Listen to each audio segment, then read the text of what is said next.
In the opening of manhwa we can see a woman standing and staring from outside of window. She thinks I did everything I could. Then lightning flashes. I endured 3 years in this awful place. I can't take it anymore. She clenched the medicine in her hand and takes all sleeping pills in one go and drink wine instead of water. See, empty the whole bottle.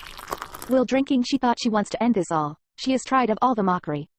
I have no attachment to this life, for me to not even have someone to say goodbye to before dying. How did things come to this? She thought about her past. I was born as the sole princess of La Crowned, and lived such a blessed life, more than anyone else. Would things have been different had I not married that man? What does it matter at this point? They're all in the past. While staring her engagement ring, she said farewell to her husband. A flashback of her past appear in front of her eyes. 3 years ago, before her marriage, a business led by the La Crowned royal family ended up failing, and the king passed away before he could resolve the chaos. Every day, the protesters became angrier in front of palace, demanding the royal family should pay with their lives for this catastrophe. Ultimately, they started riots. They surrounded the castle and threatened the royal family. The royal family sat in debt. While royal family was facing crisis, a man named Winter Blooming was in need of a peerage. He is an illegitimate child of Duke Blooming, birthed by an outlander mother. Though he is the eldest son of the Blooming household, there was very little chance that he would inherit the title of Duke, as he is a child of mixed blood. The only thing he had was his talent in making money and amassing wealth. In La Crowned, there are 2 ways to earn nobility: first inheritance and second marriage. So that leaves one way for Winter to earn nobility, and that was to marry a member of the royal family. He gave up what was essentially his entire fortune, and repaid the royal family's massive debt. In return, Princess hand in marriage he will get a noble title. So this is how Princess and Winter got married. I now pronounce you husband and wife. During marriage ceremony, Princess thought highly of her husband Winter Blooming. I didn't know Winter Blooming was such a charming man. Her heart's thump. Who would have thought that I would fall in love at first sight with a man who'd become my husband? I hope he liked me too. Far more mature than I have heard. Princess held Winter's hand and said, I realize I am a very fortunate person to have met you. Hearing Princess words, Winters is actually shocked and he can't say a word. Their sweet talk got interrupted by Princess brother Ash Lawrence, Violet's older brother. He said, everyone, thank you for attending today's wedding reception. I am sure you all know that Sir Winter Blooming has given 24 million lakhni for this marriage. Princess thought why he needs to keep mentioning that again. The Ash, her older brother, announced thanks to his generosity, most of the royal family's debt has been repaid. However, we don't want to end it there. The royal family would like to apologize for putting the nation in crisis. As such, we will dissolve the royal family and bestow all authority to the parliament. The Lawrence household will also renounce our nobility. In simple words, from now there will be no royal authority. Now kingdom will become democratic and parliament members will run kingdom. Which means then the title for which Winter spent half of his wealth now he will not get it, causes only royal family can grant new titles. Ash did this on purpose causes royal family has no money. No money means no power, but Ash wants power anyhow, so he used this tactic so that he can pay off debt and kingdom authority, and he can also make nobles happy, causes nobles never wanted Winter to get title. After hearing this, the banquet filled with noble people chatterings that how the title that was supposed to be bestowed to the princess's husband it has vanished into thin air, I guess. Nobles was enjoying Winter's despair. Someone said, I heard he was an excellent businessman, yet he was scammed into a marriage. Serves him right for trying to get nobility as an outlander. The wine glass Winter was holding shattered and Princess is startled. She called his name Winter, but Winter left the room in anger. Meanwhile, noble people appreciating Ash for his decision. What an excellent decision, for the royal family to willingly surrender their authority. What a great wisdom. Ash is enjoying his attention and shamelessly smiling. Seriously, how can he smile after selling his sister, and then betraying her husband? He not even once thought about how hard life will become of his sister. Princess is standing alone, no one is on her side, even her mother. People who hate Winter start attacking Princess Violet and said she tricked Blooming household for marriage. She should return their money. How can she do this? Seriously, these so-called two-faced nobles harassing Princess to show off their authority. After the Ash declaration, that was only the start of the tragedy that was to come in Princess life. Princess Violet is thinking about her encounter with her husband and in-laws before taking such unthinkable decision. She ran barefoot in the corridor for her husband, and her maids are shouting, Madam Violet, you have to return to your bedroom. Violet garb her husband in hand and beg, please don't go, please stay for just one more night. Mother-in-law is having a party tonight. Let's go together. She keeps begging, but her husband said, I will be back in a week. You can go to the party yourself. Or just say you're sick and skip it. Winter thought that Violet want to avoid parties causes she may thought the party's preparation aren't up to her standards causes this is what Winter's family keep telling him, so he awesome that. But Princess Violet is devastated by his cool reply and said, if it were that easy, I wouldn't even be asking you. Winter gave Violet cold shoulder and said, while you continue to waste my time, do you know how much I could have made? Maid whispering, you should stop, Madam Violet. Winter in cold tone. Did you forget how I lost 24 million lachni trying to buy the status that you were just born with? Princess, I know, but... Winter flinked his hand from Princess and said, if you know, then choose pay back my money. Or grant me nobility, Princess. If you can't do either, remain quiet. Princess grit her lips and grabbed Winter's hand again, said it's not like being late by one day would make a huge difference, please just once. But Winter gave Princess Violet cold look and went back, and Princess just keep looking at him with teary eyes. A thought occurred to Princess Violet. Would this busy man even come to my funeral? After that, Princess feel pain and called family Dr. Rickman, the blooming household physician. He said, as I've told you many times, there is nothing wrong with your body. Princess reply, I keep telling you that I have terrible pain. Doctor said, I understand that you had a very delicate upbringing as a princess, but you can't keep feigning illness like this. Princess made snickers behind her. Princess said, but it's the truth. It hurts so much. I can barely stand. In cold tone, please stop lying and get up. This is becoming a bad habit. If you keep wasting my time like this, I'll have no choice but to tell Madame Catherine. Princess didn't know that he do make prescription of expensive medicine, but instead of giving Princess, he kept all money for himself and gives false report to in-laws and husband that Princess is lying. Maid said, Madam, you need to get ready soon. Princess, that's right. It's not like I have a choice since that's what the doctor said, but I did like to change for peace. Princess cut her hair short. All servants are shocked, and whisper what happened to Madame Violet's hair. She said she needed a change of pace, so she cut her hair. Whisper it's perfect for us since taking care of long hair is such a hassle. Princess thought, I don't want to go to the party. It's not like there will be a place for me. There, I'll just be looked down on, but if I don't go, they won't leave me alone either. Then a voice came, Violet, Princess Mother-in-law. Princess, oh, greetings, Mother-in-law and Sir Diev. Catherine Duke Blooming's wife, Diev heir to the Blooming household. Her mother-in-law said you're a bit late because you're feeling unwell. I was quite worried after hearing that you were feeling ill. What did the doctor say? Princess was about to reply then. Doctor shout from middle of banquet. Madame Violet, you are here. I told you that she was feigning illness. Whisper started in banquet. Did you hear that? Feigning? How deceitful does she have to be? Just because she didn't want to attend her in-law's party. Even her own mother-in-law picked up on Princess and said, she's a princess, of course, even a prick would be intense for her. A guest joined her mother-in-law, Madame Catherine. You are far too lenient on her, didn't she con the Blooming household? Princess eyes filled with terror. Everyone humility Princess Violet for their fun. Causes her husband nerve came to any banquet with her or event, and Violet always wear shabby clothes causes of her in-laws. A once happy princess, it was a fun subject of gossip everywhere. Princess came outside the banquet and pray this awful party end soon. Meanwhile her brother-in-law Winter younger brother came. Violet, there you are. You came alone. Is brother busy as well today? He is having a sinister smile on his face. Then he took his scarf and gave to Violet. It's cold today. They're quite terrible, humiliating and tearing you down like that. They don't even care that you're here by yourself. You should have had a drink with me when I asked, as if you have any remaining dignity left to save. He tried to hug Princess without her consent. Princess shouts, that is out of line. Diev said, you ignorant princess. It would be best if you started making smarter choices. Winter doesn't even come home that often. Princess ran away, and Devi thought you will regret this, princess. How despicable. Who would believe me that the gentlemanly heir of the Blooming household is, in fact, an ill-mannered man that flirts with his sister-in-law? No, would anyone even listen to me in the first place? I can't take it any longer. I refuse to be their punching bag anymore. Farewell to my happy past and hellish married life, and my husband Winter, farewell. Oh, it's not as painful as I thought it would be. My body feels refreshed, as if all the pain and fatigue has been washed out of me. Is this heaven? It's soft and warm. Had I known death would be this sweet, I would have taken my life 3 years ago. How delightful.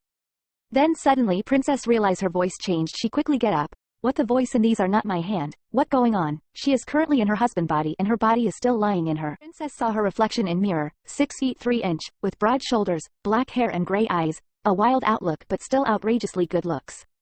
No way, I have become Winter Blooming, I must be dreaming. Then a man barged in room with coffee in his hand. It was Hyle, Winter's secretary. He said, that bastard, Raoul, is here. Please get ready now. Why are you just standing around? I told you, we don't have time. You even woke up late, which is very unlike you, President. Wear this and please put on your tie today. It's a formal occasion. Violet, yes, I understand. Hyle, President. Your manner of speech.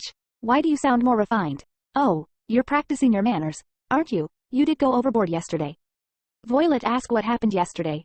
Hyle, I am talking about the meeting over the Vitelin coffee beans. Raoul was asking for 30 rands per gram. What are you doing, sir? Why aren't you getting changed? Violet startled and said now.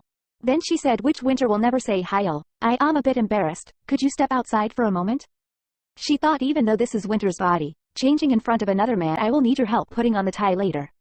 Hyle gets shocked. Goosebumps from Violet words. Hyle said, why are you acting like this first thing in the morning? Is this sort of punishment? Violet said, could you please turn around? Then she dressed up. Hyle, he is helping Violet for tie, and while doing this he said, sheesh President, just swear at me like usual, you never ask for something like favors. Violet inquire, are we having a meeting right away? Hyle replied, yes, please remember. You cannot get angry no matter how much that bastard irritates you today, and don't throw the table. Violet normally swear and throw tables. He seemed like a cold-hearted man with a frozen heart. I guess he acts differently in front of other people. Though this all must be just my imagination. But that still doesn't mean I can be careless with this negotiation. I can't just take things easy even when I'm dreaming. Violet thought she is still dreaming.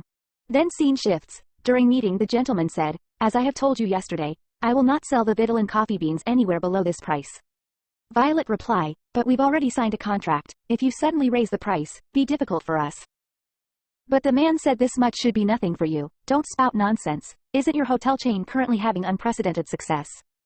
Violet in-laws and everyone around her always tell Violet lie that, Winter is in blink of bankruptcy, so she thought, a success, could he have recovered a bit of his fortune? No, this is simply my own delusion. I have always felt guilty because he lost most of his fortune by marrying me, that's why, I welcomed him with open arms whenever he would return home. The man said at the current price, I wouldn't even be able to pay the children properly. Violet get shocked and said children's are working. Man, yes of course. After hearing child labor, Violet was about to agree to terms and raised price. I understand, then as you've suggested. Hyle interfere, President, pardon me, it seems our president had a bit too much to drink last night. He whisper in her ears, what are you doing, sir, are you actually hungover? Violet reply, no, it's just that there are kids working in. Hyle said it's obvious that he's trying to leverage the fact that you were worked to death when you were young children, you did child labor, so he must using your sympathy for his own need. There's no way that cheapskate is paying the children a fair wage in the first place. Even if you pay him more, all it's going to do is line his wallet. Seriously, sir, this obvious. Violet asked, how would I have reacted normally, if I wasn't hungover, that is. Hyle said, you're really acting weird today. You would have thrown the table at him the second you heard him say 30 rands. I will reschedule your meeting with that bastard. Violet shocked from what Hyle said. She thought I have to throw a fit and Ater would have. She tried to lift the table and thought, would he have thrown something this heavy?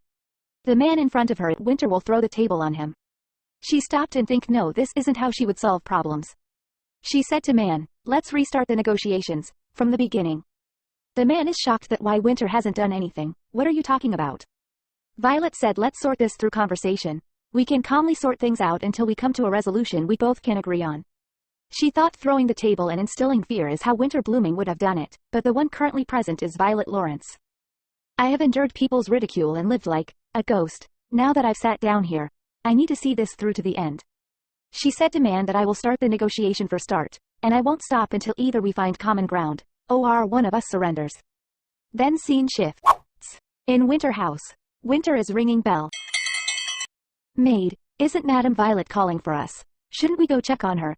Another maid said, nah. She'll probably just whine about being sick again. Just ignore the bells. How annoying. Winter, is this thing broken? Why isn't anyone coming? My head hurts like it was split open. He went to stairs and called Rickman. Good thing you're here. Treat me right now. But Rickman in annoying tone, excuse me, what is it this time? Winter, my head hurts. Figure out what's wrong. Rickman, I already told you yesterday that there's nothing wrong. Winter reply, what do you mean, nothing's wrong? My whole body feels like crap. Rickman said, crap. How vulgar. I have so much to do. Yet she's wasting my time as usual. He fake examined Violet body and said, like I said, you're fine. How long are you planning on pretending to be sick? Winter gets angry and said, what?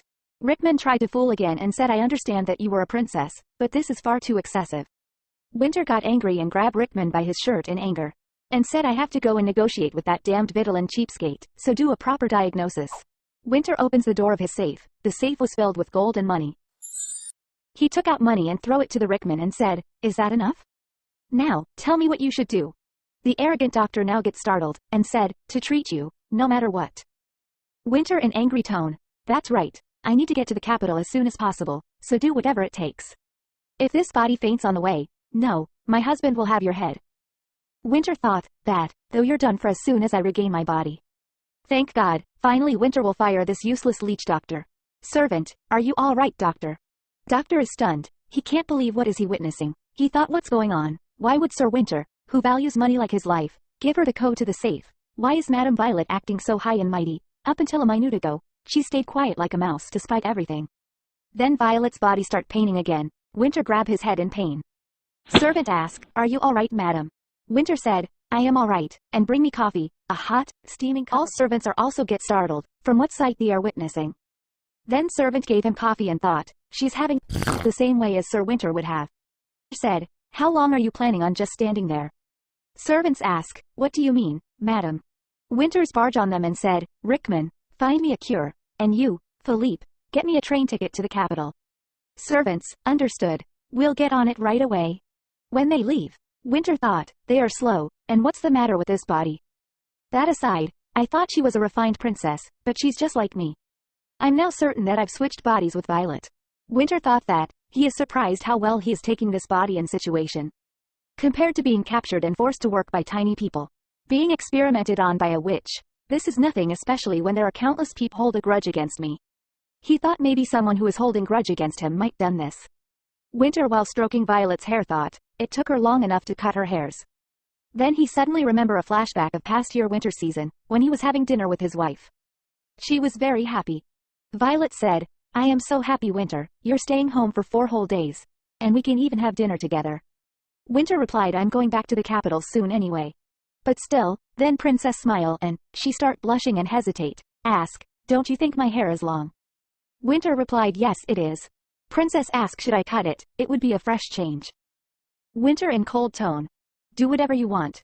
Is that something I should be having a say in? He thought that, she's welcome to do whatever she wants. And then Violet face changed causes of his cold behavior. Winter gets up, said, if you have nothing else to say, I'll be on my way. I don't know if she changed her mind, but she didn't cut her hair then, but after that day, she also stopped pestering me with trivial questions. Oh God, someone give this man communication lesson, damn. Servant came, Madam Violet. I've brought you the medicine from Dr. Rickman. Also, the carriage to the train station will arrive around dinner time. Winter took medicine and sends servant back. Then he thought that from his answer about Violet haircut, it seems she isn't pleased by his response. Wonder what the problem was. I really can't understand her. Yes, sir, causes you lack of senses. Scene shifts to Winter office where Princess is sleeping on sofa and Winter assistant came. Good morning, sir. She asked when did she fall asleep. Assistant replied, you can rest a bit longer. You've worked hard for the past 2 nights. I didn't think you'd keep Raoul here until he gave up. What I wanted to know is when did you learn how to smoke a cigar? Seriously, yesterday was amazing. During yesterday meeting, even Nobel was surprised that, how does he know proper cigar etiquette despite being of lowly birth? Even Violet said, we can't be smoking cigars without wine. Can we? Heil, grab some good bottles. About 10 of them. I think we'll be talking for a good while.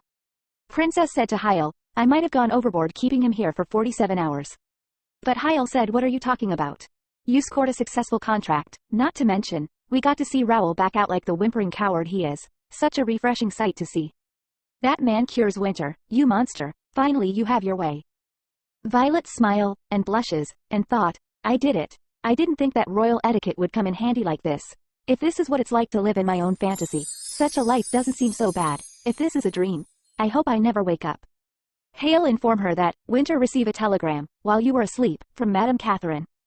Violet asked, from mother? While sipping the coffee, Violet disgusted and thought, it's scalding hot and way too sweet. Hale informed about letter context, that Madame Catherine said you should offer Madame Violet a compliment for cutting her hair. Everyone's looking out for her. So why does she not want to get along with the rest of the blooming? In depression tone she said, I don't care. Hale said, pardon. Princess thought, Winter has never even once accompanied me to a party. Even when he came to family gatherings, he'd be busy talking about work and disregarding me. How would he know anything about the stares and ridicule I've received? Even if he did know, he wouldn't have sided with me anyway. Cause he can't get his money back or Nobel title. Everything is simply her fault. He has no interest in me whatsoever, that's why. Thinking all of this, Violet said to Heil, I don't care what my wife does. Heil, President. Then suddenly voice came from outside the room. President, are you there? Madame Violet is here. Everyone is stunned, and Heil asked what? Why is Madame Violet here? Servant from outside reply, I'm not sure. She insists that we let her in. But Winter rushed like he does and servants try to stop him. Madmago can't go in like this. Violet thought, is this how I wake up from this dream? I don't want to go back. He barged in the room and ordered, everyone get out. Hello, Winter, isn't there something we need to speak about in private? Violet, who is in Winter's body, is shocked. Outside the room of Winter's office, there is chaos among the servants. Causes Princess Violet arrived, without any notice. Philippe, voice, Hyle, there you are. Hyle saw Philippe in distress state. He asked, wait, Philippe. What's wrong? Why are you so out of breath? Philippe asked, did Madame Violet arrive here safely? She ran full force as soon as she got off the carriage. A flashback of when Winter arrived in Violet body. Philippe shouting, Madame Violet, you shouldn't strain yourself in your current condition, Madame Violet. Hyle asked, so you escorted her here? The hall is full of murmur and whispering of servants. Philippe, she just kept insisting that she had to go see Sir Winter. Why is everyone gathered out in the hallway? Where's the madam? Hyle thought, why is Madame Violet suddenly acting like that? What changed her? Inside the room, Winter and Violet are discussing their current condition. Winter, who is in Violet body, asked, so we switched bodies, explain what's going on. Princess, I didn't do anything. Winter, in angry tone, if you didn't do anything, then how did this happen? Princess reply, I am just as confused as you are. Winter saw wine bottle in office. He got mad and asked, what are these wine bottle are doing? And this rotten cigar smell? What the hell you did to my body? As soon as Winter touched Princess, they both experienced sudden pain. They both fell on ground. They realize they are now in their own bodies. Winter, I think I know. We went back to our own bodies when our bodies touch. Is that how it works? Princess is disappointed and said, it seems so. Princess thought, I came back to this body. It wasn't a delusion nor was it a dream. Does this mean I have to keep enduring all those awful gays in this body, just when I had finally braved myself to escape from that hell? Winter voice, Violet, are you listening? Stop daydreaming, and let's finish talking. Princess thought, there's no point in being disappointed. No one cares about my insignificant emotions. Princess replied to Winter, please continue. I'm listening. Winter asked, what happened? Violet, I'm not sure how this happened either. Winter, what? You don't know about the contract that you made. Princess clenched her hand, and thought. Oh, you meant the contract. She thought their marriage contract. He's talking about money. Even in this situation, I am a fool, expecting to have a normal conversation. She thought their soul exchange, it could be, Winter's ash-gray eyes, are a mark of the Khanits tribe that migrated to Lacround long ago. I heard that among them, some were skilled in shamanic magic. Violet said, right, aren't you an outlander? Is there anything you know about supernatural things like this? What? Do you think that all outlanders know how to use magic? Winter gets aggrieved, and in angry tone, are you saying that this happened because I am a lowly outlander? Princess is frightened. She said, no, that's not what I mean. Winter said, it's not that uncommon for people to discriminate against us in an elegant manner, and of course, you're cut from the same fabric as the rest of those all-important royals. Violet, as well shivering out for fear, said, that's not I mean. It's just that something like this has never happened before in my family. She thought, how strange, I just wanted to continue talking with him, if only for a bit longer. She said to Winter, you don't seem like you know much about the Khanits tribe either. That's why I brought it up. She thought, why does this always happen every time I try to get closer? That wasn't what. Winter thought, she's acting like I'm chasing her away. Why does she always react like this? Yes man, you always neglect her, that's why she is like this. Winter grabbed Princess' hand. What are you doing, Winter? He came out from his office. Hyle, he finally came out. What did you talk about for so long, President? He and all servants are stunned from the sight they are witnessing. Winter, he is holding Princess in his arms. Winter said, whether I'm a descendant of a shaman or not, don't waste your energy worrying about useless things and get some rest instead. I know since I dragged that body all the way here, that you shouldn't be able to stay standing any longer. Violet replied, it's not that bad, I can stand. Winter said, no you can't. Winter puts Princess on his bed and remove her shoes. Princess, but this is your room, at least allow me to go to a different room. Winter said, this is the best room. So just stay here, I'm going to work. You stay here and rest. By the way, this thing, your body, I thought I was going to die coming here. Turns out your body is the heaviest burden. He thought, even when I was punished as a servant, it wasn't as painful. He said to Princess, how can you live in such body? But Princess said, really, but I feel pretty good today. Did you eat some good medicine earlier? Winter, that's feeling better. You bewilder me. I'll fetch a doctor, so stay here. Winter call Hyle and instruct him, call the doctor. Also, buy some comfortable women's clothes. We'll head to the company as soon as I finish washing up. Hyle? Wow. But what's been going on with you, sir? You keep doing things you'd never do. Wait, you're suddenly back to normal? Princess thought, in the end, we didn't resolve anything, as usual. Scene shifts. Now new doctor is attending Princess Violet. Doctor, your body is in terrible condition. You've been taking medicine for your weak heart, correct? Princess, yes, that's right. Doctor, this older medicine isn't used anymore because it worsens the migraine. I'll prescribe you a new medicine, so please take that instead. Oh my goodness, who in the world uses this medicine anymore? Was it even prescribed by a real doctor? Princess thought, but at least the migraine can be treated. What a relief. Princess gets up from the bed and ready to leave room. But doctor tried to stop her. Madam, where are you going in your current state? Princess, I requested another bedroom. I should move before the owner of this room returns. Doctor said, why does a married couple act like they are strangers?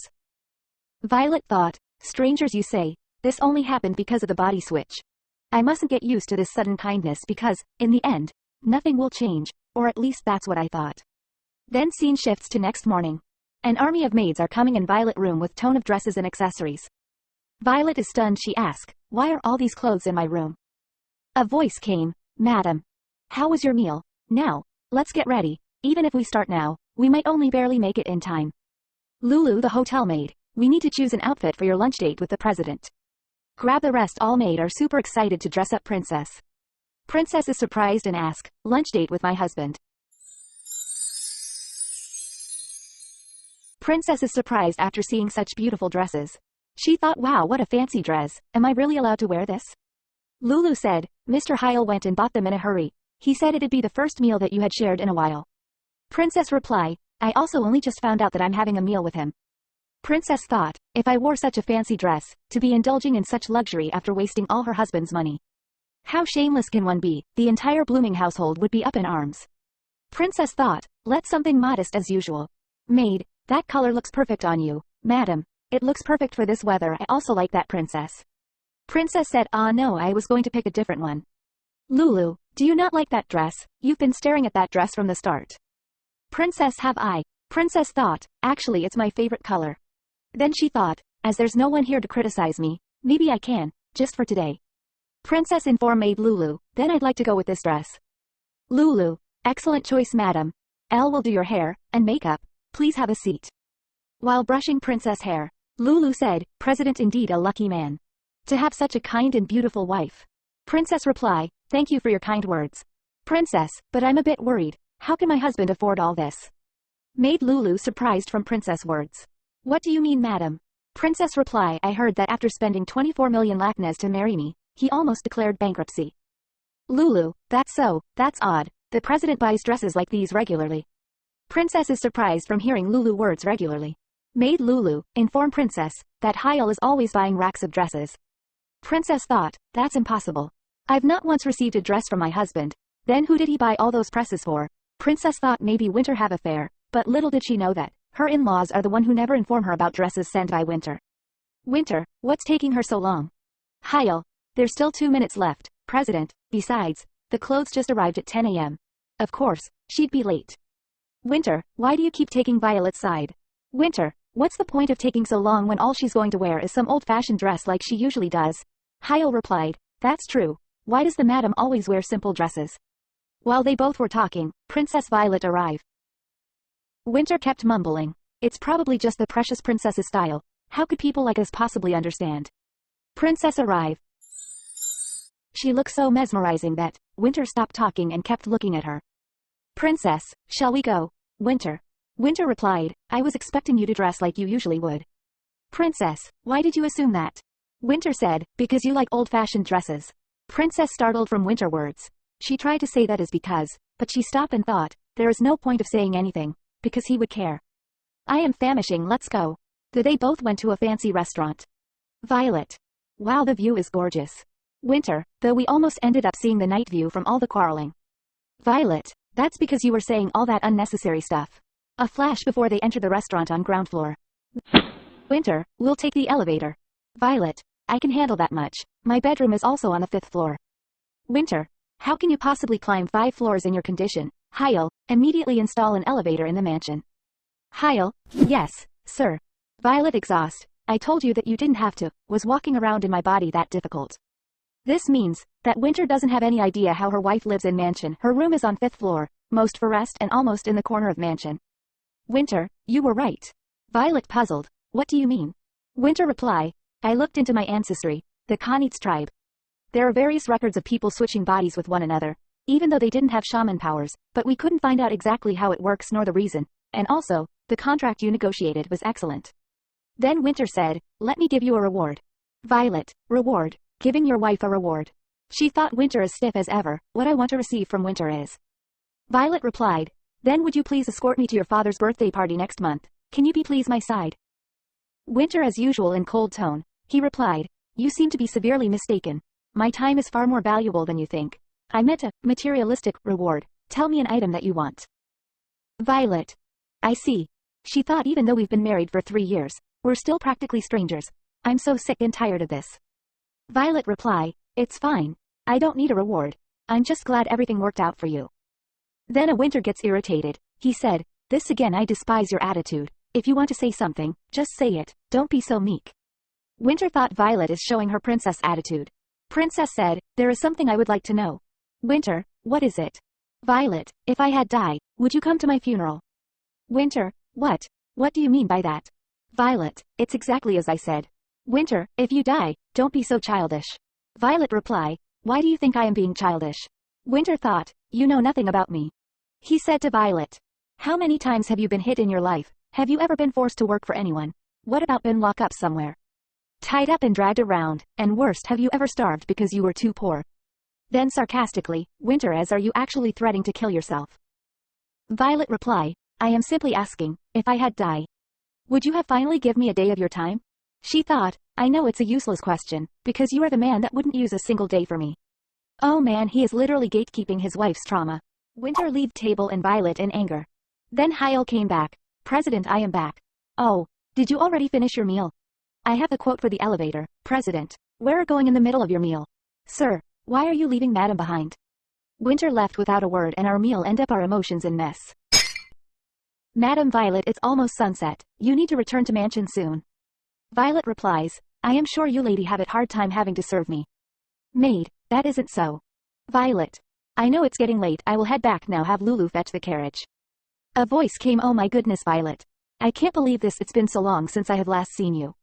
Ariella Lawrence, Violet's cousin and a famous actress. Violet, it's been a while. Ariel, you have been busy lately, haven't? Ariella said, I am always busy. Or not you quit free though. You should visit me in the capital more often. Violet reply, I think I will do that. It feels good to get out of the house. Ariella said, I am so jealous. I would like to marry early like you and spend my days arranging flowers in elegance. Violet said, is that so? Ariella said, oh right, I actually see Sir Winter quite often at Keisel Stadium. You know how I had our leaving from young age, right? We get along pretty well thanks to that. Wait, I forgot you dislike barbaric sports like that. Violet, it's not that I dislike it because it's barbaric. I just do not enjoy them because they are unfamiliar to me. Ariella said, Violet, there you go again. You are always trying to hard to seem like a good person. No wonder why Sir Winter finds you frustrating. Violet, he said I am frustrating. Ariella, you did not know. Violet thought the old me probably would have pushed back, but everything I say is useless. I am just a princess that doesn't know anything, nor do I know how to empathy with anyone because of my sheltered upbringing. Everything I say is just. No wonder people think I am frustrating. If I told her that my life isn't as elegant as she imagines, would she believe me? She did probably disagree me as a sheltered princess throwing a tantrum just like everyone else has. Scene shifts. Now Princess is in carriage with Lulu maid. Princess said to Lulu, does Ariella frequently stay at Khanit's hotel? Lulu reply, yes madam, I have seen her quite frequently at Capital Branch. She says she likes our hotel so much that even when she touring in countryside she always tries to stay at Khanit's hotel. Lulu thought, could it be the reason by Madam Violet within aware of the dresses? Means maybe winter dresses to Ariella, not Madam Violet. Princess said, it's alright, I was just curious. Lulu said, you did not get to finish your meat earlier, did you madam? I will prepare the best dinner for you then we get back. Violet, it's fine, I do not have much an appetite Lulu, but. Violet thought, he has never been home much, but I trusted that he would at least stay faithful. So much did it never occur to me, women. I can no longer care who he see. Now Violet is in her room. This is Lulu maid. Reply, isn't the scent of coffee magnificent? If you do not have an appetite, would you at least like some dessert? If you would not drink it, please keep it in your hand. It's quite chilly now that the sun has set. There's no much to live living, but as long as your stomach is full, life is quite alright. Even if things seems like doom and gloom, you can find solace just for a cup of tea. Life is funny like that. I genuinely hope you will feel better soon, Madam Violet. It's warm. Violet, I really do feel better. I am sorry, but is it too late to ask you for dinner? As you have said, I think eating something will energize me. Lulu with sparkling eyes. Of course, madam, I will tell them to prepare it. I will have it ready on time. In the meantime, please rest. Madam Violet smiles. The dinner Lulu and Turin the chef prepared was excellent. Lulu and chef, both of them trying to feed Violet with delicious food and try to earn some compliment by competing. Violet feel overwhelmed. Violet thought, to have people care about me is a small satisfaction I haven't felt in a long time. There is not much to living, but as long as your stomach is full, life is quite alright. Violet to Lulu. You were right, Lulu. Lulu, pardon me, did you say something? Madam Violet, it's nothing, thanks for the meal. Well, has my husband returned yet?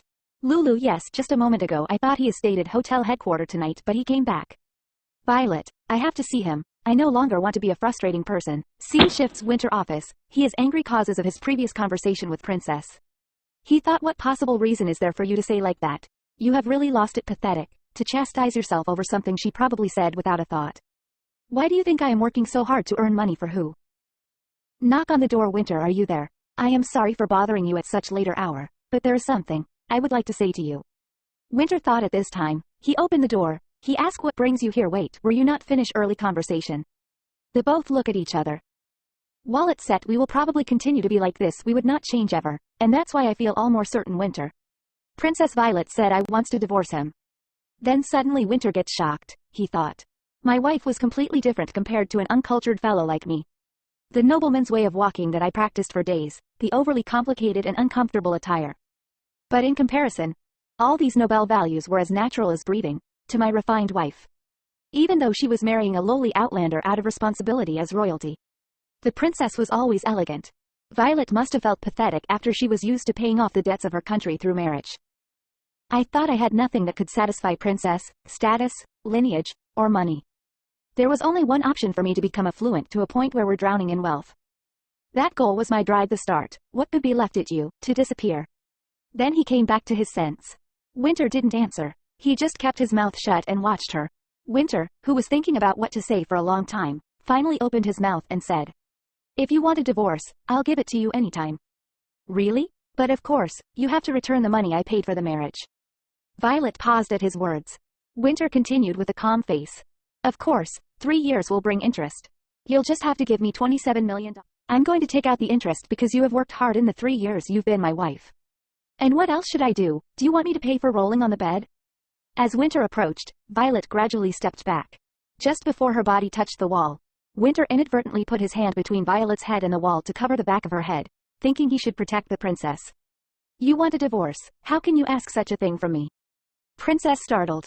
She said, why are you so angry? I know you lost a lot by marrying me. But isn't it just a bigger loss to continue a marriage that you don't want? Getting divorced will put me in debt. I know I can't pay you back on my own. I can die at work. But that's in your interest. Winter shouts, you're going to get divorced like that? Why? What the hell is the reason? Why would you go to this length?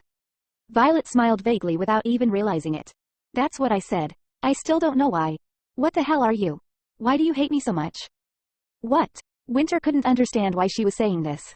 He thought in disbelief, my wife is asking me why I hate her so much. Winter's hands trembled. It seemed like a typhoon was blowing in his body. His whole body was being swept with anger and frustration as if blood were boiling all over his body. She was out of her mind, and so was he. He wanted to hold her. If his thoughts were not dragged in right away and locked up tightly in his mind, they would become a problem for him. But the only thing that could be done was to give a much more difficult answer.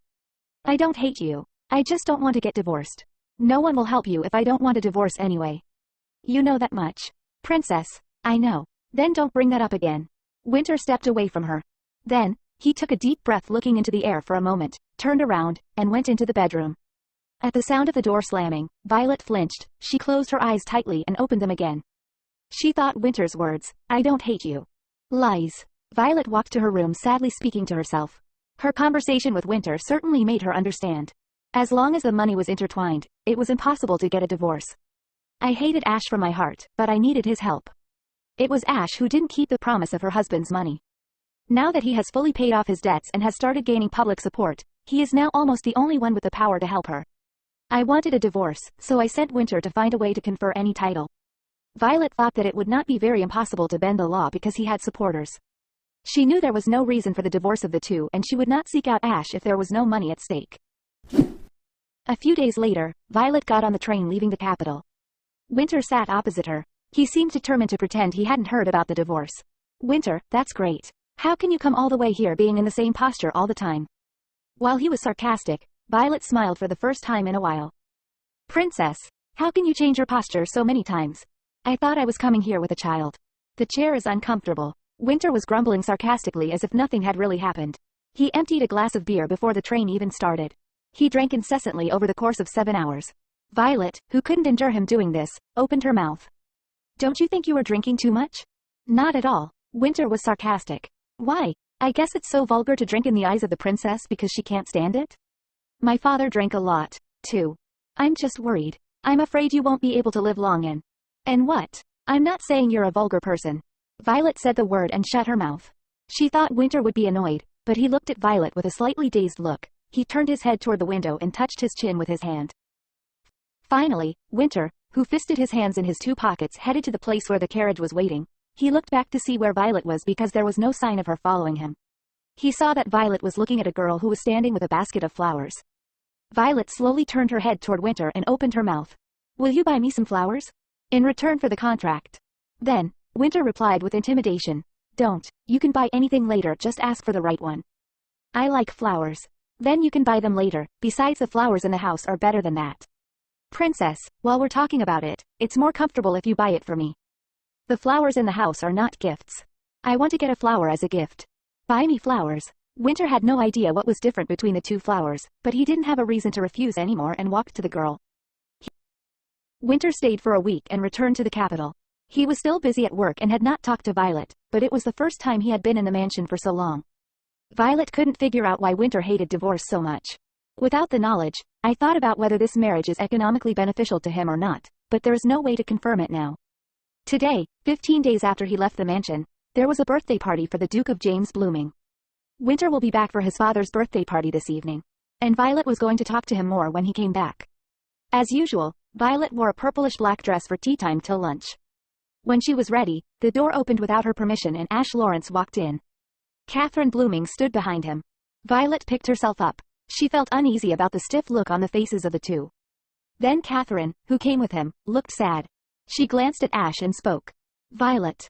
I did my best. It was over when you lied that you were sick without giving it a single thought. Catherine continued in a trembling voice that Violet couldn't stand anymore. I know you felt like Winter's identity lacking. But didn't you agree to marry? Violet, you're in my family now. No matter how much you are a princess, you shouldn't be so selfish. I know it's because I didn't teach you properly, but I'm really upset. Violet thought her heart was breaking down. She remembered Catherine and her friends who had been insulting her for hours. Princess trembles and thought, I trusted Ash, thinking that he was the only one who could help me. How could he do that? Ash opened his mouth. In cold tone he said, I am really disappointed in you and I didn't know you were so selfish. Ash had a reason to stop the divorce unconditionally. The Blooming couple, Ash Lawrence and Catherine, conspired to take the money that Winter had divided into Violet's property. Fortunately, Winter did not meddle in Violet's property at all. But most of all, he thought that Ash was royal, so he did not know that Ash was helping take Violet's property without leaving any trace at the bank. Violet's divorce soon meant they will lose all the money. Therefore, they had to break Violet's self-esteem and ensure that she stayed married. Ash, divorce? How could you even suggest such a thing? What reason do you have? In cold tone. He thought you want to cut off my precious source of income. I will make you unable to suggest divorce ever again. Princess tremble in fear. Catherine, Violet, I have truly tried my best. I even tried to be understanding of you feigning illness for so long. Violet thought that she never lied to them about her illness. Catherine accused Violet. Even if you used to be the princess, you can't behave so selfishly. You're a member of our family now. Is it because Winter isn't good enough for you? Is it because he doesn't have a title? That's not it either, Violet said. But Catherine kept accusing Violet. I know that it's my fault for not educating him better, but I can't stand this anymore. Violet shouts, I don't care about my husband's status. That's not why I want a divorce. I don't want to stand around at tea time anymore. I don't understand why I am the one that's called a con artist. Brother, you're the one that deceived Winter. Why do I have to endure all of this? Stop throwing this childish tantrum. The annulment of the royal family was a wish of the people. You know that as well. Sir Winter has spoiled you so much that you became even more childish. Violet, don't throw childish tantrum. Violet was startled. She thought that a child tantrum. Ash asked Catherine politely, Mrs. Catherine. I'll permit you to correct this child in any way. Please? Then Catherine nodded and said, Violet, it's a punishment for you. You understand, right? Violet was stunned. What does that mean? Violet was trying to figure out the situation, and two of Catherine's maids grabbed her and pushed her into the closet. The lock was locked with a chain around the door handle. Catherine said in a trembling voice, Do you know how my heart hurts every time you do this to me, my daughter? Reflect on yourself here until dinner. After a while, the only sound she heard the sound of their feet moving away and the door closing. It was quiet everywhere. Violet sat down in a daze. Her mind, which had been fidgeting with her forehead leaning against the wall for a while, came to think about death. Then she remembered the day she wanted to die. On that day, her body changed after she ate all the sleeping pills. Violet, crouched in the closet, slowly opened her eyes. She seemed to have lost consciousness while trying to knock down the door. She pushed the closet door once more and luckily it opened. The sun was setting before she knew it. She had no energy to go out. She could see the rose in the vase in her gaze, which had been leaning against the closet for a while. The flowers given by Winter had withered but a small new rose had sprouted. She wanted to remember that she had received a gift of flowers every day. The flowers reminded her of him. I don't hate you. At that time, she passed on Winter's words, thinking they were just lies, but now she needed them. Since her body had changed, Winter had become more aware of Violet's weakness than herself. Now Violet wanted to tell him the hurt of her heart. Determined to find him, she walked out with difficulty. Fortunately, Winter was talking to some of the people who came to the party today, bringing them to the couple's mansion to help with the business. He sat with his legs crossed on the sofa. If he had found his wife as soon as he got home, it would have been great if he had gone to greet her. If he had, he would have found her in the closet, and it would have opened his eyes. She would not have felt so sad. While thinking about it, Violet was going to pull his hand one more time. I'm going to ask him to stay with me for today. Violet managed to walk to them with a calm face. She greeted the guests first by gently nodding her head in spite of the heavy grief. You all look familiar. Please be at peace. Everyone rose from their seats to greet her. Violet, who finished her greetings, carefully strode towards Winter. At that time, she passed on Winter's words, but now she needed to talk to him. Winter, talk to me. Then Winter answered in a low volume. We're talking about something important, Violet. It's important for me, too. It's really, really important. Go to the bedroom. I'll be right there. Winter tried to speak softly because of the guests, but he slowly became nervous. However, Violet pulled his hand instead. Listen now please. I'm coming soon. Winter spoke and slipped his hand out of Violet's. Violet looked at the palm of her hand for a while without putting it down. The first day of the wedding was just like his hand, which took out all the courage in her and escaped. He was always the first. He took courage and wretched Violet's hand. Violet slowly turned around, thinking she might never be able to hold his hand again. She left the room without looking back. He will have to attend the Duke's birthday party, which will continue overnight today. She thought that he would never know why Ash or Catherine would come to the party and yell at her for not coming to the celebration. After hearing more criticism, she felt like she was going to break. My heart and soul have been shattered far too much for me to take any more scorn. She saw a gun hanging in the mansion. She took one of the guns and left the mansion.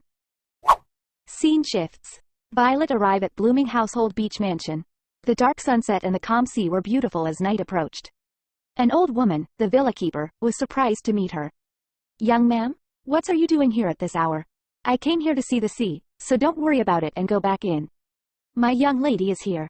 I'll get the carriage soon. It's really okay. I'll take a break and leave. After being comforted by Violet, the villa keeper was forced to go back to her room as she had no choice. Violet looked at the sea from her villa quietly. She thought maybe my body would change like last time, but honestly Violet wanted her life to end here. Violet loaded the gun. Then she took it to her neck and pulled the trigger. Winter got up from his seat shortly after Violet bothered him. His wife hated these big events. He was also told by his mother that Violet only tried to escape every time, and several times Violet begged him to take her to the capital. Most of all, the story of divorce was scary. Winter's pace had quickened when he inadvertently saw his hand held by Violet, hoping it wasn't just a divorce story. There was blood on it. Crazy, he said and thought, was she hurt? Was that why she came to me, because she didn't know what to do? Thinking that way belatedly, his heart felt like it was sinking. He ran to Violet's bedroom. When he arrived at her room, the door was a little open. Winter raised his eyebrows and opened the door, and the room was empty. Where did she go? She said we'd talk about it over. Where's Violet? What? Isn't she in the bedroom? I'm asking because she isn't there. As soon as Winter got angry, the servant shook his head and ran away, saying, I don't know. Violet wasn't just in the bedroom. She was not in the drawing room nor in the garden. Winter started running looking for Violet, feeling a little bit more breathless each moment. She was nowhere in the mansion. He felt like his blood was drying up. Now he was crazy to know what she was going to say earlier. Eventually, Winter went straight to the blooming couple's mansion. He asked Hyle, who was waiting for his guest at Winter's command. What's the matter, sir? Violet, isn't she here? What? She is not here? Capital. Is there a carriage that went to the capital? Not yet. Just, take it easy, sir. How can I calm down when my wife is gone? It was a time when he screamed. Winter suddenly felt very dizzy, cursed, and stopped moving. Hyle asked with his eyes wide open. Are you all right? Winter, who soon became fine, replied in a strangely calm voice. It's all right. I'll have all the servants come and find where the young lady is. Ah, come to think of it, she said she was going to the beach house. Now I remember. Yes, yes? Oh, please, listen to me. I thought you were fainting. Hyle grumbled with relief. Leaving him behind, Winter entered the residence of the Duke and Duchess of Blooming. He had something to say. His steps stopped in front of Ash Lawrence. As there were many things to gain in many ways, Ash, who was quite friendly to Winter, greeted him first. Long time no see, Winter. I heard you locked my wife in a closet. With my mother's assistance. Ash's expression hardened a little at his sudden remark. However, he replied with a nonchalant face that he had expected this. That's a familiar and light punishment for the average aristocrat. It's just because you don't know about it. Aristocrats say so. Ash stopped responding to Winter's answer, which was annoying, but he just let go. Everyone said that the couple resembled each other, but now Winter's eyes and speech were like Violet's. A bit nervous, he poured out his words as if he were making excuses. Do you know that Violet wants to divorce you? She can't do what she wants, and now she's getting a divorce. Mrs. Catherine even shed tears. It's our marriage. It's already done this time, so I'll let it go, but if this happens again, I won't stay still. Are you going to sit back and get divorced? I told you. It's our job. Let us take care of our problems ourselves. He turned around, speaking in a calm voice, not like the usual Winter. Then at night, by the way, I feel very manly with you next. What? Ash said. Ash thought for a moment what he was saying and his face crumbled. Winter was already leaving the banquet hall when Ash understood him. Winter immediately left the estate in a private carriage that he had called for today's guests. While sitting in carriage, Violet thought. Now Violet finally understands how she and her husband switched bodies. Now it happens twice, there is no coincidence, I am sure. Whenever I choose death, no matter the manner of how I end it, I would switch bodies with Winter. I even don't have control over my death. Scene shifts. While shouting to Hyle that his wife had disappeared, he suddenly felt dizzy, and his vision changed. Why the hell are you doing this again? It was a villa with the ocean's view. Winter, who managed to overcome the pain, got up by saying abusive language. I can't find her because she's in a place like this. It was painful, but he was relieved that he found a place where his wife was. Then, the villa keeper ran to her. Little ma'am, didn't you hear the gunshot? Gunshot? Oh, my God. Why is it here? The villa keeper was frightened and she picked up the gun. It didn't matter to Winter why it was there now. The only thing that mattered to him now was why Violet was here. And what was she going to say to him today? Winter ran out of the villa to return to the mansion. But there was no carriage and only a horse was tied up. Unable to ride a horse at all, he stood, vaguely cursing, and called the villa keeper. Grandmother! Call the carriage now. I am exhausted, can't ride horses. Yes, yes. Little ma'am. Surprised by the roar, the villa keeper ran to call the carriage by telegraph. In the meantime, Winter sat flopping on the sofa in the living room on the first floor. Whether or not Violet knows he doesn't know how to ride a horse or not, she took him far away. My wife seems to have stolen my body, he thought. When Winter was waiting impatiently at the sea villa, Hyle arrived with the carriage. Hyle ran to Winter, who had an atmosphere like he would not be able to calm down unless he killed something right away. My lord, Hyle said. How did you know, it's me? Winter asked. His facial expression and posture were like Winter's, but his appearance was Violet's. Nevertheless, Hyle replied when he was suspicious of how he recognized him. Before, you told me to look into the change of body, and there's only one horse tied up here, but you can't ride. What's the big deal? I always write what you can do and not, and now you want to learn how to ride a horse. If you're athletic, you'll get on board soon. I don't want to learn horseback riding with 7-year-olds, and I don't have time. Winter answered with a scowl. Then they managed to get back to the mansion in a carriage. My wife seems to have run away because she doesn't like this party. Anyway, there was little danger as long as he carried her body. In addition, all he had to do now was fill the seats on behalf of his wife who hated parties for some reason. He'll inform Winter. I remember, the gatekeeper told me that he saw you left in a hurry. Could that have been? Winter's motto was, there is no loss in any case, so even in this situation, he had to have at least one benefit. She will not be in danger. Winter asks Heil to call a doctor as soon as they arrive. But Heil informs Winter, but Winter's routine was not over. The Duke, James Blooming's celebration party was just the beginning. As soon as he entered the mansion, Winter, who wanted to treat by doctor first, he has to go Violet dressing room and get changed for banquet. Winter is furious. He said why he have to attend the party. Heil said, you said that you can't return to your body unless you made skin contact with each other, so you need to fulfill her role until the madam is found. Winter is angry. Winter glanced at the dress as the maids brought it for the party. Winter hates all gloomy-looking dresses. He gets angry and wants to leave. The maid whispers in themselves, what happened to her? Seems like she had enough after the closet incident. Winter stood up from his seat, glancing at the dresses the maid had brought. Then, as he headed to his room, Heil walked along and asked, what are you doing? I'm going to put on whatever I want. His dressing room after saying it for granted. Then he opened another door in the dressing room. He came out of the room with about 100 dresses that Heil had bought in between the 3 years of the marriage.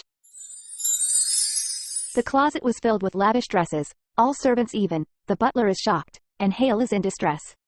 I hope Winter pays Heil pretty well for all anxiety attacks he get while working with Winter. 3 years ago, right after the wedding, Winter was so busy and was having financial difficulty that all meals were solved with sandwiches. Sir, now company financially stable, now you can rest and take vacation. You have been working yourself day and night right after your wedding, servant said. However, thanks to the good image of paying back the country's debt, the hotel has regained stability since last spring. Winter thought, this much wealth should be enough for Violet to never feel lonely. He thought, he never gave Violet proper wedding gifts. He asked Heil to, had sent Violet 5 party dresses. Heil thought, Winter could have given those dresses to Madam by himself, when he returned room. Look, even a normal person knew how to make your wife happy except Winter Blooming. But a few days later, except for one of the dress, she had returned all of them to him. The letter from his mother, along with the dresses, said that although Violet was a royal, she did not like such fancy dresses. After a few more such returns, he had piled them all up in his dressing room. Winter, who thought this was his chance, let Heil hold the dress and opened the safe. The safe was full of various kinds of jewels. When Winter wore a necklace with a large drop of water diamond around his neck and put the bracelet on his hand, Heil smiled. Then Winter asked, is this his bracelet or necklace? Heil and all servants are shocked. Heil is worried about future.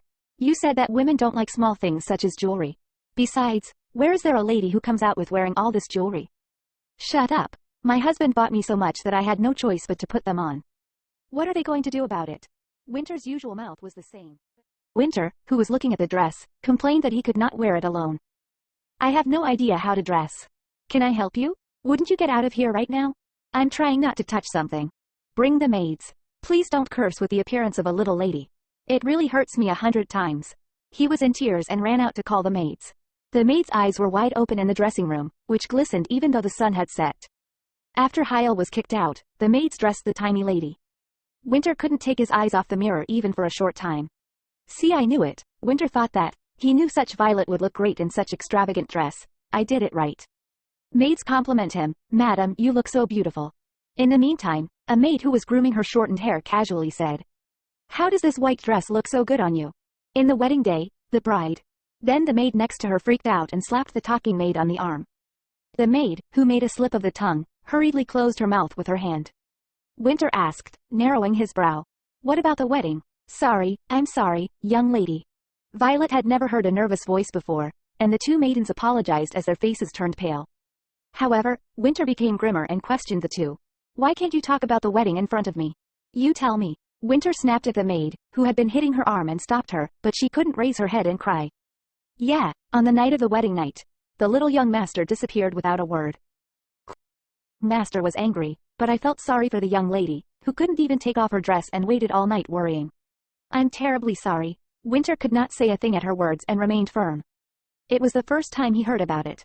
On the wedding day, Winter was so angry that he took a train to the capital. There was a lot of work to be done because he was not given a title. He has to rebuild his wealth to satisfy the princess. Regardless of the first night of the wedding, it was common to have a wedding night together. So if no one had told Violet that he had left, she would have waited all night for him to come to the couple's bedroom. Regardless of what excuse I make, Violet pain would not disappear. Only today did Winter know at least one reason why Violet wanted to divorce. Yes man, you got one out of hundreds reason to divorce you. Catherine, Violet's late, isn't she? That's true, I knew she was ill, but I didn't expect her to be late for my birthday. Catherine reply, she wondered too. She thought, nowadays Violet have confidence cause of Winter. He seems quite serious, something must happen between two to them. She remember, Ash told Catherine that he had told Winter that he had locked her in a closet. She thought Ash is just, probably been caution. Winter never took care of Violet. A lady whispered beside Catherine, but even so, Duchess, your daughter-in-law might actually be quite delicate. Catherine sighed. Others began to help her, convinced that Violet was the reason why she did not have children. She said they have been married since 3 years. Catherine said, it's Violet who refused Winter and doesn't want child. She didn't stop her, she accused Violet, that, not matter how much Winter loves her cause he is a concubine son. That seems to greatly displease Violet. Lady Shocking said, oh my goodness, so she's refusing her husband because of his class, how appalling. Everyone start murmuring in banquet, to look down on her husband when she's not even a princess any longer. Just look at how she's not even present at her own father-in-law's birthday party. She doesn't seem like this, but now could she? Every noble who actually despise Winter, tried to show their concern and kept taking trash about Princess Violet. Then suddenly a voice came, I apologize for coming late. At that time, there was a foreign silence at the entrance of the banquet hall. Violet was walking with a white dress and a large diamond necklace to lighten up the surroundings. Everyone is shocked, after witnessing Violet action. She walked in and greeted the couple. I'm sorry I'm late. I'm particularly concerned about it today. There was a moment of silence, and Catherine said, perplexed. Violet, today's hero is my husband, and it's so, isn't it something fancy? That's true. My husband bought this much for me to wear it today. Violet spoke and raised her left arm with 3 bracelets. I had no choice but to leave one out because my husband was upset. He wants me dress more extravagance and take care of my appearance more, especially today. Catherine smiled as she decided to step back. Catherine felt threatened by her rude speech and eyes, which she could not have imagined as Violet's. Though Violet words sound like, and made up stories, was this is really Winter's gifts? Yeah, if Winter asked you to do so, that's no big deal, Catherine said. Winter thought, do he have to congratulate now? He suddenly bowed and said, happy birthday, father, father-in-law. Hyle behind him, is panicking on Winter improper way to greeting. Violet was evasive enough, then smiled and turned around. It was polite to wait for an answer if you said hello. There must be a reason why Violet just turns around like that. Besides, she showed up dressed like a completely different person. Both in-law thought, does what Ash said is true, does Winter and Violet came closer. There is no doubt that something gave her tremendous amount of confidence. The couple were sure that she had something to believe in, and they fell into deep anxiety. Winter didn't expect me to greet him like a Violet with perfect formality. I rather believe that it was best to finish greetings quickly and run away. Violet got off at the capital, Le Crowned, train station. She was sorry to have kept nagging at Winter about how he moved on the train all the time. It was so hard to come back from the second class with her long legs which were bent. She had to get up several times, too. Sharon and Violet get off from the train together. Sharon happily said, I had so much fun on the way here. It's amazing how you know everything about Violet. Actually, Violet's childhood fantasy of marriage was huge. But rumors circulated that you two had a bad relationship. I was a little worried. Violet asked hesitantly, did she do that? Sharon nodded while Violet was fumbling. You know, the late King Lawrence was busy with policy failures, and the Queen considered only a son. But the fantasy of Violet having her own family was extraordinary. I'm sure no one in the world likes to play house so much like Violet. When she heard what Sharon said, she vaguely remembered that she liked housekeeping. Sharon continued jokingly, I was dissatisfied with my main role as a baby. I wanted you to do it. Or be a doctor. Come to think of it, Sharon's 2-year-old brother and Doss's successor, Farron Doss, would often play with his younger siblings housekeeping. And Sharon, whose birthday is late, grew much later than Violet and always played the role of a baby.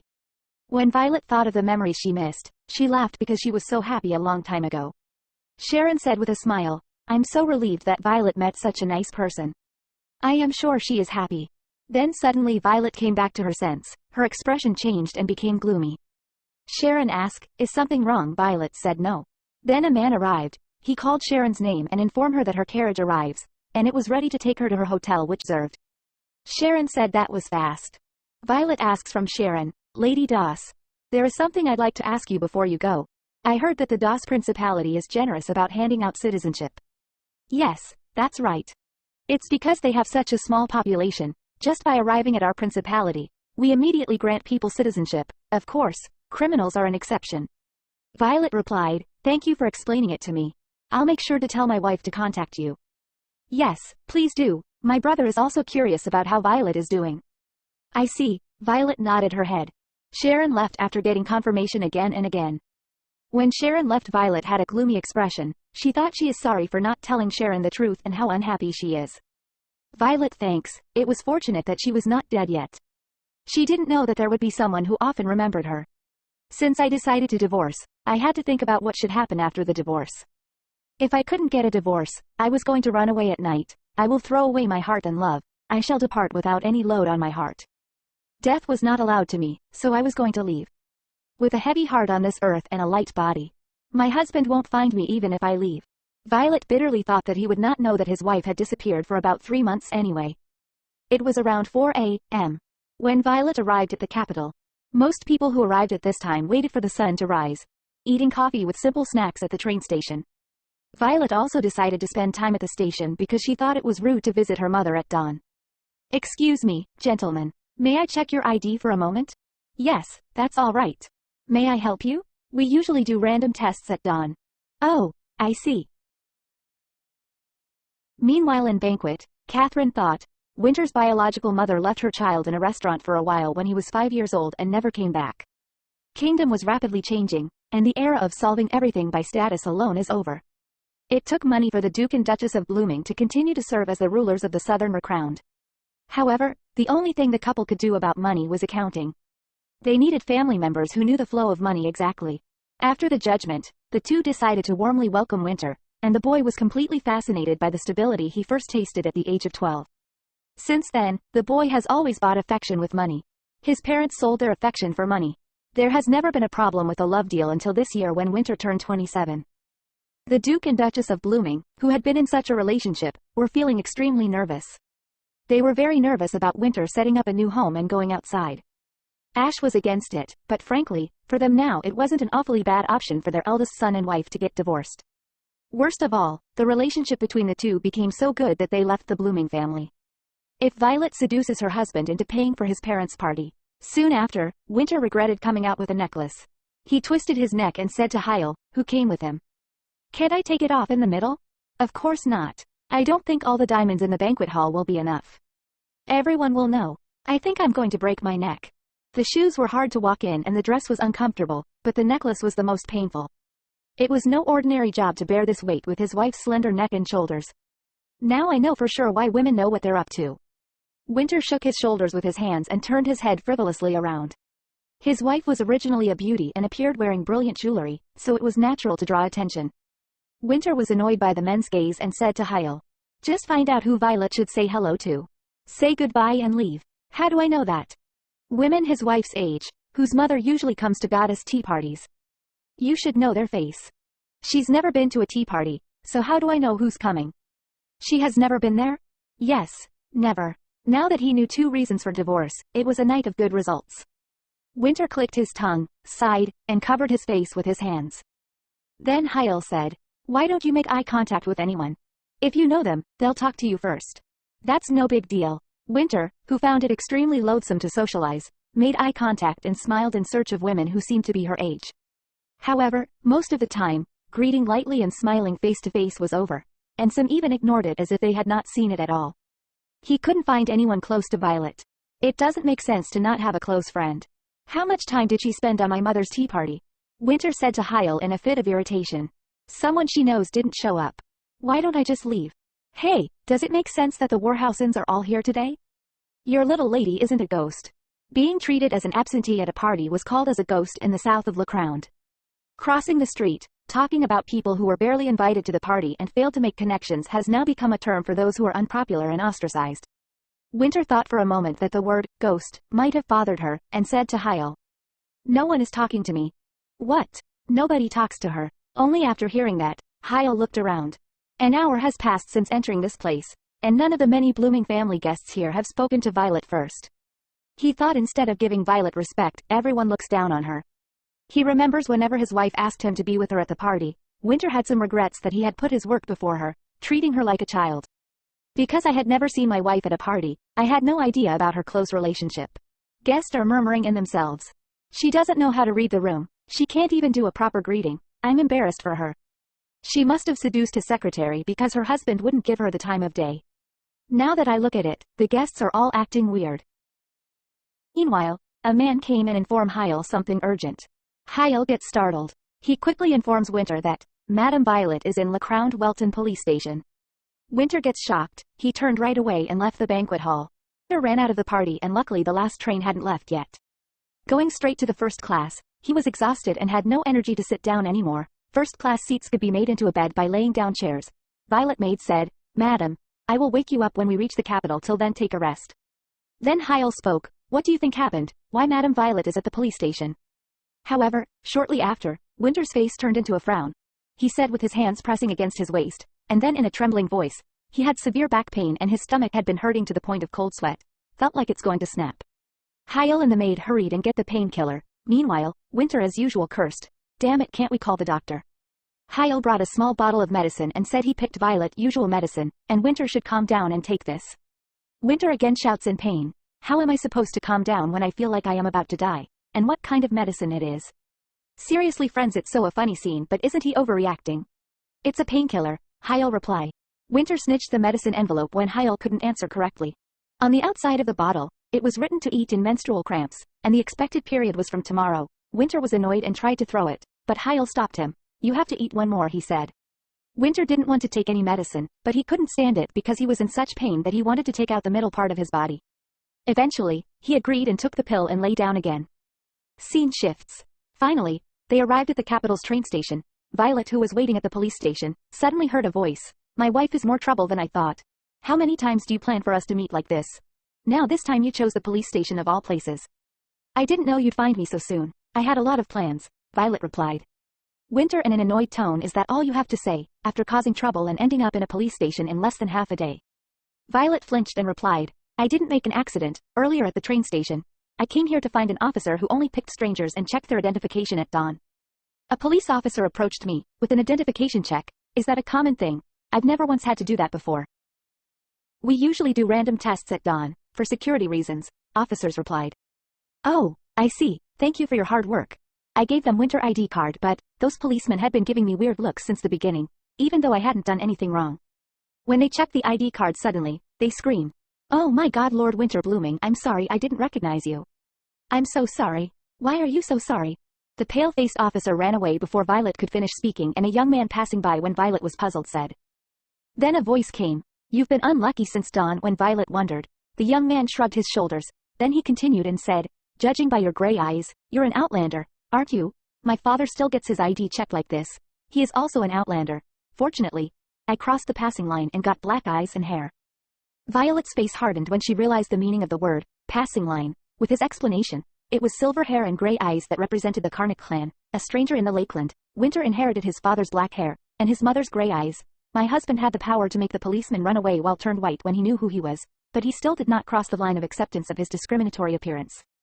Winter in an annoyed tone. "So you came here to find an officer who only picked strangers and checked their ID at dawn?" Violet replied, "I couldn't stand such discrimination." Winter clicked his tongue at her calm answer. He knew she was the right person, but he didn't know that she couldn't stand such injustice, but this topic had nothing to do with her. "But why are you sitting here?" Winter asked. Violet replied, that authorities told her to wait there because they were busy. Winter replied, "And you believe that those people thought that you'd get tired of waiting and then leave the place?" Winter shouts. Violet, "Wait, there is no need for you to get angry like this." They both touch each other and their bodies immediately return to their original condition. Violet suddenly stumbled in a sharp pain in her back. Winter grabbed her arm and sat down, saying, "I will take care of this, so get some rest, your body isn't in the best condition." Violet picked herself up. "I still have to meet those officers." Winter replied, "I told you there is no need." Violet gets angry and says, "No, I will talk to them." She entered into the room. Then all the officers who recognized her got up. The Capitol Police were a very conservative group, so even if the royal family was disbanded, the majority thought they were working for the royal family. They thought first Sir Winter and now Madame Violet too. They ask, "What's brought you here, Princess? I mean Madame Violet." Violet immediately found a police officer who checked her husband's identification card at dawn. "Officer, The officer knew that she had come to look for him because he remembered he checked Winter Blooming's ID card. There were about 10 people in the detention center, only 2 of whom were handcuffed, and the 2 were the only strangers with gray eyes like her husband. Officer, who noticed anger in Violet's eyes, said urgently, "You don't know very well, but strangers are more likely to do dangerous things. Are the handcuffs especially for those who commit more dangerous crimes?" "Well, that's not true, but madam." "So what do you mean I don't know?" when Violet asked. The officer swallowed without realizing it. When he didn't answer, Violet continued, "Are all of their crimes being investigated just the same? If so, then treat them equally, and please be fair." But the police officer still tried to argue, "But madam, they are outlanders." But Violet cut his words and said, "How could you say that, while we are discussing equality? I'm certain you know what honor is, so please act dutifully as a police officer of LeCround." Her voice had a dignity that made him speechless despite her calmness. Officers replied, "We were short-sighted. I'll uncuff them all and treat them equally." When Violet greeted the officers, "Thank you for your understanding of my intentions. I expect you to act accordingly from now on." While saying this, she looks like the goddess of justice, isn't she? Violet was taken by Winter's hand to the Karnak Hotel. Winter forced Violet to lie down on her bed as if he had found a patient who had fled. "It doesn't hurt this much. I am not that ill that I must be placed on bed rest," Violet said to Winter. But Winter disagreed and said she should just listen to him and stop pushing her body unnecessarily and get some rest. Then he asked whether menstruation hurts this much when it hasn't even started, and he couldn't believe still she wanted to speak with police officer in this state. "It seems like you have a fever." Violet replies, "This level of pain is nothing." Winter's face darkened with Violet's answer. Then he muttered with a confused look, then asked, "Speaking of which, do you not have any friends in the South?" Violet is stunned. Then Winter continued, "I was at a party last night and no one was talking to me." "How come you don't have a friend when my mother threw so many parties, but no one talked to me?" There was a bigger reason. His absence from any social event for the past 3 years was seen as a strong resentment against his wife, and the nobleman had too much to lose because Winter was friendly to the people who blamed her, though it was not only because the Warhouse turned away Violet, but also because the old Blooming couple explicitly hated her. Then why would nobles will friendly with Violet?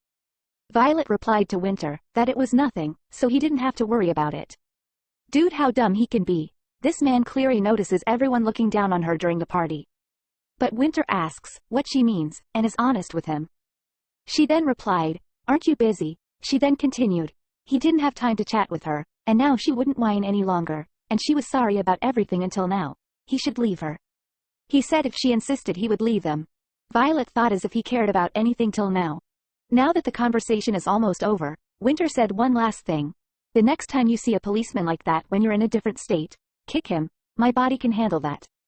Violet flinched. She thought, she didn't know how it was going to be resolved, but she didn't think it was a legal method, so she squinted her eyes. Then Winter lifted her chin lightly with his fingertips and said, "I've never seen that look before." Violet puzzled. "What look?" "Well, you look a little angry."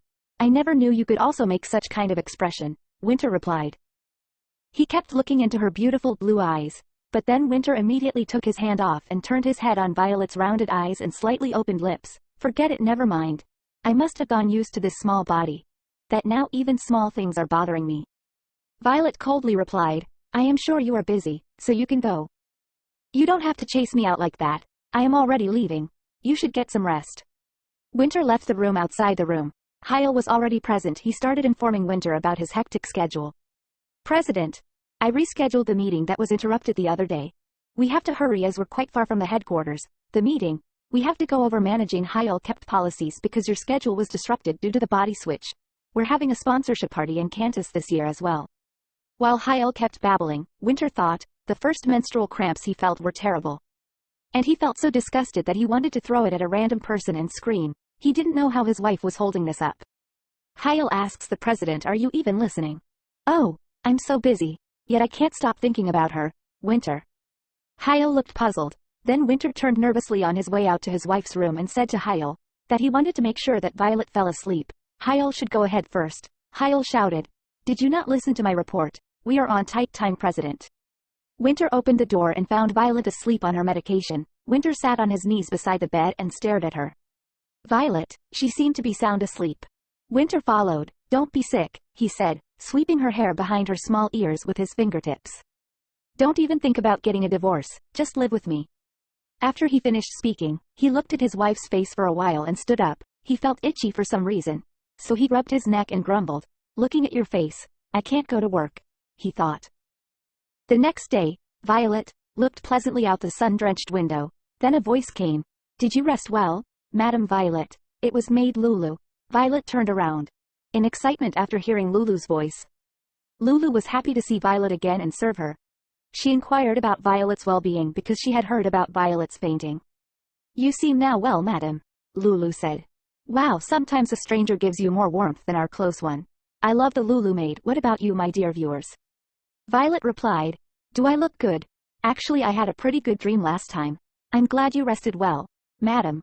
Do you plan on going to the Felice territory right after breakfast? Violet replied, yes, that's right. Please prepare carriage and I'd like you to send me a message in private, without anyone knowing. Lulu was startled. Without anyone knowing? What's the matter? Well, my friend ran away from home, and she shouldn't be caught by anyone. Your friend ran away from home? Oh, what a troublemaker. Yes, I will do that too. Violet thanked Lulu and laughed cheerfully.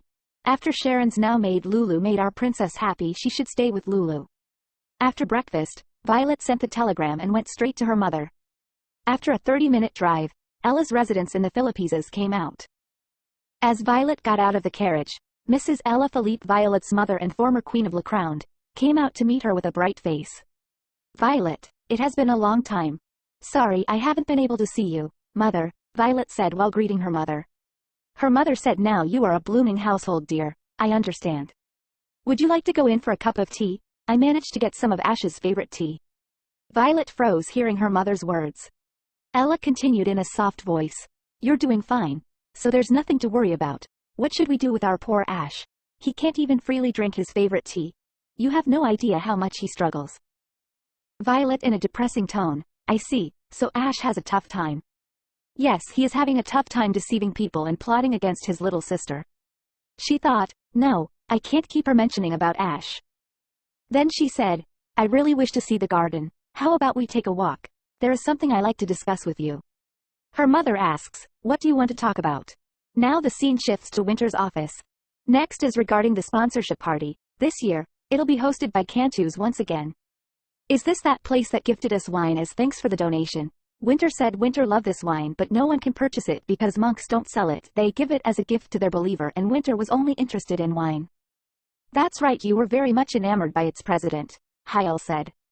Winter said the fragrance of the wine was exquisite. I want our soon-to-be-finished hotel to have exclusive rights to that wine. I know, with my etiquette, there won't even be a negotiation. Most of the monks are of royal lineage after all. They do value reputation more than wealth. Well, that'll be quite tricky. I will try to make an appointment with them, Hyel said. Then Winter thought, of etiquette. He got an idea just from the word etiquette. He thought Violet knows how to switch the bodies right. Should I ask her to switch just for a one day?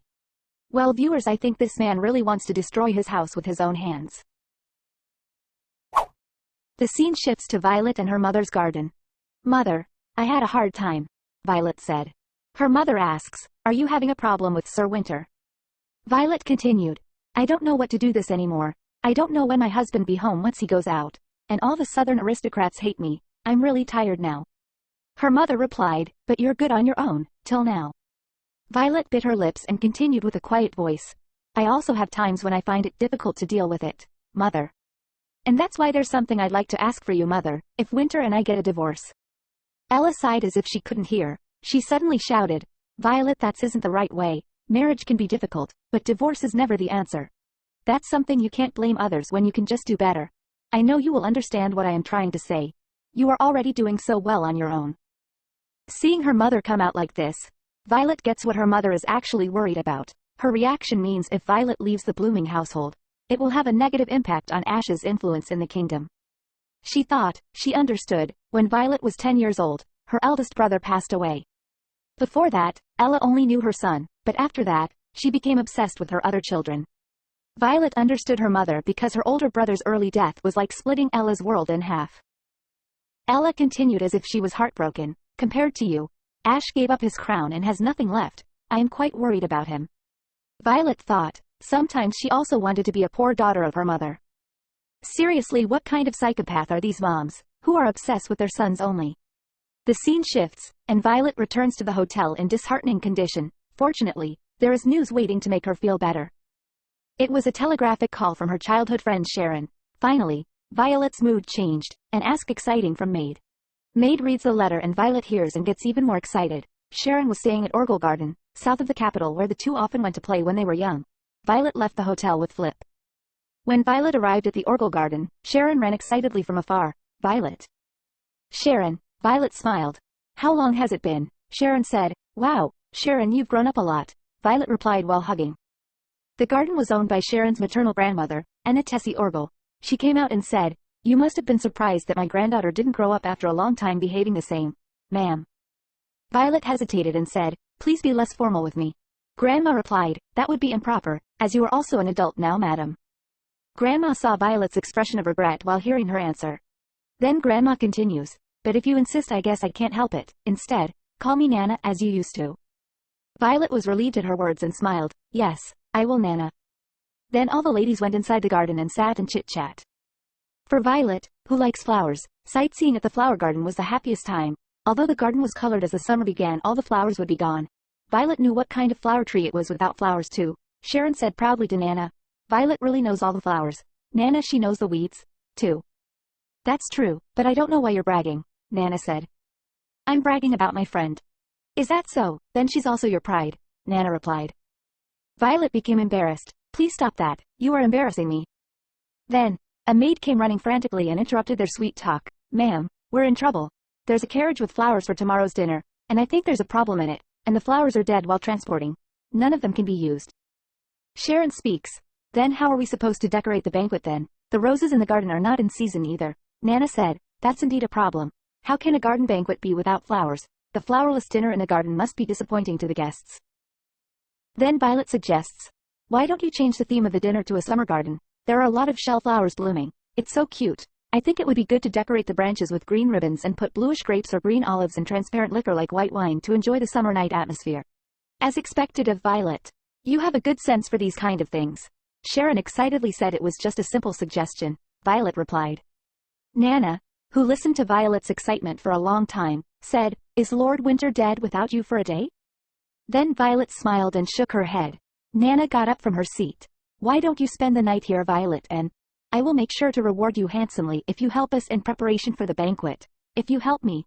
Violet got excited and agreed and said, Please let me help you, and I always wanted to make my own money. Sharon also got excited and said, Grandmother, me too, I ran away from home and I don't have any money. Nana said the more helping hand had, the better it is, since we're short on time. Let's begin right away. Violet called Philippe. Philippe, I'm sorry, but could you inform my husband that I'm staying at the Oval Garden tonight? Violet shut her mouth as she was talking. When Winter never came home for 3 years, he never had informed Violet. He was always out of touch, and she always waited vaguely. Violet shook her head. There's a high possibility that he won't come in, so I don't think we need to leave a message. If my husband comes back to the hotel and asks, Lulu will contact me here. Yes, I think so, too. Philippe nodded eagerly. He probably noticed Violet's mind. Violet thought, I wish he would come to know how burdensome it is to endlessly wait. The scene shifts to the Winter Hotel. Hyle said, Wow, when you first asked me to buy the island, I thought you were out of your mind, after losing all your wealth from the marriage. Winter gets angry and asks Hyle why he is bringing this up again. Does he want to get a fire? I'm so excited. Didn't you manage to make it to the largest hotel chain on the continent? Are you returning to the hotel? Usually you staying at the office. Winter replied, My wife must be back at the hotel. Is it because of the divorce request? This isn't that much better since you're coming home at dawn. You should have returned earlier, President, Hyle said while teasing Winter. Winter got angry and said, You keep blabbering with that mouth of yours and see what happens. Hyle's response, You have worked hard, sir, please take a rest. Winter said only he can talk to me like that. The last 3 years have indeed been too much. As he continued to live a poor life of staying up for several days in a row and then sleeping for a solid day, he felt mentally exhausted. He thought should he ask Violet to have lunch with him tomorrow since she didn't come out of her room before breakfast. The carriage ran along the river and soon arrived at the hotel. Maid Lulu informed Winter that Violet didn't return back. Winter gets shocked. What? She hasn't sent any messages. She must be having a great time with her friend. Maid Lulu replied happily. Winter asks, Are you telling me that Violet spends the night elsewhere without telling anyone? Winter kept banging on Violet's room door. Madam, Violet really hasn't come back. Please stop or the door will break, the servant said. All servants tried to stop Winter, Winter shouts in anger. Now listen here. My wife is a woman that can't stand a crowd. Yet you're telling me that not only did she leave without a word, but she's also spending the night outside and she hasn't sent a message. You should have looked for her instead. You know how dangerous it is. All the servants tremble with fear, but Maid Lulu gets angry at Winter's childish behavior, so she shouts. She went to the Ogle Gardens. How could she be in any danger? She isn't a child, President. It was a nice day. Of course, she would go out. Besides, you don't even return home most of the days. Why are you causing such a fuss because Madame Violet hasn't returned home for one night? Finally, someone who actually scolded Winter. For his behavior we love Maid Lulu. There was nothing to argue with what Lulu, Winter thought, who didn't want to lose, was full of swear words up to his neck. But he couldn't say it because Violet liked Lulu so much, otherwise I would have. But then he stopped. Winter said in an annoyed tone, Violet doesn't even like tea parties. What I'm trying to say is that there's no way someone like her would be out partying all night. Pardon me, President. Are you sure you're not mistaken? Madame Violet loves being around people. Maid Lulu replied. Winter then continued, as someone who's been with her for 3 years, I think I'd know better. Anyway, report to me as soon as she's back. Winter sat in a drawing room chair and stared at the door. He thought, Ogle Gardens. I'm glad she hasn't left the capital, but he was still disturbed from Violet words. Better than continuing to live like this. If I had died, Violet words. He thought, I wouldn't be this anxious if she hadn't said something like that. Let's just work. She's probably sleeping over because it became too late to come home. I'm sure she'll be back in the morning. She'll be back any time now. Let's work. As time went by, he thought she would come in the morning, lunch, maybe before dinner. However, when Violet did not come even in the evening, he was afraid that something had happened to her. Winter can't focus on work. It's been a whole day. Why is she still not back? You there, call a carriage and prepare to go out. I need to make sure she's safe with my eye. The scene shifts to garden, at Anna's house. As she was working late at night with Violet, they were making decorations for tomorrow while Sharon was fast asleep. I heard from Sharon the other day. Apparently, there's nothing Sir Winter doesn't know about you, Nana said. Violet bowed her head and thought, it wasn't the real Winter that she was with. Suddenly Nana said, is life in the South hard? Hearing these words, Violet get freeze. Then Violet replied, it's hard, but I imagine it's not as hard as my husband who lost his wealth marrying me. Maybe I am selfish like Ash said. I just have to endure this. Nana shook her head and in a serious tone she said, I'm sorry to say this about your brother, but Ash is an opportunist. There's no need to take to heart what someone like him told you. Anna shrugged her shoulders as Violet looked surprised. I am at an age where I do fear anything, but I am wary of people like your brother who seek power. I don't want my grandchildren or you to live in such a world. That's sad, but you are welcome to come here whenever you find things difficult. I'm at least capable of taking care of you. Anna's words made Violet's face bloom like a flower in summer. She gave a pleasant smile and said, I will, Nana. Ah, Nana is so amazing. The next evening at the dinner banquet at Ogle Gardens. All the guests finally arrived, and they were very surprised by all the banquet decorations. Oh my God, such a vibrant and green sight. It feels so refreshing to be here. What a splendid party, Madam, Nana proudly replied, to all the guests. This is all thanks to Madame Violet of the Blooming household. This luscious green banquet was her idea. Guests are surprised. Oh my. Did you mean the Blooming Duchy from the south? I see you have quite discerning eyes despite being so young. This atmosphere is unlike anything else. Violet hesitantly replied, thank you. She felt flattered. Then a voice came. She's had an eye for these things since she was a child. Violet was startled and turned around. She found a familiar face. It's been a while. Sir Kenjess. Kenjess is ex-commander of the Royal Bodyguards and current chief of police. I'm happy to meet your acquaintance again, Madam, Sir Kenjess replied. Violet said, I heard you became the chief of police after the royal family was annulled. Sir Kenjess continues. I apologize for not always being capable of protecting you. I heard that you visited the Welton police station recently. He bowed and said, as the police chief, I shall do my best. Nana from behind said, seeing your face assures me. I wondered why you accepted my invitation, so you could see Violet? Nana continued, so you wanted to see the princess much more than your dear old friend, my goodness. That's not it. It's just that as a servant of the public, private occasions like this are, Sir Kenjess replied. All right, I got it. You old man, Nana said. Suddenly in this happy moment, Violet gets lost in her thoughts. While laughing and chatting with people like this, the time I tried to take my own life, feels like a long distant past. But sometimes it'll all come rushing back to me in an instant. She suddenly remembers the day she wanted to end her life with a gun. Are you all right, Madam? Sir Kenjess said. Of course, I'm perfectly fine, Violet replies. It's such a wonderful banquet, isn't it? She thought, I want to bury my worries and embrace this warmth instead, even if it's just for a moment. Tick-tock voice came and Violet noticed, it passed 10 meters already. She thought, I've never been out for such a long period of time. Then she shook her head and thought, don't feel guilty, Violet, it's only been a day and a half and he disappeared on our wedding day and only returned months later. Then a familiar voice came. I apologize for intruding without an invitation. Oh look, who is it? Winter blooming, Nana said. Violet was shocked and suddenly turned around and saw Winter. Why, for what he is here, she thought.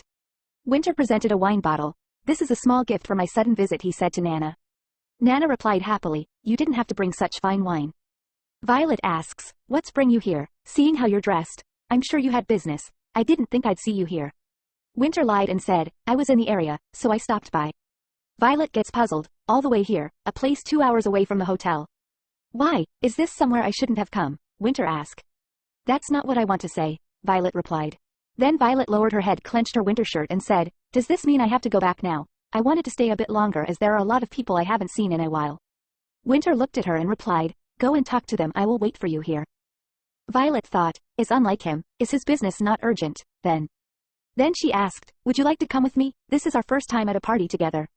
Winter froze her for a second, then he grabbed Violet's hand and escorted her properly and said, as your wish.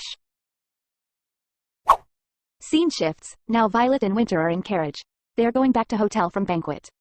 Winter said, the wine wasn't that strong. How are you so drunk? Violet is dazed. She said, it's strange, but I get easily drunk off of red wine. Then she laughed. Then you shouldn't drink red wine anymore, Winter replied. Violet said, but you said it was a good wine. Even Madame Enna was very excited to have it. Violet's husband is always a welcomed guest at Enna's mansion. Violet said, how could I not you drink, when you brought such a fine gift? Why did you drink a whole glass while we were greeting people? Winter asked. Violet replied while giggling, it was so fragrant and delicious. Violet kept giggling. Winter said, you are quite drunk, aren't you? That's why you are giggling so much. Winter was led by Violet for the first time since his marriage and greeted dinner guests, and introducing her husband to people. She said, I always want to introduce you to everyone, this is my husband. It was nice to do it. Winter never imagined that his wife would be so happy because she only had one party with him, he said to Violet. Violet replied, that's because you're always so busy. I thought you might leave at any moment. I'm tired because I couldn't sleep well after preparing for the party yesterday, Violet said. Winter wrapped Violet's head to lean against his shoulder, then he said, how can you go 2 hours like this, just sleep. Violet's eyes were opened again by his actions. As his usual behavior continued, she suddenly woke up. Violet, who was hesitant, reached out carefully and held Winter's hand. Then she looked up and saw Winter. She said, Winter, let's really talk this time. Winter said, I can't divorce you. Violet replies, if we can't get a divorce, then let's talk about a child. She thought, I have decided to run away if I can't leave this world. But that's a final resort. If there is any single chance, then I wish we could stay married. As long as there's hope to keep this relationship, we need to move our main residence to the capital and have a child. I know you're still busy, but I thought it's about time to discuss this. What's your thought, Winter? Winter's hand slipped out before she could finish. He turned his head out of the carriage window as if to end this conversation. He said, I don't have any thought. Violet asked, what do you mean? Winter replied, I mean, I have no desire or thoughts for having a child. She said, is that all? Without even properly talk about it together. She turned to the opposite window without saying a word. I see. Now I know. And there was no more conversation in the carriage. Winter now understands what Violet said was a substitute for divorce. He was heartbroken because he knew, but he couldn't give room for the child. Well, it was impossible for him to have child with Violet because statistically, mixed-race members of the Karnak clan, who are mixed blood, they can conceive child with only opposite gender of the same Karnak clan, but he never explained this to Violet. Man, he is really very bad at communication. Next day, Violet woke up late in the morning. Winter and Violet having breakfast together. Violet asked, what do you want? Winter replied, what do you mean? Violet said, you were waiting for me first thing in the morning when I wake up. What are you doing here? Can't you understand? I'm giving you my time, Winter replied. Violet said, you even asked to have a meal together when I'm sure you have work to do. You must have a reason. Winter said, you've always wanted to talk, so I decided to hear what is it that you have to say so much about. Weren't we already done talking? There's a thing called timing in the world, Violet said. Winter replied, that's precisely why I'm trying my best now. Why are you being so difficult about this? Then the room fell with awkward silence. Winter then asked from Violet, how we are able to switch bodies. Violet replied, I am not sharing it, at least I should have something on my sleeves. Then Violet lowered her head and asked, why you hate the idea of having child so much? Winter said, I will tell you when you no longer want a divorce. I think I need to have a child to stop wanting a divorce, Violet replied. The room filled up with awkward silence and maids who were standing there were nervous. It seems like they are standing on needles. Actually, I've been curious about something. I wanted to ask you. Yeah, we're finally having some conversation now. However, Violet, who said she wanted to know something, remained silent for a long time. Winter said as if he was frustrated. So I'm like that to you, right? You bought it at a high price, but you can't use it. Winter gets shocked hearing Violet's words. He asks, what did you just say? She thought, a mispurchase. When you brought it home, it didn't fit your house, so it looks like an antique in the warehouse which is bought at high price and can thrown away at any time. Then she continued, I know I cost 24 million lachnas. Even I don't think you can throw it away easily, so I always felt sorry for you. What should I really do when I'm useless and still can't be abandoned? I am just sitting and collecting dust, so what I'm curious about is, when will you abandon me? I hope you find your love. 2. Winter then speak, is that all you want to say? Violet reply, I am not down yet. But Winter interrupted and speaks, does princess don't under the meaning of colonialism, this conversation is going nowhere. Have no intention of abandoning you, and you must not leave me. I don't know what the problem is, but if you feel that way, I'll try to find a solution. What will you try to do? Violet asked. When asked by her still uncooperative question, Winter said with his hands wrapped around his face to see if he was troubled. Winter then continued, if I knew that, would I have come all the way here? I can only solve it with money. I've been like that all my life. How much money do you have that you always settle everything with money? Violet asked. When she said something she didn't know, Winter lowered his hand, which he had held around his face, and looked at his wife as if he was full of energy. You're not interested in me at all, Winter said. It's not true, Violet replied. Don't be ridiculous. What's left of me if my fortune take away? Winter grumbled and grabbed Violet's hand and dragged her to the window. The high-rise windows clearly showed parts of the royal castle and even the island at the mouth of the Lepel River. Winter grabbed Violet's hand with his big hand, put his finger under her index finger, and drew a horizontal line in the center of the window. From here to over there. That's all mine. Violet paused and turned her head to see Winter. At that moment, the faces of the two were close, and Violet stepped back surprised. Winter grabbed Violet's hand tightly as she tried to get out of his hand. Violet thought Winter's gray eyes staring at her were like a sharp beast. He then continued, you might have misunderstood because I asked you to pay me back, but do you really think I'm doing this to get my money back? Violet replied, you get angry every time you see me. Winter then replied, what kind of fool will stay still if her wife asks for divorce? He managed to let go of Violet's hand from his grasp, then he turned around and left the room. He said, I can't speak as noble as you. If you didn't know anything about me either. Yes. I'll try to understand you if you want, so get used to me too, don't make me crazy, and you should also try to understand me. Then Violet asked, then how did you intend on understanding? Winter turned around, saw Violet and asked if she has time tomorrow. Violet is surprised causes it's first time Winter asks something about Violet. She said excuse me. Then he replied, let's go on date. Winter sent flowers to the room for 2 days. Violet looked all the flowers sent by Winter and said, Lulu is definitely doing this out of anger, right? I think so, too. Lulu also looked puzzled and replied, it looked like that, but at the same time, it doesn't. Remembering Violet's words to buy flowers, it looks like a flower shop will be set up here. How did he even buy all these in just 2 days? There's enough to make a mountain of bouquets, Violet said. Lulu replied, the president's gift does seem excessive, but you also seem like you're enjoying yourself, madam. Violet said, although it was excessive, it was true that Violet really liked flowers. She was bewildered. Anyway, I heard you're going on a date today. Where are you going? I don't know any place, so I decided to follow where he goes often. Violet thought, it was not a date, but an agreement to find out a little bit about the other person, but there was no need to tell the whole story between the couple. I'll have my breakfast here, Violet said. The flowers smell wonderful. Yes, ma'am. I shall have them prepare something simple, Lulu said. While preparing for table for breakfast maid Lulu said, that fool Chef Turin, he got too excited over some rare butter. I'm sure he bought it for you as an excuse. There's no doubt about it since the president dislikes butter. Violet is surprised and asked, there are people who don't like butter? Lulu then continued, President doesn't like food with butter because he's a southerner. He prefer oil than butter in his food. President like vegetables much more than meat. It's because the Lord was a very poor person when he was a child, so he didn't have any access to meat. That's why he doesn't like dairy products. Listening to their conversation, Violet thought that as her husband said, she knew nothing about her husband as much as he did not know about her. Scene shifts, Winter took Violet to VIP box at Kyle Stadium. Violet, who saw the players warming up right below, screamed briefly in shock. All the players were undressing their tops. In the summer sun, the upper body muscles flashed like jewels. It was a completely different sport from a sport where Violet enjoys riding a free horse wearing a uniform from head to toe. Violet couldn't say anything and covered her face. Meanwhile, the staff in charge of the box seats brought an ice bucket full of beer bottles. Winter took out a beer bottle. Winter, you can take a look. I won't be jealous of you seeing another man's body. I know you won't. I don't want to see it, Violet said. Winter gave Violet a bottle of beer and asked to drink. Don't be so uptight. Drink this. Violet asked, do you just drink with a bottle? Yes, my princess, you can drink it as it is, Winter replies. She didn't hate this atmosphere as she thought.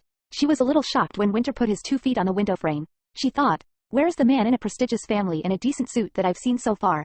And there's only a man who has no manners left like this. She thought that everything Winter has shown in front of me so far may have been fake. Then a familiar voice came. Oh, my. You're here today as well, Winter, so you are watching from here. Then she paused and said, Violet, you are here too. Ariella, Violet's cousin. She was startled watching Violet in stadium. Then she continued and asked, this is unusual. What are you doing here together? Winter replied, well, it's a date. She then continued, what kind of dating couple is that awkward? Anyway, Violet is a bit stiff and uptight. She was like that when she was young. It's exemplary and interesting for her. Why do not I? While Ariella was speaking, Winter held Violet's waist and sat her on a grid on his lap. Violet couldn't balance and put her hands on his shoulders, looking at Winter with surprise, and asked, what are you doing, Winter? Winter then replied, it doesn't look like a date. She know how to say that my wife is crazy. It's as much a miracle as your trashy team wins. Ariel paused and saw them, waved her hand and left. When she left, Winter sighed and leaned his head on Violet's shoulder. I can't be rude to her, do something about her. She is annoying as hell. I can't do anything because she's your cousin. Violet looked surprised at Winter's head leaning on her. Violet asked, you're really not close to Ellie, are you? Do we have to be close? Winter asked. Violet thought, I was half convinced that he was having an affair with Ariella, but it was ridiculous. Ariella tried to approach him unilaterally. Come to think of it, my cousin Ariella has always been interested in my things since she was young. Whatever it was, she wanted to have the same thing, and she wanted to have a better one. Then Ariella found one thing that was better than Violet, which was her freedom. No matter how much she liked ballet, Violet could not be a ballerina. And no matter how much she liked flowers, she could not be a gardener. Her position had always been to convey as the only royal daughter of the LeCrown family. Ariella may not know, but Violet was always jealous of her freedom and loveliness. She thought every man would choose free-spirit Ariella, not timid Violet. Violet said, now stop acting so brazenly, and let me down. She thought, though I'm embarrassed for showing something so uncouth, it honestly felt quite refreshing. She was about to get off his knees, but Winter grabbed her and didn't let her go. Rather, he wrapped his hands around her smooth legs and pulled her close to him. She looked at Winter as if he were doing something wrong. Let me get off, stop being rude, she said. Winter replied, I wonder how many times I'll be told I'm rude today. I won't do it anymore, Violet said. Then Winter continued and said, let's make a bet. What if you do it again? Okay, what's your bet? Violet asked. He replied, 3 more times. If you don't call out my behavior, I'll go to every party and from beginning to end I'll stay only next to you. Violet replied, liar. Winter said, why would I lie when I am being serious? I don't have anything to bet like that, Violet replied. Then Winter said, you're the only one who knows how to change. Sometimes there's a place where you need your etiquettes. I see, she replied. She thought, it's surprising that he needs a change of body. Violet still didn't have much lingering feelings about her life, and she thought it would be no problem if she died because she didn't change her body properly, so she nodded without much concern. Okay, fine, it doesn't sound bad. When do you need? Winter asked, really was that easy? Violet said, yes, it's easier than you think. How then, he asked. Violet said, if you need it, find out for yourself. Violet said so, and only then did she get away from Winter, who let go. When she sat next to him, Winter said what he really wanted. Then Winter had better idea. He said, you'll have to kiss me if you lose the bet. Violet said, it's more useful to change your body when you need it than to kiss me. Winter replied, you don't even need it that bad. Kiss me once until I'm satisfied. If you're careful, you'll win anyway. Whatever you bet on, it's your advantage. Violet thought about it. That's true. Let's make a bet. Then, Violet thought she would win anyway, and even if she lost, it was not difficult to face her lips for a while. In the meantime, the game began. From the beginning, the players of the 2 teams, who had taken off their tops, rushed at the same time. It was a competition with only strength. Violet thought this game is far more brutal than she thought, and whole audience are also using such uncouth words. She was about to say their behavior, but then she realized she had made bet with Winter. She was about to lose. At that time, a man with a large round barrel around his neck stopped in front of the window frame where the couple was watching the game. Lord, who are you betting on? Oh, my God, the man who recognized Violet sitting next to Winter. Then he said it loud, Princess Violet. What are you just standing there for? If you recognized her, you should get on your knees. Who do you think you're in front of? When Winter spoke with a serious expression, the man quickly knelt down. Surprised, Violet got up in a hurry and grabbed the man's arm and lifted it and said, that's not necessary. The royal family has been disbanded for 3 years, and even if not, my husband was just teasing you. At Violet's words, the man stood up feeling unfair and thrilled that the princess had held his arm. Then the man took off his hat and held it in his hand, crying at Winter. What a surprise, why are you making fun of me? Winter said, who's to blame for your own stupidity? I'll bet on Dozer. When Winter took out the bills from his wallet, The man turned a large board he was carrying on his back to the front. Then under the player's name, Crack Dozer, the man wrote Winter's name and the amount of money he bet. Winter asked, have you ever been to a horse race? Here, instead of the winning horse, people bet on the athlete that they think will draw the first blood from an opponent. This is all legal. You don't have to needlessly worry. Now then, who do y'all want to bet on, princess? I'm sure whoever is chosen by you will consider it an eternal honor, the man said. Violet is shocked, she said. How can people bet on such a thing? You two are teasing me now, right? When Violet tried to refuse, Winter pointed to the players and said, have you tried horse racing? Yes, 1 or 2 times following my father, she replied. Winter said, just think all the players are horses. They're a person, Violet said. Then Winter continued, just think it's a horse and choose it. Think you have a mare and look carefully like a stallion. Winter, how could you say such an uncouth thing? Violet, who had already said, uncouth, belatedly covered her mouth with her hands. However, one of the corners of Winter's mouth was going up, probably already hurt her, and the man who was giggling at the word stallion flinching at the word, uncouth, and stopped laughing. Winter said, I'm sorry I won so easily. Violet replied, but what you just said was too much, please cancel it. He instant reply, okay, I'll take back what I said then, purposely said that so you'd call me ill-mannered, now stop being angry and choose, or are you going to do nothing after coming all the way here? Winter said soothingly and chinned the stadium as if asking her to choose a player. Violet looked calmly and pointed to a player, she choose and said, that player looks like he's in good shape. Santer then, that's a good choice, Violet's name was written on the board. About 20 minutes later, the referee stopped the game when blood splashed from a punch at the stadium. It's Santer, someone shouted, and the audience began shouting Santer's name. It continued while Santer, who punched during the match, was sent off. Winter congratulated Violet for winning betting. The bloody stadium was shocking, but after learning the rules, Violet got interested little by little. She glanced at it in a similar mood like how she kept craving stimulating food, perhaps because she lived in a dark and quiet place like a mole for 3 years. All unfamiliar things were interesting. During the game, many people came to the box seat and greeted the two. Winter often bursted into laughter in the middle of the conversation, and Violet has never seen Winter smile like a boy in the past 3 years. She thought so Winter can smile like that. If I were dead, he'd be much more free. It was strange that Violet's body changed because of Winter's pedigree, but the result was not for him.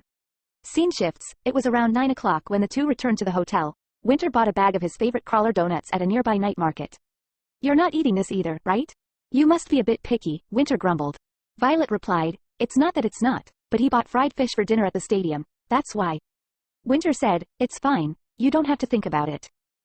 But I'm telling the truth, she replied.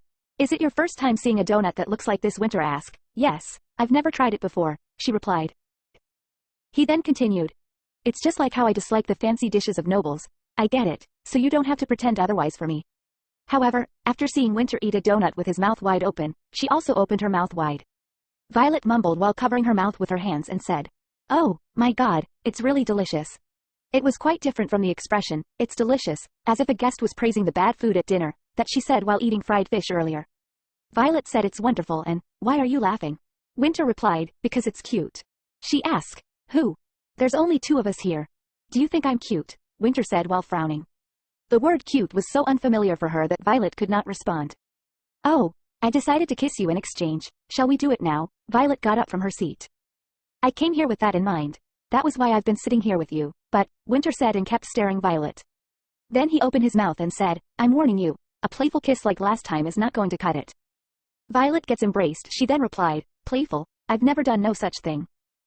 Then he sit back and said, listen here, your family's education is all wrong. You can't take off all your clothes, even in bed. You can't make any sound or even touch. Do you think those rules make any sense? He said while frowning. Then Violet asked, then what kind of kiss do you want? Is it not just touching lips together is called kiss? Winter replied, no, it's not. Only then did Winter get up from his seat when and held Violet's waist with both hands and sat on the table.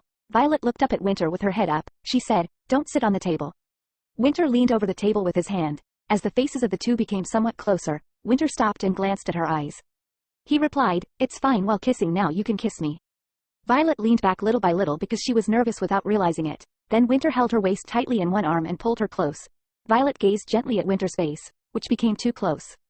Then he said, you asked me what I wanted, right? 3 years of holding back is enough.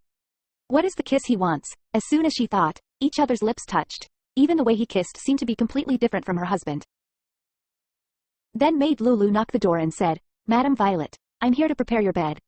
Hyel was also there. He said, President, it's time for you to head back to the office. But they got no response. Then Lulu called Violet name again, Madam Violet. Finally a fainted voice came. It was Winter. I will be there just a second. And as she was getting up, Winter hugged her waist and wouldn't let her go. His hair was completely disheveled, and his shirts were unbuttoned in the process of touching each other's. Violet said, what would Lulu think of us? Winter replied, you heard from Hyle that I worked as a servant when I was a kid, right? I'll clean up the bed. Violet said, we can't, what will the two of them think? Lulu and Hyle kept waiting outside the room. Hyle thought, could it be they? Then Winter continued, that the bed's going to be a real mess tomorrow. Violet asked, what does that mean? In the meantime, Violet, who had been agonizing for a while, tried to get out of his arms by understanding what he meant and freaked out. How can you say such things so boldly, Winter? Violet opened the door first and went out. The eyes of Lulu, who was waiting in front, and Hyle, who was standing behind her, trembled wildly. As Winter walked past those two without a word, Hyle was frozen and quickly followed him. My lord, you're going to the office right away, aren't you, in a hurry? Hyle said. Winter replied to Hyle, you want me to rest, then why are you here? Hyle replied, I told you because I thought you wouldn't rest if I didn't say so, I was wrong. Winter replied, fine, the prepare to leave now. Lulu, who was rolling her eyes until the two were far away, teased Violet. Madam, your hair is messy. Violet's face turned red with shame. Before leaving, Winter turned back and said, as for you, Violet, let me know if you have any party to attend. I will go with you, and there's no point in betting if you go all 3 times. Violet's eyes sparkled. She replied, really, even though I lost?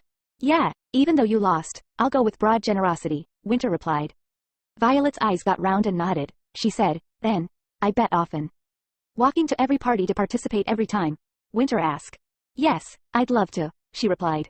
Winter replied, just head back and take rest. Winter left the room. Maid Lulu again teased Violet. Oh, the fire isn't even on, but you don't know why the room is so hot. Do you want me to sneak both of you to the same room? Violet, whose face turned red with shame, she said, you don't have to do that at all, I'm telling you. Violet shook her head with a face that did not find any of her usual composure. Lulu kept teasing Violet with a cute new reaction. Then Lulu left the room with a pleased expression. Violet thought, it was a day full of unfamiliar things like the match, the bet, and the kiss which Winter desired. Although Winter kept going blizzard things, but I didn't dislike them. Violet, lying on the bed, stroked her lips with her hands. His ways were strange, but she didn't hate it. 4 days later, the couple packed their bags to return to the blooming mansion which was located in the south. Lulu and all servants was regretful and didn't know what to do, and after holding Violet tightly and letting go, she couldn't bear it and held her tightly and let her go again repeatedly. Lulu said, Madam Violet, you have to come back soon. Madam, please make sure you're eating properly. Head chef said. Leaving the capital behind, Violet got on the train. Seeing her expression begin to harden from the moment she left, Winter worriedly asked, you guys aren't saying goodbye forever, you know? Violet replied, but it's true that we won't be seeing them for a while. He continued, you must have taken quite a liking to the hotel staff. If you like them so much, why not bring them to the estate? Violet asked, what does he mean? Winter replied, if you want to stay with them, you can do exactly that, and of course, I'll make sure to compensate them fairly. Violet unintentionally shouts, no, she thought, bring them to the blooming estate, and let them see how awful and pathetic I am there. No, never. She then composed herself and said, no, that's not necessary. Winter saw Violet's expression and asked, you don't look better. Then again Violet thought, I came to my senses, now I am going that place again. She then speak, you know what I was thinking. Why don't we live in the capital? It's okay even if it's later, think about it. It's okay to live in the capital too. And if we stay in the capital, I'll change my body whenever you need it. And the company is also in the capital. What do you think? Violet's voice became more and more desperate. She thought she could endure. If there was a hope that she could come to the capital someday, she could hold out there, but she had fears he thought that he would refuse immediately. But Winter replied, okay, let's do it. Violet's eyes widened as Winter responded. She said, really? He replied, there's no reason for me to travel this long distance like you said. It will be hard to move right away. The blooming has been living in that estate for generations, so let's see. Thank you, she replied. When she answered with a voice that sounded rather subdued because it didn't feel real, Winter asked vaguely. Are you sure you're happy? He inquired. Yes, very happy, she replied. He said, then run around flapping. I can't tell if you're really happy. I'm really happy, Violet responded. Winter replied, I still don't know. I'll have to observe you to distinguish whether it's really good or not. Violet laughed a little aloud this time at his joking answer. Living in Blooming's mansion would be tolerable if there was a guarantee that she could return to the capital. It's not a sure thing, but the fact that it's a possibility made her feel like flying. Violet thought, maybe this life will be worth living if I settle down in the capital, where people I hold dear are, and where there's no one to ostracize me. The train heading to Blooming Estate stopped for a while. There was a problem with the track, so it was going to leave again in about 2 hours. The two went out of the station for a while and went around the area once. Plane continued between the capital and southern regions. Long Leawood, where they got off, was quite populated. In particular, agricultural products from nearby plains flocked here to form a market. So it was a place where a lot of money came and went. Violet looked at the Long Leawood Plains, which was colored with summer green. Just looking at it, time flew by. It was a beautiful place. She said to Winter, "I always wanted to say thank you." "What?" he asked. "Long Leawood Plain, you gave it to me as my private property." "Don't say useless things," Winter, whose hands were stuck in both pockets, grumbled. "After the wedding, I heard from Ash after you left, out of the 24 million Lochna, there was also money borrowed from the bank using that Long Leawood land as collateral, and yet, you provided me with my private property." He replied, "What is that? You want me to starve the princess?" As Winter acted like a rebellious teenager, Violet narrowed her eyes and spoke very seriously. "You also need to accept my gratitude sincerely. Please run around flapping." When Violet returned back what he said, he laughed without realizing it. "I'll take it." Before leaving, Violet smiled and looked back at the Long Leawood Plains. "Who knew that it was possible for us to share a normal conversation like this? I am truly happy," she thought. Before leaving, Violet smiled and looked back at the Long Leawood Plains. Winter gave her 500 Kadashan-wide Long Leawood Plains as a fortune. Selling the land made 300,000 Lochna, and 200 Lochna used by Violet every month, even though they are still giving tenant farming through brokers. It was money that could never be saved, even if it wasn't enough money to live a simple life. Nevertheless, Violet never thought of selling that land even when she thought of running away. She thought, if we divorce, I have to return it. Winter is a man with a strong sense of responsibility towards his family. I knew this from the beginning, which is why despite how long he had been away from home, Violet loved Winter deeply, even during the long periods when Winter wasn't home. Not because he shared his fortune, but because she thought he was such a responsible man. Winter and Violet has arrived at Blooming Mansion. Winter speaks. "I'm going to move out. I'm going to leave." "What do you mean moving out?" Catherine asked. Winter reply, "The capital is too far from the manor. I think it would be better to settle down with my wife over there, Mother." "Did Violet say so?" Catherine asked in a trembling voice. Winter shook his head. "It's because I'm having a hard time." Catherine replied, "Winter, I can't even see you often right now, but if you move out, you won't come home forever." Then Winter replied, "I'll come when Mother calls me." "Is it because I'm bad to you?" she replied. Winter flinched. He said, "What are you talking about? Mother is always nice to me." She started crying and said, "But even so, you still don't see me as like your real mother, do you?" Winter looked a little flustered at Catherine's sad voice. James said when he showed signs of being dragged in, "Think a little more about moving out." Catherine sympathized with what he said. "That's right. Think about it a little more, Winter. We're not ready yet." Winter replied, "I understand what you two are saying. But we'll have a place in the capital for now. Even my wife can't move around in hotels like me." Catherine's eyes were round at the words. "What's wrong with that? It's not even just a regular hotel, it's a great hotel built by my son." Winter replied, "I've been wandering all my life, so I'm fine, but my wife is different. It's not your home when you can't touch it." Winter showed signs of getting annoyed. He was a great son, but he didn't always hide his fiery personality from his parents. James nodded. "Yeah. It's fine to have a second home to live. Sounds splendid, isn't Catherine?" Catherine thought, what's gotten into him? She said it's fine as long he isn't moving out. Winter said, "Then I think you've given me permission." After Winter finished talking, he went back to the carriage. When their son left, there was a moment of silence between the blooming couple. At the age of 5, Winter was abandoned by his birth mother in front of a restaurant. He ended up being pushed around and forced to work every day. He only resolved himself to escape from that place 7 years later.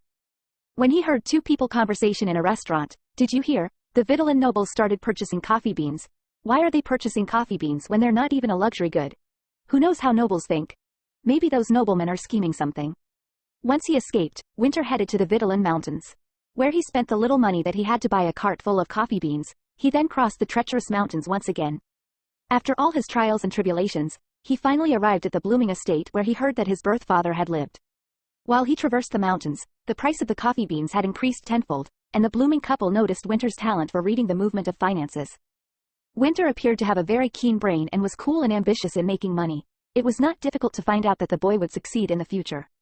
The two of them welcomed Winter warm-heartedly. The young boy, who was hungry for affection, could not come to his senses due to the warmth he had never experienced in his life.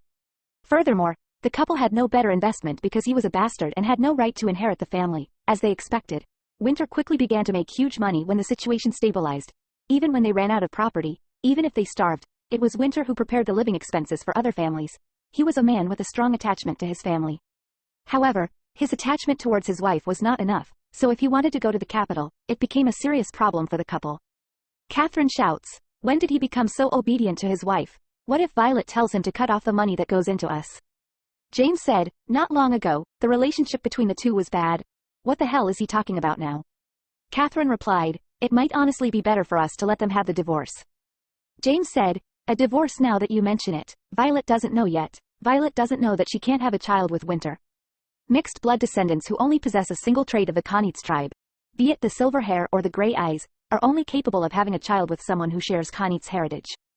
It has been a long time since the Khanits tribe have settled in Lacround, hence, despite the prejudice, at least a little bit of their blood runs in most families. But if think one woman who wouldn't have a drop of Khanits blood in her, it would be Violet, the pure-blooded princess of the Lacroland royal family." James said, "I am certain they can't bear a child because it's been 3 years since they married." Catherine replied, "Maybe Winter will never tell Violet about it. That boy would do anything to keep the peace in the family. Then let us use that. If Violet finds out, she'll be furious. Of course, it's a reason for divorce," James answered in a heavy voice.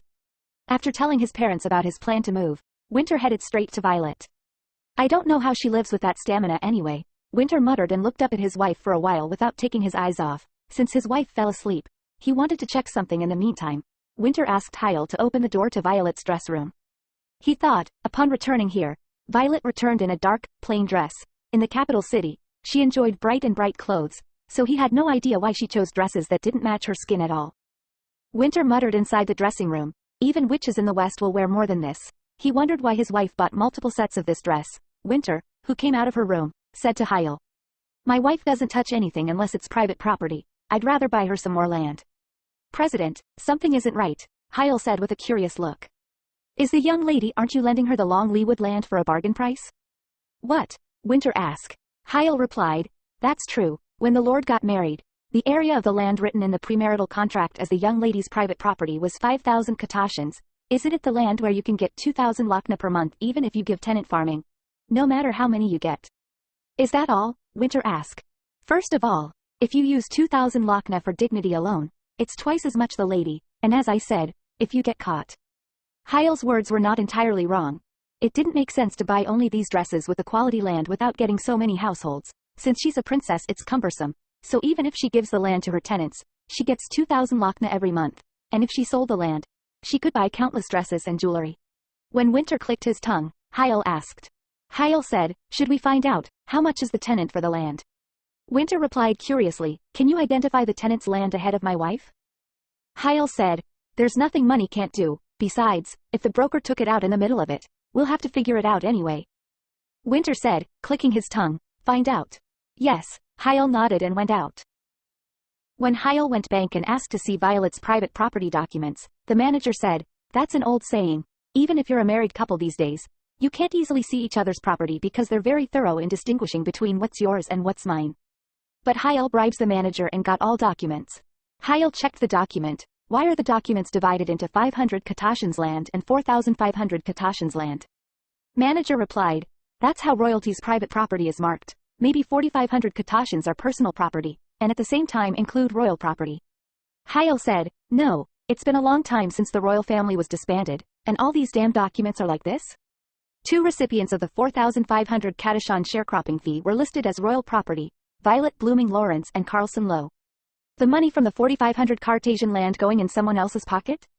Hyle pushed for a moment and asked, "Who's Carlson Lowe?" "How can I know?" Then he said, "Oh, I remember. Isn't it the name of that singer Carlson Lowe? Isn't there a blonde who's a good singer? He's a womanizer." Hyle thought, why does someone like him have lady account access? "Then keep it a secret that I was here," Hyle said. "Who would I tell this to? Anyone?" Manager replied sourly. Hyle headed back, while thinking, most of the earnings from Madame Violet's land is going to an outsider, and it's going to Lacraline's best looking, yet worst womanizer at that. I have to report this right away. Young lady. Violet, who was fast asleep, opened her eyes to the voice of a maid who woke her up. "The old master and his wife asked you to have lunch with them today," maid informed her.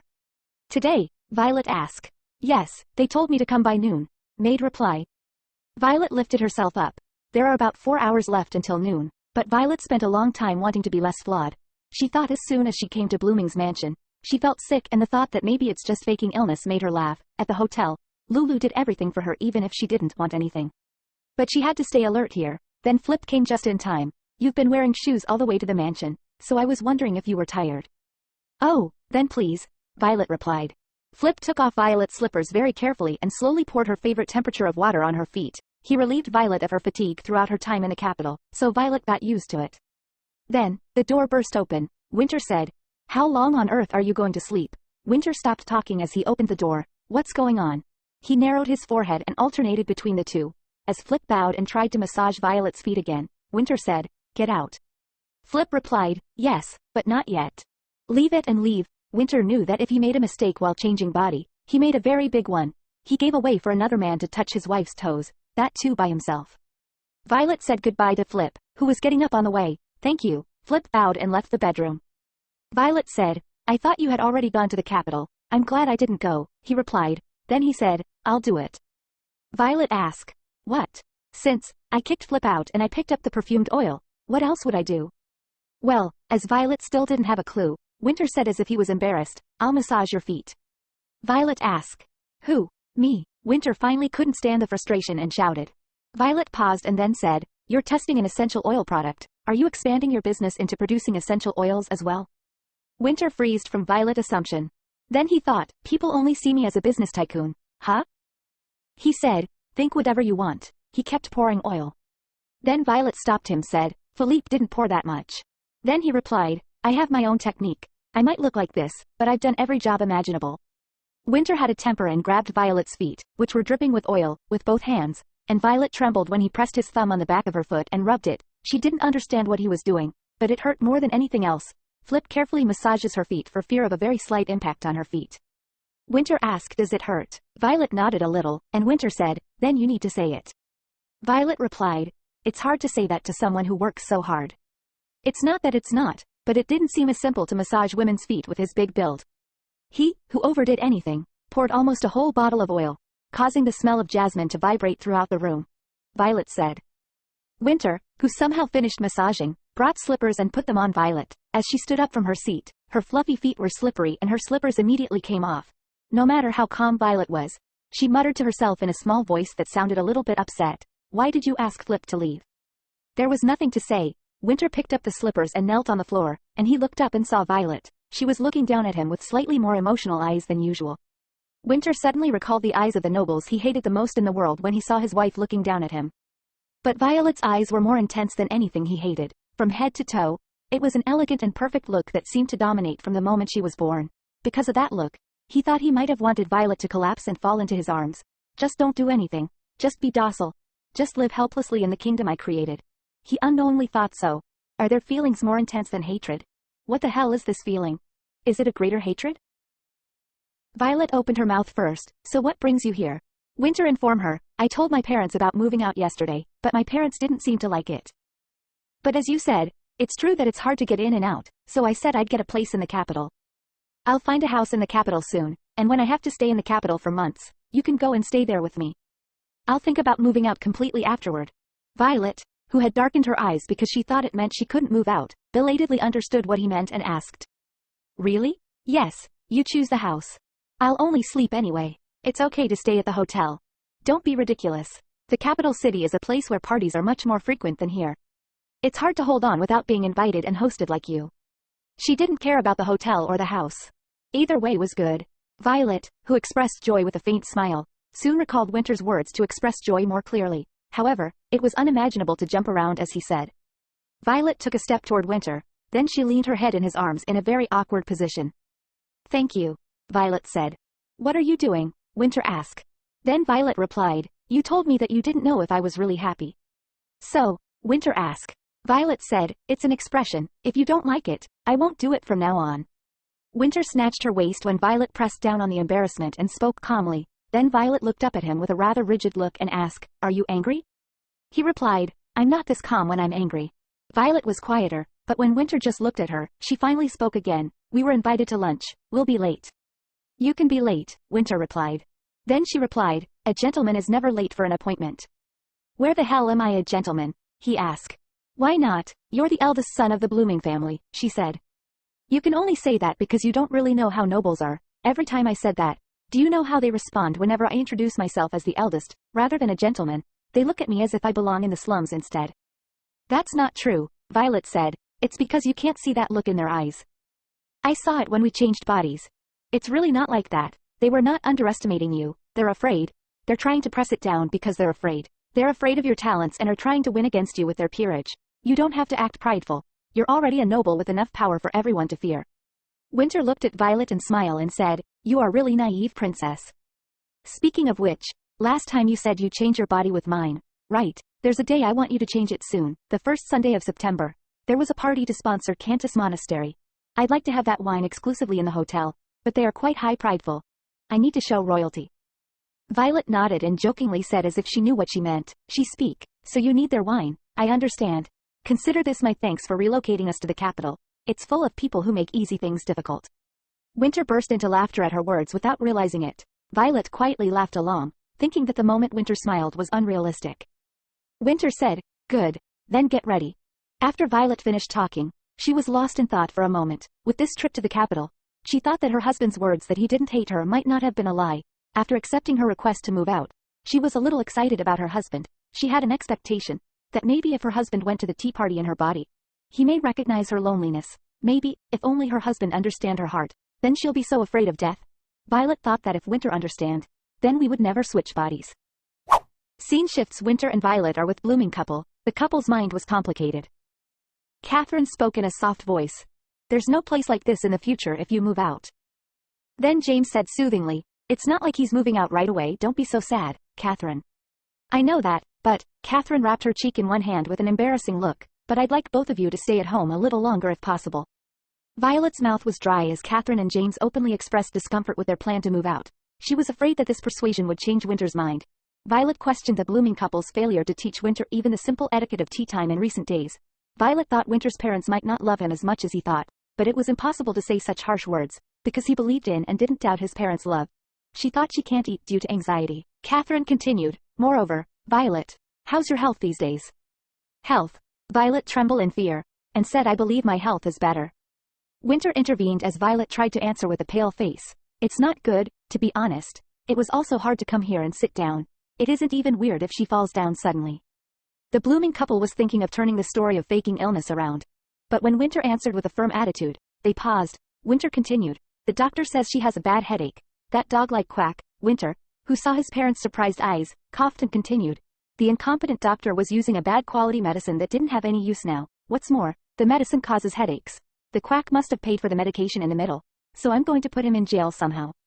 "Oh, my God, is that so? I didn't even know that." Catherine was surprised, covering her mouth with her hands, and held Violet's hand and asked, "Dear, are you okay now?"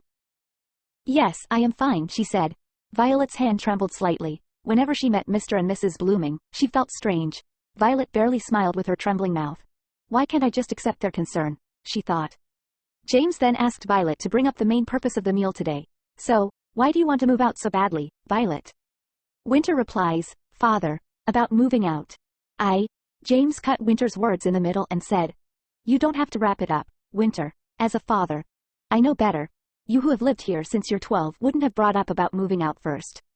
"Violet, maybe you." James took a break and continued, "Did you think it would be better to have children and raise them in the capital?" Then Winter said, "I've already said I won't have children." "Winter," Violet said, but Winter pretended not to hear when Violet called his name with a bitter face. Winter then continued, "If you're done eating, let's get up first." Violet sighed, trembling as she saw him getting up from his seat. Then James, who confirmed that Winter had left, asked Violet with a slightly angry look, "What is he talking about? What does he mean by not going to have a child?"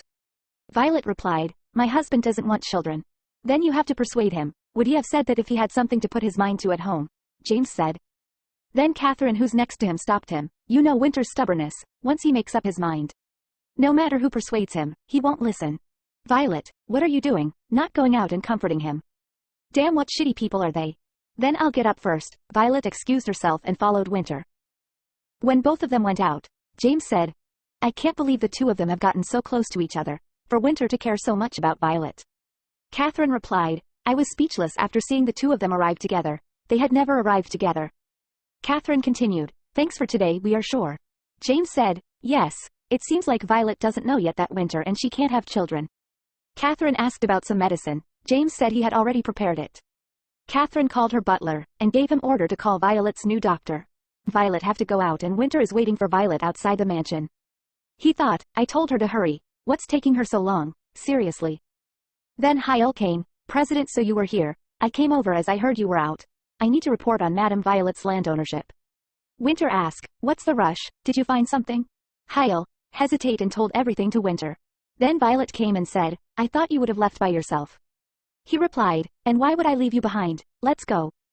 But Violet didn't move, with Winter's personality. Violet thought he would have left first, but he was unexpectedly waiting for her.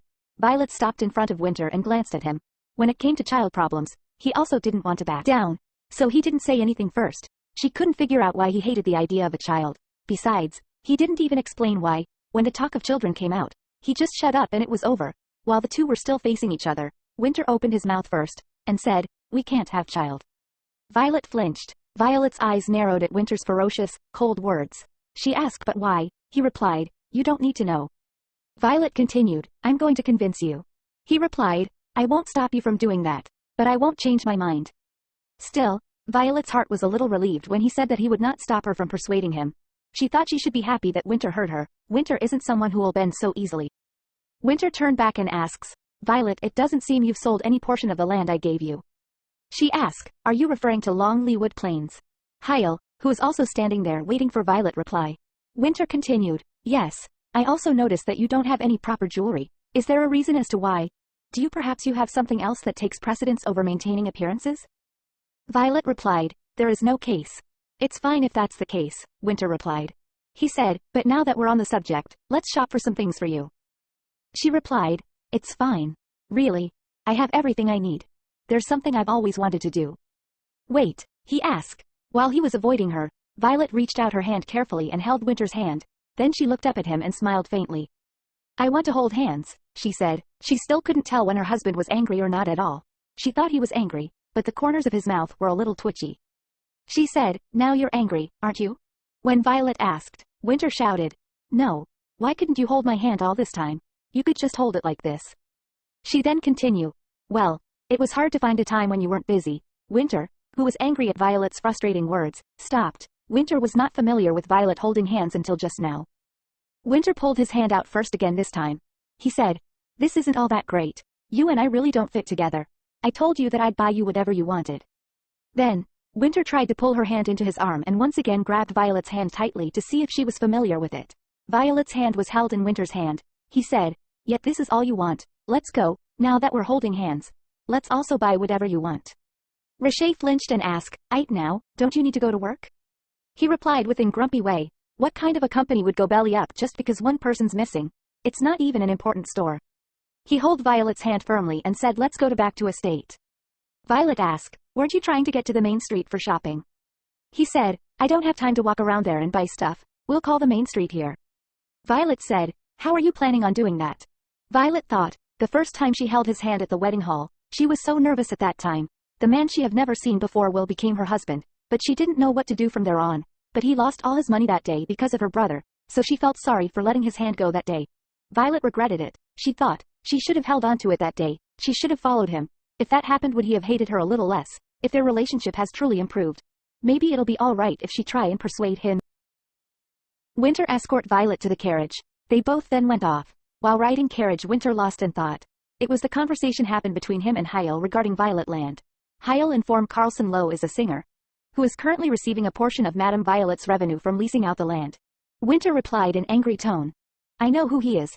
I have met him a few times through work. He was popular wherever he went because of his pretty face. Hyle said, well, there are a few other possibilities, perhaps it's for tax purposes. Winter replied, why do you think it's set up as royal property? You don't pay taxes on royal property. Hyle surprised and said, really? He thought, we can assume that splitting up the land was for tax purposes, but I can't figure out why would there be another benefactor. It was illegal for me to peek at my wife's documents in the first place, so I can't even confront her directly. He said to Hale, it's fine, you can head back. Pardon, Hyle asked, that's it, President, we need to solve this problem now. Winter replied, she's spending money on another man, so what, if she's really having an affair I can just get rid of Carlson Lowe. He thought he could do so as long as she doesn't love Carlson, as long as Violet doesn't leave him. I still don't know what kind of person my wife is. Neglecting her for the past 3 years using work as an excuse is probably the reason why. She doesn't seem like someone who would be unfaithful, but you never know. There are plenty of people who commit atrocities while wearing the face of an angel. However, I don't want to be suspicious over groundless speculations. He unconsciously squeezed her hand. She shouts, Winter, you suddenly squeeze my hand that hard. Winter, apologize. Oh sorry. Violet. Thought finally our relationship has begun to move forward. The next day, all the merchants who bought almost all of their store items to the mansion, trying hard to please Violet with their items. Madam, how about this dress? This brooch would look great on you. Please take a look at this one as well.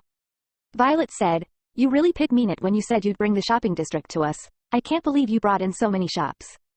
Winter said, we'd be inconveniencing them if we didn't buy much, so get whatever you'd like. Just think how disappointed they'd be if they didn't make much after coming all the way here. Violet replied, there's nothing bad about getting a face stamp on you, so it's also an investment concept, right? Winter has no words and room filled with awkward silence. Then he said, you are being uselessly smart. Violet began to show interest in flower products when they appeared. Even though she was trying to look around because she didn't think to buy anything, she said, pretty, oh my god, I've never seen such a flower pot before. Violet's curiosity spreading through her eyes. Then, Violet pointed to boots. There are boots, too. He frowned and said, what would you need boots for? He thought, that's not the kind of clothes I thought you will pick. Lady informed Violet. These days, ladies wear a lot of boots, instead of tea parties. There are also gatherings to manage the gardens. It's real? Violet asked. Lady replied, it's a southern trend these days. Violet said, Shish is unfamiliar with trends. When Winter saw Violet smiling from time to time, he thought that he should do this and waste his time sometimes. Tired of shopping, Violet fell on her bed as soon as she returned to her bedroom. She recalls how Winter bought all the items brought by the merchant because Violet didn't want to purchase many items, but Winter bought everything. She wondered if moderation was not in Winter's vocabulary. While she was exhausted, 3 maids came in and began to unpack all the luggage. It was also work to organize because there was so much luggage. But I guess he really didn't like divorce. At first, she felt frustrated when he said he would not divorce her, but she thought it would be okay if the relationship with him gradually improved in this way. Young lady, where should I put this? New maid Jen maid at Blooming Estate. Violet asked. Did you say your name was Jen? Yes, she replied. She said, yes, I have been assigned as your personal maid. That's right. We recently replaced a few of the staff with new hires. The reason was that he was annoyed because they couldn't understand what he said quickly on the first day he changed his body with Violet. Violet continued, please put it on that table. You're going through a lot. Maid said, oh, I'm just having fun. Violet replied, then I'll open it with you. Violet lifted up her heavy body. Then other maids, including Jen, glanced at Violet. She heard the maids whispering that the young lady was a strange person, but sitting face to face, she may not be a comfortable person, but she was never a strange person. The little lady immediately memorized the names of the maids who came in for the first time and thanked them after asking for anything. On the contrary, the strange personality was on Winter's side, who had a temper tantrum even if only a small mistake was made. In addition, it didn't seem like the rumor that said the young master blamed the young lady was true. Then, the door burst open. When Winter, who was ready to go out, entered, the maids who were afraid of him greeted him and quickly left the room. It's a request. Please tell me when you're coming in before you come in, she said. Winter said to Violet without even paying attention. I've got something to do in the Harpit region. It'll take more than 15 days. Violet paused at his words and smiled without realizing it. She said, it's unlike you to tell me where you're going and for how long. He replied, it's because someone's been whining so much about it. Look at this, your room's a complete mess. She said, I wonder whose fault that is. I'm honestly not sure if we have room for everything. Just throw away whatever's useless, he said. Violet replied calmly, who is this for? Besides, you're gonna say that everything I have is useless. Grumpy Winter replied, for some reason, our princess knows my heart. Winter walked sarcastically to the closet. He said, if you understood, you can throw away all of your old stuff. Let's start with what's inside this closet. When he opened the door, he noticed blood again inside as if someone scratched it in order to survive.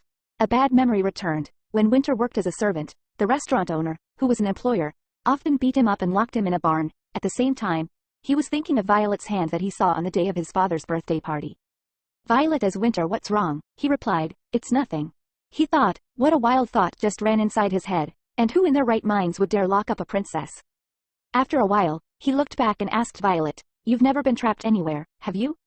She replied, yes I was. Winter said, don't be ridiculous, who dares to the princess? Oh, was it perhaps when you were being educated by a royal tutor? She replied, I was a very good student. Let's drop this subject, you'll be late. Winter shouts in anger, don't cut me off, tell me who did it. She replied, it doesn't matter. Again Winter shouts, it does matter, tell me. Winter weighed down on his attempt to raise his voice. Violet, who was looking at the scene, opened her mouth again. I guess Ash really hated it that I was going to divorce, so he told Mother to teach me lesson. Winter said, don't be ridiculous. No matter how much Ash asked her to do it, my mother wouldn't have locked you in a closet. Violet continued, she must have been angry that I even dared to suggest a divorce. Winter's face was cold. He asked in a voice as if he had suddenly rested, this is my first time hearing. Why didn't you tell me? She replied, I tried to, right after I was released. I asked you multiple times to please give me a moment of your time. Whenever his wife caught him, Winter thought that the princess was blocking him from doing his job to talk about useless things again. Violet was always smiling when she said, let's talk, 3 years ago. And later she became angry. And these days she has given up. She continued, so I stole your body that day, I'm sorry about that. Violet rather smiled a little, as if it was funny to steal his body, but Winter couldn't laugh after her. Somewhere invisible, his wife who always looked perfect, seemed to be she is broken, he thought. Yes, mister, this will happen, if you forgot you have wife. Winter shouts, why do you say it as if it was nothing? She replied, because it's already in the past, then it is nothing? So you think this is something we can just gloss over, Winter shouts. Violet replied, but there's nothing that I can do about it. Then you should have said something to me, he said. All the maid are worried wondering why they are fighting so suddenly, then Hyle came in time. Ask what's going on. Why hasn't the president come out yet?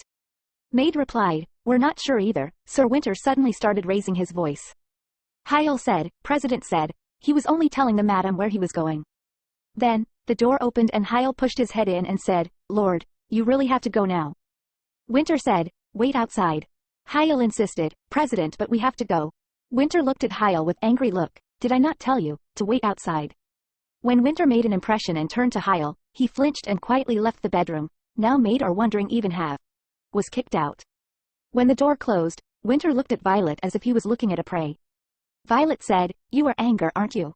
He asked, and who am I angry at? She replied, on me.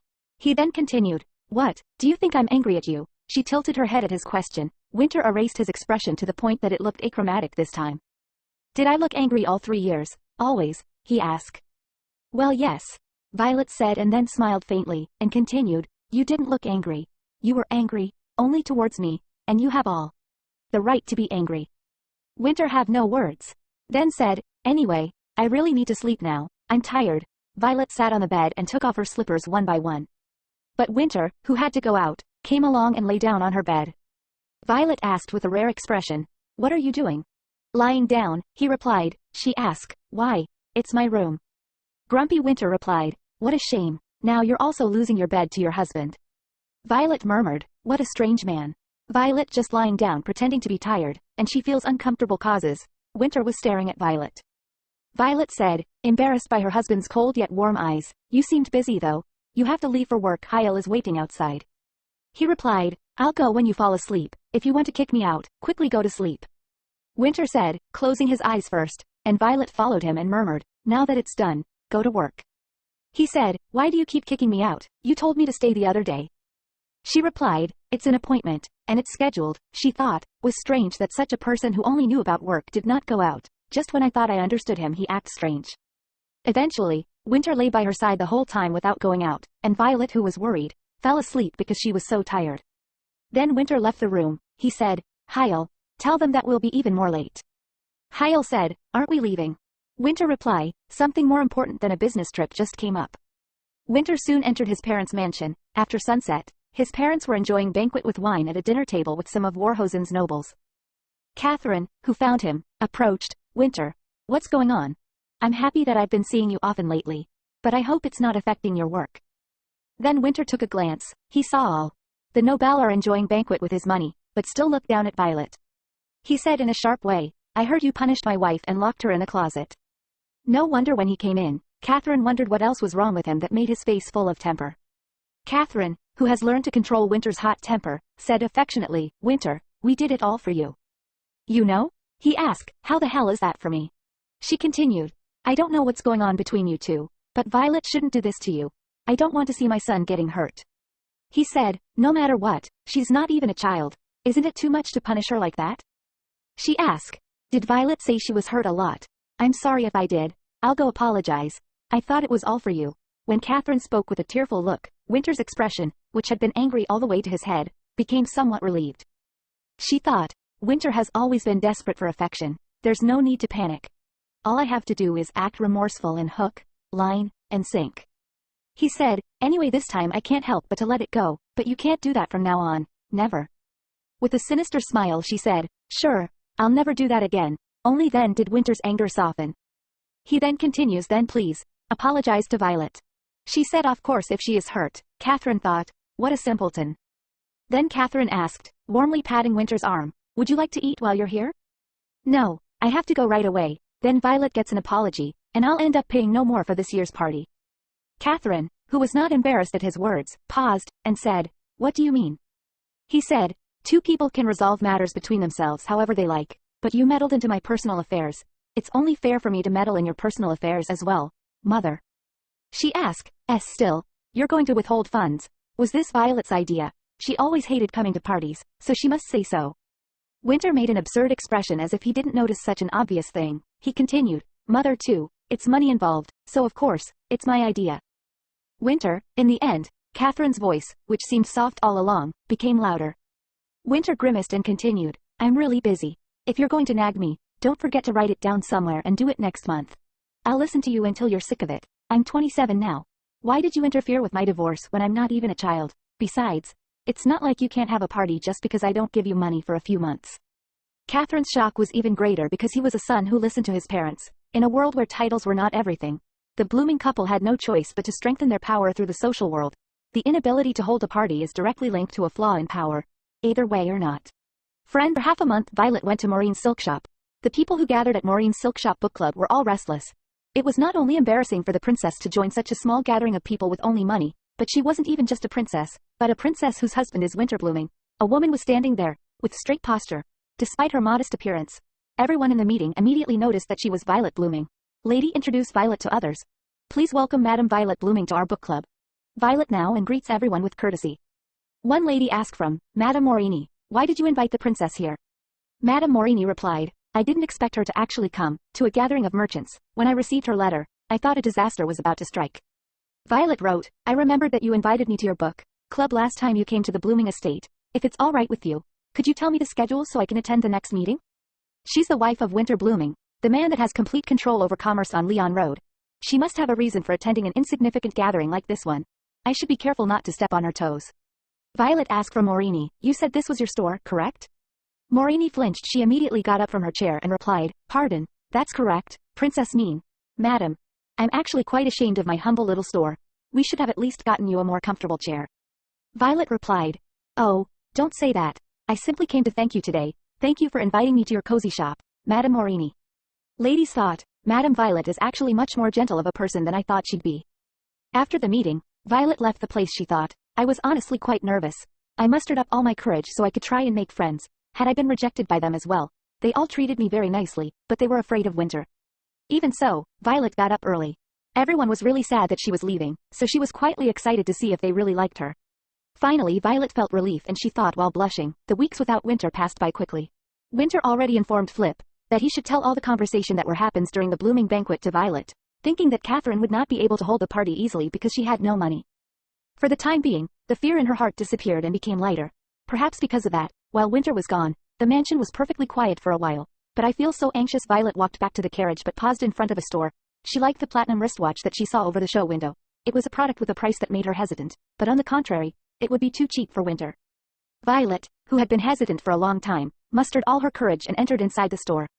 Violet, who had been hesitant for a long time as the merchant approached, he asked, welcome, madam. Is there something you're looking for in particular?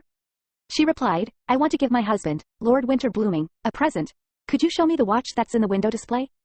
Then the merchant flinched. He paused and said, well, just take it. What do you need? Will just the wristwatch suffice? You're welcome to take anything from our store.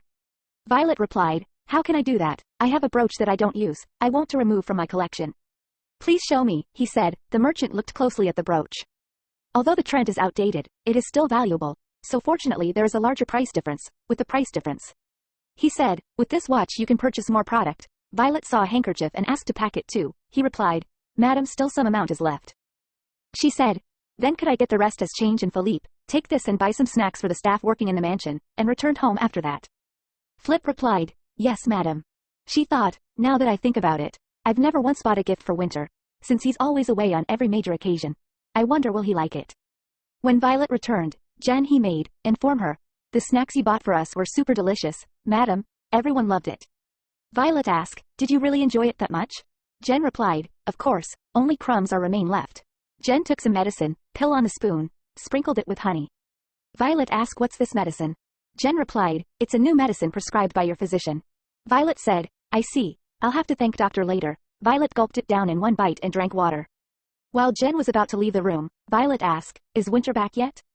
Jen replied, yes, but the president went to his bedroom right away. Would you like to greet him? Should I prepare your nightgown? Really? She thought. Winter must be tired. From long journey, she continued, that's not necessary. I'm sure he needs some rest. I'll greet him tomorrow. You can retire for the day as well. Yes. Ma'am, I hope you have sweet dreams, Jen said, and then she leave the room. She thought, it's already quite late, and there's no need for me to rush. I'm sure he already owns plenty of better watches. He probably won't even care about this one. My goodness, I got ahead of myself and bought it on an impulse. I should reconsider in the morning if I should give it to him or not. Yes, in the morning. She can't fall asleep. Just in case, she went to Winter's bedroom and saw the lights leaking out because the lights hadn't been turned off yet. Winter. Violet knocked on the door and a voice from the inside said, come in. Violet, who opened the door, paused. Hyle was still reporting something. Violet was embarrassed to walk around in pajamas, so she wondered if she should close the door again, but then Winter said to Hyle, what are you doing? Get lost. I was going to do that anyway, Hyle said and quickly left the bedroom. Violet walked in with a slightly red face and stood in front of Winter, who was walking towards her. He continued, perfect timing. I was actually about to come to see you about something. Sit down, Winter said and pulled out a chair. She was embarrassed to hand over the present right away. Oh, did you say you had something to say? Come and sit down, he said. Violet said, if you insist. Scene shifts to doctor's room. Maid Jen, who went to Winter's newly hired Dr. Beryl. Jen, who was out of breath, said, Dr. Beryl, I came to retrieve the prescription for the headaches. I apologize for being late. I was helping Madam Violet get ready for bed. Beryl, Violet's current doctor, he replied, ha, slow down or you'll fall. So, have you given her any of the medicine yet? Jen replied, yes, as you said, I gave it to her just before she went to bed. Doctor said, good work, have her take it the same way this time too. Thank you, doctor, she replied. She then continued and said, speaking of which, I'm quite worried about Madam Violet. Her body is so fragile, yet she wishes to bear a child. Dr. Getchocks, he asks, what do you mean? Didn't the two of them not want any children? Ah replied, pardon, you must have misheard. Madam Violet desperately wishes for a child. That's strange, he thought. The Duke asked him to give it to Violet because his son and his son's wife didn't want to get pregnant. Not worry. It's a safe drug that helps facilitate a healthy pregnancy, so they asked him to keep it a secret. Beryl was holding the medicine and money given by Duke James Blooming. But why is James Blooming secretly feeding her this medicine? Isn't it a drug that can help her get pregnant? As such doubts arise, he thought he would rather confess now. Beryl was terrified, but with an indifferent face, he snatched the bottle of medicine from Jen's hands. She asked, what happened, doctor? He thought, however, it was hard to avoid punishment because he had been paid twice already for giving Violet this medicine. He took a gasp and said, never mind, it's nothing. I just thought I gave you the wrong bottle. She replied, you really surprised me there. It's the correct bottle, right? He wobbled and said, yes, it seems so. All right then, it's getting late. I should be returning now. Jen replied, good evening, doctor. Thank you so much. Please be careful. He thought, there's nothing I can do now. Following orders from the Duke and Duchess, I know nothing. Scene shifts to the back in Winter's room. He said, there's a mansion in the capital that you might like. Hyle is negotiating right now. What kind of mansion is it? She asks. He replied, it's a little bit on a hillside. There's a sunny garden and a white fence. If we succeed in buying it, let's stay there next spring. Do whatever you want. Cover the garden with flowers. Winter was talking as if it wasn't a big deal, but when he glanced at Violet, her eyes were filled with innocent joy. Winter laughed at the sight. Oh my, you must be happy.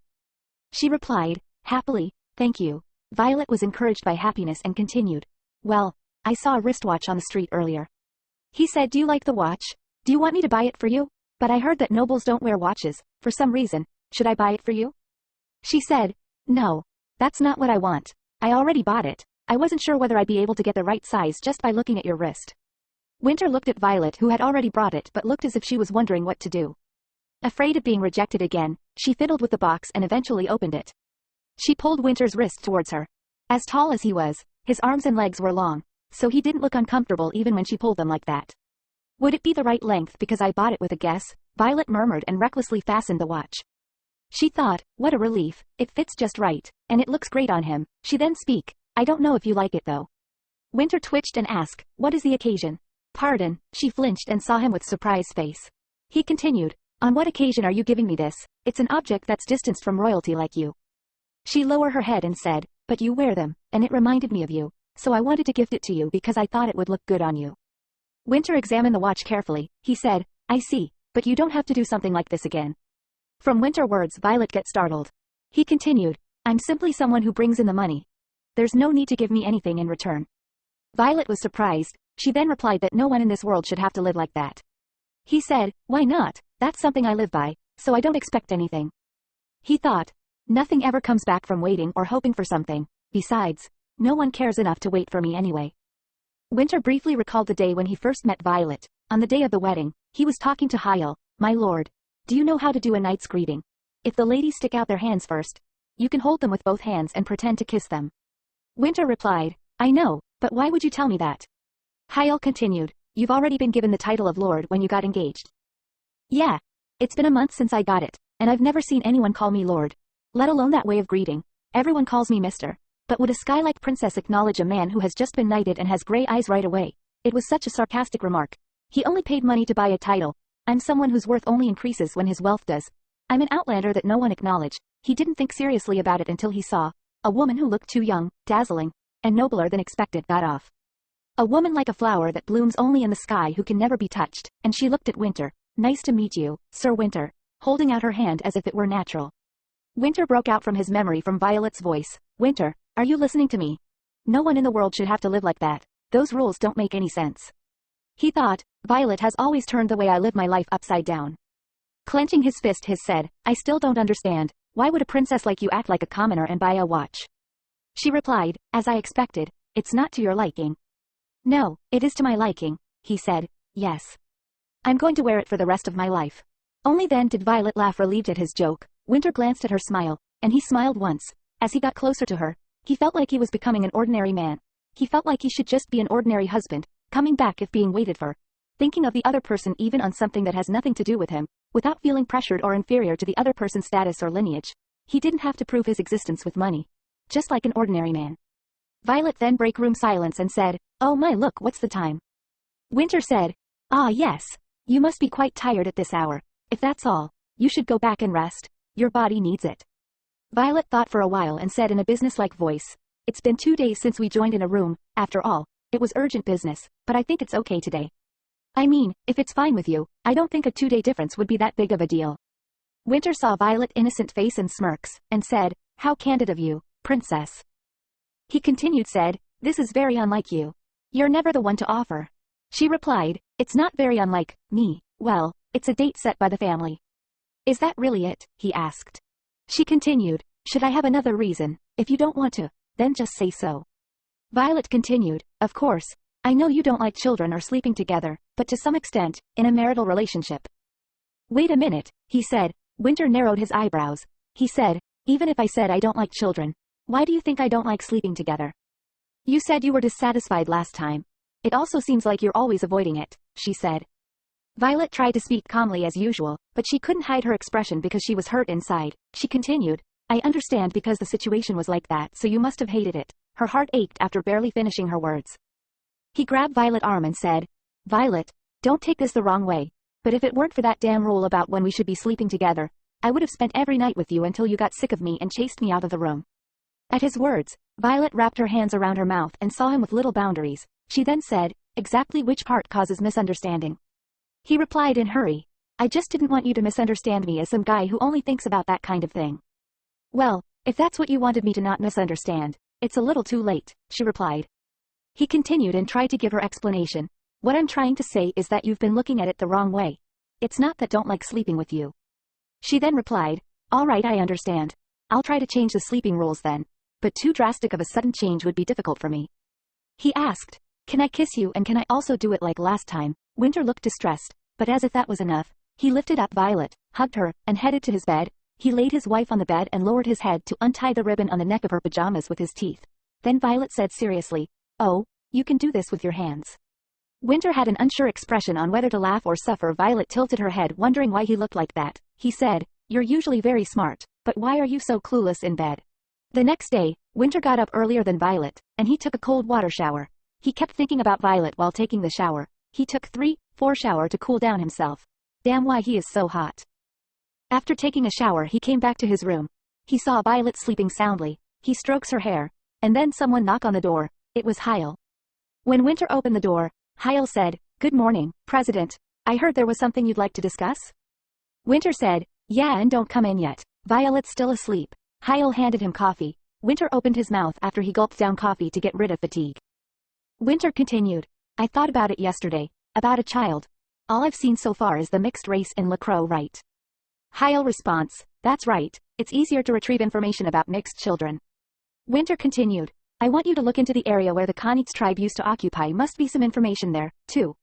Hearing Winter's words, Hyle asked, "President, you wouldn't ask me to cross the continent and go to the Alika region, would you? Think about my wife and child." Winter replied, "You don't have them." Hyle shouts, "I would if only you didn't work me to death. This is too much." "Then send someone to find out," Winter replied. Hyle was relieved to hear that he didn't have to go in person. He said, "Yes, sir." After giving him some brief reports, Hyle left. He thought, although I doubt we'll find any useful information, I have to find a way to be able to bear a child so that she won't bring up divorce ever again.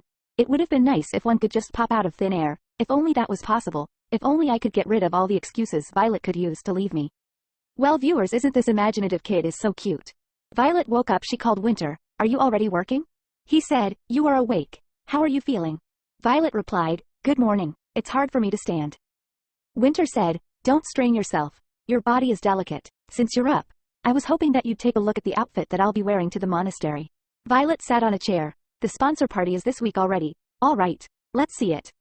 She read invitation letter and said, "The invitation says you should dress according to the basic formality. You need a white bow tie."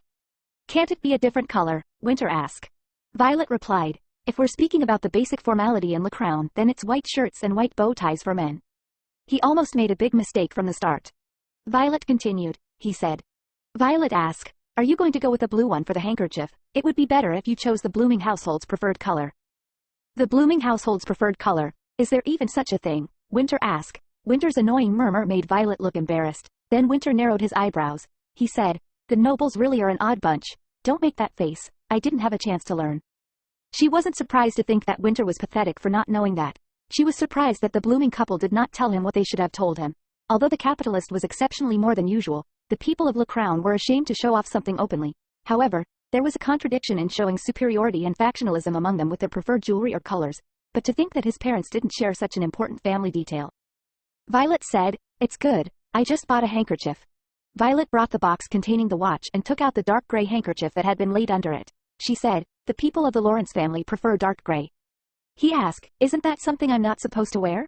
Violet replied, "You are my husband, but if you don't like it, then you don't have to. Just like how I'm considered a member of the Blooming household, you are also a member of the Lawrence household." She helped Winter to get dressed. She said, "Then the bow tie would just be the finishing touch you need." He said, "When it comes to things like this, I consider it a good thing that we can switch our bodies." Violet replied, "I'm glad I can be of help. While we're on that topic, there's something I wanted to ask of you. Winter, would it be possible to switch our bodies a day earlier?" He asked, "What, a day before the sponsor party?" She continued with dull expression on her face. "Your mother will host a tea party that day. Since we were going to switch our body anyway, I was hoping you would go in my place." Winter saw Violet's depressed face. Then he opened his mouth. "Fine, but you have to bring in a big profit from the Cantu's monastery in return." Violet replied, "Okay, then I will work hard." Winter then said, "Ok, then we will switch bodies on Saturday morning." Violet replied happily, "Yes, sure, I'll prepare for it accordingly." She thought, "I'd forgotten that the party was this week. Inevitably, time has passed and the promised day has come. I've become so much closer to Winter these past few days, and we've been working hard to understand each other. But what if we can't switch our bodies anymore? What if I end up dead instead? The happiness I've gathered and my expectations of our future are weighing me down. I can't pretend as if I'm not afraid to perform such an act." On Saturday morning, Violet, who was ready to go to the tea party, opened a drawer and took out a small bottle of medicine. Inside it was a poison extracted from the southern white clover that was obtained while managing the garden. She learned that this amount will kill in a matter of minutes. Violet looked at the medicine bottle and said to herself, "I'm a little scared." She suddenly remembered Winter, who was joking around beside her. She thought, "Nothing will change even if I'm scared. I'm still a sinner to Winter, and I still have to endure all criticism. Out if I have no choice but to live such a life. Wouldn't it be better that I die now?" Clenched her chest, and said, "I don't care what happens to me, is what I want to believe. If I die like this, will Winter attend my funeral?"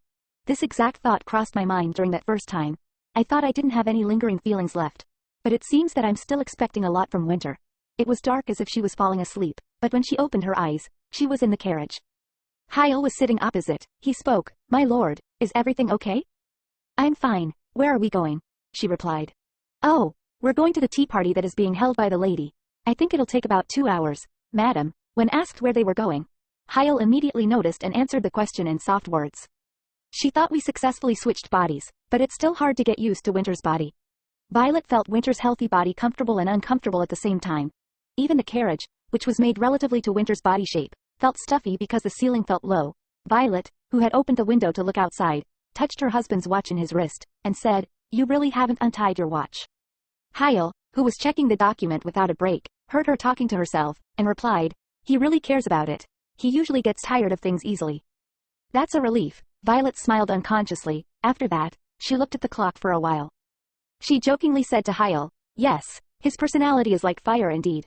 I hope he's not flipping any tables at the tea party." Scene shifts to tea party. Winter arrived at the Bloomings mansion. As soon as guests saw Violet, they all start whispering. "It seems that Madame Violet has arrived. Here she is again, without her husband. Do you think the rumors are true?" Guests kept whispering. Even Winter can hear their voice clearly. One said, "Does Sir Winter really?" He thought, "Looks like they've started to talk about me, as expected. Not one person has even bothered to say a word to me. Whatever, it's none of my business. I only came here for Violet's sake anyway." Winter moved through the crowd. He knew Violet didn't have any friends here, so he was going to make friends by releasing advanced information while he was here. Winter had a tight grip on the local commercial district, so he looked familiar. A man said, "So I've heard that they're planning to build a new building at the entrance of Leon Road." Another guest asked, "Really? It's the first time I'm hearing of this. The building's supposed to be for?" He said, "Well, there's been no information about the purpose of it yet." Winter stepped in immediately and said, "I heard there's a theater company coming in." Hearing Violet words, guests are shocked. They ask, "How do you know, madam?" Winter replied, "My husband told me." "Now, do you have anything else that you're curious about?" Winter thought, the building owned by Winter. "I guess it's time to slowly start putting this body swap to good use. Maybe I can help Violet make some friends by sharing vital money-making information.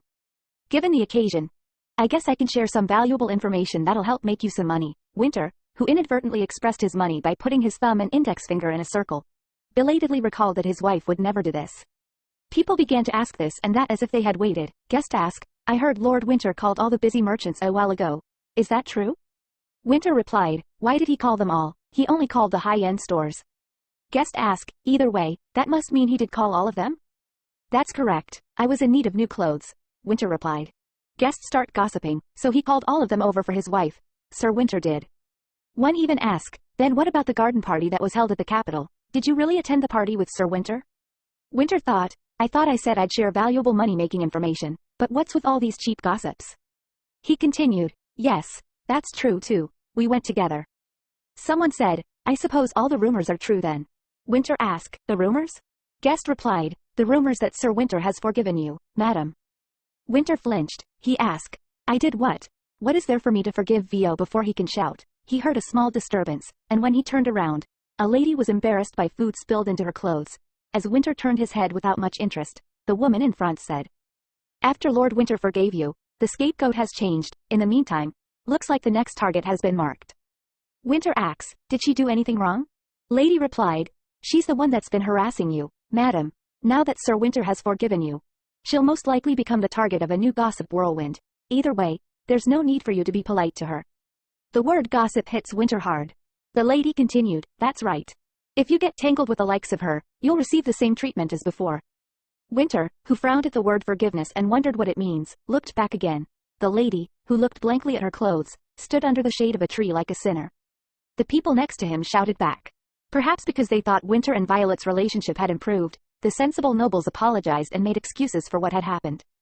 Even if he didn't know the details, he could only see that Violet had been a sinner who was not forgiven by her husband, so if she didn't dress up in a dark and modest way to fit his subject, she suffered from harassment and criticism.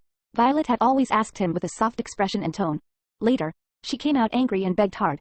But Winter did not do his wife's favor until the day he changed his body. Winter, who resented his blood all his life, has never been more grateful for his bloodline than he is these days. If he hadn't changed his body, he would still be putting his work first. As it was about time Violet arrived, Winter was nervously standing where the carriage stood. There were so many things he wanted to ask her. As he was nervous, his brother, Dave, approached. "Violet, what are you doing here?" Winter looked back at him with annoyance, and said, "I'm waiting for my wife no, husband." Dave said regretfully at the words, "He has never come here before." Winter replied, "He's coming today." Dave sighed softly, "Stop daydreaming, and waiting for someone who won't come and rely on me." Winter shouts, "Why would I rely on you?" It was so absurd that he suddenly spoke informally, but Dave didn't care and answered, "How long are you going to be so lonely? Stop being stubborn, Violet." Dave naturally wrapped his hands around his sister-in-law's.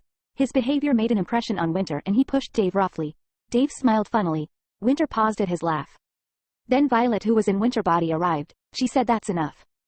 Violet, who was in Winter body, arrived after attending the meeting. "Diev stagger," he said. "Winter, you never come, so why are you here now?" He saw grim expression, and suddenly he turned back and ran away in fear. Violet was about to say something, but Winter interrupted and said, "Has Diev always acted like this toward you?" Violet lowered her head with a gloomy expression. Winter spoke, "Is that so? All right, I will take care of him." Winter tried to touch his body, but Violet flinched and said, "Wait, our bodies will switch back if we touch." But Winter didn't care and touch her. He said, "It doesn't matter, this is much more urgent than the wine acquisition." He hugged her, and their bodies of the two changed in that condition. After that, when Winter didn't let go of Violet, he said, "You said you liked introducing your husband to the other guests, so go ahead." She asked anxiously, "Did something bad happen?" She saw his distressed face. She thought something did happen. Does he finally understand the loneliness I felt at all those parties? Is he finally starting to understand me a little? She hugged him and said, "All right. Why don't we do just that? Thank you so much for coming today. I really mean it." Winter closed his eyes and said, "No problem." As they walk, the clouds suddenly came. "It looks like it's going to rain soon."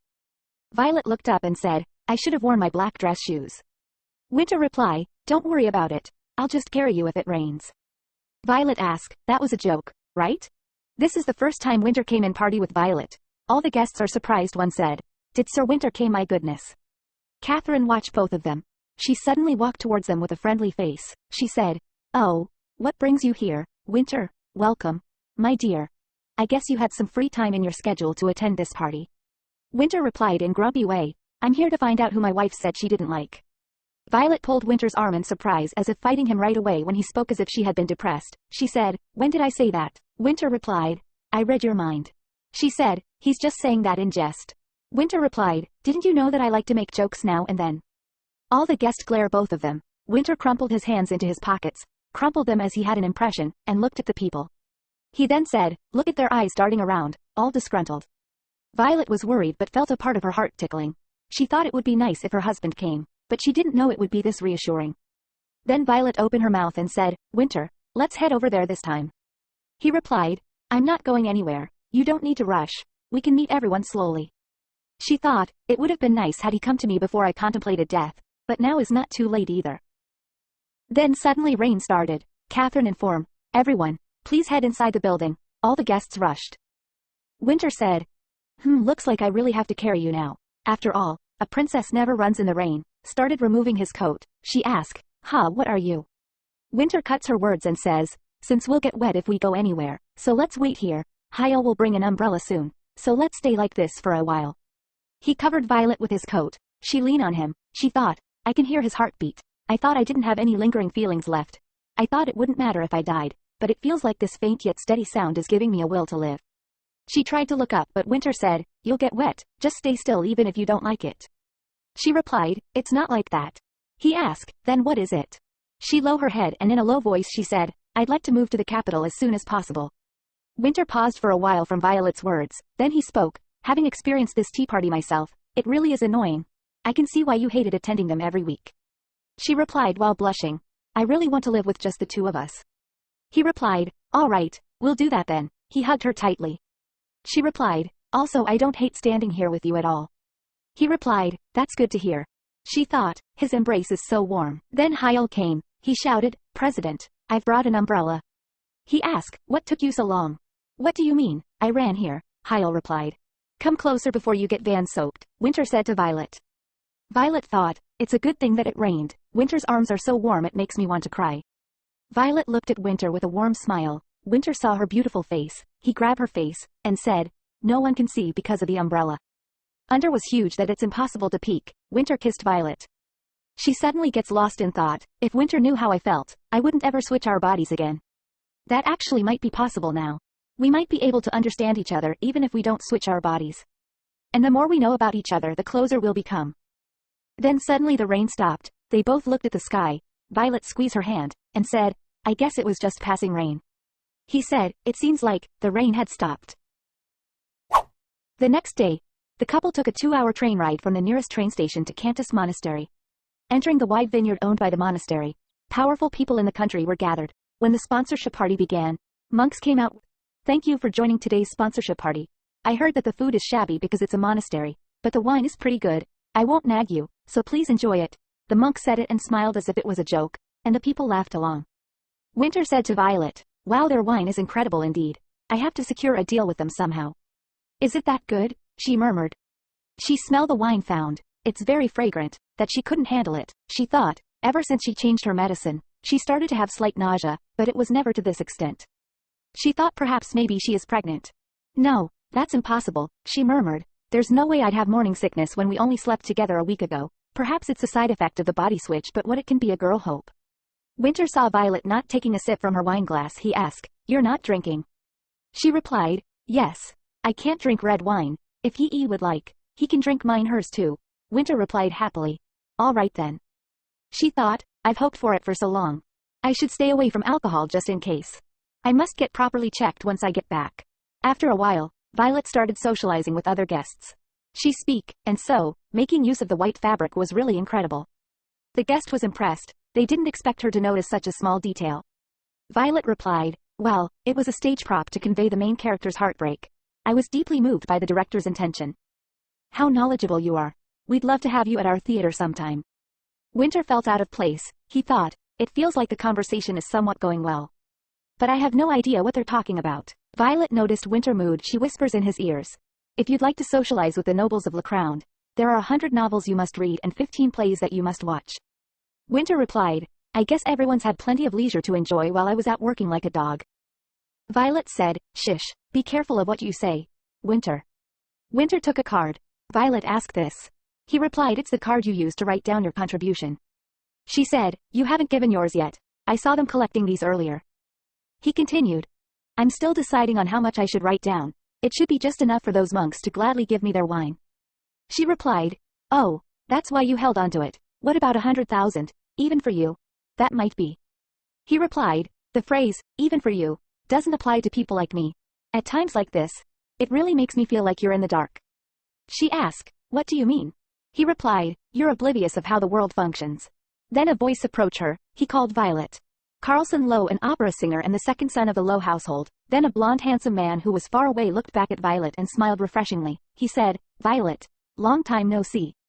Violet approached with joy. Hearing the greetings of the two, Winter turned around and Violet smiled happily and called Winter. As Winter approached, Violet introduced them. This is Carlson, the second son of the Lowe family. You know his face, right? Winter replied, I saw it often. What's your relationship with my wife? Hearing Winter's words, Violet flinched. She said, Winter, what are you saying? Carlson smiled. He then replied, no need to make that kind of face. We are childhood friends. So there has been discussion of marriage between our families at one point, but that is all. Winter replied, you're childhood friends and have discussed marriage. Carlson said, haha, that's quite a strong grip, sir. When Winter tried to break the hand he held for a handshake, Carlson slowly got scared. Violet shook her head as if not to do. Carlson whispered to Violet when Winter tisked his tongue. Carlson whisper. How can such a jealous person just go outside like that? But why is he always out instead of coming home?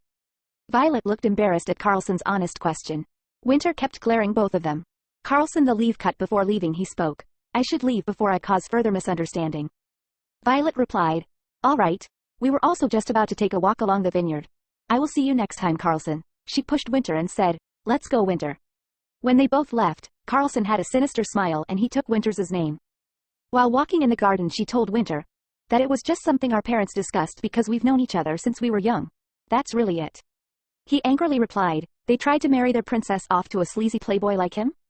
Violet took Carlson's stand, said, he's not as bad as the rumors claim him to be. Winter replied, nonsense, I know he's a drunkard. Violet was puzzled and asked, what, how do you know that? He replied, I can tell, the way his hand trembled, is it dead giveaway.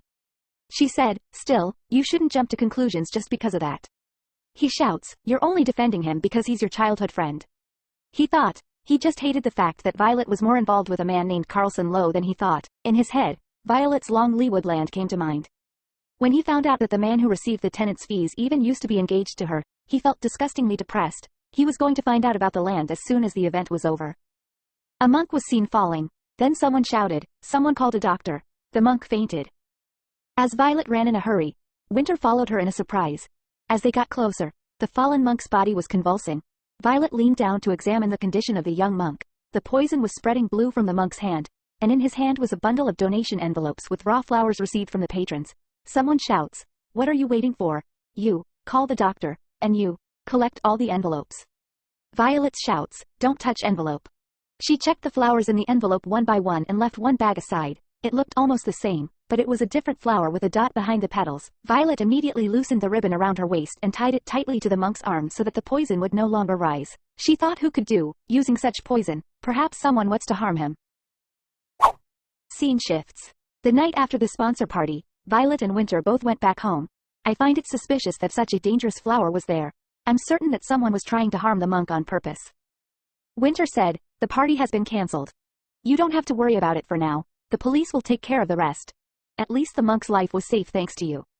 Violet continued, but I can't just overlook this incident. But Winter left the room. Her maid said, Madam Violet, why don't we change your clothes first? They must be uncomfortable. Violet agreed. Ooh, let's do that first. Will you call the doctor for me after I change my clothes? Pardon, maid asked, are you not feeling well again? Violet replied, no, it's different this time. There's something I want to confirm with him. On the day Violet and her husband joined in a room, Violet's doctor, Beryl, was called by James Blooming. James paid a lot of money and ordered that if Violet showed signs of pregnancy, he would unconditionally answer that she is pregnant. He soon found out that Violet was not pregnant even though she had the same symptoms as a pregnant woman. James's medication will cut her menstruation for the time being, and she will suffer from nausea and fever. Still, she was not pregnant. The money he received from James had long been spent on his young son's school expenses.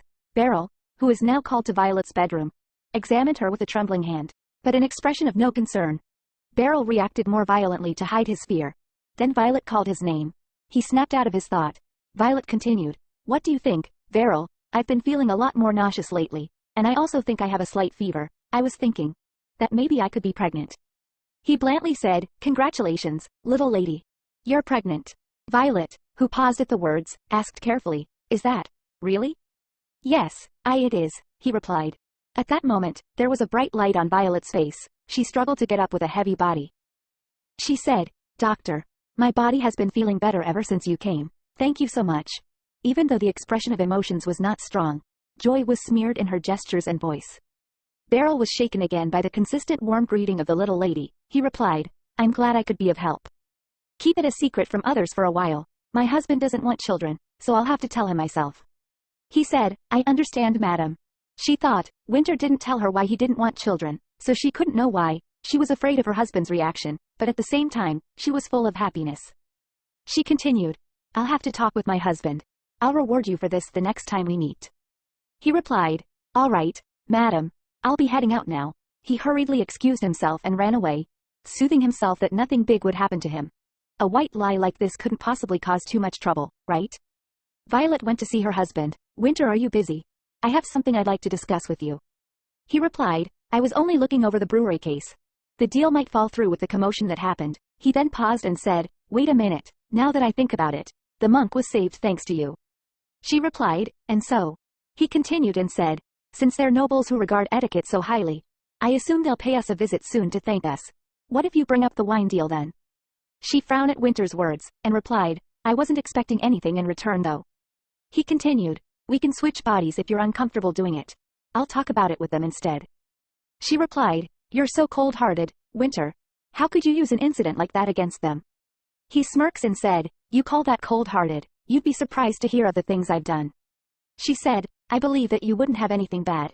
He replied, You thought I could have all this wealth without doing anything bad? How naive of you, you don't know anything about me. No wonder you brought up the divorce. He asked, So, what is it that you wanted to discuss? He replied, I wanted to ask you, I have a question. About the child, are you saying that you don't want to have a baby with me, or do you just hate it? I just hate it, he said. I really want children a lot, so, just, is not a solution to compromise, she replied. Looking at his wife's desperate expression, it seemed that just saying no would not solve it. He continued, I don't have time to pay attention to my child. She replied, I'll give birth and raise it on my own. Your child will be growing up without even knowing about it, Violet said imploringly. He thought, of course, she will resign if he shrugs off and speaks of the title, after observing her for some time. Winter has recently learnt that his wife has a strong sense of responsibility. Although she did not hear from Ash about the dissolution of the royal family, she was willing to take responsibility for her brother's actions. But today, he couldn't just break her heart, especially when he just met with the man who used to be engaged to her. He thought he just had to hand it over now. He continued, It could happen somehow, if the contraception doesn't work. What do we do then? She asked. He replied, You should give birth. Violet's eyes widened like a child, wondering what she was so happy about trying to avoid the situation. Thank you, she said. Violet was satisfied with his answer. Then, she held his hand tightly, as if she had learned from him, because she wanted to express her joy so that Winter knew it. Then Winter shook off his hand and get up and said, Aren't you hungry? Why don't we have a meal? We didn't get to eat anything at the party. She replied, That's true, but, it's late and I don't want to wake up the maids. He continued, I can whip something up. It's no big deal. She asked, Do you know how to cook? He replied, I did work at a restaurant until I was 12. Now follow me.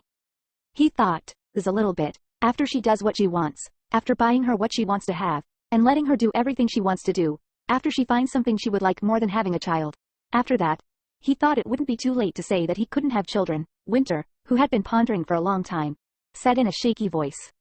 Winter felt like a sinner abandoned in the desert after seeing her short, lucid joy, but soon going to crush her enthusiasm down with nonchalance. He managed to ease his anxiety by telling himself that there was nothing to worry about because there was no way he will have children anyway. He was busy for a while because things went well at Cantus Monastery. The monastery and his own brewery were also in and out. Fortunately, the monastery accepted the technology agreement when it was poked with information obtained while going around the monastery brewery once. It wasn't a bad deal for them either. Heil inform, they called saying that they wanted to compensate us. When he brought up the wine, they said they'd gladly do business with us. And that's only a part of their message. They said they'd also like to thank Madame Violet personally. Winter replied, Can't believe I spent all the time on this only to have it solved this easily. Either way, everything went smoothly thanks to Violet. You should make preparations because you'll be pretty busy for the time being, President. Winter thought, yeah, it'll get a lot busier. Winter expected that if this was done, he would be happy, but even if things went well, it was not as exciting as he thought. Rather, he wanted to finish quickly and go home. His wife used to not talk carelessly, but these days, her words are even better. When I go back home, Violet will probably be waiting for me. She'll welcome me, and we'll have one of our little talks. Her voice was good, and it was fun to notice the facial expressions that change every time she speaks. Winter noticed Heil didn't left the room after reporting. He asked, What are you staring at? You can leave if you're done reporting. Heil hesitate and inform, Sir, I received a telegraph from the Alika region, about the mixed children. Winter, who had no high expectations anyway, thought it was not a big deal. Heil still have something to inform. He opened his mouth and said, That, there is no half-blood. The Alika area is a closed area where people can't live without the Kanik clan, and even mixed-race people can't migrate. And one thing more, apparently, your birth mother is living in the Alika region. Winter eyes wide open he asked who. A flashback of Winter's childhood appeared front him, when his mother asked him to stay there and wait for her. He waved his hand and sent his mother like that, even if she didn't come back. He tried to understand his mother until now. How hard it must have been to raise him alone. That's probably why she did that in order to live. So he thought everything would be solved if he had money. He thought she was dead or shameless to appear in front of him, seeing that she did not come even though he was famous for his wealth. But he found her. At least he wanted to repay her for giving birth to him. And he wanted to compensate for the difficulties she had in taking care of him until he was 5 years old. But it was not a matter of living and eating. She threw him away because he could not enter the place where her clan was. She only considered her own safety. Winter burst into laughter. There's something else to believe. I trusted a woman who abandoned her child. That's enough. I can't fit in here or there. It's not like I didn't know. He swiped his face once with his hands and continued. He then ordered Hyle, put out everything I bought for my mother, and cancel the schedules. Hyle panicked. Oh, yes, sir. There were a series of schedules that would cause a big trouble if cancelled, but Hyle knew that the situation would only worsen if he stopped him here. Hyle asked, where are you going? I need to go home. I need my wife. After hearing Winter's words, which was more calm than Hyle thought, he brightened up a little. It was the first time he heard such a thing from Winter. He was worried that Winter would wipe out the Alika area with his low temper, but there was one person who had the power to control him. I'll prepare right away, Hyle replied. While Winter was busy, Violet was preparing a small garden party. She was going to have a garden party with her husband, only the two of them, and tell him that she's pregnant. Fortunately, the people she got to know at the book club helped her a lot. Lady speak. Oh, this green dress looks good on you. I have a good eye, right? Violet replied, thanks for your help. It was, of course, good for merchants to make personal deals with wives of influential families, and even a deal with Winter Blooming's wife, who doesn't have a limit in budget, was lucky of luck. But aside from that, Maureen was very fond of Violet. At first, she thought she was just a noble, but the more she knows her, the better she. Then Jenna came back running, and informed Violet that Lord Winter has arrived. Hearing this, both the ladies wished good luck to Violet and went back. Violet was surprised, because Winter told her he would not come until 3 days later. Violet couldn't hide her embarrassment, because the main character of the party came while she was still preparing. Whether or not, Winter walked in and hugged Violet, and said, how did you know I'm coming? When Winter hugged her, the embarrassed Violet beckoned the crew away. Violet gave signal to her staff to leave them. Winter's condition looked too bad for her to tell him what kind of rudeness it was. Violet patted him on the back and asked, did something happen? You don't look well. He replied, nothing. He continued, why did you prepare this? You don't like parties. Violet continued, I need to tell you something. I don't think I can put it off any longer. I was going to eat and talk after I finished preparing. What do you mean? Do it now, he asked at Winter's urging. Violet sighed deeply and pulled herself together, but eventually shook her head, said, it's all right. You don't look you're in a good mood right now. I think it'd be best for you to get some rest first. Winter sighed and replied, I'm not in the mood to wait either, so just say it. Is it something good or bad? Violet took a deep breath so that her shoulders would flutter again and gaze at Winter. After saying, nothing happened, Winter's eyes searched around her like a frenzy. Violet opened her mouth because he had an expression that wouldn't make her postpone it further. She said, it's a blessing for me. But I don't know if it is for you. I am pregnant, honestly. I was afraid to tell you at first. I thought you wouldn't like it. But you said, let's give birth when we get one. That's how I gained courage. Violet speaks as if to take control of Winter's expression, which looked worse than expected, but Winter, who was staring at her, said, good for you. Really? Do you really think it's good? Violet's expression, which was anxious, at Winter's words became slightly brighter, but it didn't last very long. Winter continued, whose child is it? Violet didn't understand what Winter said. Excuse me, what? Winter shouts, if you're planning to run off with the child's father after giving birth, you better give up now. There's something I haven't told you so far, but we can't have children. I'm a half-blood, so I can't have children unless it's from the same family, but now that you're pregnant, the child can't be mine. Winter's sarcastic remarks filled Violet's watery eyes with complex emotions. She spoke, what do you mean? You never mentioned that before. That's impossible, then how could I? Winter continued, you must be carrying someone else's child. Hearing Winter's words, Violet's heart sank like a boat. She said, that doesn't make any sense. I'm certain that it's yours. Winter spoke, stop lying. You're lying. I'm going to attach people to you from now on. I'll make them follow you wherever you go. I've been through it, so I know, you can't trust anyone who's coming back. Violet laughed in vain as her voice mixed with feelings of betrayal in the past and present. Shia replied, you shouldn't do that to me. He continued, why not? Think about what your family did to me. No matter what I do, you don't deserve to refuse. I don't want you to leave my house with my current mood, but I'll watch you as much as I can. Winter, she shouts for the first time. Winter laughed when Violet, who didn't listen, raised her voice. He said, you want me to be honest. You're nothing, if you're not my wife. In the end, you're just a nobody with no money and no status. I can do anything to you. Violet was speechless by his sharp words. She felt this suffocating environment again. Her chest raised and fell with unbearable anger and sadness. Without the child, she would have repeatedly committed suicide several times until she eventually died. But on the other hand, she was a woman of great restraint, so she forced herself to calm down for the child, and told Winter that he will regret this. What? He muttered. She continued, the child will look like you when it's born. You will surely regret saying that to me and not trusting me. She muttered as she turned around and said, you're a pitiful fool of a person. Violet walks into the mansion, and Winter sees her turning back on him. He stumbles on the ground. Winter drank alcohol in his room for a few days after that. Hyle opened Winter's bedroom door with confidence, the cigarette smoke and smell of alcohol pouring out of the room. Hyle said to Winter, "You've been making a huge racket for the past few days, President. Just look at the state of your room. Also that heavy smell of alcohol and cigarettes." Violet's servant Flip, who came in with Hyle, picked up the bottle Winter inhaled all night. Normally, Hyle would have searched around Violet to see if the affair was correct, and Winter Blooming would have found evidence that could not be taken away, and won an advantageous contract. The person who did best in business was terrible in marriage. Hyle ran, dissatisfied with the pity, opened the window and shouted, "Lord, if you're alive, wake up." Hyle sighed and said, "The average person would have been found dead if they had drunk this much, sir." "Shut up," Winter shouts. Winter spoke in a completely sober voice. "If you're going to nag at me, leave." Hyle informs him, "The Duke and Duchess are here, they're currently with Madame Violet." Winter, "Get up. I guess they're here to question her about the baby. It's obvious seeing that they've gone straight to Violet." Hyle said, "I mean, can't there be other reasons for her pregnancy? Why is everyone suspecting her of infidelity?" "What other reason could there be?" When Winter murmured, Hyle answered sneakily, "A miracle." "You're an amazing talker, aren't you?" Winter said. Flip, who had been silent next to him, suddenly stepped in and said, "I'm sorry, but I'm on the little lady's side. Everyone will agree that the little lady is not one who will have an affair." Winter muttered, I want to also believe that." The scene shifts to Violet's room, where both blooming couples are talking to Violet. Catherine says, "We've heard, Violet, that you're pregnant."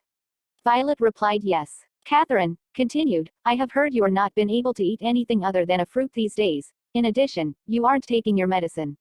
Violet replied, "Yes, because it could be harmful to the child. Shall give birth to a healthy child, so please don't worry."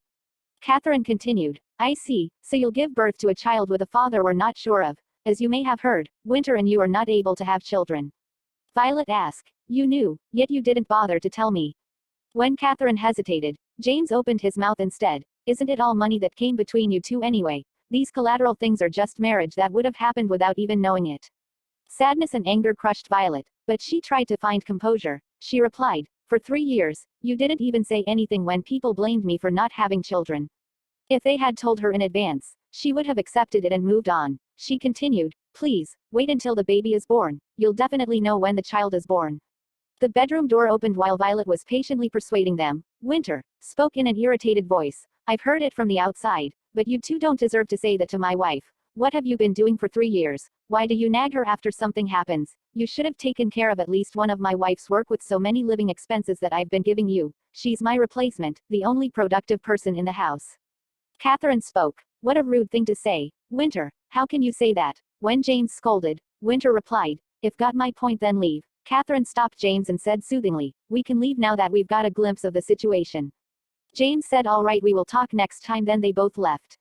Violet's eyes smeared with fear, but her voice contained strength. "It's your child. I have nothing more to say. There's no way to prove it."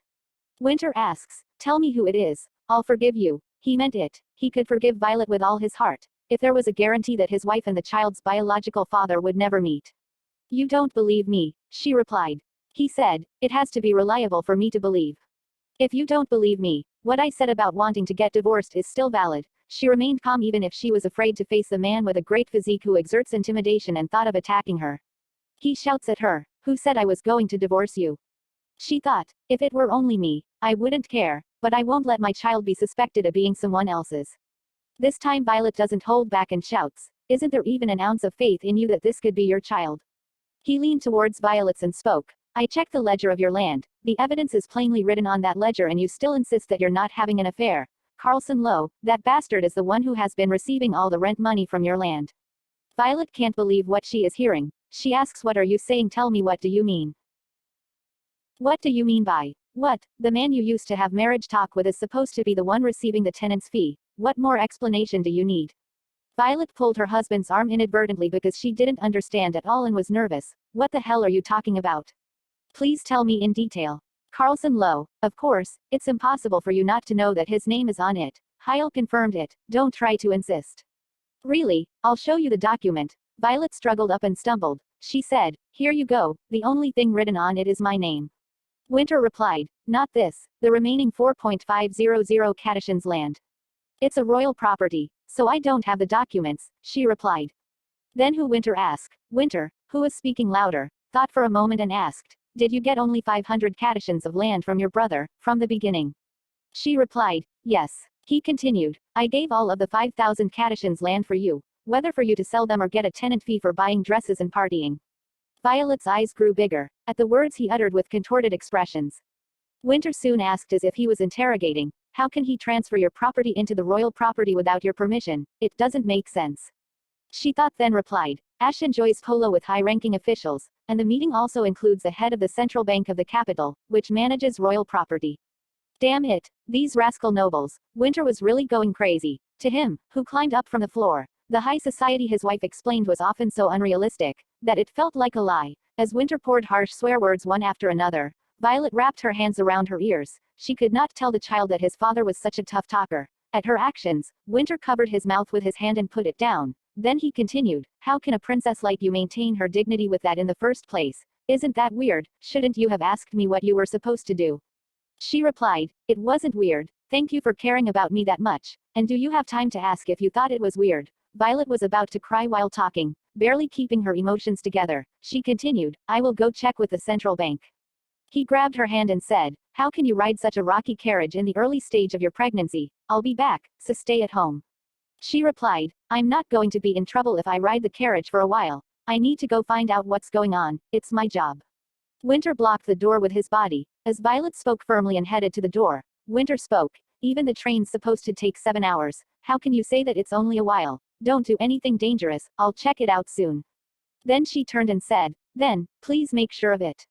Winter's mind was relieved by her stern gaze, her strong eyes, the things he feared, and the look she had built as if she had given up, was full of vitality in her desire to protect the child. Winter wanted his wife to be just like the first time he saw her, when she held his hand firmly with affection, whether having an affair or something. To do so, it was clear that the child would have to be born safely and be held in Violet's arms.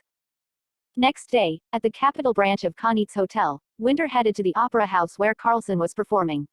If the central bank is on Ash's side anyway, it will not return the land with one excuse or another even if Violet comes, let alone himself. Don't know about others, but Winter was not confident that he would win the legal battle against Ash, who holds power even after the dissolution of the royal family. Winter decided to cut the route from the easiest person who is connected. He entered the waiting room for the singer at the opera theater with a fierce fight. As he kicked in the door, Carlson, who had just left the stage, was drinking alcohol.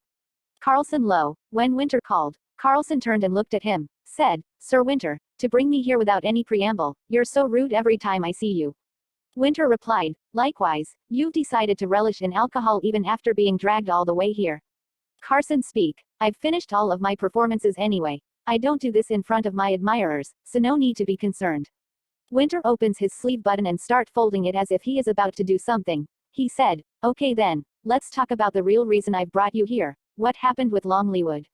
Carlson smirked and said, "I see finally you have found out about that. You really are unaware of everything else. That's of no concern to you. Then he laughed, as he answered in sarcasm, and with a face that wasn't serious at all. Winter couldn't resist his temper and grabbed his collar. Shouts, "Why the hell do you get the rent for the land? My wife has no idea. Who ordered you?" Carlson replied, "I see you still can't get rid of the disrespectful demeanor that you learned as a member of the lower class. Fine, I admit it. It was me. Who ordered me? You asked. I have no idea what you're blabbering about." Winter growls and says, "What? Stop lying. I know it was that bastard." Carlson continued, "I already told you that I didn't receive orders from anyone. It was really all me." Carlson's body, which was flapping back and fumbling, tripped and landed on the floor. Behind Heil was standing. He shouted, "President."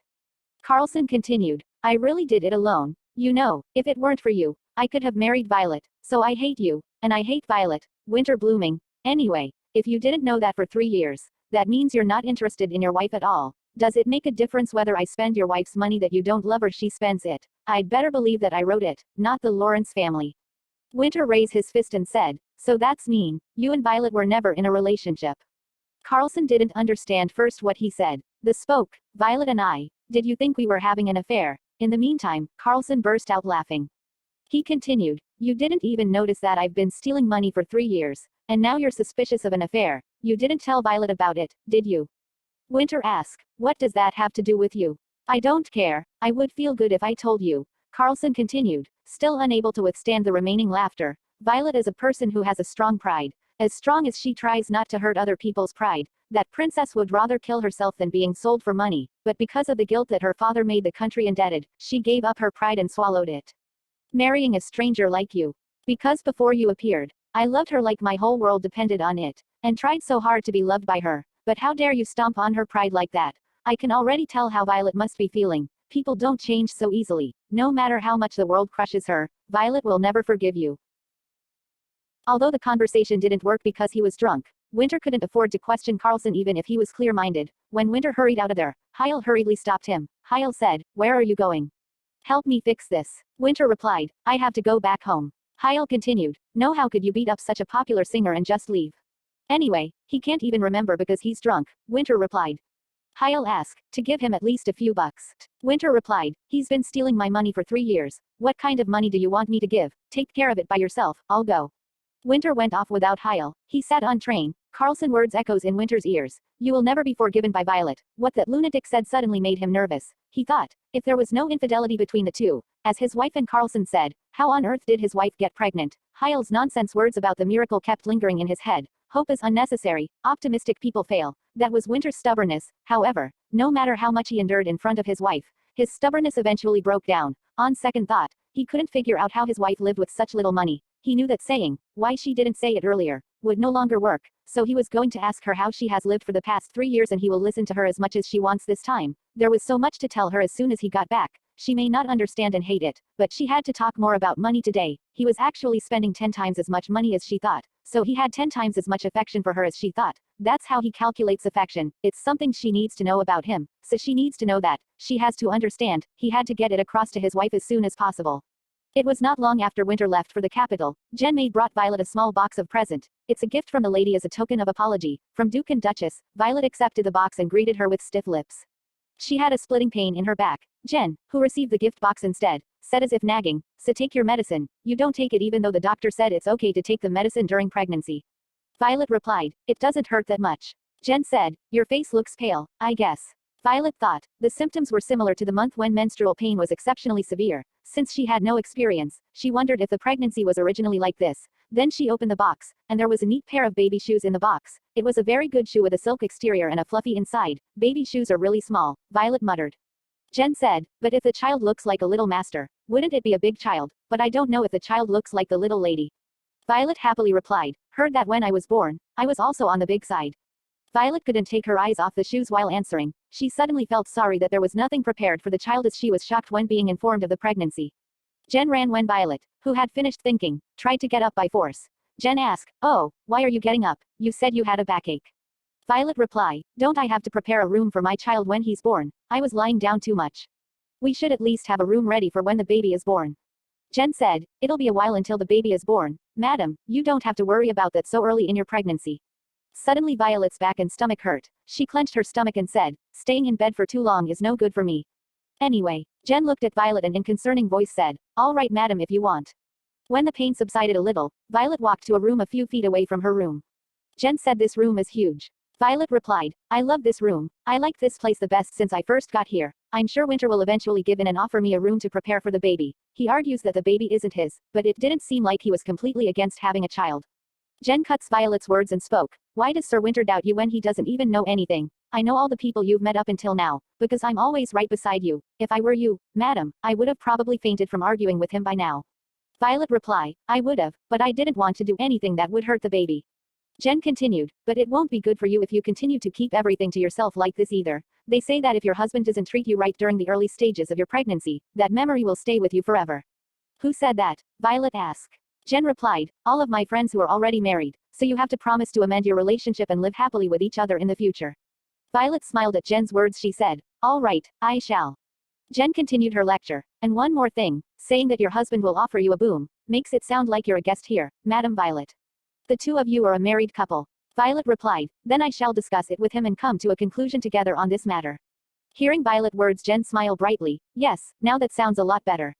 Violet covered her mouth with her hands and smiled softly at Jen's answer. She felt like her punishment was over after she stood in this room. She was only focusing on her child. Everything that happened was forgotten. Violet said in a pleasant voice, "Put the cradle over there. The walls are colorful. Oh, it would be nice if I drew a rainbow or something. Is that too childish?"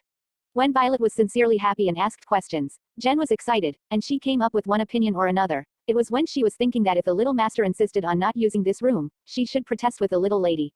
Violet put her hand on her stomach and thought, this child bring me hope. I promise I will make a happy family. Then suddenly Violet's pain come and she shouts. When Jen ran and helped, Violet said, breathing heavily, strangely, it felt just like when my period began. Jen spoke, yes, no way are you bleeding? Well, is that dangerous then? Violet asked. Please wait a moment, Dr. Beryl has resigned, I'll be right back with a new doctor. A little later, after Beryl, the original male doctor, quit, a new female doctor specializing in birth came running. Throughout the treatment, Violet constantly prayed for the child's safety. Violet asked if there should be nothing wrong with the child. She forgot that she was sick because she was regretting that she drank something strong without knowing. After a while, the doctor who finished medical treatment made a grave sound. Well, little lady, there's nothing wrong, right? Violet asked. Then the doctor continued, avoiding Violet's desperate gaze, the period is right. Violet suddened. She asked, what do you mean? How can that be possible when I'm pregnant? Doctor replied, I don't think you were pregnant from the beginning. Sometimes that there are times when you have the same symptoms as pregnancy in your imagination. Perhaps the little lady is desperate to get pregnant. I think. If you don't know much about pregnant women, like the doctor who examined you earlier, there's a high probability to misdiagnose them.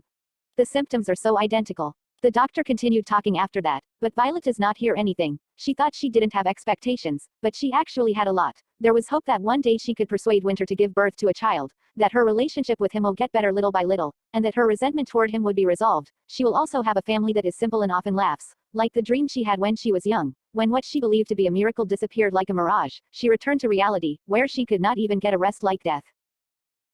Scene shifts to the main port of Lackround. Dr. Beryl is at the post office. He asked to send a letter by ship. Postmaster asks, are you only sending this letter? He informs Doctor, sending it as a telegram will be faster. Where would you like to send it to? Doctor replied, south of Lackround, please. Pardon, Postmaster asked. It'll take a whole year for a ship to return Lackround. Sending it as a telegram will only take an hour. Do you really wish to take a whole year instead?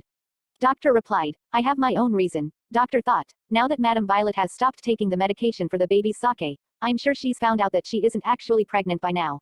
This letter holds my last bit of conscience in it. I know that I can remain silent forever, but, he remembers when he was about to leave Blooming Estate, Violet came to farewell him. She gave him a pouch. She told him, these are the crackers that you said your children enjoy. I just wanted to hand you these one last time before he left. Thank you for all your work up until now. He thought, I cannot bring myself to continue deceiving a kind-hearted person like you, Madame Violet. Suddenly a voice came. Father, the carriage arrived. I was told we must hurry if we do not to miss the train.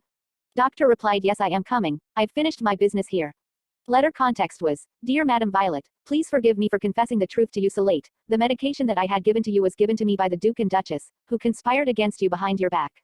Although I don't have any clear evidence, I am sure that the medication causes symptoms very similar to a pregnancy. You have been nothing but kind to me. I am sorry that I ran away after committing such a grave sin. I am very sorry.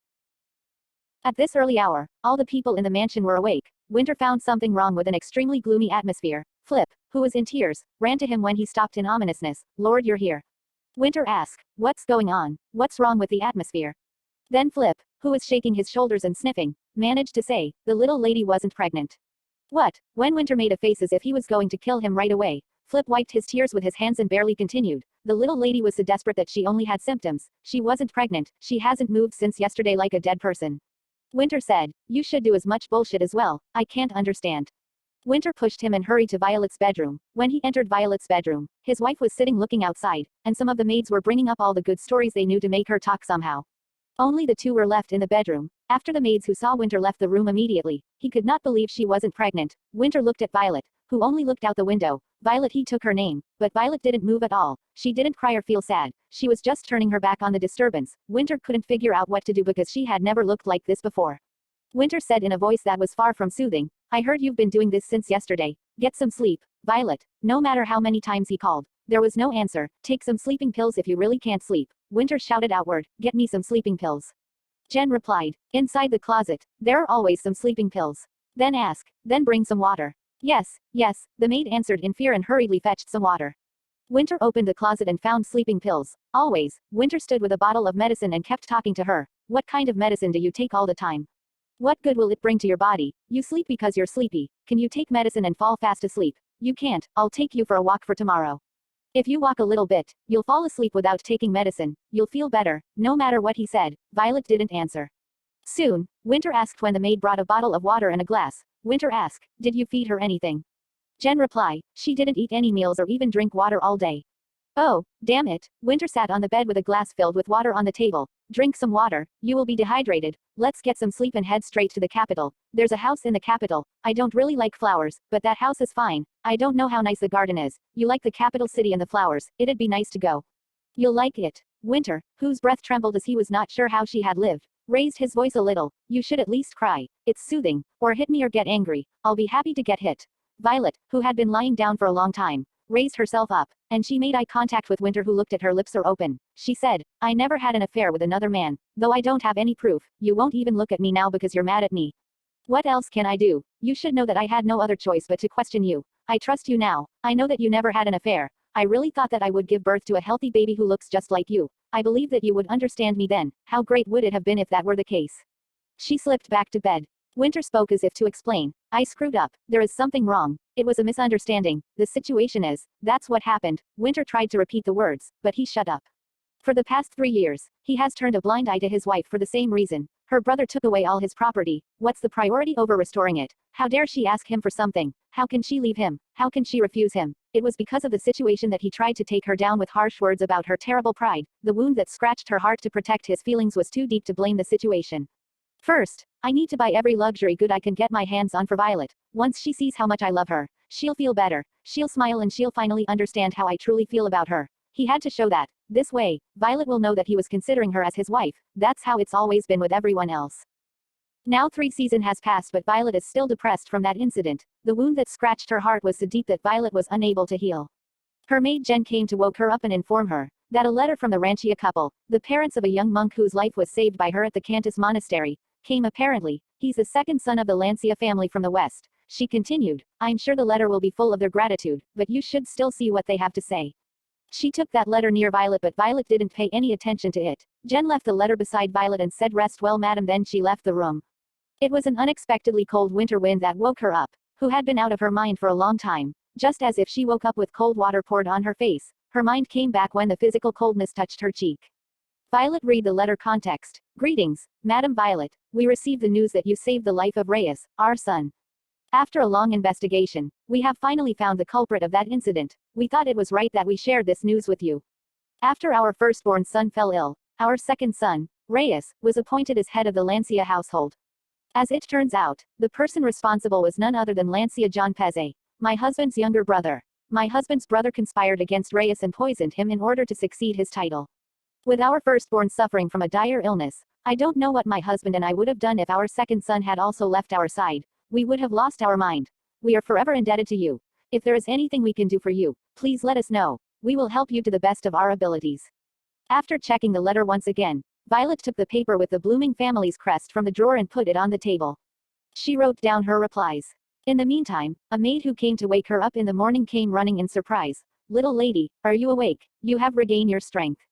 Good morning, Violet replied, delighted by her friendly greeting after a long time. The maid asked, are you feeling better now? Yes, I'm going to get up. I'm sorry, but could you send me this letter? She asked. Sure, the maid replied and took the letter and ran out. Violet looked around her room calmly. Rare items were flashing everywhere. Winter, who didn't know how to appease his wife, was buying all the luxuries he saw everywhere. An emerald that is as big as a palm and a rare flower that blooms only in the desert, useless and mysterious harnesses and delicate dolls from the magical continent. In the meantime, Winter immediately entered the bedroom after hearing that his wife seemed to have regained her strength.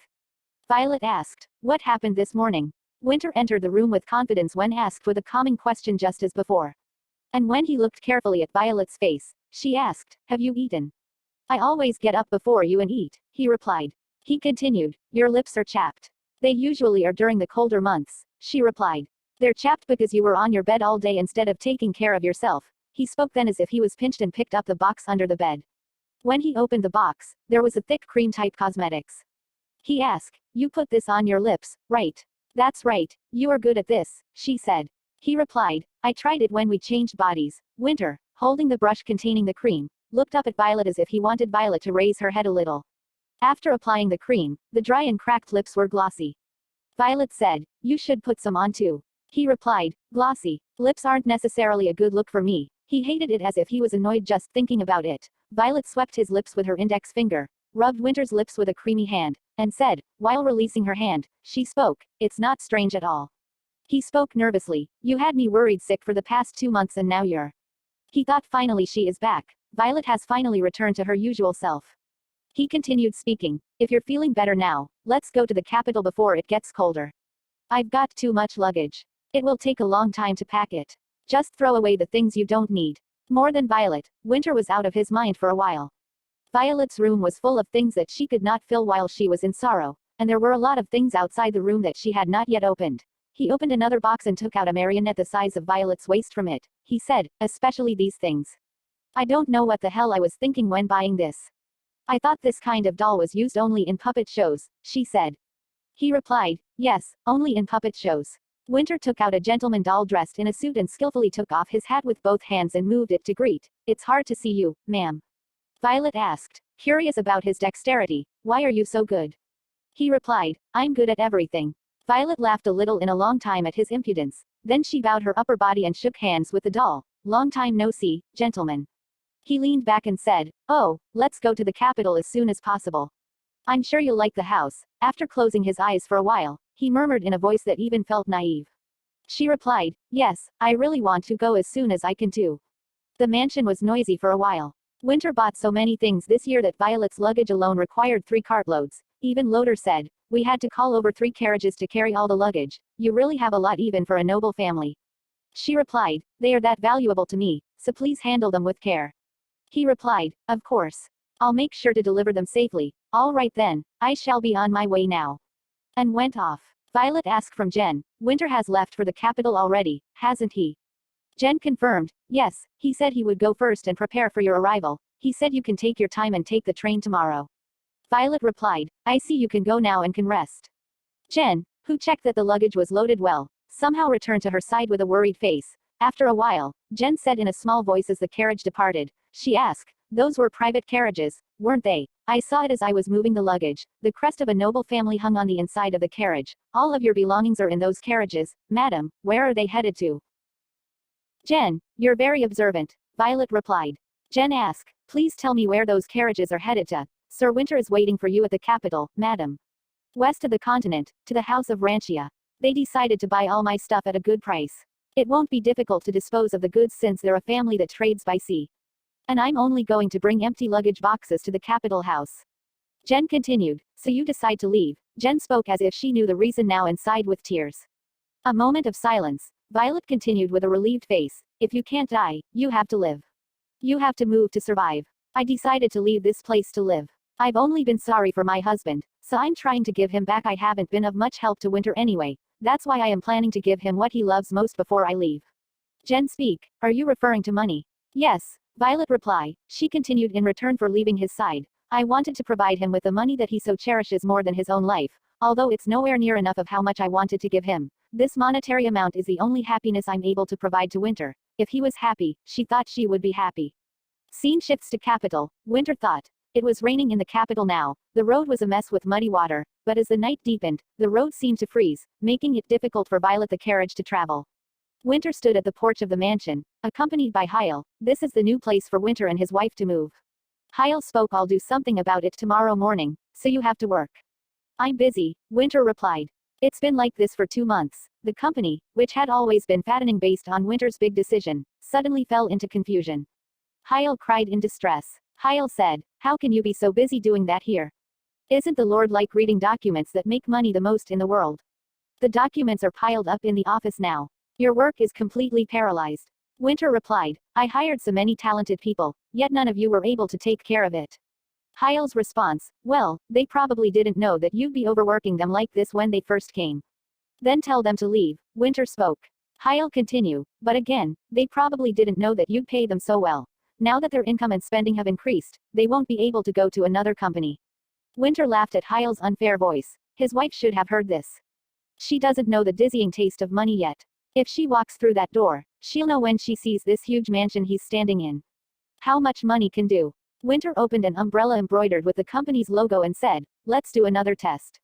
Hyle sewed, "Is this really the last time? Every time we do a test, it's like the salary of almost all the people in the capital goes away." "Yeah, okay," Winter replied. Hyle reached into the small wooden door and began to turn the handle. Soon the whole dark building flickered. After a while and all the lights on all sides of the building were lit. He thought his wife should see this. The lights of the mansion outside the capital were so intense that they could be seen from very far away. It was not just the mansion. A short distance away was a single-story building for the ballroom, which was also full of bright lights. This is where Violet will hold her extravagant party, and every Nobel in the social world would want to be invited there. And Violet will be able to put the social world on her palm without any effort. When spring comes, she'll be surrounded by a garden full of beautiful flowers, and once she sees that, she'll definitely. Winter tried to imagine his wife looking at the garden and being happy. Strangely, however, the vivid imagination did not come to mind. The anxiety that it would be winter here continued to strike him. It's been like that all along. Hyle saw Winter's disturbed face and asked, "Are you all right, President?" Winter kept thinking, "I'm getting a bad feeling that this place will be as cold as winter all year round." Winter took his umbrella and turned. Hyle asked, "Where are you going, President?" Winter replied, "The train station. I'm going to wait for Violet. There, if the roads freeze because of the rain, the carriage might not be able to travel here."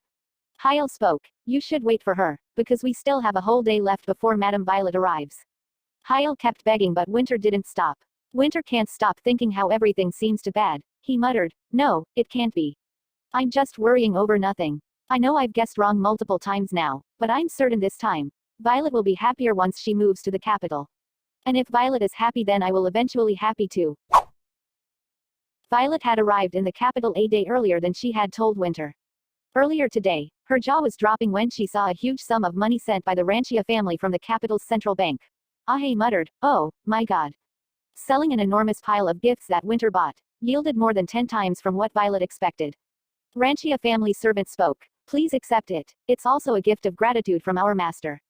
Violet muttered a gratitude. Servant continued, "The Ranchia family is located on the west side of the continent, so there was no significant connection in the eastern background. Therefore, among the things Winter bought, whose hobby and talent is to choose good things, there were things that the Ranchia could not buy with their money. It was a price for saving their son, but it was also a profitable business for the Ranchia family. It was a business that left a lot of money because it sold goods to a wealthy merchant full of goodwill without any bargaining or commission." Violet thought that this amount of money would satisfy her husband enough. Then Violet got up from her seat. "Now that I've received my payment, I'll excuse myself." Servant replied, "If it's fine with you, I would like to escort you to wherever you need to go." "There's no need," she replied. She continued, "I have an appointment with the bank's president. I expect our conversation to last quite a while, so I'll only accept your kind words." Servant replied, "All right then, I'll be heading out first." Violet spoke, "Thank you for coming all the way here." She thought, "The only reason Winter is maintaining our marriage is so that he can gain from it, but if I disappear, he'll eventually give up. But still, I'm still holding on to that last string of hope.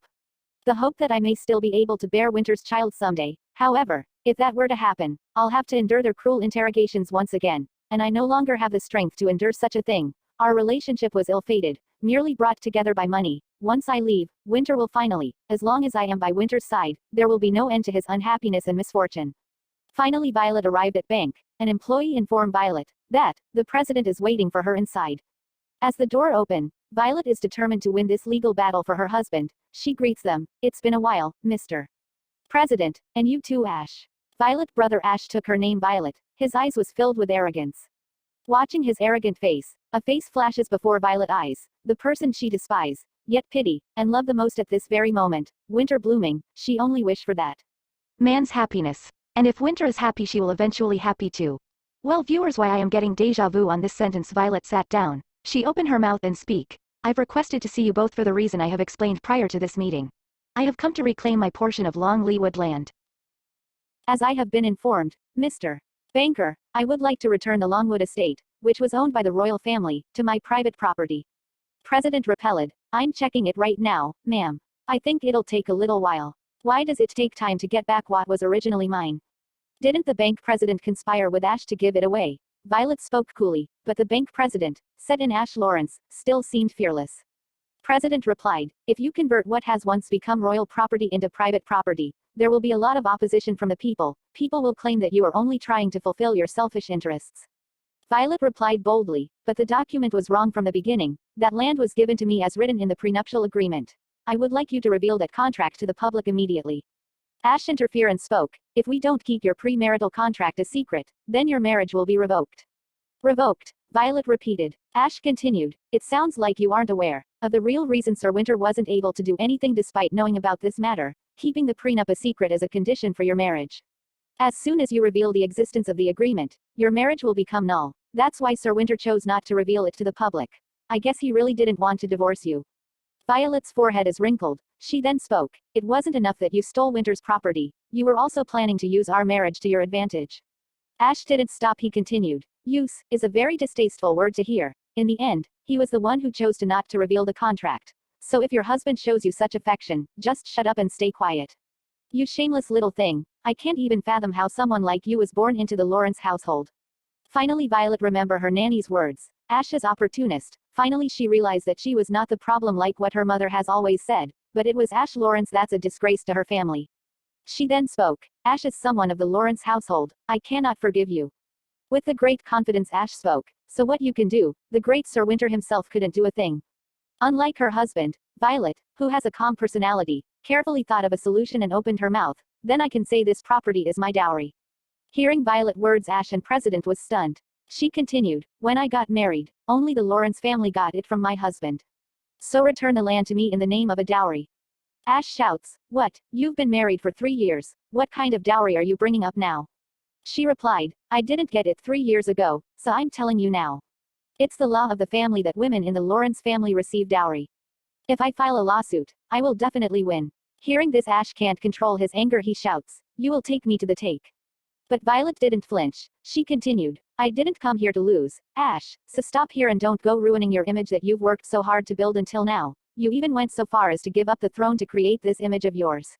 President took a glance. He thought, she's really changed. She was never weak-natured to begin with, but growing up as a royal princess, she wasn't even able to fasten a button by herself.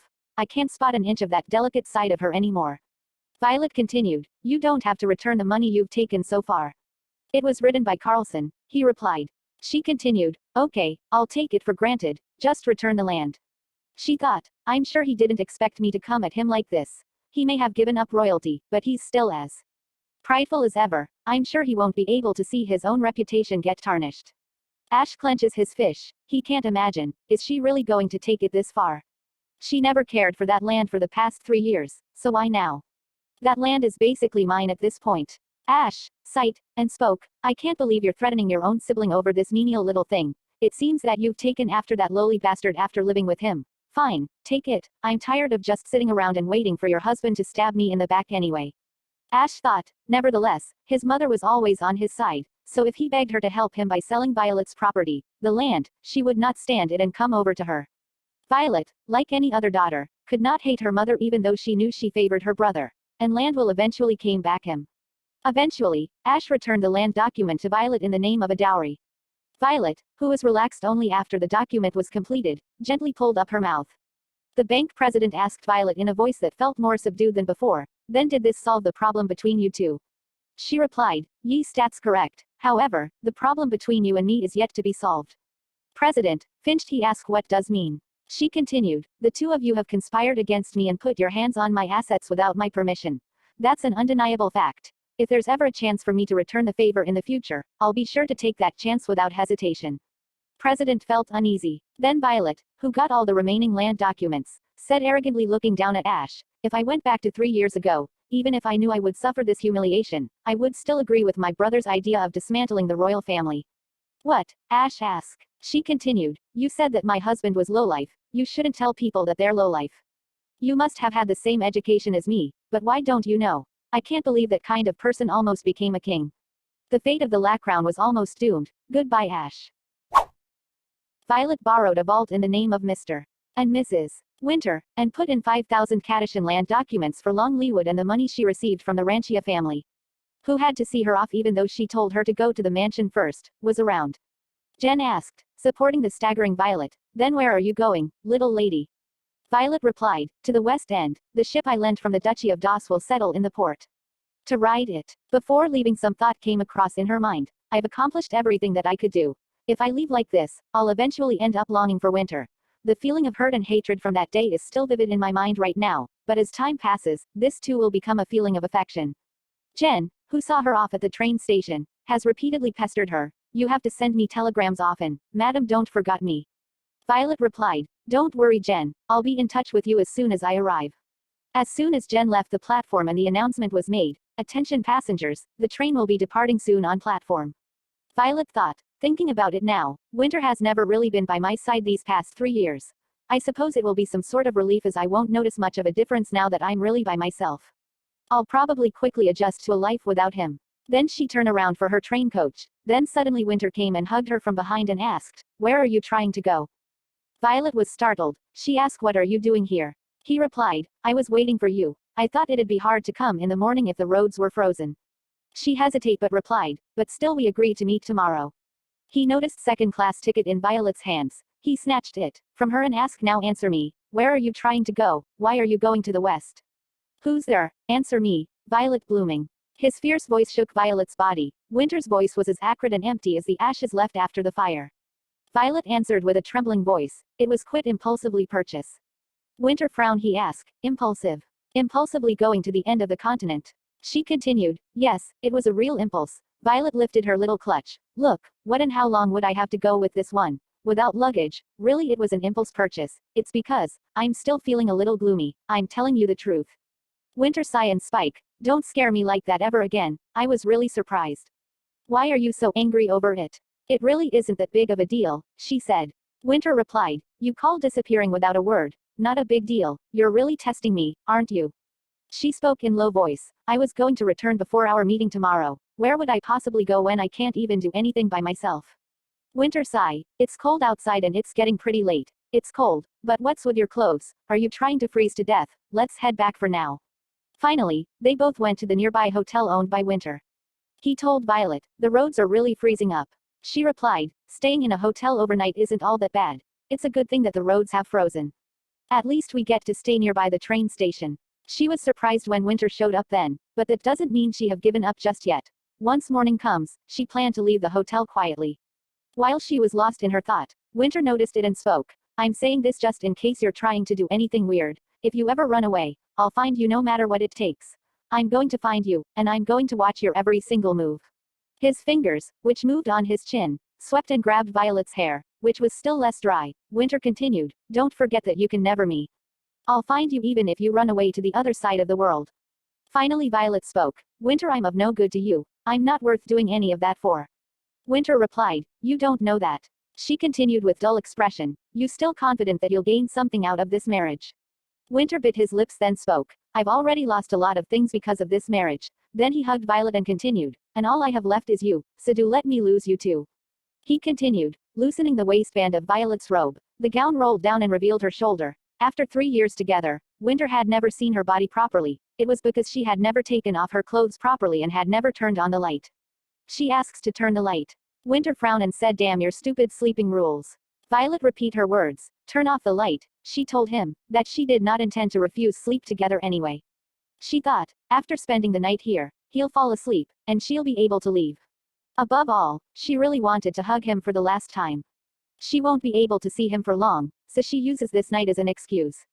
Winter, who could not overcome his wife's request, eventually turned off the light as usual, and even the moonlight did not enter the bedroom because of the bad weather. Early in the morning, Violet woke up, but Winter was completely asleep. Wearing a hat and holding a clutch in her hand, she returned to bed for a while. Violet gently stroked Winter's hair, which had fallen asleep, and finally captured her husband's image. "Winter," she called Winter, who was still asleep. "My love," she muttered, "her heart aches again." Violet gave a soft touch around his shoulder and stroked it. She also stroked his face one by one as if she would leave his face in her hand. She continued, "I have longed for strong things since I was young. Great knights, legendary animals, trees from classical literature, and then I heard about you. It was good when I heard it. You looked amazing. But when I saw you in person, I liked you even more. So I told you, I knew I was lucky to meet you. I really meant it that day, really, I like you." Violet's lips trembled. "I fell in love at first sight." Although they met because of money and title, Violet had no doubt that they would be happy. She was confident that he would eventually care for her. After stroking her husband for a while, Violet pulled away from him to leave. Suddenly, Winter's hand came up and grabbed her wrist. Violet was surprised and tried to remove her wrist, but Winter rather pulled her in and made her fall down on his stomach. You didn't sleep," she muttered. He replied, "I woke up because of your touch. You fell in love at first sight." She replied, "You knew that already." I made it clear. I met you and found out I was lucky. He asked, how does that mean you fall in love at first sight? She said, isn't that what it means, no matter how you hear it? He replied, not at all. I thought you were talking about money. What? She asked. He continued, because I paid back for what your father had done, and I have private property. I thought that what you meant was luck. Violet sighed and spoke, oh, my God, you don't have any romance. He replied, none, not at all. In the first place, I really thought you wouldn't even want to be with a half-servant man like me, but to hear that you fell in love with me at first sight, I see hope for our relationship. I'm not too late like I thought I was. Hearing Winter's words now Violet can't stop her feelings and told him, Winter, I told you, we're already late, I cannot stay here any longer. He flinched, why are you talking about that again? We can just do well from now on, as I've guessed. You were trying to run away, right? He frowned and continued, that's good. Now I have a reason to keep you under surveillance. Violet replied, Winter, please let me leave. Winter said, stop this nonsense. He looked desperate. Violet said bitterly, I have to go. Violet, who hurriedly ran away from his hand, picked up her clutch. She opened the bag. Violet was pulling a gun out of the clutch, and continued, I spent 3 years feeling sorry for not being able to give you what you wanted. What's that? I haven't even thought about being loved since the day we got married. The same goes for you. That's why we can't. Because you keep making me give up. We have to live our own lives to be happy. He asked, are you really going to shoot me? Facing the gun made him feel comfortable. He said, he would rather die here if she was going to run anyway. Isn't that also considered dead at the hands of his wife? It wasn't bad. Winter pointed to his heart and said, if you're going to shoot, kill me at once. Because I don't want to die painfully. Violet laughed helplessly at his words. She said, I don't want to hurt you at all. I want to show you something. You've been curious about how to change our body all this time. I'll let you know. And Winter's eyes grew bigger when Violet put the gun on her head. Violet pulled the trigger without hesitation. At the moment he ran frantically. Loud gunshots can be heard. Winter groaned for a moment because he felt a severe backache and headache. At the same time, however, his whole body began to tremble like a leaf due to the shock. Winter's low voice was heard overhead, you can change it like this. Winter, who was in bullet body, muttered, no, it can't be. He couldn't lift his head. He didn't want to check with his own eyes. He felt like he was falling into hell. The entire body sank into an unknown abyss. Winter scratched his neck with nothing like a person suffering from a fantasy. It was all a dream and a fake. It had to be. He muttered, please, it had to be, dream. At that time, Winter felt a little dizzy as her body wrapped around his arms. When the bodies of the two returned, there was Violet on his arm. At this moment, Violet looked as if something funny just happened. She bent down, looked at her husband, and whispered in a voice that sounded like joy to her husband, who was still as if he had died. She spoke, I told you, it's easy. Winter looked as if he had forgotten how to use all the muscles in his face. He was just looking at Violet like a statue. Winter murmured to confirm that she was alive. I just had a nightmare. It was a ridiculous dream. You keep putting me on edge that I'm starting to see things. He muttered, no, it was all because of me. Yeah, I was the bad guy. I won't do that anymore. I really won't do it anymore. I'll stop as soon as you catch me. Never until you or I die. Please don't leave me. Violet, his name, Winter. Winter continued, I have all those dreams. Winter said the same thing over and over again, rattling with his big body. He couldn't accept the situation at the moment.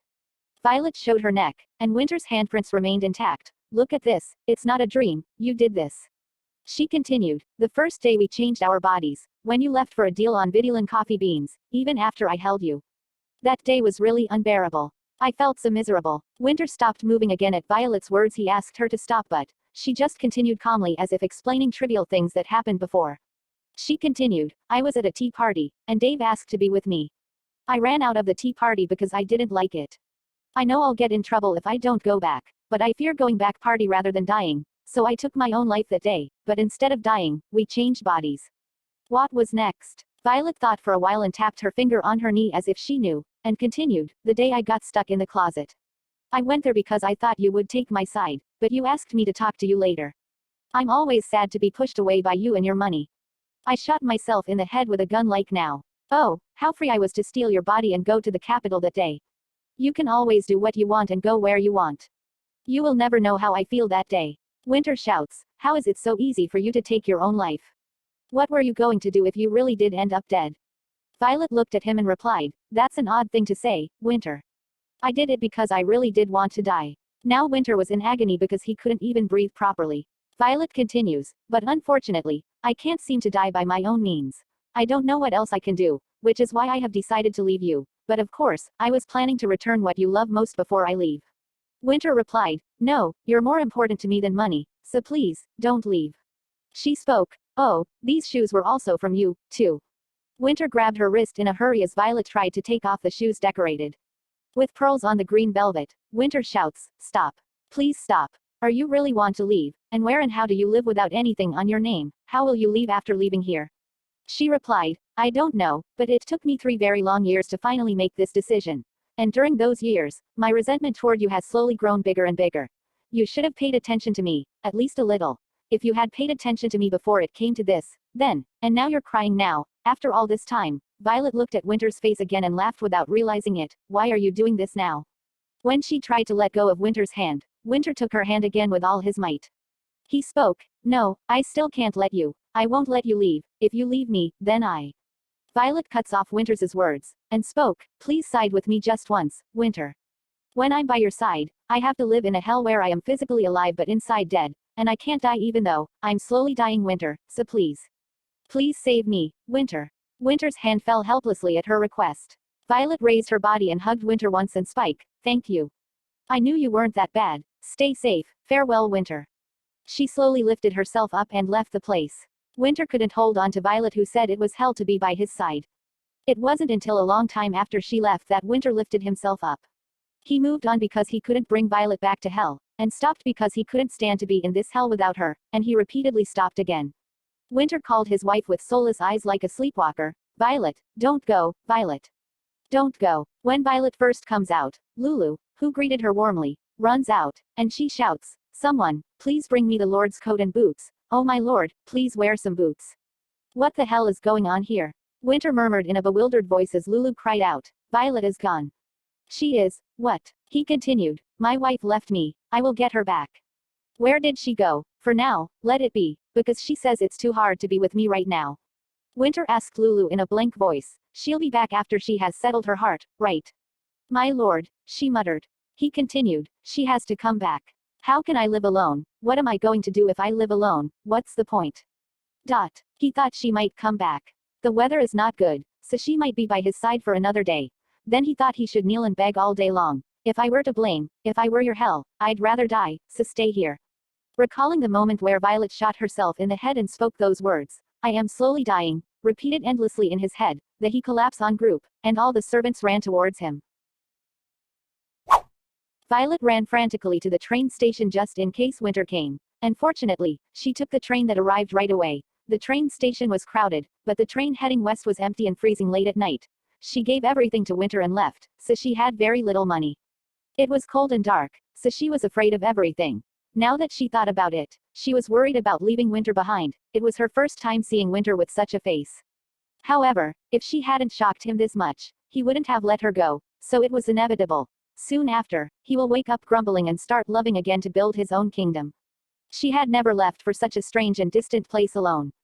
Violet looked back, muttering.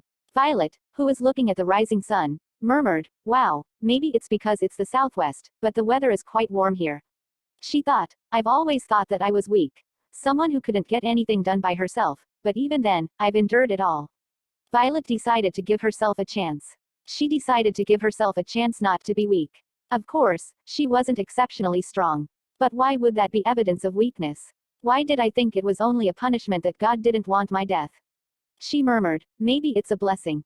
Thinking of it like that, suddenly her body was smoldering. She walked bravely toward the harbor. Soon, her friend, Sharon, will come to the port on her family's boat.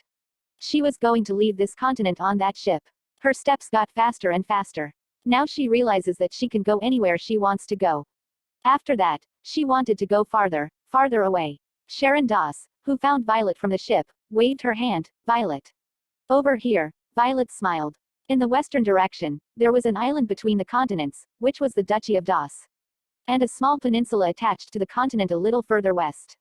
There was a village called Chiron. Hundreds of years ago, when the kingdom of Corsica, the owner of the land, was being invaded by pirates, they received the land as a gift from the Duchy of Doss to supplement their naval forces. As a result, only one village, the Chiron village, was in the territory of the Duchy of Doss, and the Das family was separated from the royal family of Lacrown hundreds of years ago, so there were many similarities to Lacrown compared to other villages. Therefore, it was the right place for Violet to migrate, between the oak forests, which serve as a breakwater. Sharon, who saw the old house, whispered to her brother, "How can Violet live here? I don't think she'll live long enough to come into our house." Because Violet handed over everything she had to Winter, she could only get this house with the very little money she brought. Sharon continued, "I bet it won't be long before you come running back to my place. Don't you think so, Farron?" Her brother and heir to the Das family, Farron Das, who came with Sharon. The impeccable gentleman was wearing a white Navy uniform as he was currently serving in the Lacrown Navy. He agreed with his sister and spoke. "She's right, Violet, do you think you'll be fine here by yourself?" Violet replied, "I'll try to hold out for as long as I can, and thank you so much for helping me out." Sharon replied, "It was nothing, after all, it was Farron who insisted on helping you out. He even steered the ship himself." Farron replied, "Of course, it's the least we could do. Ever since Wayne left, I consider Violet as my own sister. He cared for you so much that he would be so upset if he heard that you ended up running away from your husband." When Farron made a bitter face, recalling Wayne, Violet said as if she was teasing him, "You didn't even show up at your little sister's wedding." He replied, "He just didn't like that you were getting married for money." He continued, "But anyway, when did you start getting so sarcastic with your words?" She muttered, "Oh, you're right, she has caught a habit of Winter's mouth. Bad things were bound to get colored quickly. Goodness, the sun has set." Sharon noticed the time. She spoke, "All right then, we'll be on our way now. If anything happens, send us a telegram right away." Violet once again thanks both of them. After everyone left, there was only silence. Violet looked at the empty house. The door and also the window were broken, so she didn't know where to start and how to repair it. It looked like this because she did not check what kind of house it was and only made full-length transactions by telegraph from other continents. "I also have to introduce myself to the Yefimchuk household. They are the most powerful family in this area.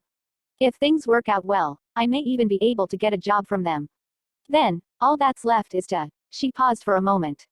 Then she thought, "It's up to me to deal with these kinds of things now. If I run away from here, what Winter said will become a reality. I don't want to be a princess who can't do anything on her own. I have to overcome that hurdle myself." Violet picked up a broom and started cleaning. Then, Living Spider fell to the ground and she barely opened her eyes and spoke to herself, "I really am a princess." Now she felt like she could finally understand her husband's feelings a little. The day before, Violet slept on a bed. She was unable to overcome her tiredness when she woke up after hearing a murmur outside the door. "The guy who lives around here said she looked like an aristocrat." That can't be true. That old house. Even though she's an aristocrat in this world, she shouldn't live in a place like this if she fails. If she's a noble, shouldn't we all come and say hello? Violet, a little relieved by the hum of people, put the gun back into the clutch and opened the door. When her face was seen, a middle-aged man, who appeared to represent the village, she asked, "Who is that?" The man took a step forward and spoke, "Have you moved in?" The man continued, "If you're moving in, you should come to the town hall in the evening to report your residence and pay for the breakwater here." At his words, Violet looked up at the oak tree. She soon spoke in a low voice, "You mean this oak tree?" "Yes, exactly. Lacrown law states that the breakwater has no owner. This is the Duchy of Das, so the law must be the same. Who are you paying the fee to?"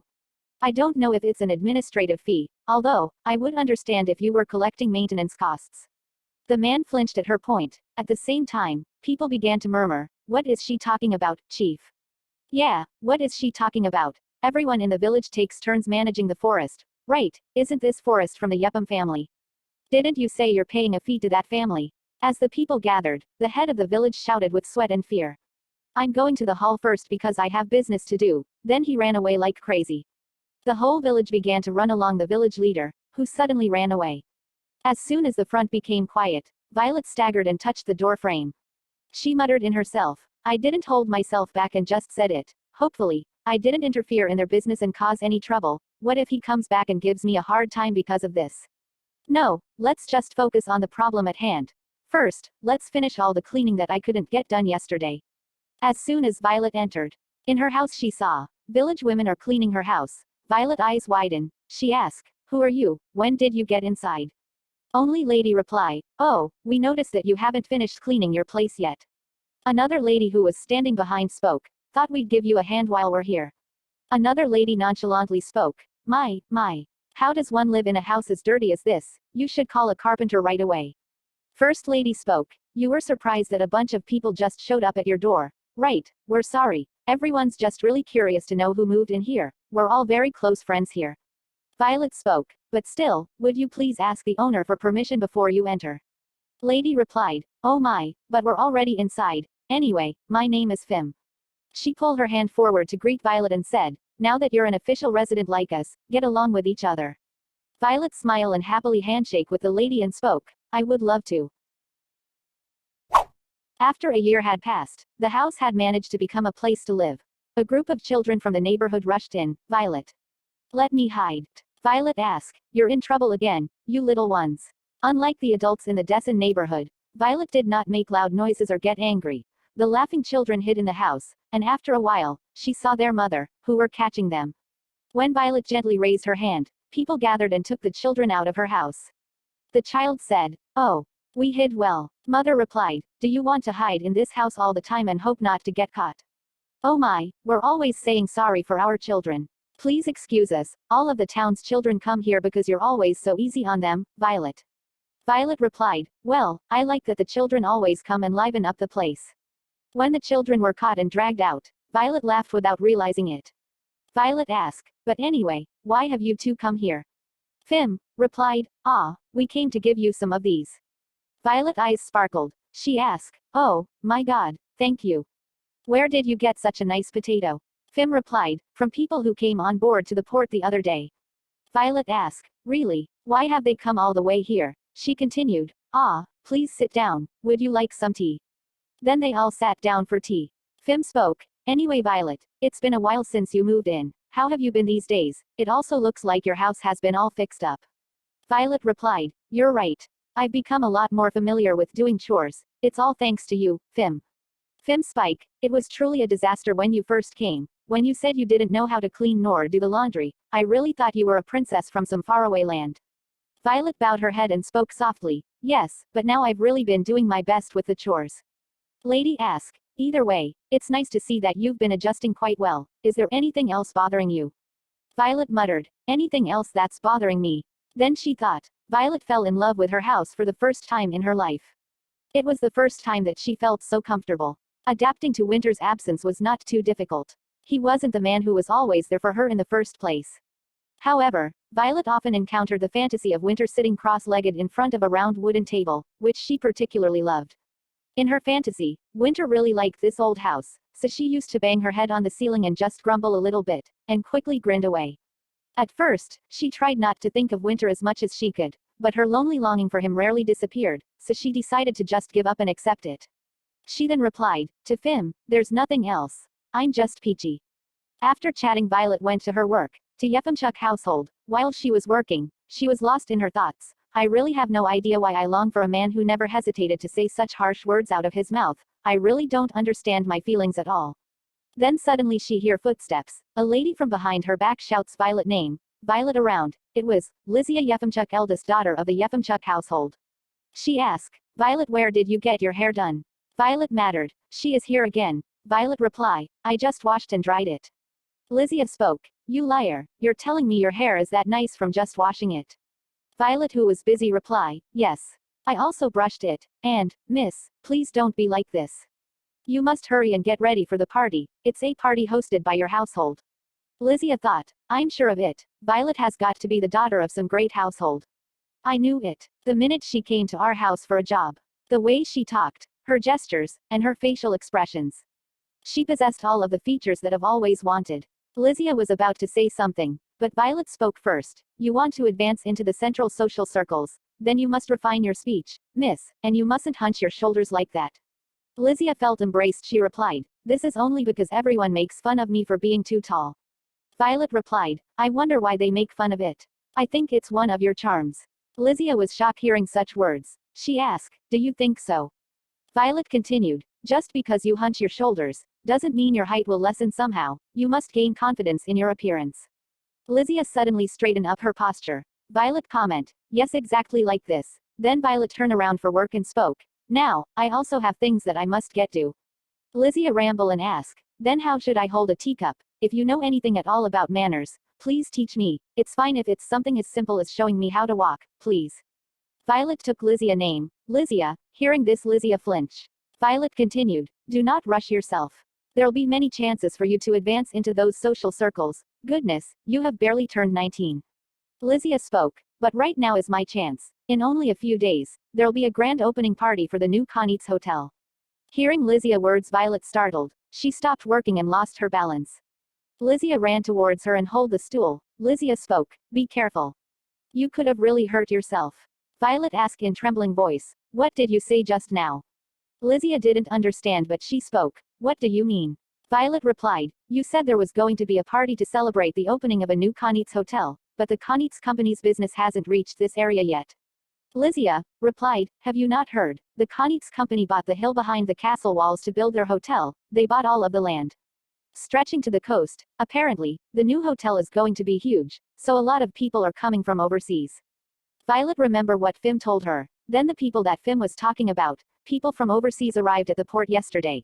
Did Winter find me? But he isn't the kind of person.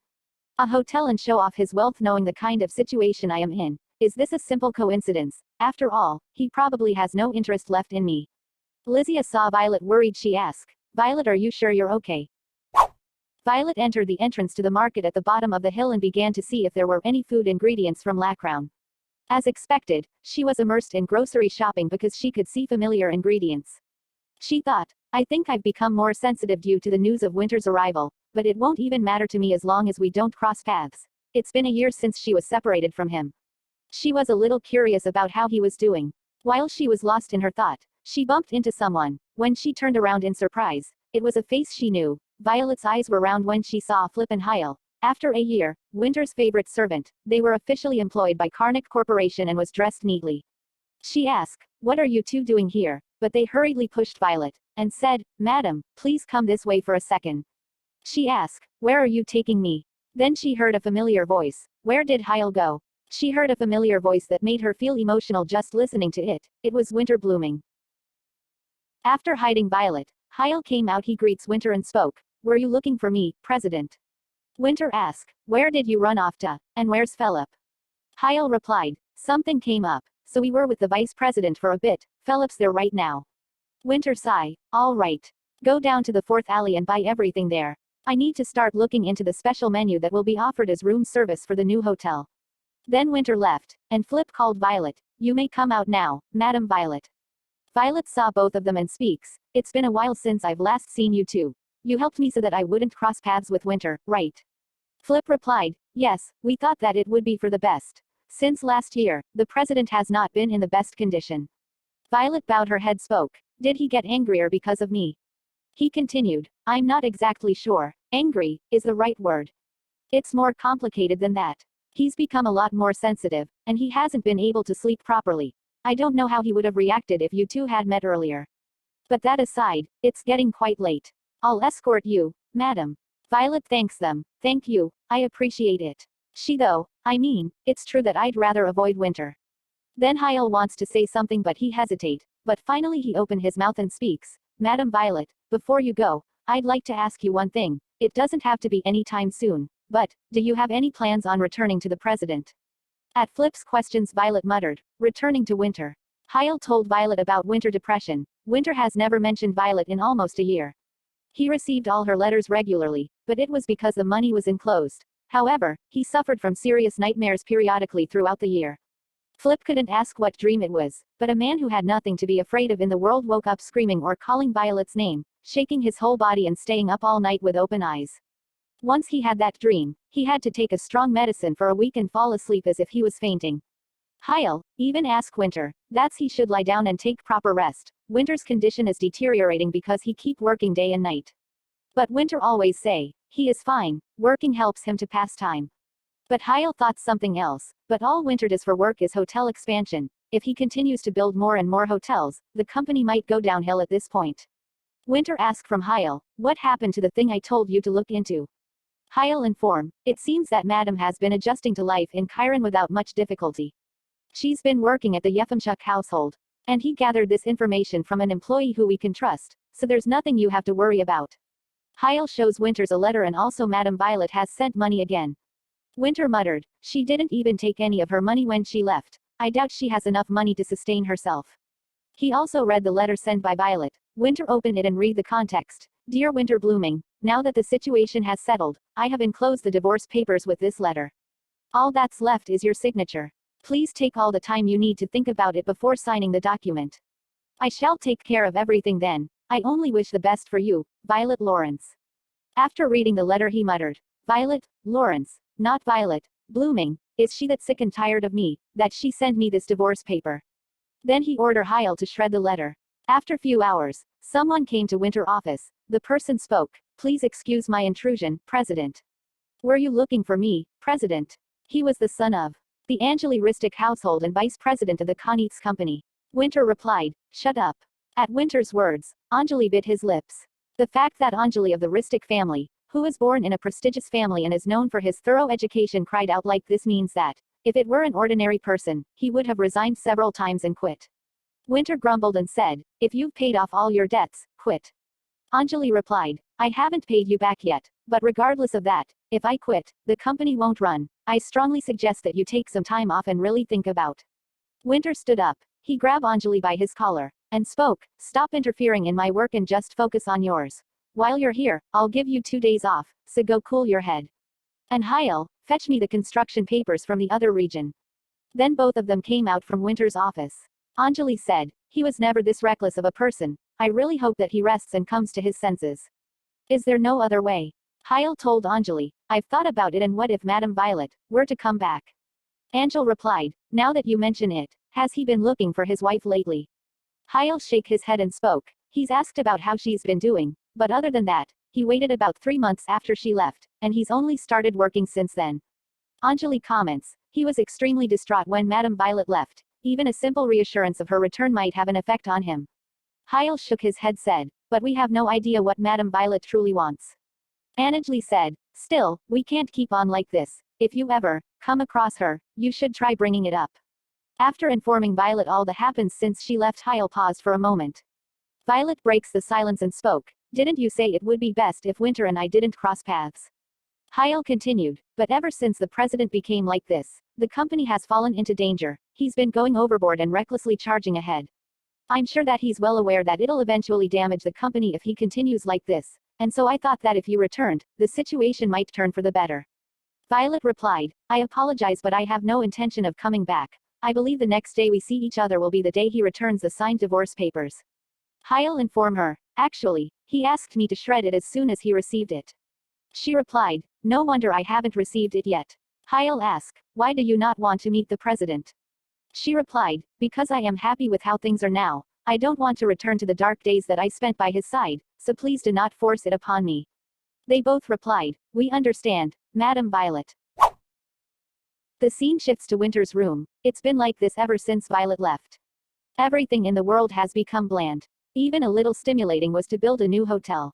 In the past, he used to have goosebumps every time he got a building, but now it just gave him enough stimulation to confirm that he was alive. He double-checked the letter that had just arrived at Blooming's mansion some time ago. It was a letter from Violet's former doctor, Beryl. The medicine prepared for the little lady was mixed with the medicine that the Duke of Blooming and his wife had conspired with. There is no evidence, but it appears that taking the drug will cause symptoms such as pregnancy. I'm sorry for running away after doing such a bad thing, even though you've been treating me warmly. For the first time, he raised his voice to his parents and became angry and cut off all financial support. The family will hang on to the sound of dying, and he doesn't want to be in Lacrown anymore, so he came to the place where Violet was. If he was sad, it seemed like a habit to visit his wife. He had no will to his wife, but he was completely mentally dependent on her. Enough to fall down when she disappears. Sometimes my trashy blood can help. His wife, who almost died because of him, was alive because of his damn blood. For a year, the thing I hated the most in the world was myself. Next day, Rizia shouts, what should I do if you come this late? Violet replied, it took time to get ready because you called me out of blue, but why are you rushing me? Rizia replied, look, it's an exclusive invitation from the Konitz company, they're hosting an outdoor party. Rizia was excited. She asked nervously, how can it happen? Why did he invite our family? Because it's close. Violet said, can you show me the invitation? Rizia continued, why do you think they invited our household? Do you think it? Because we're close by, I'm sure that everyone famous will be there. If that happens, they'll surely find out that I'm just some country bumpkin. Violet spoke. Why would you think that? Rizia grabbed her head and said, I can just tell. I don't even know what gift I should bring to the party. Do you have any recommendations?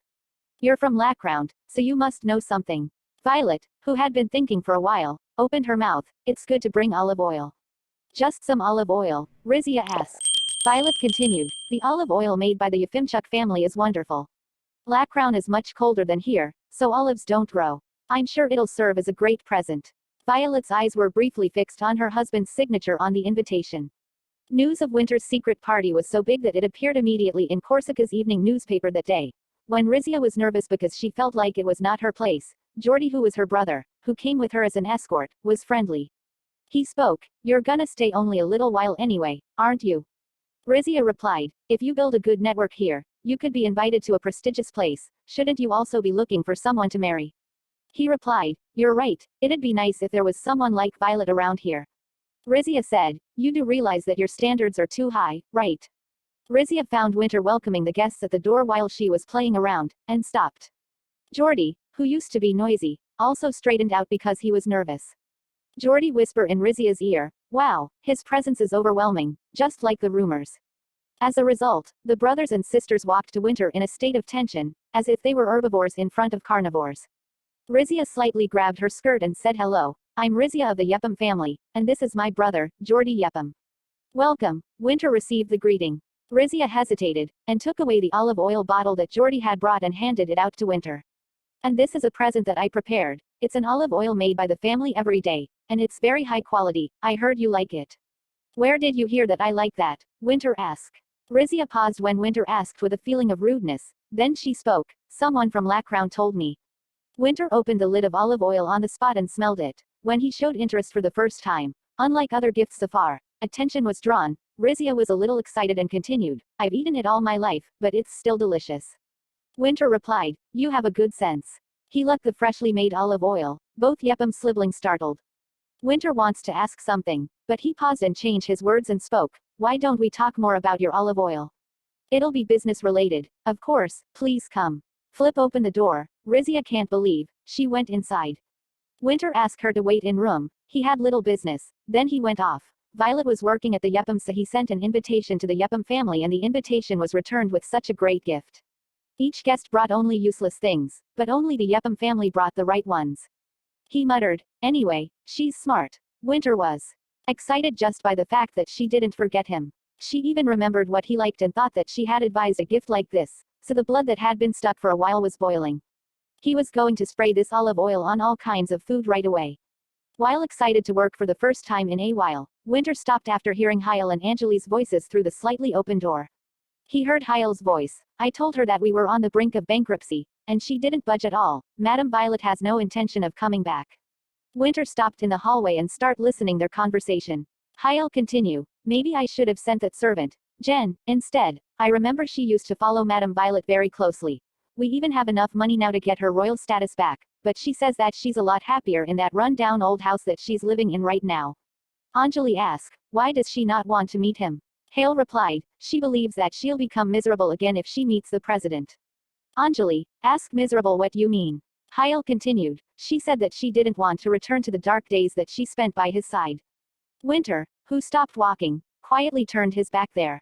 He entered his bedroom, then he opened the safe. He always carried the banknotes that Violet gave him. Her hand must have reached it. Even for a moment, he didn't want to force a person who ran away because she hated it so much. He waited for her to come back on her own. He thought that if he was rich enough to have everything in the world, she would definitely come back. He believed there was no way she wouldn't come back. No one can help but step on the land of winter blooming if he is born in Lackround now. Now, at the age of 29, this was the best for him. But she didn't come back. And just now, Winter knew she would never return. A year ago, he was convinced that if she left him and wandered around, she would definitely meet the wall and return to his arms in exhaustion.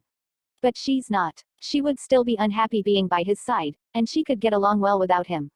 Without any expression on his face, Winter put the banknotes in his inner pocket and walked to the balcony. Then he climbed on the balcony railing and jumped out. His body fell under the wall. Moment Winter jumped out of the building, his body switched with Violet. Violet thinks her body feels different. Then she gets up and touched her face and then realizes she is in Winter's body. She thought, I switched bodies with Winter. I simply went to bed like I always do, so how did this happen?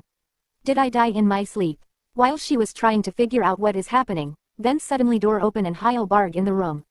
He shouts, "President, you're awake. You really had me scared. You fainted so suddenly. This is exactly why I've been telling you to rest. You're lucky that the guards found you. What were you doing outside the walls? What if some bad guys had kidnapped you? I don't care if you beat me up, I have to get this off of my chest.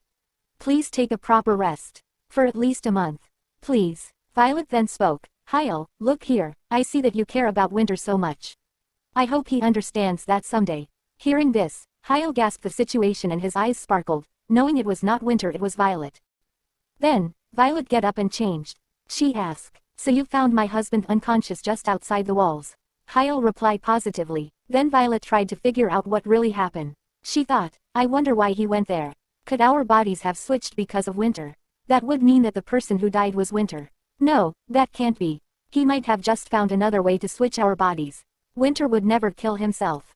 Then she spoke, "I must go find my husband first. As you know, we can only return to our own bodies by physical contact." Heil tried to stop Violet and spoke, "Madam Violet, please wait. While you're here, would you be able to fulfill a few duties that the president has fallen behind on?" She didn't understand what Heil is trying to say. Then he shows her all the pending work left by Winter. He spoke, "First, it would be very much appreciated if you attended a meeting in his place. The president hasn't been attending recently, so the meeting has been put on an indefinite hold.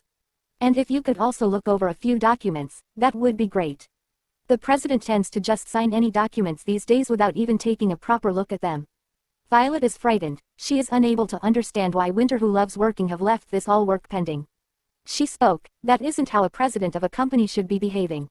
Heil replied, "That's what I'm saying. You're totally right about that. As I've said before, ever since the president has been acting troubled, the company has been in danger." Hearing Heil's words, Violet is shocked. She thought, is Winter's company really in danger? His empire seemed like it would never fall. But all because of Winter. Then suddenly a knock on the door. A voice came. "Excuse me, President," Anjali spoke. Heil asked, "Vice President, is there a problem? The president isn't in his best condition right now." Violet stopped Heil, and spoke. "It's all right, speak what you want." While Violet is handling the situation, Heil thought, as expected of Madame Violet. She's so quick at adjusting to the situation at hand. Anjali hand over Violet, his resignation. He spoke, "This is my letter of resignation. I have come to tell you that I will be resigning." Heil thought, "No, I'm sure this is just a warning. He's only doing this out of spite. Because of what the president did last time. I'm pretty sure that this letter is only a warning for the president to reflect on his action." Violet took his letter and spoke, "All right, and thank you for all the work you've done." Hearing this, Anjali is frozen and Heil panicked, thinking, "No, Madam Violet, that's not what you should be saying. If the vice president quits in this situation, our company is completely done for." Violet noticed how Anjali is trembling from fear of losing his job. And Heil gave a signal to Violet not to accept it. Then Violet spoke, "I hope you continue to contribute your hard work toward our company. Please take this back." Finally Heil, who was panicking, he sighed. Anjali replied, "As I've said before, I can't keep working like this. If we only continue to expand, how do you plan on dealing with the aftermath? I refuse to go down with the company. Therefore, I'll be resigning." Violet stood up and then spoke. "I apologize for not lending an ear to your words earlier. I would like you to put your trust in me one more time and continue working with me." "How bad is the current situation?" Anjali is dazed. Violet, who was in Winter body, continued. "There are documents that describe our current standing. Although you'll probably put it off until later like you always do. I'll take a look right now. Please bring them to me." Anjali is stunned. Then he snapped out and gave Violet documents. And spoke, "Okay then. You can start with these." Violet replied, "I see. It'll take me a while to look through all of this. Please take back your resignation letter and sit here. You probably know these documents better than I do." Anjali was confused. He replied, "Ah, yes sir." Anjali is too stunned. He thought, this unusual sense of leadership. If it was like normal, he would have grabbed me by the collar. He seems like a completely different person. Heil, who was about to leave the room, thought, "Thank goodness, thanks to their bodies switching, it seems that our company will be able to avert this crisis. We really would have been in trouble if the vice president had resigned." Then he left the room. Meanwhile, in Violet House, Winter opened his eyes and stared at an unfamiliar ceiling. He thought he'd died, but he hadn't. He'd never realized before now what a terrible punishment it was. "Violet, are you ill?" Pim and other villagers came to see Violet. He didn't have the energy to respond. Yet another person had invaded his space. Before Pim came, her daughter already came, Violet. The child said the name loudly and crawled atop the bed. She fell onto her knees and felt her forehead, then Winter's in turn. Are you ill? I'll bring my mommy. Just wait. Winter remained silent. Pim placed her hand on Winter's forehead like the child had done and said in surprise, "You're running a fever." He'd been the one who'd jumped from the window. Why did she have a fever? Winter had noticed it the moment he'd opened his eyes. Winter considered whether to tell her to get lost, but thought better of it and lay down. Violet wouldn't say such a thing. The woman seemed distraught as she left the room. Winter was hoping he'd finally get some peace when a whole crowd rushed into the room moments later. Pim said, "Violet is ill. Oh, she's a weak one all right." Other lady said, "It's a miracle she only got sick now. She's such a kind soul. If she can't even say hello, how terribly ill she must be." Winter pretended to be asleep. He couldn't begin to fathom why all these villagers were coming to see him. What kind of life was Violet living here? Pim said, "I brought soup." Another one said, "Oh, I brought some too. Let her eat as much as she can." "Ah, it's because my children always come and bother her." My children did, too. Ever since he'd come into some money, Winter had lived a solitary life, on high floors and in deeper rooms. He was used to quiet, so the chattering around him irritated him to no end, and his sheets seemed to be growing heavier. Was it his imagination? Winter frowned, and the villagers must have realized the noise they were making bothered him. They slowly filtered out of the room. Winter opened his eyes once he was certain everyone had left. He pitched a string of curses at the layers of blankets that had been piled on top of him. There were many types of soup on the table in addition to some bread. The villagers must have known Violet liked flowers. "This whole village is insane," said Winter with a scowl. He sat up. Rage had replaced depression. He stared at the soup bowls and fumed. "They barge into the house and feed me food from who knows where.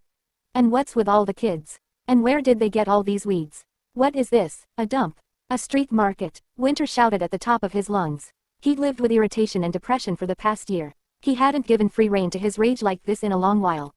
He noticed that he was beginning to feel cold. He wrapped one of the villagers' blankets around him. When he saw Violet's face in the mirror, Winter stood as if in a trance and walked towards it. He stretched his hand out and touched the face in the mirror. He noticed her eyes looked much more at ease. "She should be thankful she is this beautiful," he grumbled. The house wasn't big, but there were almost no items laid out and it felt very clean. It was surprising how neat she'd grown in the course of a year. The real truth became apparent when he opened one of her drawers. "She hasn't grown neater. She just doesn't have much of anything. I should have expected this." If Violet knew, she might resent it. She might wonder if he died near where she lived so Violet would notice. He hadn't been able to die after she left because he didn't want to make her feel guilty that her departure was the cause of his death. The thought that Violet considered him someone who brought her misfortune had spread instantly through his body like a deep venom. And yet death had evaded him. How much more terrible could this get? Violet had been in the same state as he was now back when she'd come to him and told him about how she'd considered death. "I've not done right by her." He'd simply told her not to complain. If somebody said that to him now, he'd fall apart, break into 1,000 pieces. The thought that he'd said something like that to wife was driving him crazy. He heard a door open. It was Violet returning home. She walked towards him slowly. Violet spoke. "Are you ill?" Winter replied, "I don't remember being ill." Violet bent down and touched his forehead. Before she could even register the heat, their bodies switched again and Winter could feel the slight fever on her skin. "You are ill," he spoke. "Not at all," Violet replied. Violet asked, "How would you know?" He replied, "I was in that body just moments ago," Winter said in an exasperated voice. Violet got off the bed. Violet inquires, "What happened? Why were our bodies switched? And what's this about you being found passed out under the castle wall?" He spoke, "We haven't met in a while, and you don't even greet me." Violet asked, "This is more important. Explain." Winter thought it fascinating. Her eyes had changed from the ones he'd seen in the mirror. Now that her body was occupied by the rightful owner, their gaze was much more powerful. He thought they seemed to hold starlight gathered from the night sky. Though he'd felt nothing in the past year, the moment he met her the slightest fever bothered him. He saw a frown imbued with worry and anger, and each word she spoke seemed to shift the world on its axis. If he was personal hell, he decided he needed to disappear from the face of the earth. He had to find a way. Winter flattened his lips slightly. "I visited the conic homeland and found an herb that facilitates the body shift. I tried taking some and it took effect immediately. I didn't think it would happen so quickly." She said, "Is that what happened?" Winter spoke, "What? Did you think I'd died or something? With so much to lose?" Violet believed Winter was telling the truth, but her emotions had run away from her and her eyes moistened with tears. Winter frowned as deeply as he could manage, afraid she would cry. Winter spoke, "I'm not the weakling that you are. I don't die. Besides, I'm filthy rich. What would I lack that I would wish to die?" Winter asked, "So how have you been?" It hasn't been easy, but it's fun living here, Violet replied. Winter folded his arms and spoke, fun. What fun? This house looks like it's going to collapse any second now, and give me some refreshments. Violet went to brew some tea for Winter. While brewing tea she spoke, I thought we no longer had any business with each other. She gave a cup of tea to Winter and continued, please leave after you drink this. Winter replied, the harder you try to get me to leave, the longer I'll stay. If you didn't want me to find you, you should have hid somewhere I couldn't have found you. Violet replied, I didn't know our body will switch. Winter took sip of tea, and smiled, but Violet doesn't have pleasant expression. Then she spoke, actually it may be a good thing that you're here. We do have some unfinished business to take care of, please grant me divorce. We're no longer a married couple anyway, but in our current situation, neither of us are able to meet new people, why won't you divorce me? Hearing Violet words Winter paused, then he was about to say something, then suddenly village women came with a stew to give Violet. Watching this all commotion he spoke, is your house some kind of plaza? Why are all these people coming and going as they please? Violet replied, it's not your house, so don't meddle. Oh, so that's how it's going to be, he spoke then. Winter forcefully placed down his empty cup on the table, and continued, we're still a married couple, I have the right to. Violet maintained one of the most frugal lifestyles in this village. Her husband, on the other hand, exuded extravagantly wealthy vibes. He had on an elegant suit tailored after the most recent trends using the best quality fabric and shoes that glistened with a neat sheen. In addition, he had intimidatingly good looks. They froze and looked at Violet, and she pushed them out the door. Don't pay this any mind. He won't ever be back again, she said. The murmuring of the villagers only grew louder. One villager approached Violet and whispered, I thought you had debt. How come he looks so rich? They looked confused, and Violet saw she had no choice but explain. Well, my parents borrowed a lot of money from my husband. Gods, you're indebted to your husband. They could understand that. To think that such a frightening man had come to collect made them weak in the knees. Violet sighed and pushed the villagers away. Please leave for now, everyone. You should be working. The villagers could see Violet was clearly being threatened, but being petite bourgeoisie themselves who lived on the small jobs House Yufimchuk paid them for, they found themselves powerless to tackle Winter. They stood there wondering if they should at least call the sailors over. It irritated Winter to no end that this precious time alone with his wife had been interrupted. Upon further thought, however, he realized that no good would come of antagonizing her neighbors. He belatedly forced a smile at the villagers, who looked at with trepidation. He spoke to one woman wearing an apron with a scarlet flower pattern. He spoke, judging from that apron, you must run a fruit shop. Yes, that's right, Annis replied. Is this enough to buy all the fruit in stock? Winter took out a thick wad of Lockney bills and held it out to her. Annis, the owner of the fruit shop, took the bills in shock. She continued, this is enough to buy all my stock in the next shipment that comes in next Tuesday. He replied, I don't care about the details. Bring out all your fruit and have a party or something. Annis's eyes went wide. She'd been having financial difficulties of late. She gave a desperate look at Violet. Violet recalled how Winter tried to solve everything with money and sighed. She gestured to Annis to leave. Annis excitedly gestured to the villagers, let's have some fruit. The peaches are fabulous today. Peaches, Violet spoke. Annis replied, you come to the village hall, too, Violet. People ran out buzzing with excitement. Winter's shoulders shook with laughter as he watched them leave. He turned to Violet, spoke, the village hall. She could see the outline of the muscles covering his back through his shirt. Violet redirected her gaze from where it had involuntarily strayed. She looked at the door. The people in Chiron like to gather there whenever they have the chance. That would be unimaginable in Lackround. Everyone's so individualistic there. When everyone left and two of them were left alone, Winter spoke, I should leave too. Violet replied, yes you should, you have a lot of work to do, and also please think about divorce. There's an obvious reason as to why Winter doesn't want to divorce Violet. He wants Violet must be the one to inherit his fortune. A princess must live in a kingdom, and I must create that for her. That's exactly why I have written it in my will, that Violet will inherit everything. Now all I have to do is find a way to end my life. I know this isn't the right way to do things. However, it's the best thing that I can do for her. He was on the way to his hotel, but he can't stop thinking about Violet. He wanted to stay Violet's side till his last breath. He came back. Violet was surprised. She asked, you just went back, what happened, why are you back? Winter stood there for a while. Violet sighed, and spoke, if you don't have anything to say, please leave, I'd like to rest. Then Winter spoke, I will sign divorce papers but give me a 3 months cooling off period. Then they both went inside. Violet asked, what do you mean by cooling off period? He blinked slowly, as if stretching out time, and then answered.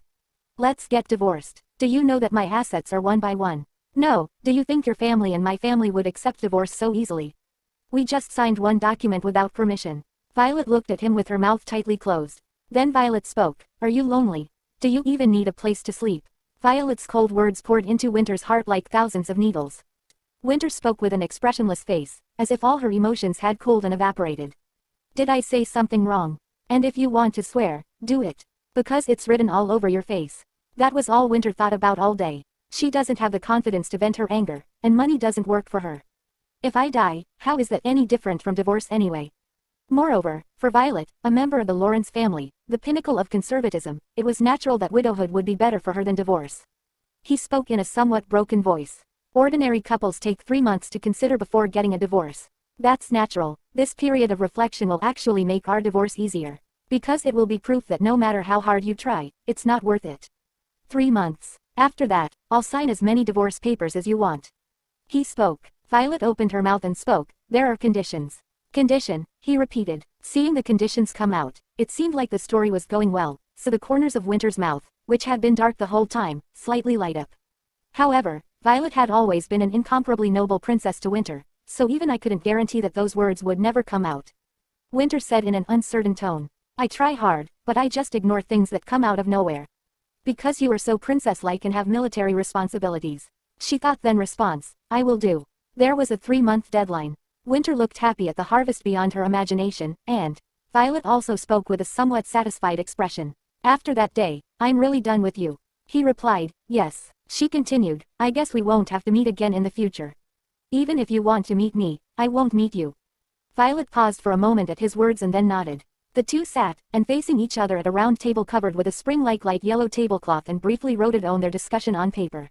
The marriage was also an arranged marriage, but this time it was a period of deliberation with the details of the contract being discussed. He thought, it seemed like it would take 3 months until I found a way to die. So I decided, 3 months. About 100 days. Winter was sitting across from her with her chin resting on one hand, looking at Violet with a happy face as she signed the contract. It made me feel better to think that I had 3 months to legally see her before I died. She gets what she wants and what I want. He can give her everything he has, and for her, it will be a contract in which he will disappears. He then spoke, I have a question. Say it, she said. When Violet gave graceful permission, lifting her chin slightly as always, Winter opened his mouth. Anyway, the consideration period means trying to avoid divorce as much as possible. Shouldn't we decide on a method of effort? So, she asked. He continued, let's write down the exact number of times we meet. Oh, and a kiss too.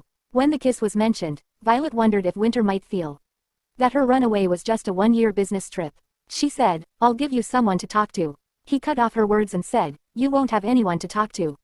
She continued, are you going to listen to me say things like, I hate you, you're rude, get out of my house, for 3 months, and then just file for divorce? He replied, yes, 3 times. Winter spread 3 fingers. Let's just do it 3 times. Kiss. Violet hesitated. Her kisses with him were always so sweet that even the back of her neck felt tingly. She planned to finalize her relationship with Winter here. Therefore, her sweetness may become a trap that keeps her in that hell again. But after a year, the complicated feelings she had for Winter were probably diluted, and 3 kisses wouldn't have shaken her firm decision to divorce. Rather, it may be an opportunity to check how much her feelings about him have been resolved. After gathering her thoughts for a while, Violet opened her mouth. Okay, 3 times. He continued, good. By the way, it's okay whenever you want. Violet was slightly flushed by Winter's teasing words. Winter was so happy to see that angry face after a long time that she even laughed without realizing it. It's been so long that I felt awkward laughing like that. Winter said, rolling his eyes, and the rest of the skinship will be as cooperative as possible. She asks, exactly what the rest is. He said, handshakes and hugs. She told him, I will allow it. Once the contract was completed, Winter took 1 copy and Violet placed the other under the bed. Winter said mischievously as she looked at Violet, who had returned after carefully hiding the contract. She asked, is the contract going into effect right now? He replied, yes. As soon as she could answer, Winter hugged Violet's waist with 1 arm. Surprised, Violet took a sharp breath. She raised her hands defensively and placed them between her body and Winter's. As Winter approached, her waist fell behind her, flexing as she dodged. Winter laughed, and said, do you think you're flexible because you do ballet? She replied, so suddenly. He smirked and said, isn't it better to do it right away? As Violet kept trying to avoid it, Winter tickled her belly button with his other hand. This surprised Violet and straightened her back. In an instant, the 2 people's faces became closer. He spoke, do you get tickled a lot? She was embarrassed and asked, gee, what did you do now? He replied, something naughty. She blushes and replies, that's not what I asked. Violet mind can't think straight. Why is he stalling before our kiss? I can smell his cologne. And the faint scent of aftershave and cigarettes. Winter doesn't have any particular body odor. But when several scents combine, it becomes the scent of winter blooming. And whenever I catch a whiff, my heart starts to beat uncontrollably. They both were so close that Violet thought he might kiss her, but suddenly Winter paused and spoke. On second thought, it might be better to save it for later. Ah, by the way, you're allowed to kiss me whenever you wish to. Violet's face was flustered. She said, that's very sly of you. Seeing Violet's face, Winter smile and enjoy his teasing. She continued, if you're done now, please leave. Winter can't believe, he never thought that he would ever miss that face she makes when she scolds him. He turned around and spoke. You don't have to kick me out like that. I was already going to leave. Either way, we'll meet again soon. Next day, Hyle went to someone's house according to Winter's instruction. Winter, Hyle, about that person you sent to look after Violet. Hyle's response, ah, yes. I actually received a report from them a few minutes ago. They told me how Madame Violet was doing. Winter continued, yeah, that person. Go over to their place tomorrow morning. And tell them to bring Violet here. As Winter instructed, Hyle came. The homeowner asks, why you came here? I've told you everything that you wanted to hear yesterday. Hyle replied, I came because our president actually had a request for you. Could you bring Madame Violet to the Connie's company by this afternoon? Miss Phim and her daughter who was behind her mother was ready to help. The next day, Pim came with Lena and spoke harshly to Violet. It's not just our house, Violet. While Violet was removing the cloth covering the plate, Pim spoke. Anyway, let's go talk together. I heard about Ham and compensation, and the construction is noisy. Violet said, Pim, you were busy, so it's okay if I go alone. Pim continued, how far is it from the hotel? Besides, Violet can't ask for something like that. I have to do it for you.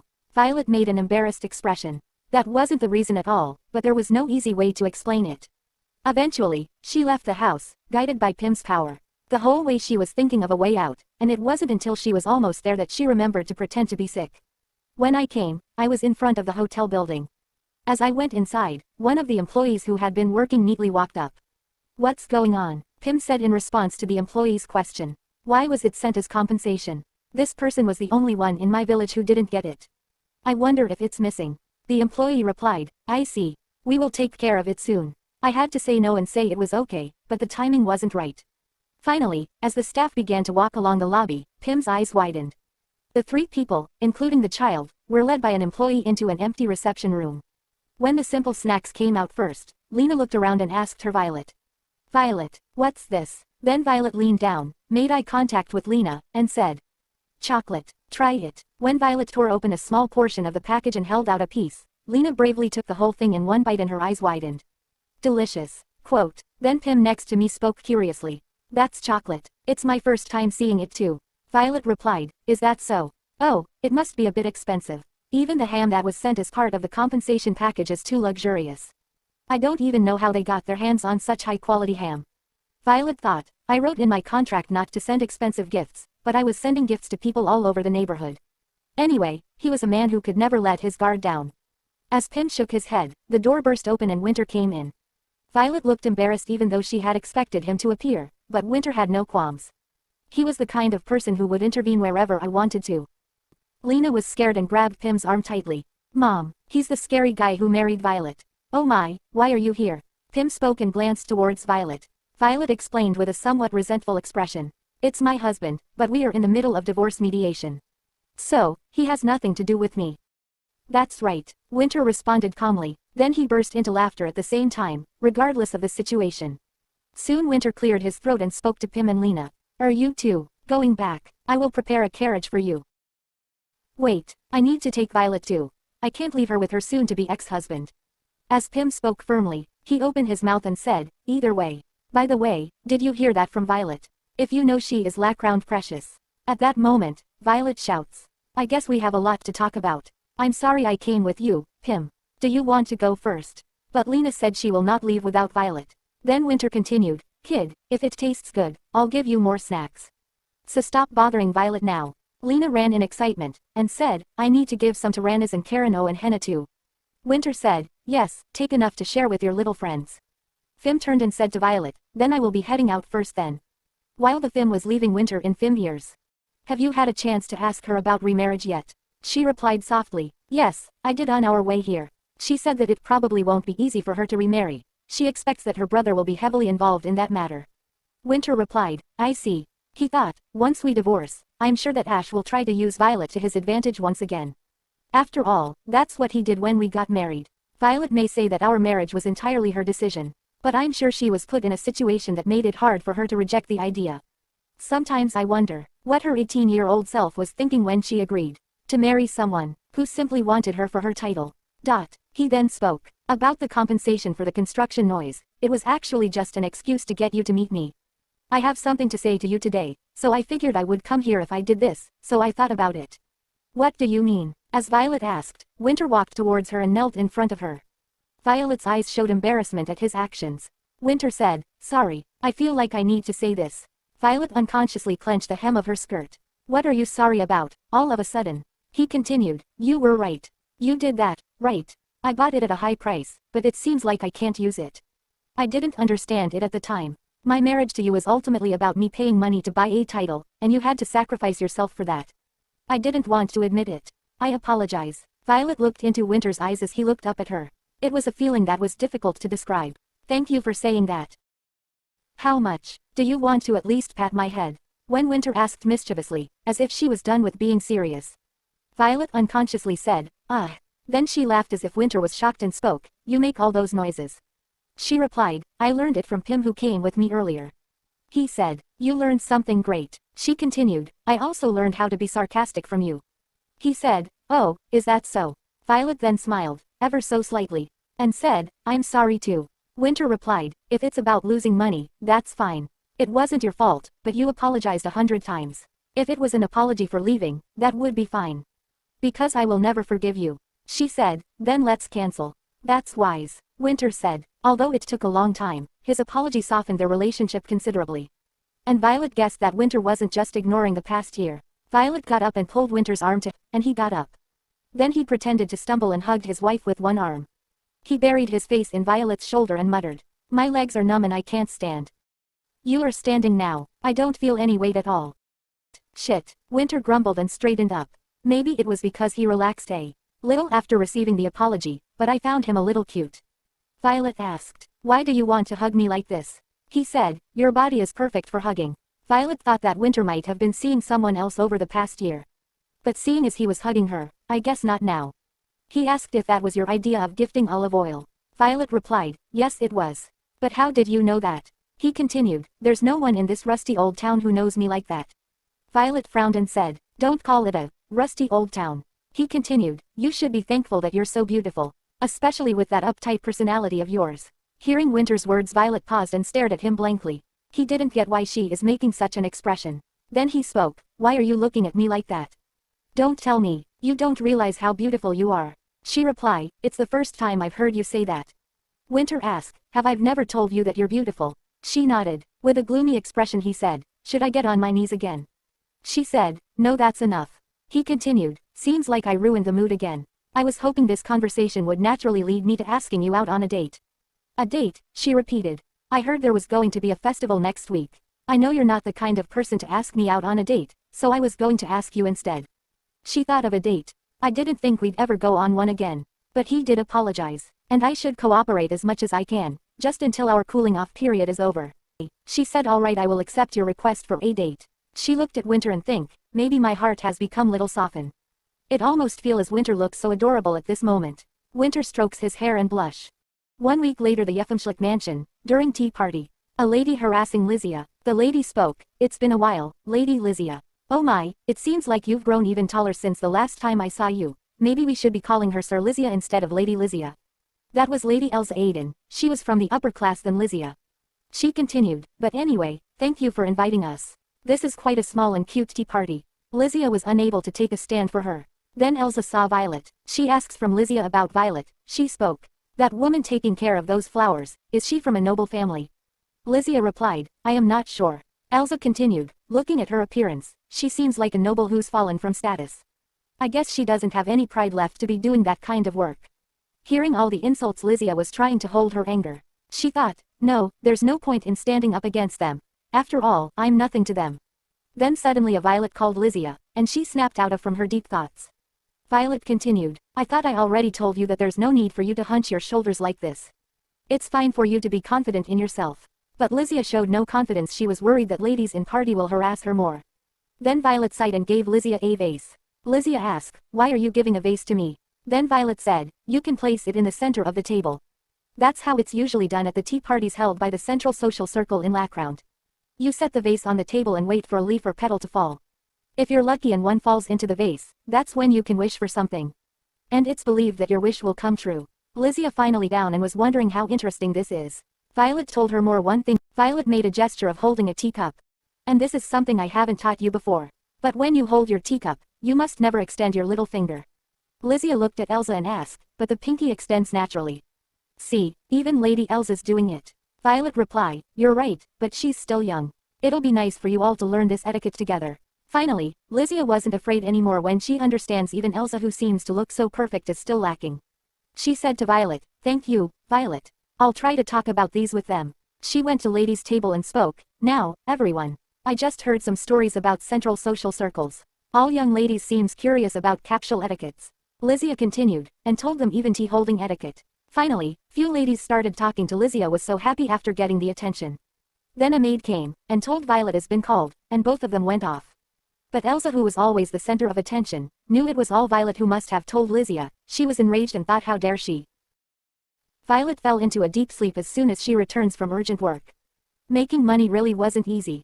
Violet, who had fallen asleep because she came home too late, couldn't shake her drowsiness when she heard Winter's voice and opened the door. Yet away, the appointment time is far. When Violet spoke to Winter, he narrowed his eyes and asked, I thought you would have woken up around 10 o'clock. She replied, I had a lot of work to do, so I came home early in the morning.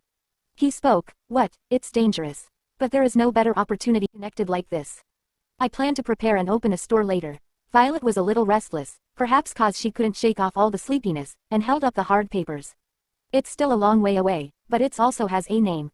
She handed over paper to Winter. He read them. It's best to get business advice from me. Even if you pay money, you can't buy it. There's a line of idiots waiting to get some advice from me.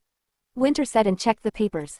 These were names that did not stand out for their creativity, such as Secret Flower Garden, Violet's Flower House, Violet's Garden. She spoke, I actually really like the last name. It was cute because it was Violet-like. As I was flipping through it, I came across a name called Blooming.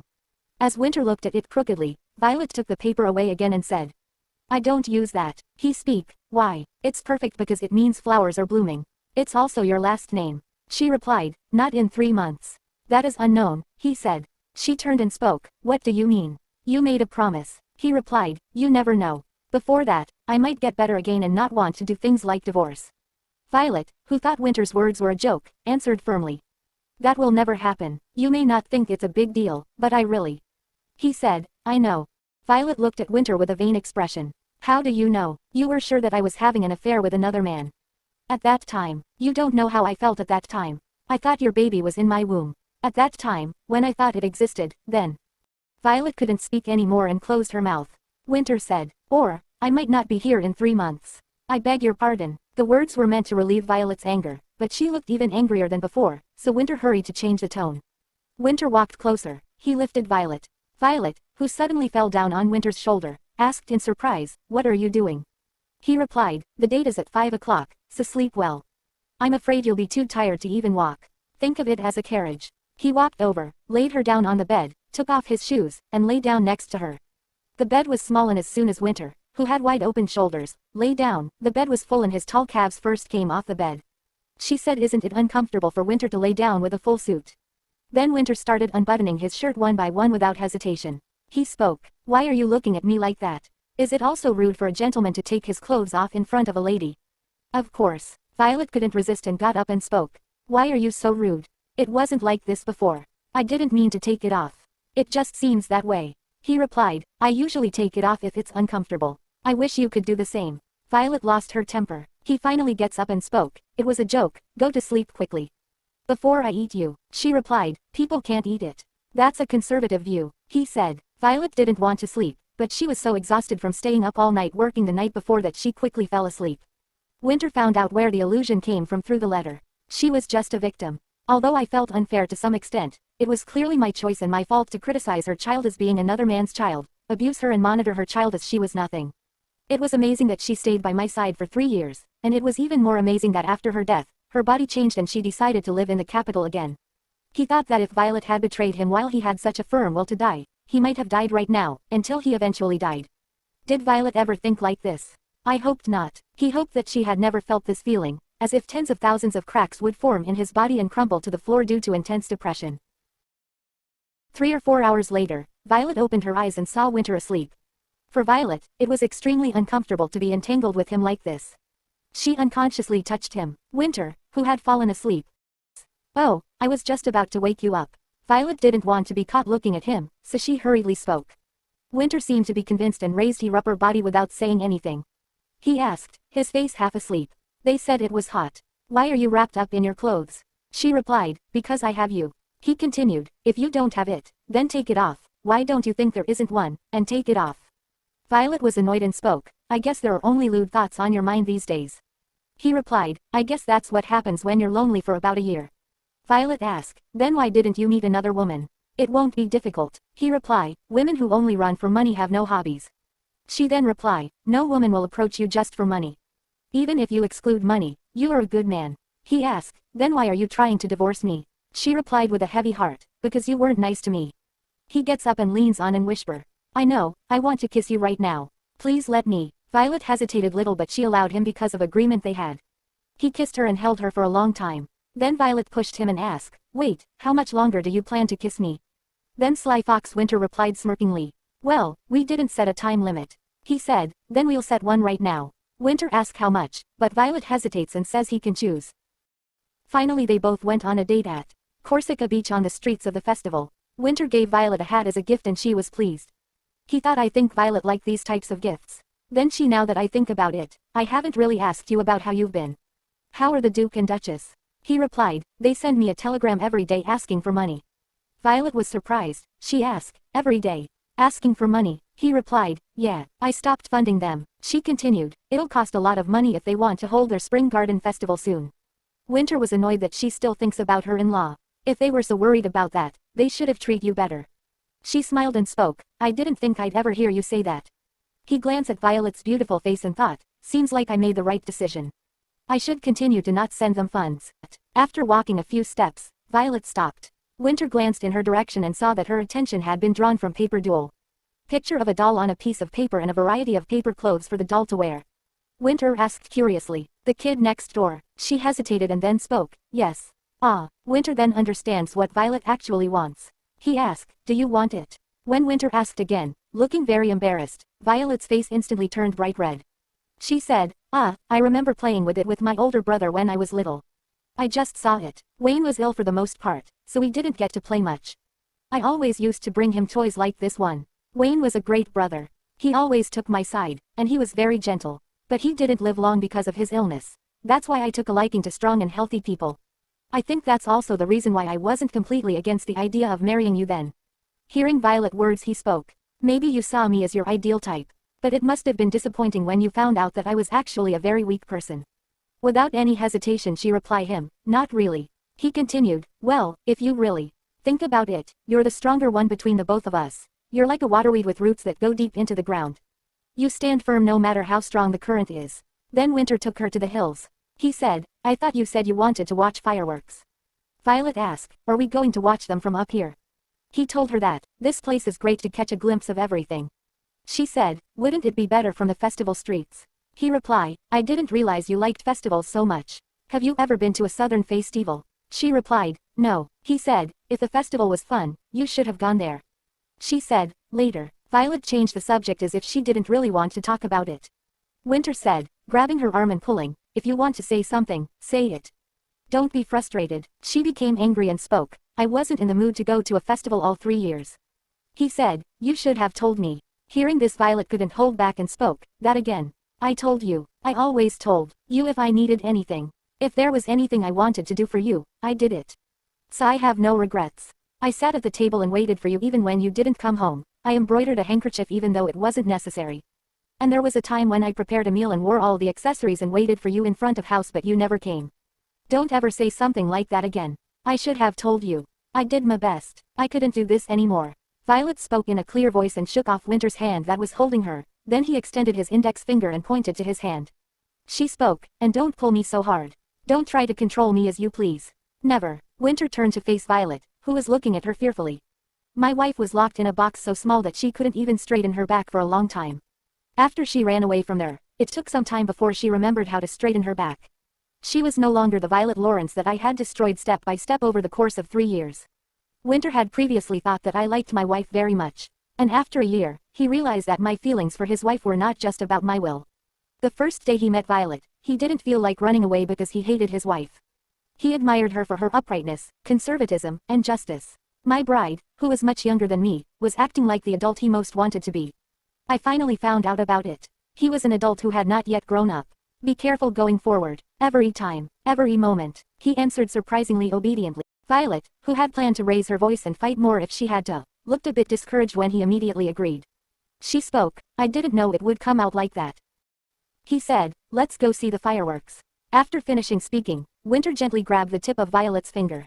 Then he spoke, Violet, let's return to Lackround once the hotel is open. I don't mean for you to return to the life you had. You can do whatever you want and you can live with the people you like. Lackround is your homeland, and you'll return to Lackround once we divorce anyway. So let's go back now. Violet agreed. She spoke, you're right. Chiron is a great place, but it's not somewhere I can stay forever. I always thought that I would return to Lackround someday. He said, so then what? Violet looked at the fireworks with a hesitant expression. When her last flame exploded and she fell silent, she heard a voice calling to her from afar. Violet. When Violet heard a familiar voice and turned around, the young man who called her came closer. It was Perrin Dos, the successor to the Duchy of Dos. He was a refreshing young man who made you feel bright even on a dark night. Sharon spoke, did we interrupt you by any chance? Violet replied, no, it's all right. We were just about to head back down. What are you doing here? Watching the festival because this is the best place to view, Farron answered in his typical adult and friendly voice and looked towards Winter. Winter had no intention of greeting them. Violet then spoke, let me introduce you. This is Farron, the heir to the Duchy of Dos. Farron spoke, yes, I have heard about this. I hope you can visit the Principality of Dos sometime. Winter's expression wrinkled in disapproval. He looked at Perrin very displeased. Perrin seemed to embody the prince from a traditional fairy tale. Winter replied, that won't happen. Violet, startled by Winter's rude response, turned to him. However, Farron responded calmly, as if he wasn't really worried. Then Farron spoke to Violet, then Violet will have no choice but to come play alone. Winter, struck by his answer. As soon as the two met, they started fighting like old enemies. Watching the atmosphere, Sharon quickly spoke, oh, Farron, why don't we all go out for a drink instead, since the fireworks are all done and we've already introduced ourselves, now, come on, Violet.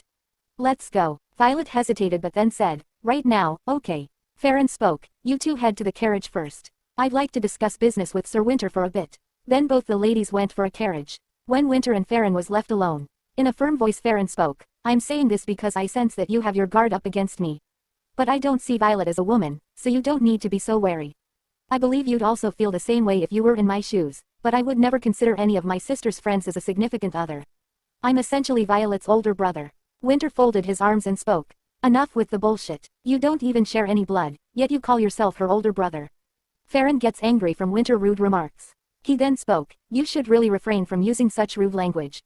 I'm only protecting Violet on Wayne's behalf. For example, like when she ran away from you. Winter had nothing to say to him but. Then after he opens his mouth and asks. They say the Principality of Dos depends on its navy fleet and tourism. Farron replied, yes, that's correct. Winter continued, then why don't we both get to know each other through tourism? A partnership with the Konitz company will serve as a big support for your tourism sector. And will also benefit your principality. Farron Winter business tactics, he knew something is off. Then he directly asked from Winter. That may be so, but it doesn't seem like that's what you want to do. Winter laughed, then spoke, I get that kind of misunderstanding often. I usually don't really like anyone. And it also seems like you feel the same way. Did you think I wouldn't notice the repulsiveness oozing from your gaze? Hearing Winter's words, Farron flinched. Winter continued, you must have had a good education growing up with your status. You probably never experienced discrimination and such. However, prejudice is not something you can overcome in just one day. Farron was unable to keep his composure. Winter continued, for instance, that expression you make when you see a foreigner. There's no need to feel guilty, really. I'm used to such responses. Then Winter's eyes suddenly turned scary. He spoke. But you should really give up on that older brother bullcrap. At least for as long as I'm alive. Although Farron was intimidated by Winter. But then he spoke. Let me reiterate, I don't have any personal feelings toward Violet. So why can't I act like an older brother to her? Winter was annoyed. He spoke. Look here, young master. Violet's actual older brother has caused quite the situation for us already. Besides, she doesn't need your help because I can provide everything that she needs. So all you have to do is sit back and quietly accept what I offer you. Is that so hard to do? Farron was a bit scared. He knew. For him to say that he can provide me with benefits whenever he wants to means that he can also take them away on a whim. How evil. From what Violet told me, I had expected Winter Blooming to be hot-tempered, but not malicious. Farron suggested to continue this conversation later. Then they both went ahead. Violet was waiting for Winter outside the carriage. Farron thought, Violet has probably only seen that gentle side of him. Hence, she doesn't realize how kind he is to her. Violet has grown up in a wealthier family than mine. Yet, she accepted him without any resistance. Is Winter being sincere toward her? Next day, in Winter office, Winter seems to be in great. Both Hyle and Anjali kept an eye on Winter's behavior. Hyle spoke. What a relief. Ever since he met Madame Violet again, it seems like his condition has gotten a lot better. Anjali reply, well, he still looks like he's depressed from time to time. Hyle reply, but still. He doesn't have outbursts of anger. He rarely skips his meals, and he also gets his sleep. If only he keeps this up, he'll be back to his normal self in no time. He also told me that he has a reason to visit Madame Violet for the time being. Anjali reply, I guess that's some good news. Then an attendee came and called Hyle's name. Mr. Hyle, a guest has come to meet with the president. Hyle asked who is it. The attendee told him about the guest, but Hyle seems shocked. Meanwhile, Winter was lost in thoughts. Last night when he went to see off Violet, he wanted to hold Violet's hands. But Violet wasn't comfortable. She asked, what are you doing? He replied, you like holding hands. Violet continued, I don't like doing it now. He then holds her hand tightly and spoke. Well, I've grown to like it these days. I think you influenced me. Violet flinched. She spoke. Stop with your nonsense and go home already. Either way, won't we be meeting again next time? Then suddenly a knock on the door. Hyle came. He spoke. President, a guest is here to meet you. Winter replied, you could have taken them to the reception room. Why did you bring them here? Hyle hesitated and spoke. Well, that's. The guest is. A voice cuts his words. Winter. You've grown a lot. Hearing familiar voice, Winter flinched. He instantly get up and knew it was his mother's voice. She continued, my son, have you been well? They both sat down. Winter asked, what is your business? Linnae laughed awkwardly at his cold words. The business is, just wondering how you are. He said, now that you've come. She continued, I knew you were doing well. In fact, I thought it would be more of a hassle for me to come out in front. He asked, so, do you have any business? He asked, so, do you have any business? Winter was sure. She must have had a reason why she came now. This kind of thing has been common ever since he had a little bit of wealth. All kinds of people I knew from across the street came to me to try to help me somehow. Winter spoke, is it because you need money? Winter looked at his mother line, who couldn't say anything. She mumbled, it was hard to care for you by myself. You must know how hard it is for a woman to live all by herself in a foreign country. Winter sighed. He spoke, just get to the point. She was trembling in fear but somehow mustered all her courage and spoke. I met a man in Alika, and we got married. I gave birth to twin sons, but both were born with weak hearts. They turned 8 this year, but their medical bills are just too much. Winter laughed and mumbled, I knew. She continued, I know that I'm being shameless. But they're also your younger brothers. If this goes on, something might really happen to them. Then he get up and spoke. I don't think this is a matter you should be discussing with a son you abandoned years ago. Even if I have overflowing wealth, I don't have any to spare for you. She spoke, but you've been helping out your father. Winter turned around, spoke, and how did you know about that? Either way, I stopped funding him since last month. Maybe you should have come a little bit earlier. Hearing this, his mother line kneeled and begged. She shouts in a trembling voice. I'll do anything. What can I do so that you'll forgive me? He can't believe the mother who abandoned him but is ready to beg for another son. At that time Winter prayed. Dear Lord, please end my life. He then spoke, Mother, your twins are ill-fated. Just as I was fated to be abandoned at 5 years old. Consider it as your bad luck when it comes to children. Hearing Winter's words, Line's eyes widened. After that she hit him and she urgently traced Winter's face. Winter mumbled, ah shit, what a damned life. Up, Winter, I'm sorry, I'm out of my mind right now. Up, Winter please. Linnae screamed and protested, but the maids, though restless, took her out. After her biological mother disappeared, Winter called out Hyle. As he came running, Winter let out a grim voice. Give my mother some money. Hyle asked, yes, to your biological mother, but why? Winter continued, I've financed my father up until now, so I'm just providing her fair share. Hyle looked slightly aggrieved. If it were me, I wouldn't give it to them. He too was abandoned by his parents and spent his days begging in the slums. He would have been a petty thief if Winter hadn't taken him. Hyle shared the same feeling of being abandoned. Winter spoke, your parents came to ask you to pay off their gambling debt. Quote, Hyle replied, the situation is different. Anyway, that's true. It's shameless. After Hyle ran out, Winter walked to the balcony. He looked down and saw Hyle handing money to Line. As soon as Line received her money, she bowed repeatedly and then ran away frantically. You don't even look back. Winter muttered helplessly. It's not that she didn't know that, but he didn't know why he was so depressed. And what was really crazy was that, while feeling disappointed in my own mother, I remembered Violet looking out the window of my room. In the early days of their marriage, Violet made such a request with a kind smile. Could you tell me in advance when you are going out? I want to see you off. Until Winter was 24 and married, he had never had the concept of talking to anyone or going out. Whether it was because of his biological mother or because of Violet, Winter felt heartbroken. After a while, Violet's house. Violet, who was holding a pot with young shoots still growing in her arms, saw Winter suddenly appear in front of her and her eyes widened. Ah, Winter, what are you doing? It's raining like this. Came inside. Winter did not follow, but instead stood in front of the house in the rain. As he stood like a pillar, Violet grabbed his arm and dragged him into the house. After barely entering the house, Winter slid down to sit against the closed door, with a distressful expression. What happened? When she asked, Winter, who luckily didn't seem to open his mouth at all, muttered. My mother came. My biological mother. Violet's eyes widened at Winter's words and she asked. Did you find her? He replied, she came on her own feet. Asked me for money. So, I came because I felt like crap. Rainwater ran down his hair and the nape of his neck. The wallet he took out was also soaked from the rain. He held out his entire wallet to Violet. Looked like it would tear when he took it out. He spoke, I'll give you all of this. Please help me to feel better. A longing for death flickered in Winter's dull gray eyes. Violet, who was examining Winter's face, reached out both hands and took the wallet. She spoke, I'll take it, money. Then she put his wallet aside and pulled Winter down. Violet, with his head on her lap, gently patted his shoulder. Winter muttered, closing his eyes. She then spoke, I don't know what you're doing. You try to get everything you need with money. So, I decided to take the money for now. She continued, this is what I wanted to receive when I was having the hardest time. I was lonely, so I thought it would be nice for someone to touch me like this, and pat me. It was heartbreaking, but I needed physical contact. I thought it was strange. As she said, it was really strange. Violet's hand was in his hair and patted his shoulder, and death, which was just around the corner, took a step back. He thought, and for the first time in my life, I felt complete satisfaction. Getting this world all the wealth. I thought that was the only way to my happiness. However, he was dissatisfied and was driven by a greater desire. But now, lying on the rain-soaked, carpetless floor, I was drowning in overflowing satisfaction that even my size could not handle. But it wasn't long before Winter returned to the reality that the woman who had given him such satisfaction was leaving. Violet, who was gently patting Winter, said while wrapping her fingers in his soft hair. I don't think I've ever seen your hair this messed up. Winter paused and frowned. After a while, he didn't move and Violet removed her hand, and Winter frowned. She spoke, if you're feeling a bit better, go wash up first, or you'll catch a cold. He then spoke, that's all, it looks like you didn't check my wallet properly earlier. I paid much more for my labor than this. She replied, you always have a way of phrasing your words so that they come off as rude. Then she paused for a while, and opened her mouth and spoke, if you want you can stay tonight.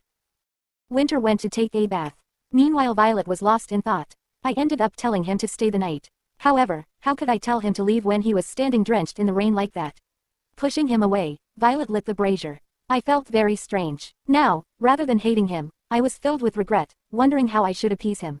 At first, I thought they were going to use all kinds of tricks to drag me to bed for 3 months straight. So he thought of a number of different ways to refuse to sleep. But it was completely different from what I expected. Then Winter came back from the bath. And spoke, Violet, what are you thinking about? Violet gets startled. She turned back and spoke, Winter I was. She saw Winter. Seeing his open chest with strong muscles, she felt shy. She thought, seriously, what's wrong with me? She then spoke, anyway. Hyle came by while you were washing up. Winter spoke, so he eventually found out where I was. I'm pretty sure I left without saying anything. She replied, yes. He was actually whining about it to me. When Hyle came in rain he was crying and was relieved too. He spoke, I knew he'd be here. He just left without a word in this pouring rain. Violet said, why don't you make an effort to treat your employees a little better? Winter replied, don't worry. I'm paying them enough to treat them like that. Winter took the wine brought by Hyle. Violet asked, are you planning to drink at this hour? I'll brew you a cup of hot tea instead. Winter frowned and spoke, who drinks tea when they're feeling down? Don't mind me and go to sleep. Then he poured the wine into the glass and drank it. Violet stood there, and saw him drinking. Then Violet thought an idea. She too then sat down on floor. She spoke, I'd like a glass too. Winter was surprised. He spoke, you can't even drink. Why do you want some now? She replied, just because, I imagine it must be boring for you to drink by yourself. Winter said, that's enough, right? Now go to sleep. But Violet didn't stop. She spoke, pour me another glass. Winter didn't understand and asked what. She said, I'd like to have another glass. He asked, have you had enough to drink? She said, I did like to have some more. She one more glass and now she is all drunk. Winter spoke, look at you. Only a few drinks and you're already drunk. She was dazed but tired to speak, I'm not that drunk. Winter lifts her in his arms and gently lays her down to the bed. He asked, you can't even keep your eyes open properly. Why did you drink so much in the first place? She opened her eyes and replied, it's because you drink too fast. I wanted to slow you down, just a teeny weeny bit. He remembered when Violet told him that her father passed away because he was drunker. Then Violet fell asleep, and took a glance on her innocent pretty face. He turned around and muttered, goodness, I bet you're the only one in this world who's worried about me. The next day, in the morning Violet woke up and saw an empty bottle lying on the ground. She spoke, oh my, wake up, Winter. Did you drink the whole bottle while I was asleep? He replied, that's how much I usually drink. She continued, that sounds like a much more serious problem. Then he opened his eyes and asked, did you slide a pill into my drink by any chance? Violet was puzzled. She replied, a pill, I would never. He then spoke, strange. I've never slept this well before. She replied, well, of course. You drank so much last night. Now don't talk back to me and listen carefully. It's not good for your body if you drink that much alcohol all at. Winter grabs Violet's hand, pulls her close and then he kisses her. This was their second kiss according to agreement. Violet consciously pushed him back and shouted, what are you doing this early in the morning? He gave an excuse. Don't get mad at me. I'm still feeling upset from meeting my birth mother after all these years. Violet get up and spoke, it's fine. We've agreed to kiss 3 times in our contract. You only have 1 kiss left now. He replied, I'll keep that in mind. Shall we have breakfast? You said you have work today, right? Kyle will bring your favorite breads and pastries soon. Have some before you go. Hearing this Violet eyes sparkle like a child. She said, then I should get some tea ready. Would you like coffee? Then Winter rolled up his sleeves and spoke. I don't eat bread, and I don't drink coffee in the morning. She asked, then what about your breakfast? He folded his arm and smirked like he was just waiting to hear this question. Then he started cooking. Violet was impressed. She asked, wow, what is this dish called? He replied, it's seafood stew that's often eaten in the South. They usually eat this to help recover from hangovers. She spoke, I've never had it before. I wonder what it tastes like. Winter spoke, it might be a little spicy for you. Winter took 1 shrimp and gave Violet to taste her. She opened her mouth and tried it. She was so surprised. She spoke, it's delicious. I didn't notice before, but you're really good at cooking. He said, well, I worked in restaurants when I was younger. Is it spicy? She replied, no, it's fine. I can handle it. He can clearly see that the Violet can't handle the spice. But he was happy to see her enjoying the food he made. Kyle came and knocked on the door. Winter spoke, seems like Kyle's here just in time. And stop being greedy over something you can't even eat and wait for your own food. Watching Violet's adorable face he thought, I'm glad that I walked through the rain yesterday to be with you. Then he opened the door. Kyle thought Violet will open the door and in the morning he will see little Madam Face. He spoke happily, good morning, Madam Violet, I apologize for my intrusion so late at night yesterday. But seeing Winter's boring face he frowned and Kyle's tone changed. He spoke. I was hoping to be greeted by Madam Violet, but why are you the one answering the door, sir? Winter replied, you were late, so she ate something spicy, and now she's too busy to answer the door. Kyle spoke, it's always my fault at times like this, isn't it? It's a familiar feeling for me. Anyway, I guess it's better this way. Kyle took out something. He spoke, I have some news for you. Apparently, the vice president has found Beryl. When Violet listens, the familiar name she asked. What, are you talking about Beryl, my doctor? Why were you looking for him? Kyle gasped. He didn't know what to say. Madam Violet. Then Winter interrupted and spoke. No, we're not. It's a different person. Just stay out of this. Watching Winter grim expression Violet can't say anything. Our manhwa ends here guys. Many people who were complaining about that. Violet never tried to communicate. Now I hope they get it. She did everything. Now let's talk a bit about Winter's behavior. Mental illness, abuse, etc. Or only ever explanation not a justification. This is valid in any circumstances, so I would like you to think of yourself if you meet toxic people who will use anything bad which have happened to them as an excuse and swap things so they make you feel like you're responsible if the way they are acting because you triggered something. This is very important to learn for yourself as it's hard to get out of such toxic relationship. That being said, when did Winter try to make her feel guilty for his behavior? When did he hurt her, noticed it and said, it's because you did this like X in the past? At worst, he explained like the fact he kissed her because feeling like shit still. He asked for her to not be mad, but didn't push the blame on her. There is no denying of his bad behavior, of his awful past, of his toxic family, of the racism he has to deal with and for his lack of knowledge regarding how to interact with someone close to your heart. Those are no justifications regarding what happened in the past during their wedding. He treated her poorly both because of his constant anger and his lack of knowledge regarding human interaction. Think of this as Pavlov and his work on conditioning reflex. Now let's speak about his current demeanor. He has a lot of progress to do regarding money. Pavlov. Money equals affection and care, and deconditioning himself will take years as this still continues to go on as his mother just came for money. Regarding the rest of his attitude, he changed so much and is willing to make it work. He sees his mistakes and apologizes. He does his best. This will never erase their past. After a while, Violet has to go to Aiden's house for some work. Winter asks, "You're going all the way to house Aiden? It's too far, isn't it?" She replied, "I find it great news that I can get work from such a far-off house. That aside, you're going out in your pajamas." Winter was following her to the carriage. The two still found each other strange. They arrived at the carriage. Violet handed her house keys to Winter and asked him to lock the house and keep the keys in the pot. Then she left for work. He took the keys and waved at her. Winter stared at the keys for a while after the carriage had left. It made him feel strange, but he couldn't figure out what this feeling was. Hyle appeared at that moment, having parked a carriage a ways off.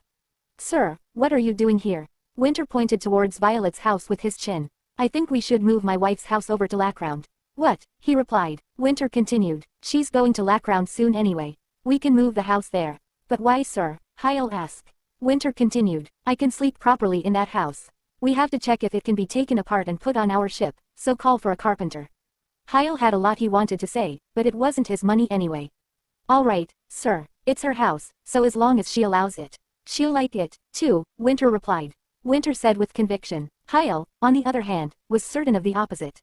Hyle remembered the letter he'd brought, his thoughts momentarily derailed by the shocking plan. "Oh, right, this is a letter from Iglin." Winter had been waiting for this. He snatched it and opened it. In the letter Iglin wrote, "That Dr. Variel was hiding so carefully that it took me a while to find him. I cornered him, and he says it's all true. He gave medicine that caused symptoms of pregnancy in the little mistress. Your parents also commanded him to lie to your wife, telling her she was pregnant. I didn't hand him over to the police, but please send me a reply if you'd like me to handle this through legal proceedings." Winter froze after reading the letter.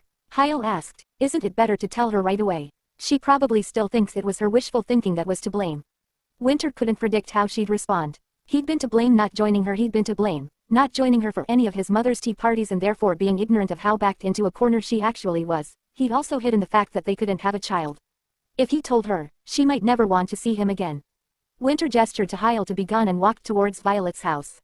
Winter muttered, "I'll tell her after the divorce." He knew it was selfish, but he didn't want to lose this tiny bit of happiness that he'd barely managed to come by. Meanwhile, Violet arrived at Aiden's house. All Corsican social circles were abuzz about the Conic Hotel opening party, and House Aiden was no exception. Elsa was wearing a dress that she planned to wear to the party. She looked at Violet haughtily and wagged her finger at her. "The Conic Hotel invitation recommends a corsage. You know how important this party is, don't you?" "I see," Violet replied calmly. She put down her box and took a corsage out. She said, "Would you try this one on first?" "No, I don't like it." Elsa hadn't so much as glanced at it. She studied her face in the mirror. Violet held it up against Elsa's lace and spoke. "If you put them together like this." "I said I don't like it," Elsa replied. As she'd expected, Elsa was determined to give her a hard time no matter what. She still needed the money, so Violet calmly took out another corsage. "If you don't like the fancy sort, how about going with a white color like this?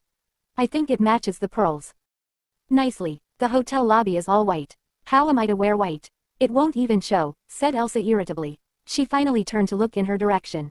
Violet didn't react, instead holding out a corsage made of many types of white flowers. Violet spoke, "How about you try it on, at least?" Elsa shouts, "I'm telling you I don't want it. What kind of look are you going for? I have a few more flower types, so I can put something together." "How would I know that? It's your job. You should come up with something I like on your own." Elsa looked ready to grab Violet by the hair. She looked determined to turn down every suggestion Violet made, again. Violet stifled a sigh. "I'd like you to be a bit more detailed about what you want." "Didn't you hear what I said? Perhaps your parents didn't educate you properly. You certainly were prudish enough to point me out as rude, to be sure. Elsa spat out the reason why she hated Violet so much. Violet replied quietly, well, I'm sorry about that. But I wasn't saying you were rude. You're still young, and I thought it best for you to learn. The maids who'd been dressing Elsa screwed their eyes shut. Elsa had thrown a glass at Violet. It hit her on the shoulder and fell at her feet, shattering on the floor. Elsa pointed at the door, get out. I'm going to call someone with more skill. What about the money for the flowers? All you brought is junk. You have the gall to ask for money. Violet didn't get angry easily. She was starting to feel rage building up inside of her. She moved as if she was going to leave with her box. But wait, you have so little money you have to work like this for others, don't you? Put that down and clean that up. I'll look at it again. Elsa gracefully pointed at the broken shards of glass and walked towards the box. Meanwhile, Violet began to pick up the broken shards of glass. Ever subdued, she hadn't broken a single glass even after she began living by herself. Never having picked up glass shards before, she fearlessly grabbed a huge shard with her bare hand. The maids flinched. She was very clumsy and made them nervous to watch. The sharp shards cut into her hand, and it began to bleed. Violet belatedly pulled her hands back, realizing that the pieces were sharp. A maid ran up to her and swept the shards with a broom, chiding Violet. It'll take much too long if you do it that way, woman. It's better to get it over with quickly. If Miss Eliza gets hurt, there will be hell to pay, said the maid. Elsa saw Violet creation was on floor and sneakily hide behind her, so that Violet can't notice. In short, Elsa was determined to take Violet advantage. So she wants to stole Violet creation. But Elsa shouts again, who told you to help? Did I ask you to do it? The maid hesitate. She spoke, no, the flower woman seemed to need a little help, and I didn't want there to be any pieces left behind, miss. You might hurt yourself. Elsa said, I'm asking you if I told you to do it. Now you're even talking back to me. Apologies, miss. Maid reply. Elsa continued, forget it. Both of you, get out of my house. Now. The maid paled. Elsa mocked, that's why you don't meddle in other people's business. Know your place, woman. Hearing Elsa's jeering tone, Violet realized that by pointing out to Lizia Yefimchuk that Elsa shouldn't lift her pinky when drinking tea, she'd unwittingly ended up hurting others.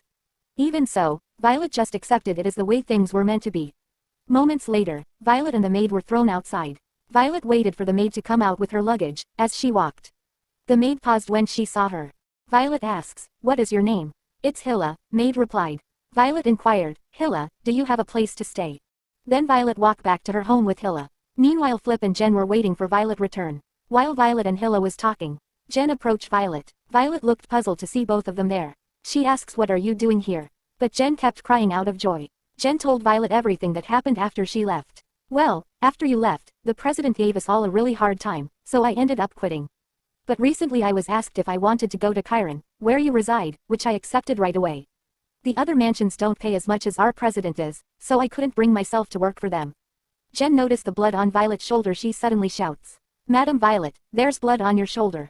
Then they all went inside and Flip inquired what happened. Hilla told everything what happened. Hearing this, Jen was so pissed off. Then Flip spoke, I see, I would like to thank you once again. I should relay this to the president. Meanwhile Jen was treating Violet wound. Hearing word president and addressing Violet as Madam, Hilla was curious to know about Violet and her husband work. She then asked, you've been mentioning, Madam, and, President, since earlier. Does her husband own a company or something? Then Flip told who was Violet and her husband. They are Connie's hotel owners, Sir Winter Blooming. Hearing Flip words, Hilla can't believe she was too stunned to speak because it was Hilla's dream too, to work at Connie's hotel. After a while Violet went to take shower to remove her fatigue. Jen told her to take rest and she will take care of everything. Violet was finally relaxed for a while. In a short time Jen even cooks delicious food. Then Violet came out of the bathtub. She thought, now that I have some time to think, today was really eventful. She called for Jen to hand over her clothes. But Jen wasn't there. She stepped out of the bathroom with wet feet and saw Winter, who was sitting right across from the door. Shocked, she froze. A blush spread from the tip of her nose to both cheeks. What are you doing here at this time of night? Winter looked at her and was momentarily at a loss for words. He spoke, I heard you were hurt. He pointed his chin at her as she gripped the ends of her towel tight with embarrassment. Is that how you're usually dressed at home? She replied, no, I just left my pajamas outside. I usually change before I come out. I didn't know there was anyone in the house. He said, you didn't lock the door. She replied, that was because Jen might come back while I was in the bath. She was speaking faster in her embarrassment. Winter stood and said, stay there. I'll bring it for you. Winter went into the dressing room. He was so flushed to see Violet like this. He can't believe he believed. I don't know if I can hold on anymore. Then after Violet get dressed up. They both sat down in the dining area and Violet was drying her hair. Winter told her that he gave Hilla work at hotel and space to live. Winter's hand traveled up to her ear. Violet straightened up immediately and covered it. She said, "Why are you touching my ear?" "What? I can't even touch your ear," he replied. "It feels strange," she replied. "That's why I touched it," he said playfully. "You mean you did it on purpose?" she asked. Violet looked puzzled, because she kept backing away. He then spoke. "You backed off, so this kiss doesn't count." "What?" Violet trailed off, and Winter held back from saying more. Embarrassed from having her ear touched, she was blushing light pink from ear to neck. Winter's heart was beating dangerously fast. Having cooled his desire a bit, he said, "That doesn't count. It's rude to cut it off in the middle like that." "Really, that," she replied. "We still have one kiss left," insisted Winter. Violet decided any more quibbling over the kiss would only complicate her emotions and nodded. Relieved, Winter smiled. Then suddenly Violet's injured shoulder was exposed. Seeing her injured, he frowned. He asked, "I heard you got hurt at the Aiden mansion. You were hit by a glass vase that the lady threw at you. Did Jen and Philip tell you?"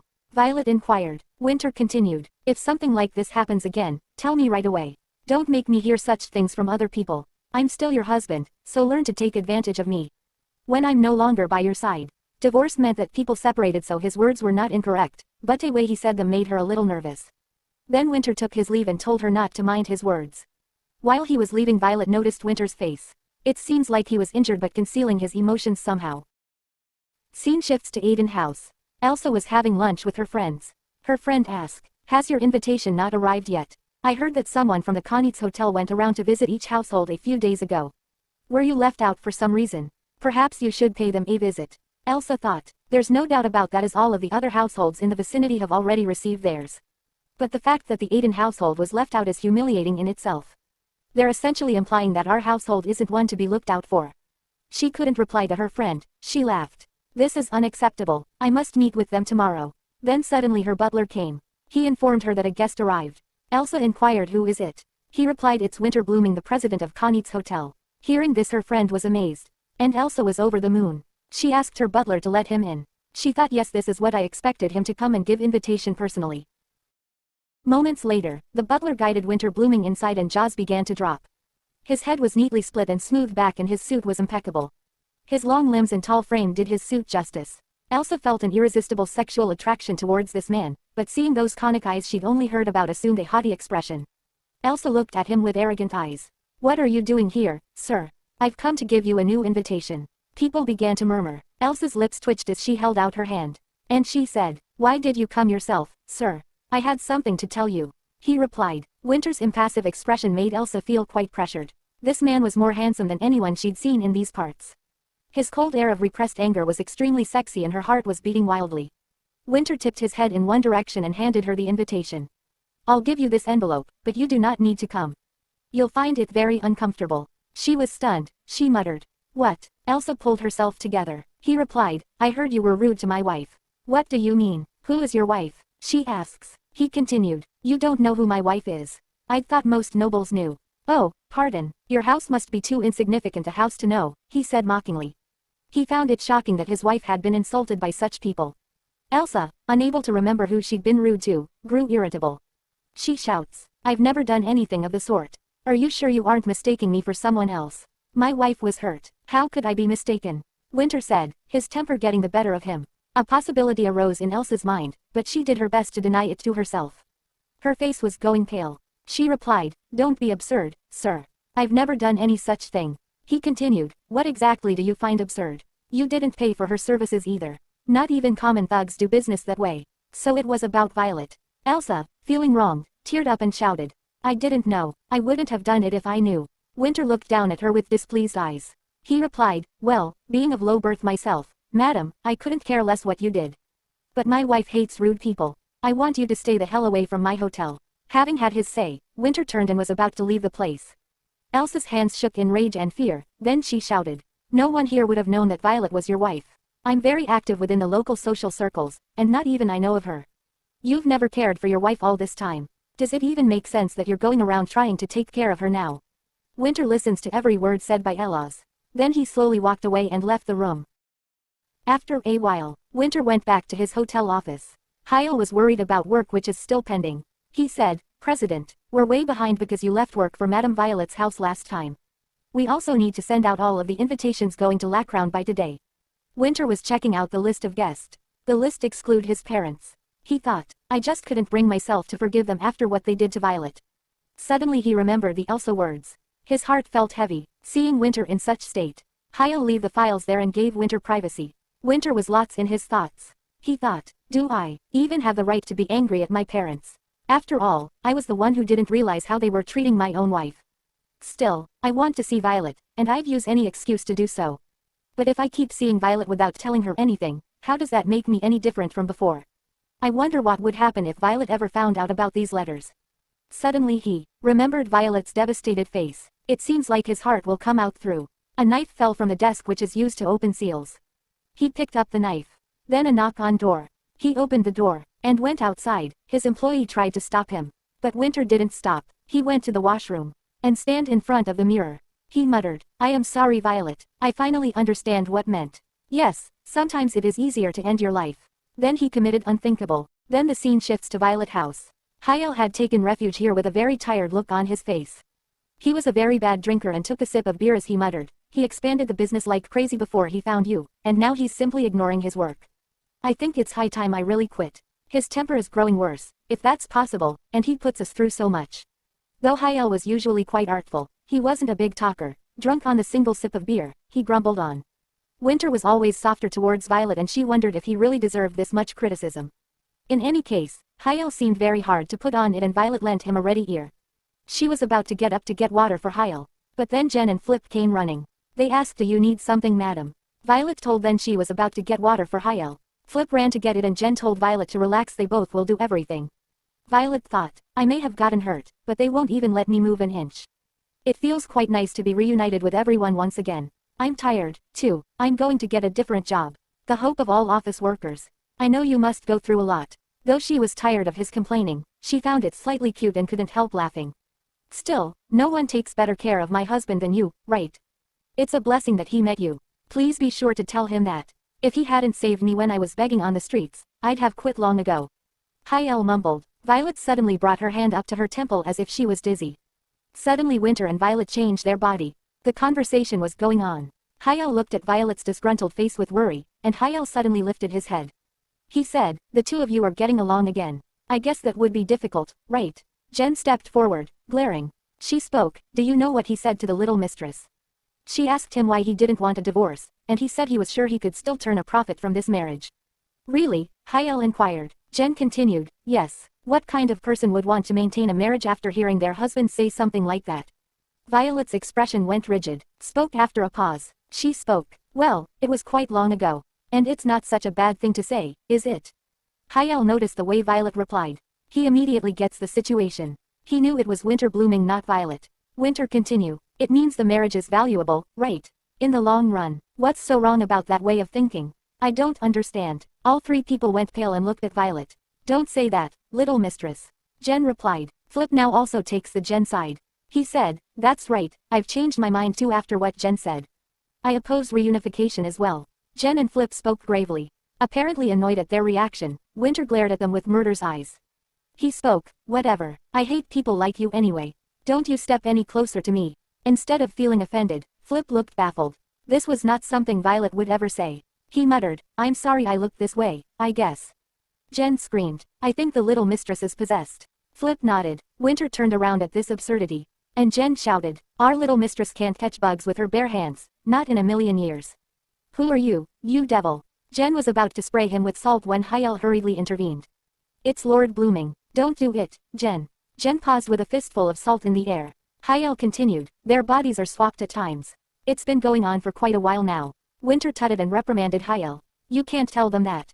Hyel replied, people will think the little mistress is actually possessed otherwise. Violet was being fussed over by Jen, Flip, and Hyel at home when she suddenly found herself gasping and seated in Winter's office bathroom. There was a mirror right in front of her and she realized immediately that their bodies had been switched.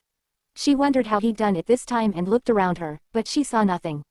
Confused, she stepped out of the bathroom and found Nisa frowning at her. Do you think I'll give up if you act this way? Stop it and get to work.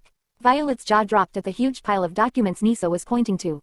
Winter must have left her to do his work for him. She knew he wasn't doing his work properly from what Hyel had told her, but she hadn't expected something this underhanded. Winter's employee Nisa spoke. See, I knew you could do it if you put your heart into it.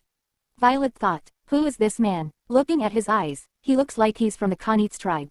While she was doing Winter's work, suddenly someone enters. It was Vice President. She said, I'd like to read something to the President. Will you please excuse us? Violet thought, silver hair and gray eyes, she must be Vice President Eglin. Violet somehow didn't feel awkward in this woman's presence because she gave her all the missing information she needed with her chatter. Eglin said, I'll leave the documents you asked for here. She continued, please don't make me go on any more errands. I need to get some drinks in my system after this. As I've said before, investigating Varel isn't part of my job description. Eglin was chattering away without the need to be prompted, and the name of the doctor she'd almost forgotten about surprised her. When Violet didn't say anything, Eglin sat in a chair and continued like Violet had expected. What is wrong with your parents? To give her medicine that makes it look like she's pregnant. I don't believe that's something you do to your own daughter-in-law. I wanted to beat that Varel up real good. Though I understand you're being more lenient because we wouldn't have known about this at all if he hadn't come clean. Violet's expression went cold. She then spoke. What did you said? Can you please repeat what you said? The scene shifts to Violet House. Winter felt tension dissipate from his body and mind when he lay down on his wife's bed. He planned to sleep until Violet returned when the little kid from next door came trotting in. She said, Violet, are you asleep? Winter responded without even opening his eyes. Can't you see? Lena said, Mommy is taking a nap, too. She told me to ask you to play with me. He paid him to take care of his wife, and here she was leaving her child in Violet's care. Winter tutted. No, I'm sleepy. Seeing Violet refuse right off the bat, Lena continued, I'm going to jump on the bed. I'm going to bounce up and down if you won't play with me. Winter thought, to think of exploiting Violet's greatest weakness, little kids, it's cunning. After a while, Winter took Lena market. He purchased a lot of stock for Violet and also for Lena. Lena was so happy, Winter bought her a new dress and ice cream too. Lena joyfully spoke. See, Violet, it's fun playing with me, right? You're the only one who's having fun, Winter replied. But Lena said, but you're poor, Violet. I'm nothing of the sort, kiddo, he retorted, and the child chortled. Lena continued, you're strange today, Violet. His actions must be really different from Violet's to make even a 6-year-old notice. Last time when Winter came he hid some money under Violet's bed for emergency. They both arrive in front of Violet's house. Then Lena spoke, look, it's the scary-looking Mr. Isn't. Winter and Violet both saw each other. Winter realized how unpleasant he looked when he wore no expression on his face. He walked over to Violet and spoke in a much brighter tone than usual. Sorry about leaving the work, do you like that? I simply couldn't bring myself to work today. Besides, a lot of it was something I wanted to ask you to do. Violet spoke, when were you going to tell me? Tell you what? Winter was puzzled. That your parents drugged me. Winter paled. He asked, how did you know? That's not important, she replied. He continued, I was going to tell you after the divorce. I was worried you might decide to run away before the 3 months were up. She hugged her husband. She felt immeasurable rage against the Bloomings. But she couldn't decide whether to be angry at her husband or pity him for the victim that he also was. Then came the pain, the terrible pain she'd felt that day, crushing her soul again. Don't blame it on me. You disappeared for a whole year after the incident. That was enough of a punishment, don't you think? And I'm also offering you a divorce. So please, don't blame me anymore. Violet hadn't been able to make up her mind about how to respond towards her husband. Winter just kept telling her not to blame him, and this was a completely unexpected response.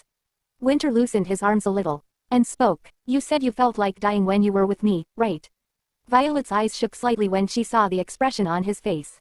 He had the look of a man facing a tsunami. He had no intention of doing anything, prepared to be washed away. Violet stared at him without saying anything, and he continued. That's why you left me. I know that. That's why I agreed to the divorce.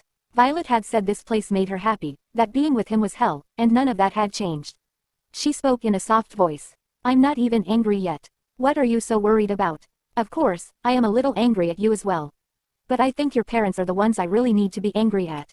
You come after that. For now, please give me some time to think. Winter thought about what she meant. He continued, you must mean you don't want me to come visit you for a while. Yes, that's right, I need time, she replied. A scary calm had come over her. She expressed rage in a completely different way than he did, and it made it impossible for him to gauge exactly how angry she was. After a while, during that time, Violet planned a strategy to do significant damage to the Bloomings and give her husband something she hadn't been able to thus far. By the time she left the house, it was afternoon. Pim spied her leaving and followed. She asks, Violet, where are you going? I'm going to the Chiron post office, Violet replied. Pim spoke, that's great, let's go together. You probably don't know how to send intercontinental mail, so I'll help you. You know, about the dress you bought Lena yesterday. She liked it so much she insisted on wearing it to bed. Winter must have visited the marketplace with Lena. Pim walked with her even though Violet hadn't given her consent. Pim asks, where are you sending the letter? I'm writing to my parents-in-law. She replied, the only way to send a letter from Lacrown to Chiron was by ship. If you got lucky the letter was delivered quicker than usual, but depending on the ship's course it could take over a year. On the other hand, this continent had lightning-fast mail based on the strong magic that surrounded the continent. It was expensive, but not impossibly so. Pim said that sounds like it'll be quite expensive. Is it that urgent? Violet replied, yes it's very urgent. Violet went to the post office with Pim and sent a letter to the Bloomings. They'd be coming soon to Chiron, and she'd be able to hear an answer directly from them. She thought, with this, she will be able to strike a blow against the Duke and Duchess. And at the same time, she will be able to give Winter something I previously couldn't. Meanwhile in Lacrown, tea party at the Blooming household, in Lacrown. One of the Catherine guests spoke. I heard everyone who's a Conic Hotel Social Club member got an invitation. They're even running the train and ship that gets you to the party, and paying all the expenses for the whole trip. Another one said, I suppose you'll be staying at the hotel's best suite again, Madam Catherine. I envy you. By any chance, would it be possible for us to get an invitation too? With their most recent tea party over, James sounded nervous. He didn't send us the opening party invitations, either. He seems seriously upset. Catherine shouts, still, our son loves us. He'll stop being angry when he sees us in person. I certainly hope so, Duke Jane replied. While they worried, their butler came running up to them. Quote, Sir, Madam, there's a letter from Madam Violet Blooming. James took the letter and read it on the spot. His hands began to tremble. To Duke Blooming and his wife. I have heard from the doctor about the vile drugs you had me take. I was very angry at first, and unable to figure out why you'd do such a thing. I'll hazard a guess and say you probably wanted us to divorce each other. I heard that my husband grew upset at hearing this and stopped sending you money. I'm currently undecided whether to be angry at my husband, or forgive him. I'm certain my decision will have a huge impact on my husband either way. If I forgive him and ask him to do so, he will resume sending you money. The choice is yours. I will forgive the unforgivable, only on one condition. I want you to give him one thing I couldn't give to my husband on the day of my marriage to him. Make Winter Blooming the first successor to the title of Duke Blooming. He is your oldest son, a talented individual, and someone who will bring prosperity to your family. He is also the only person who can help you maintain your social life. I will not negotiate. I await your reply. Violet Blooming. Reading the context. Catherine shouts, how dare this devil of a... At night Winter's mother came back. He asked, why are you back? Line hesitated at Winter's irritable tone. Your money has made their condition much better. I wanted to thank you. Then just send a telegram. What a waste of time this is. He replied. Line closed her eyes at his coldness. He continued, Mother, it's not that I don't understand. But what you did was unforgivable. Line hung her head, her shoulders were trembling. Winter clucked his tongue. He spoke, past events aside, if it's more money you want I need you to tell me something. Do you know anything about people having their bodies switched? She replied, not really, I have heard there are a few conditions in which that can occur. He continued, okay, then, what I really want to know is, he said glumly, how does someone that experiences that die? At his words Line was startled and she spoke. Huh, what, why are you asking such a thing? Die, he spoke, I plan to die 3 months from now. But dying just switches my body with my wife's, and death continues to elude me. I own too much, and I'm tired of it. Of course, I'm leaving it all to my wife. Don't you dare try to get your dirty paws on it. Line asks in a trembling voice. Does your wife know about this? He chuckled and spoke. Of course not. Don't talk to anyone about this, unless you no longer need money for your children. Line then spoke. Why would you think such a thing? Doesn't this whole building belong to you? Why would you want to die when you have so much? Line had thought that Winter had a good life. Even when she'd worked at the restaurant and seen him being beaten and locked up in the stables, she thought it would probably be better than living with her. She'd been thankful he was still alive. She'd left for Alika when she was certain he'd soon grow up and be able to fend for himself. She'd kept wondering about Winter after she had more children, and then heard news of his marriage, his failed attempt at a title. The marriage had gone on, however. She thought Winter was doing okay. Winter spoke, just tell me how I can die. She then spoke, not everyone experiences these body swaps. As far as I know, it won't occur in the event of an accidental death or death due to disease. So I can't die on purpose. He'd expected it would be something of the sort. Winter tutted. That meant he would only be able to die when he wasn't intending to. It probably wouldn't be hard to get murdered if he loosened security around him a little, considering the many enemies he had. Should he wait for someone to come along and try to kill him? He had to die once the 3 months were up, however. While Winter thought, Line held out a pouch. Don't say that. Take this. You used to like these when you were little. Winter took out an envelope he'd already prepared from his inner jacket pocket and held it out to her. Line took it and hesitated. Winter gave a hollow laugh. He then spoke. No need to make a face like that. There's no one in the world anyway who'll love me without wanting something in. Then she left. I want to hold hands. Violet's voice suddenly rang out in his head. She'd said she didn't need anything, and instead had something she wanted to do. She'd taken his hand and smiled. There was only one person in the world who only wanted to hold his hand. Winter thought of her hands he would no longer be able to hold, and looked at his big, rough palms. Winter set out late at night without a bodyguard, and Hyel followed him out. Where are you going at this time of night without any security?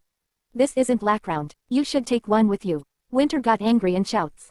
Don't meddle, he retorted as he began walking away. He walked to the dark alleys in the outskirts. The road that led to them had a sign warning that this was a crime-ridden district and that going about alone was not advised.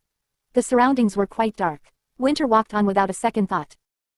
He found a bar as he went along, so he took a seat and began drinking cheap beer nonstop. He walked over to some young men who were drinking boisterously and punched one of them in the face.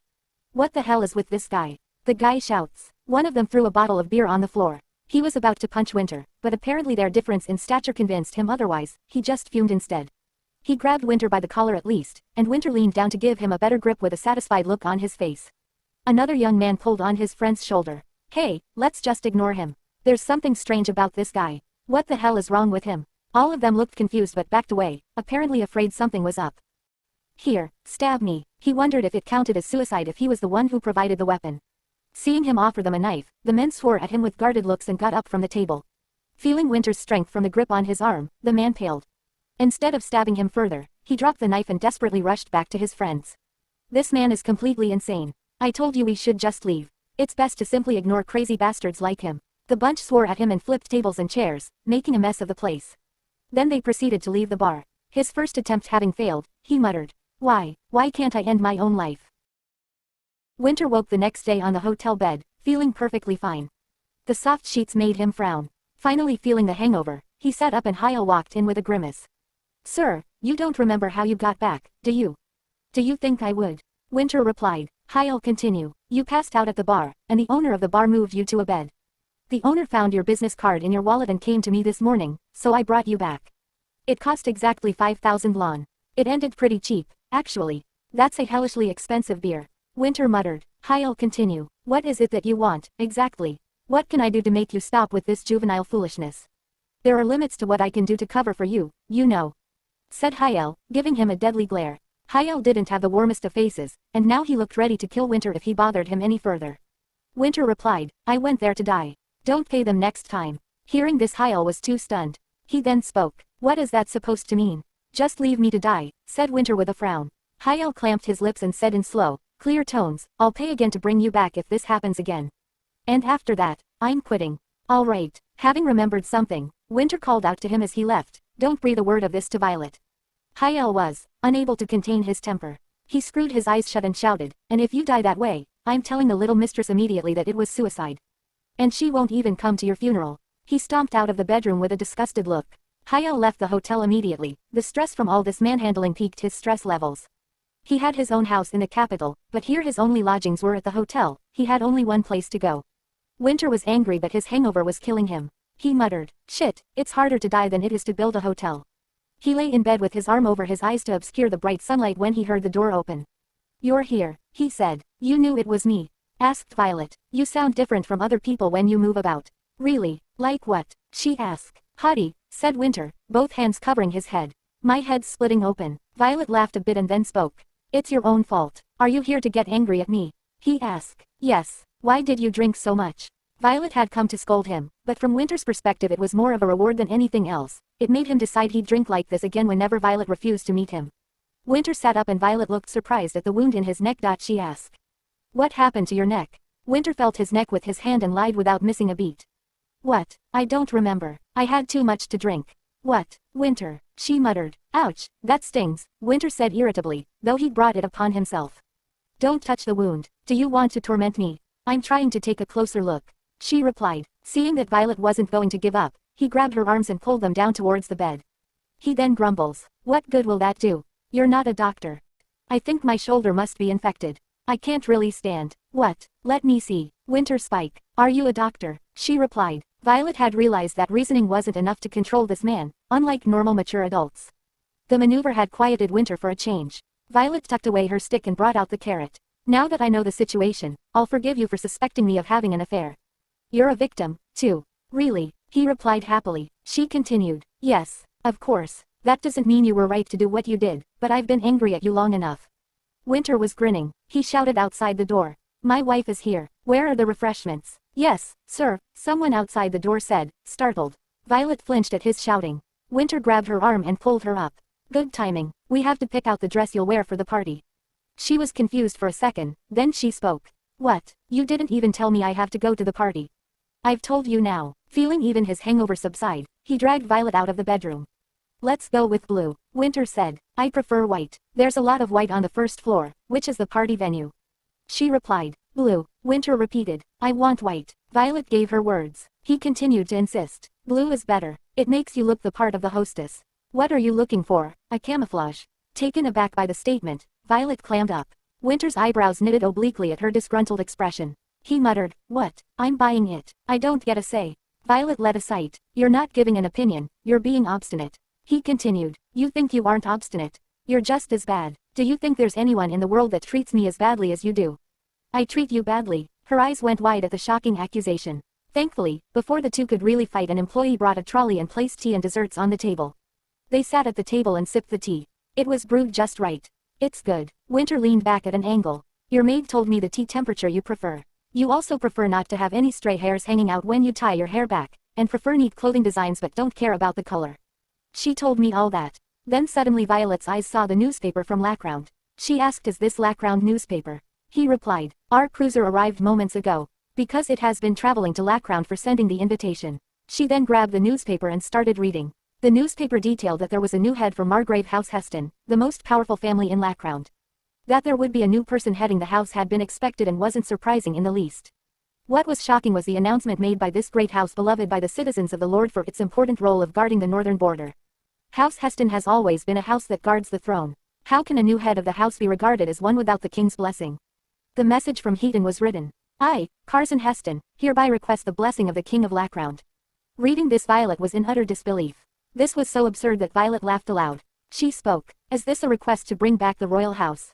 They want Ash to be the king. Yes, that looks like it, Winter replied. This is serious, right? She folded up the newspaper. She spoke. It's not a request to restore the royal house just yet, but it's true that Ash has to perform a ceremony to acknowledge the new Heston Margrave. That will mean formalities undertaken as the royal house, and people will see that and begin to consider Ash Lawrence the king, even though the throne no longer exists. He'll be the constitutional king who always takes care of such large events in the country. That'll allow him to slowly cement his position as its leader. Winter tutted and swore. That, son of a bitch. Then closed his mouth because he was afraid of Violet's scolding. Violet looked disappointed. Even the great, respectable House Heston was doing the wrong thing to maintain capital and power. This was disappointing, even if it was how things worked in the world. House Heston had the support of the entire population, and Ash had no choice but to plan a ceremony to acknowledge the new head of the Margrave House Heston. Ash had been forced to return the long Leawood land to her, and he didn't have the money to move a great house like House Heston.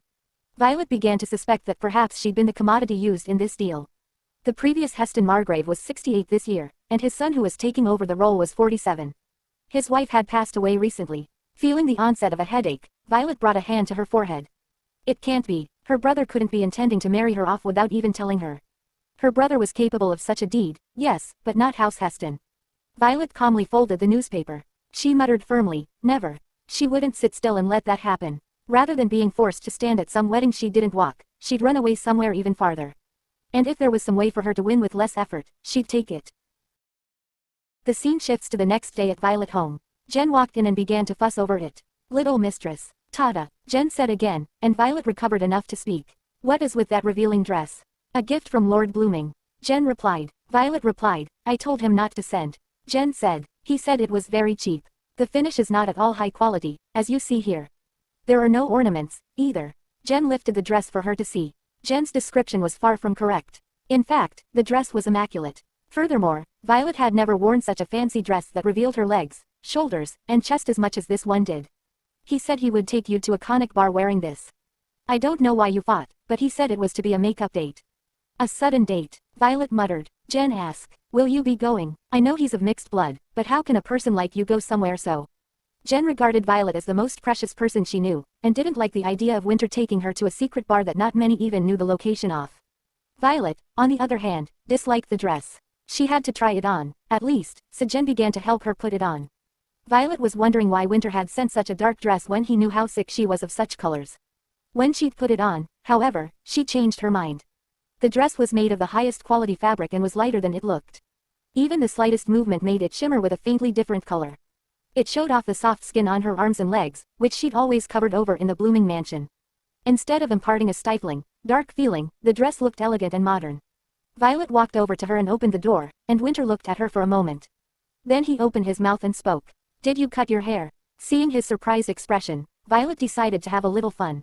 "Yes, it was getting a bit hot." He continued. "You should have asked me about it." "Why, so you could tell me not to cut it?" Violet replied. "No," he muttered, shaking his head. "I was thinking I'd start taking more of an interest." "What?" She spoke. He spoke. "Before you died for the first time, you cut your hair. You asked me at that time if you should cut your hair, remember?" "Yes," she replied. He continued. "I told you to do as you liked because I really thought the choice was yours to make, but people swore at me when I told them what I'd said.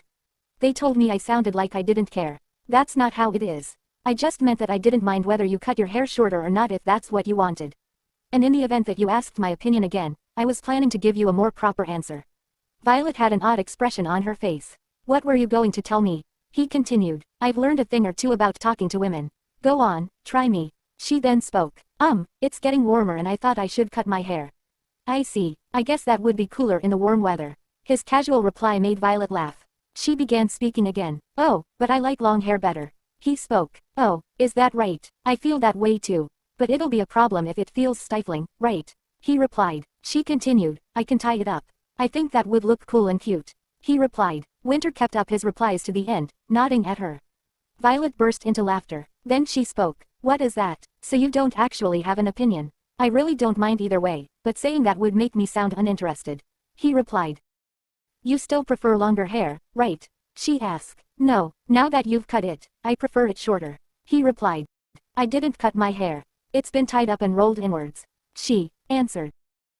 "You should have told me so." "Longer hair it is, then," Winter said quickly. Violet's eyes drooped with laughter at his adroit change of tack. Finding Jen's skills surprising, he looked at Violet's hair and mumbled, "I didn't know you could do something like this." "Fascinating," Violet muttered. "Jen is very good at these things." Having had a good look, Winter held out his arm so Violet could take it. She wrapped her arm around his softly and he began to walk. "It looks good on you," he said. She asked, "Why did you choose a black dress?" "To make the expensive gems stand out." He replied. She continued. "So they're expensive even for you." "I'm scared I'll lose them." He told her. "They're insured. If someone steals it, the insurance company will go after them with a shotgun, so no worries. But if you don't like the dress, you can put on a different one. There's lots of them at the hotel." Moments later, they arrived at some kind of warehouse that housed the bar. Violet asked quietly, "This is a bar?" "Yes," he replied, walking towards it and knocking on the black painted wooden door. Violet was feeling a little excited. This felt like a game of hide and seek. It was bright and cheery inside, and filled with people who either had the conic gray eyes, or silver hair, or both. Winter pointed with his chin at the menu on the table. He asked, "Any foods you know?" She replied, "I've never heard of these dishes before." "Kaiant, is it?" "Chianti," he corrected her. "I see." Violet looked uncomfortable as she nodded. Winter grinned. He spoke. "Happens to me too, at times." "What?" she asked. He spoke. "I asked for blue plaid at a boutique and the seller told me it's called Latika. Apparently it's the name of the person who made it. How was I supposed to know? Can you tell?" Violet stared at him without replying, and Winter grumbled in outrage. "Well, of course there's no chance that you didn't know that, princess. Blue plaid is called Latika. A person named Latika of House Genis popularized it. And I have no clue what to order, so please order something you eat often." Violet quickly explained, changing the subject afterwards and pushing the menu towards Winter. Winter thought long and hard as he inspected the menu. He spoke. "Let's go for something exotic." "Exotic?" she repeated. He continued. "Yes, nobles like exotic, though they don't like outlanders." "You're right," nodded Violet without denying it. Winter thought for a moment before saying to the server, "Hey, bring us an ishing." The man was surprised. "Really, you never buy us anything. What's the occasion?" Winter replied, "Why would I use my money on you? I wonder if brazenness is in the conic blood." Winter looked ready to grab the man by the collar. He dashed away in fright. He proceeded to bang at the bell hanging to one side. "Mr. Winter is buying us ishing." "What, really?" The guest muttered, "Thanks, Winter." Everyone began moving about gleefully, and Violet got up as well, confused as to what was going on. She said, "I've never seen something like that before." Winter replied, "I've never lived among conics, so I have no first-hand experience, but in their culture they celebrate by pouring in every food they have into a pot and boiling it using a traditional sauce. It's quite banal, if you ask me." "Fascinating," she replied. Winter had expected Violet to think it rude for everyone to gather around a pot and share the food. Instead, her eyes were sparkling like gems with curiosity. The broth was already boiling and the foods were cooked in no time. The employees gave out bowls to everyone gathered around, and people sat around the pot and helped themselves using the ladles hanging on the pot. Violet also brought some in her dish and sprinkled some conic condiments on top. She tried some and broke into a smile. "This is wonderful," Winter spoke. "It has the greatest meat content among conic foods." "And you're a picky eater," mocked Winter. Violet glared at him over her bowl. Winter snickered and began eating himself. The evening air was quite cool, but sitting in front of a boiling stove made the temperature just right. People danced and drank around the pot. The jolly meal was nearly over when a young man holding a rectangular paint-covered wooden container approached them. The young man spoke. "You've fed us, so would you like some free body paint?" Winter instantly grabbed him by the collar. "Are you trying to get your dirty hands on my wife?" The young man was frightened. He spoke. "No, I just thought you might want some traditional conic body paint." Winter continued. "You're trying to draw Outlander body paint on the Lacrown princess." The man said. "The paint will come off in a month." The young man blubbered. Violet grabbed Winter's arm and lowered it. She asked, "Where should I get the body paint done?" Winter spoke. "You should learn to refuse." "Why aren't you calling anyone rude today?" She replied. "You think I call everything rude? Besides, you have one too, behind your left shoulder." Winter tutted. Violet pointed to her left shoulder. "Please draw one here." "Yes, miss, it won't take long." The young man put down his wooden box and took out a pen with bluish-black ink. He carefully drew onto Violet's shoulder while she remained seated in her chair. A unique conic pattern of flowers and snakes trailed across both her shoulders.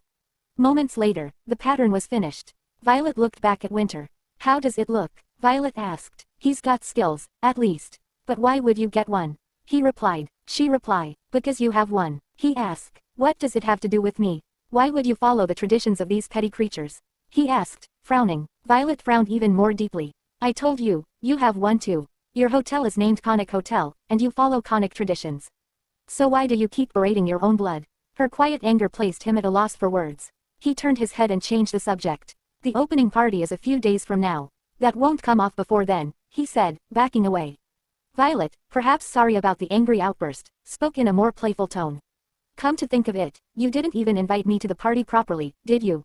"We made an agreement of sorts." He replied. She continued. "What did you do when you were asking me to come here?" "I bought you a dress and told your maid about it." He replied. She spoke. "Now, is there any way to request a date?" Winter grinned from ear to ear and said mockingly, "No, Miss Violet." "Don't mock me," she said peevishly. Winter held out his hand. "Will you go to the hotel opening party with me? The nobles of Lacrown will also be there, so it may not be an entirely happy occasion. If you feel like it'll only bring back bad memories, you don't have to come.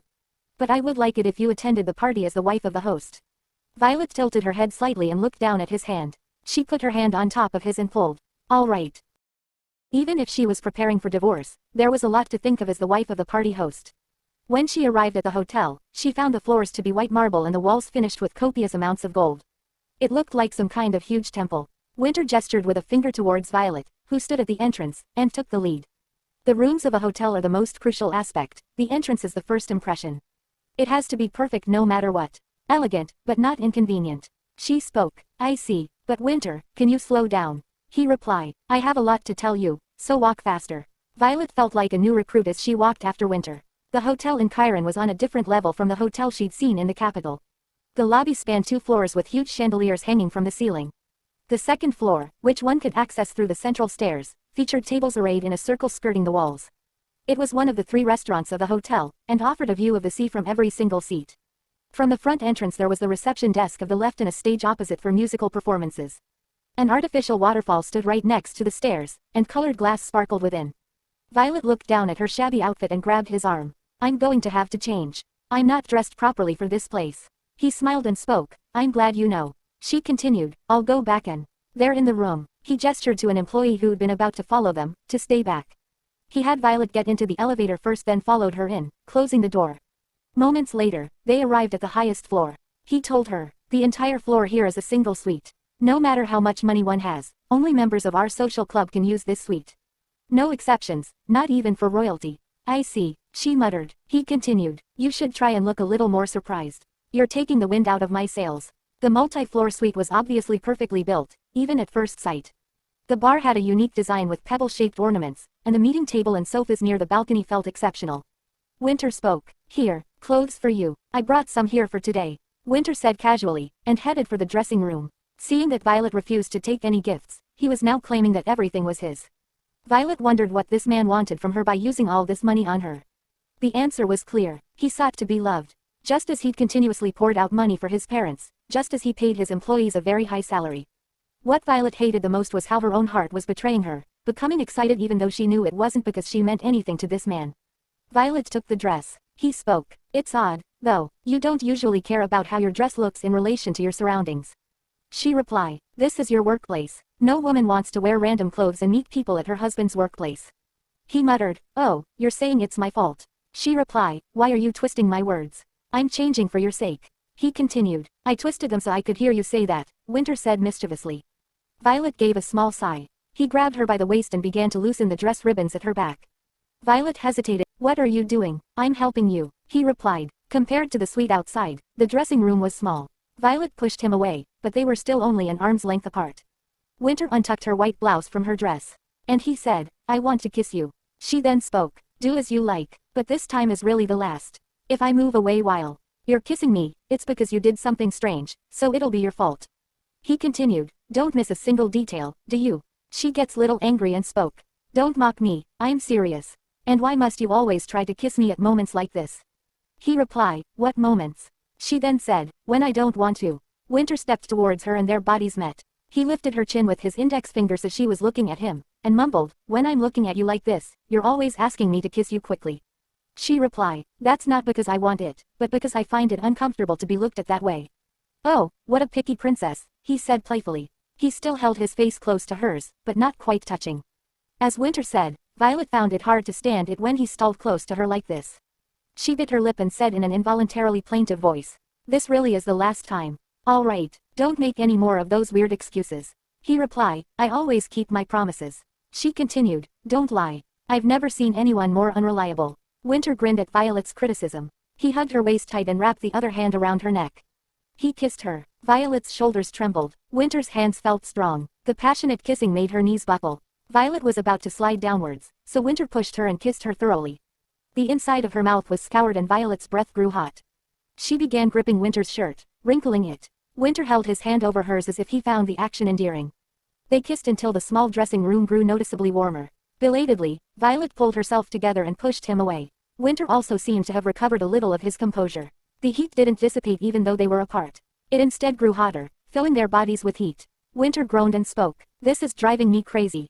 Violet asked, why are you breathing so fast? You're breathing that way, too, he replied. Winter was turning his head this way and that to avoid meeting her eyes. Answer me, why are we breathing so fast? She hesitated then spoke. It feels strange. Winter continued. What's strange about it? And why are you pulling me like this? What do you want to do? Violet looked at Winter's tormented expression. I just want to know why you won't look at me. Winter spoke gravely as if this was a life and death situation. We're still a married couple. Yes, she replied. He continued. And the look on your face tells me you'd very much like to take me to bed. Don't lie, she spoke. I'm serious. I get that look a lot from women. Violet frowned and glared at him. Winter thought to himself that not even the worst perverts the world had produced had received such a look of revulsion. He continued his attempt to tempt her. So he spoke. Just take me to bed. I won't hold you responsible. She frowned and spoke. You're wrong. You're not doing this because it's me. This is just instinct. Everyone has it, and so do you. And it's surfaced now, that's all. He continued. Use me. I'm always thirsty for it, he joked. Violet didn't respond. She was considering whether this feeling of her chest heaving, this desire to take all Winter's clothes off and touch his entire body was really sexual hunger. She closed her eyes as if giving up and nodded. Winter carried her and walked out of the dressing room. Her body soon fell on the bed, and Winter climbed on top of her. Violet was insistent to the end. She spoke. It's not me, it's you. He laughed a bit then spoke. It's always me, and if you want to think of it that way, go ahead.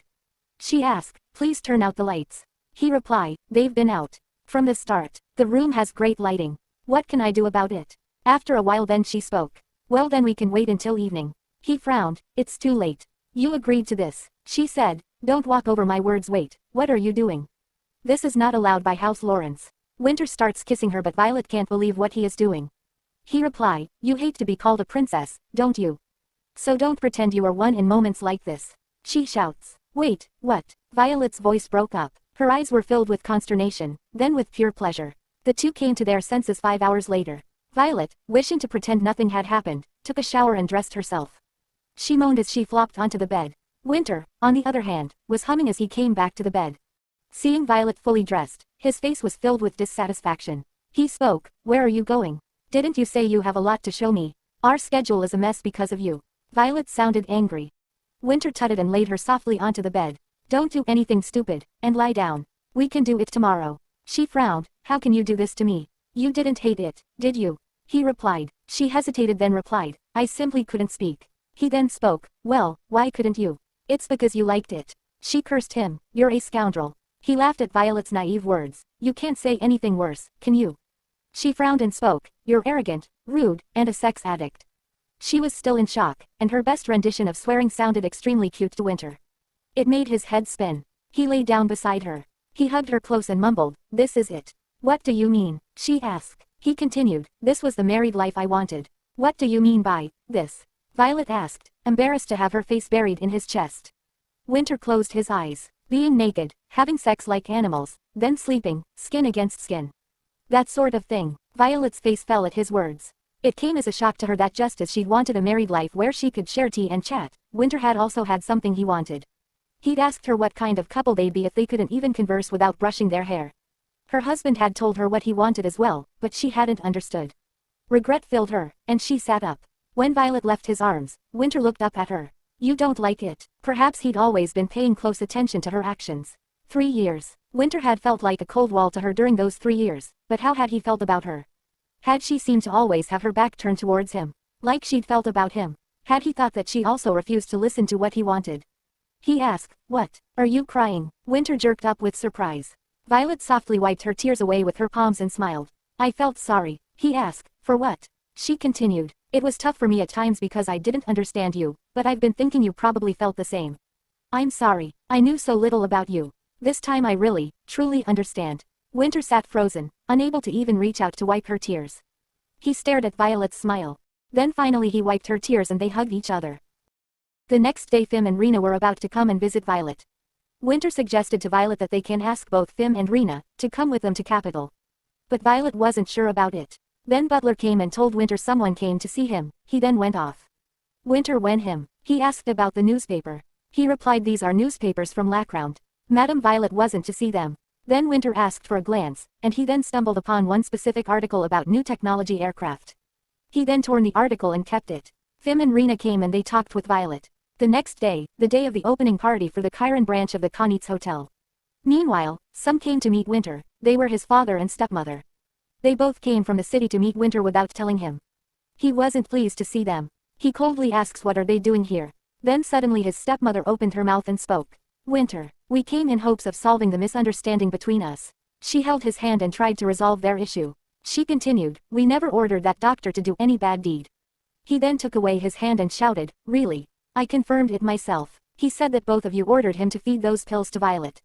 She continued, we really thought those pills would facilitate pregnancy. He was the one who made a misdiagnosis, and now he's trying to put the blame on us. When Catherine said as if she was about to collapse, James joined her. Think about it. Why would we ever try to feed those horrendous pills to your wife? Winter also shouts you should have told me about those pills before you even gave them to her. Then suddenly his stepmother spoke, but Winter. You had no interest in Violet at the time. You didn't look her way no matter how long she waited for you. Not even once. Don't say you were really expecting us to tell you about the pills then. I see how it is. You still don't trust the love from your family. It seems you haven't accepted us as your parents yet. You've never tried to accept our love, nor have you tried to reciprocate. Hearing her words, he felt like something hit hard. He was silent and couldn't think about anything. She continued, son, can't you please trust us from now on? Winter looked at the two people blankly. Then he picked up the remaining key and walked away. He opened the door to the spare room and led the two people in. The couple was disappointed that the room was noticeably smaller than the ones they had stayed in before, but they were not surprised that their son was expressing his love for his parents in such a snobbish way, as he had always done. The couple sighed at the thought of having to somehow hide the fact that they were staying in such a small room from their social contacts who were on the cruise with them.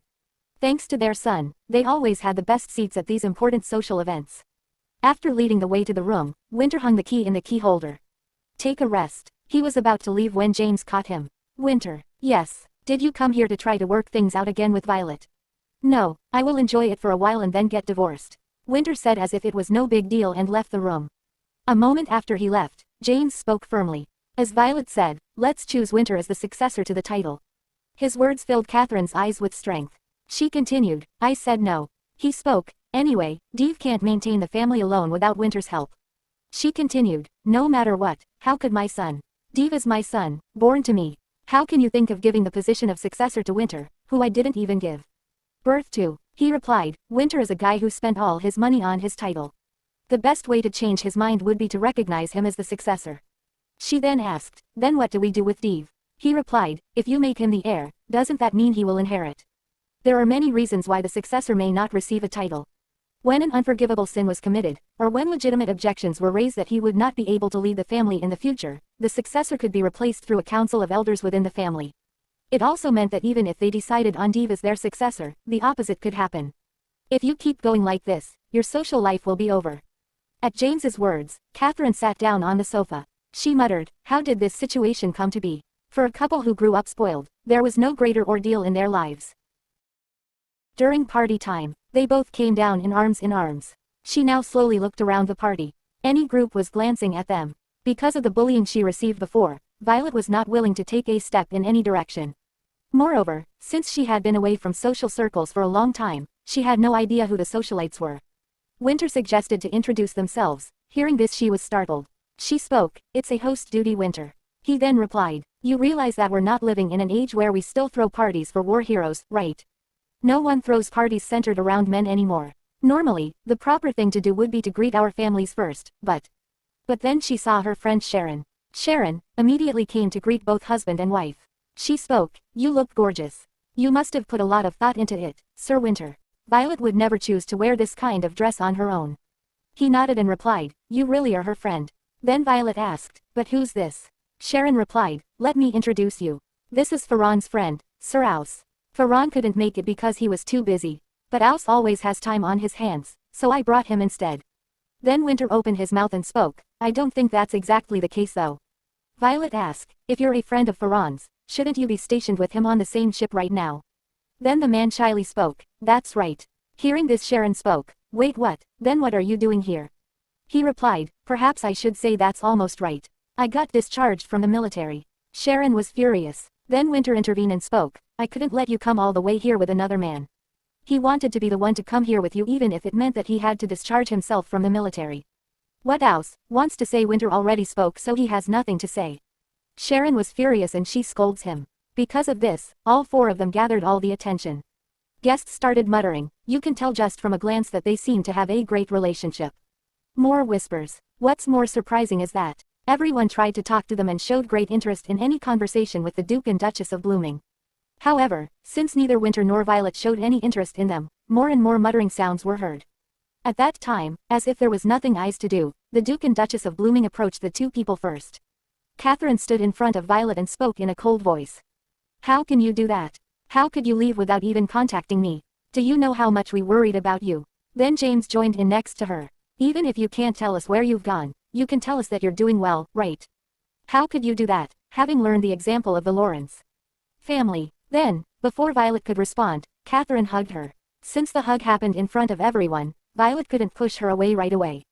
Winter's expression crumpled. Since he didn't accept it, it seemed like they immediately clung to Violet. As Catherine let go of her, Violet greeted her softly. It's been a long time since I last met you. Yes, it's been a long time. You're not talking about my outfit today. How do you feel? Ah, you're pretty. You said that the Blooming family's daughters-in-law are not allowed to wear flashy clothes for 3 years. Are you okay now? When she asked calmly, the Blooming couple's bodies trembled. Winter, who had been listening to their conversation, asked, what do you mean? You shouldn't wear flashy clothes. Violet continued speaking with a puzzled look on her face as Winter seemed to have no idea what she was saying. You had no idea. I knew you were wearing dark clothes because someone next to you said something. I heard it's a family tradition. I've never heard anything like that. Where in the world is there a tradition like that? Are you saying you followed that as a tradition? Then what should I have done differently? Violet was isolated. Even if Violet didn't say anything, he knew what was going on. Winter muttered as if he had finally figured it out. Somehow, that's why you don't wear the clothes I sent. Winter. Catherine hurriedly called Winter, but he ignored it and continued talking. Did you send it back? Violet tilted her head at his words. I always receive the clothes you gave me. The dress I managed to earn money and sent to you about 2 years after we got married. Yes. Why are you wearing a dress like that? Because you're royalty. Winter's expression gradually became cold as he explained things step by step. Violet couldn't understand a single word he said from beginning to end. Winter muttered helplessly, you didn't get it. It's not that she refused. It's that it never got to her in the first place. He looked towards his parents. Embarrassment spread across Catherine's face. It was his mother, Catherine Blooming, who sent Violet's dress back with a letter saying she did not like this type of dress. What happened, mother? As Winter asked, Catherine walked over with a sad look on her face that always comforted her son and stroked his arm. I knew how you earned those dresses. But how will you feel when you become a mother and look at those dresses? I know you bought it while you couldn't sleep or eat properly. Catherine was certainly wrong, but she was not wrong. Those dresses were not easy to obtain. He regretted every part of those 3 years. During those 3 years, he experienced all kinds of joy in his business that made him forget all the pain. All of Violet's memories of those 3 years were unhappy. Every time he thought about it, he wanted to hide in a mouse hole. Violet took a deep breath and smiled. So, you sent the dress. I sent it. Violet felt rather sorry and patted the back of Winter's hand. Sorry, you've given me more than I thought. That's what I didn't know. I should have looked around a little more. I'm so sorry. Instead of getting angry, Winter's heart sank when she apologized. Violet spoke. I'm sorry, but can I say something to your parents? Winter asked, why are you asking for my permission? She replied, because you are a man who loves his family. Let's go out for a moment. She looked at the blooming couple, gave notice, and walked away. She blamed it on people's gaze. Mr. and Mrs. Blooming had no choice but to follow her outside. Violet walked a little further away. Catherine said, following behind her. Violet, be honest. I hated Winter sending such nice clothes to you, who had taken everything away from my son. Our poor son. Are you going to hand over the title to my husband? Violet interrupted, turned around, and asked. Then Catherine closed her mouth, refusing to answer, and James opened his mouth. Hearing this, mother-in-law shouts that this can't happen. She loves both her son and Winter, but never in history and an illegitimate child became an heir. So this isn't possible. But Violet reminds her how she and her husband took advantage of Winter's loneliness. They never love him truly, and that's why Winter is like this. She told them she could overlook what they did to her, so they should do as she said. But her mother-in-law wasn't giving up too. She continued, she can't do this. So Violet told her that she would convince other Blooming elders so that they could make Winter heir of the Blooming family. And she will tell this whole world what she did to Violet. Then Violet went back. Winter was waiting for her. He asked what happened. She replied, nothing. Violet looked at the watch on Winter's left wrist. It was a platinum watch she gave him. He usually wears a watch that matches his outfit, but today it was more expensive than any other watch he owns. He had a strong desire for material things, but he also got bored easily. Violet rarely saw him use one item more than once. At the time, she honestly thought he was just a snob who only cared about money, but now that she thought about it, he was like that. Thinking like that, Violet felt a little bitter and gently cupped Winter's watch with her hand. Winter immediately asked about her actions. You're tired. Shall we go in? It seemed like he thought her actions were some kind of signal. Violet smiled and shook her head. No. He spoke. If you have something to say it right away. She opened her mouth and said, I just touched it because I thought it was the watch I gave it. You're overreacting. He continued, the last time you called me like this, you did something right away. You're dead. Violet then made an embarrassed expression. Her heart must have been pounding for a moment, but Winter became thoughtful and sighed deeply. You can't even imagine how many times I relived the situation and that day after you left.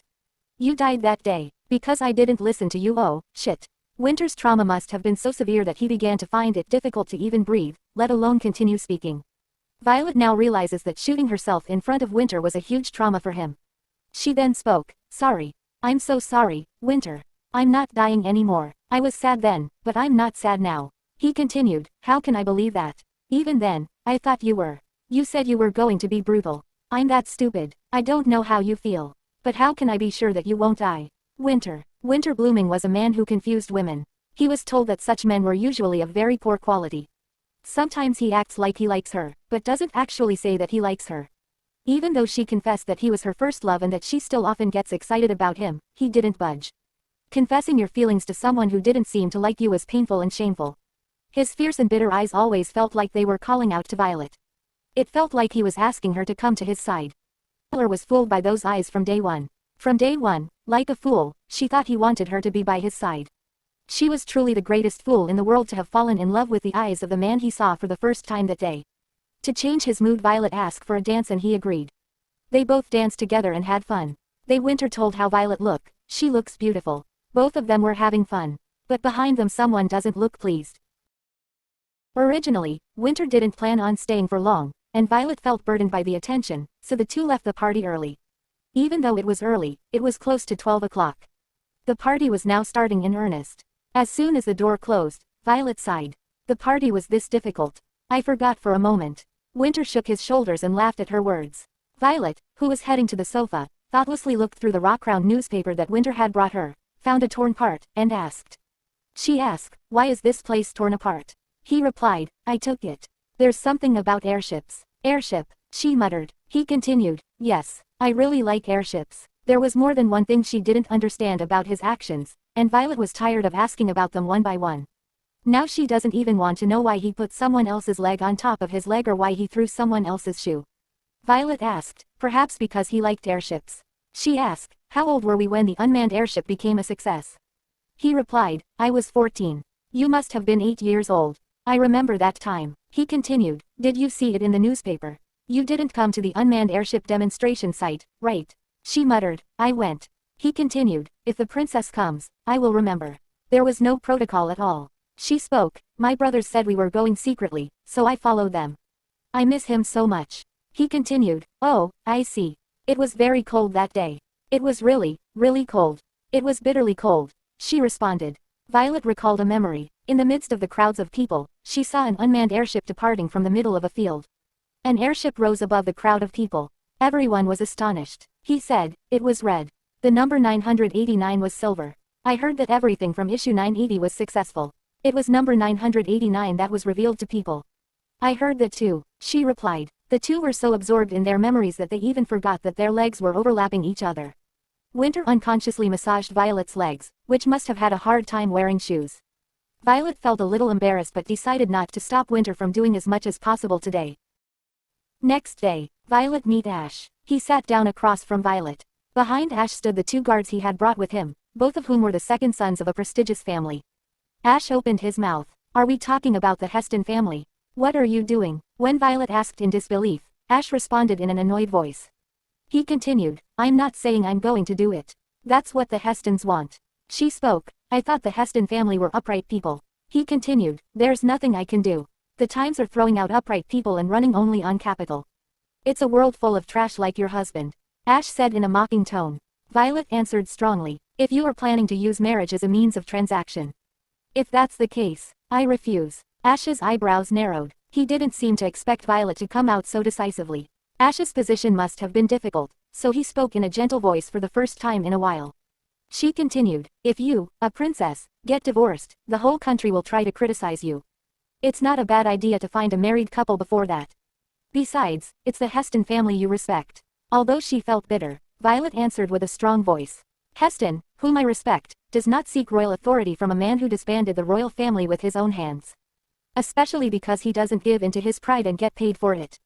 He said, "Don't reject it right away, but think about it more. You're fortunate and honored to be remarrying into the Heston family." She continued, "I decide my luck and glory." Ash clicked his tongue and frowned. It's not that he doesn't know that his sister isn't flexible, but he didn't know she wouldn't even consider it like this. Just like when she was isolated in the Blooming family, she had thought complacently that she could handle this marriage as she pleased. But seeing Violet say she would refuse, it didn't seem like it would be resolved as easily as he thought. Ash asked when he finally came to his senses thanks to the refreshing taste of the fruit. "Then what about remarriage?" She continued, "I'll take care of it. If you want to gain strength through marriage, you can get married." Ash did not respond to her words. Ash stood up and said to her, "Think again. It's for the Lawrence family." "I don't think so," she replied. Ash frowned at Violet's firm answer and looked at her. Then Violet took a step towards him and she said, "Ash, my husband is Lord Winter Blooming. I lived with that man hating me so much for 3 years." "So," he muttered. She continued, "So, even if you glare at me like that, well, compared to my husband, I don't feel as threatening." With those words, Violet turned around. "Flip," who was standing a little away and guarding her, walked behind her and bit his lip to keep him from laughing. When Violet came down to the first floor lobby to take the elevator, she ran into Sharon and Oz, who were just getting off the elevator. Violet asked with a happy expression, "Do you want to eat now?" Sharon asked. "We ate in the room and left." Oz nodded at Sharon's words from behind. Sharon continued speaking cheerfully, "I come around here so often anyway that I don't think there's any need to go out. Lord Winter gave me this to use. Because sponsored admission is possible." Sharon held up a black card and quickly said to Violet, crossing her arms, "Let's sponsor together." "I guess so. I haven't been there since it was finished." "Good." As Violet turned to go to the back garden together, she noticed Oz's eyes drooping. Violet said, gently pulling out her arms. She spoke, "Oh, now that I think about it, I think I should go see my husband for a moment. I forgot." "Yes. Well then, you can't do it. See you later." Sharon waved her hand casually and said goodbye. When Violet looked at Oz again, his expression was as bright as expected. A relieved Violet turned around as she saw Oz being dragged away with an excited expression by Sharon, who asked her to quickly go take a look. Suddenly, she looked around and saw that people were watching to approach Violet. As she was walking along the castle wall, avoiding the crowd, worrying in her mind, she found a woman snooping around underneath the castle wall. It was Pim. When Pim saw Violet, she was startled. She said she came here for a job. But Violet said, "Pim looks too friendly with the staff and looks like she is familiar with them." Pim denied. Hearing this, Violet asked Pim to take a walk with her. Then finally Violet asks, since when Pim is working for her husband. Pim tried to make an excuse again, but when she saw Violet's disappointed eyes, she couldn't lie anymore. She sighed. "I once worked at the Canic Hotel in the capital. Meanwhile, my parents in my hometown said they were not feeling well, so we all came back to take care of them. My husband still found a job on a boat, but I couldn't, so I was wondering how I would raise Lena when Mr. Hyle contacted me. They hired me to ensure Violet's safety and take care of you so you can adapt well here." "Don't make that face. If I hadn't taken on this job, Violet would have lived in anxiety." "What do you mean?" Violet asked. Pim continued, "Violet had the village chief kicked out as soon as you got here. That damn guy once tried to drag people to Violet's house. To take revenge." "Did he?" She muttered. She continued, "At that time, I hired some people and beat up that damn village head and kicked him out. Do you think that's all there is? When Violet sees something wrong, you say it right away. During this time, I was quite upset." Violet made a blank expression. As the story began, Pim continued to complain. At first, Violet didn't have any vitality at all. "There's nothing special about it right now." Pim spoke teasingly and continued, loving Violet's embarrassed expression. "Anyway, it didn't usually take a lot of work. Then all the villagers." "No, that's not it. I'm the only one who's been contacted. Everyone helped out of kindness. To be honest, there was no need for someone like me to interfere with everything going on with someone like Violet. I just helped Violet because I like you. Of course, I received the money because it was good." Violet was greatly shocked but also grateful. Pim's care for her up to this point could never be seen as motivated only by money. Pim told her about her household chores, and when she seemed to be eating poorly, Pim nagged her and invited her to eat. Above all, being such a good friend was not something she could say she was paid to do. Then Winter came. Seeing him, Pim ran away. Pim spoke quickly and hurried back into the building. Winter ran up to her and wrapped his arms around her. "Why are you here? I've been looking for you for a while." She spoke. "You said you were buying the airship business." "Don't talk back," he replied. She continued, "I was worried about a spy, but I should have looked into the spy on me first." Winter froze at her words. Violet asked quietly, keeping her eyes on Winter. She then asks, "Why did you do that?" "Sorry." He apologized. She continued, "I didn't ask you to apologize." He continued, "If the question that needs an answer is why, I had no other choice. Just because I know where you are doesn't mean I can force you to come. Then you just stay there and I take responsibility for your safety. Don't run away again, please." Seeing him distressed, Violet then spoke, "I am not angry, I was thinking we could now go back to Lackround." Hearing this, only then did Winter's expression relax. "Good idea, I'm sure you'll like it. The new house. A new house," she muttered. He continued, "A house I bought in the capital to branch out." Winter smiled in relief, perhaps because she was no longer angry. In the late afternoon, Lulu and Turin arrived in front of a mansion on the outskirts of the capital city of Lackround. Spring was just about to begin in the Lackround capital. Although the whole world was full of freshness, the mansion was filled with darkness, as if it had been abandoned. Lulu said, startled, "What is this? How does our little lady live here?" "That's right." When Turin nodded, Lulu grabbed his arm. When she knocked on the door, the butler who was wandering around found her and asked, "Who are you?" "Oh, I couldn't send you a message because I was in a hurry." When Lulu presented the letter Winter gave her, the butler opened the letter, checked it, and his eyes widened. Then he shouted, "Where is the law for this? I can't believe you fired me so suddenly. I think we should still talk about it." When Lulu held out her hand, she found the documents that Turin had kept and quickly handed them over. "There is evidence that workers' salaries were stolen. What? Go quickly and prepare for a lawsuit. The CEO won't look at it." "Well, that can't be." The butler became restless and ran away frantically. Lulu, looking at that scene, clicked her tongue and entered the mansion. The workers, who had been doing nothing the whole time, came rushing out in response to this commotion. The inside of the house was a mess because no one was taking care of it, and since no one was taking care of it properly, most of the places where things should have been were empty. It was all stolen. Lulu made a serious expression. It didn't seem like there was usually much to do. The next day before boarding, Violet met everyone in the town before leaving. Violet returned home several times soothing people and saying goodbye. She felt like crying when she thought about saying goodbye to her home. When she returned home with a depressed heart, she saw that Winter had come first and was packing up her luggage. She looked surprised when Violet sees the house completely empty. She asked, "Hey, did you even pack the furniture? How do you get that? What are you talking about?" Winter frowned and grumbled. He then replied, "I'm going to take the house too." "You're taking my house?" When Violet tilted her head at the completely incomprehensible sentence, Winter shamelessly responded, "I should take it to the garden. Because this house I sleep well." Violet, startled by his words, grabbed Winter's arm, thinking about the huge budget it would take to move the house across the continent. He then told her that he had given Pim a new job so that she could provide a good education for her daughter. Hearing this, Violet was happy. He continued, "See, money can solve all the problems. But still, I tried everything and can't keep you by my side, can't win your heart. Now the wealth is meaningless to me." Seeing him like this, Violet was worried about him. Finally, they went off. Violet bought a copy of Rockround's newspaper of the day and boarded the train. Violet, who was sitting across from Winter and slowly reading the newspaper, stiffened slightly. Winter quickly noticed it and asked, "Why, what article did you see? Did you give the villa to the Heston family and Ash?" There was an article that said the Heston family's title succession ceremony was held in a private villa at the Cannock Hotel midway between the capital and the north. Then Winter picked up the newspaper and checked it, saying, "The Heston family is the leader of Northern Rockround. If the Heston family doesn't use our hotel, the entire North will revolt."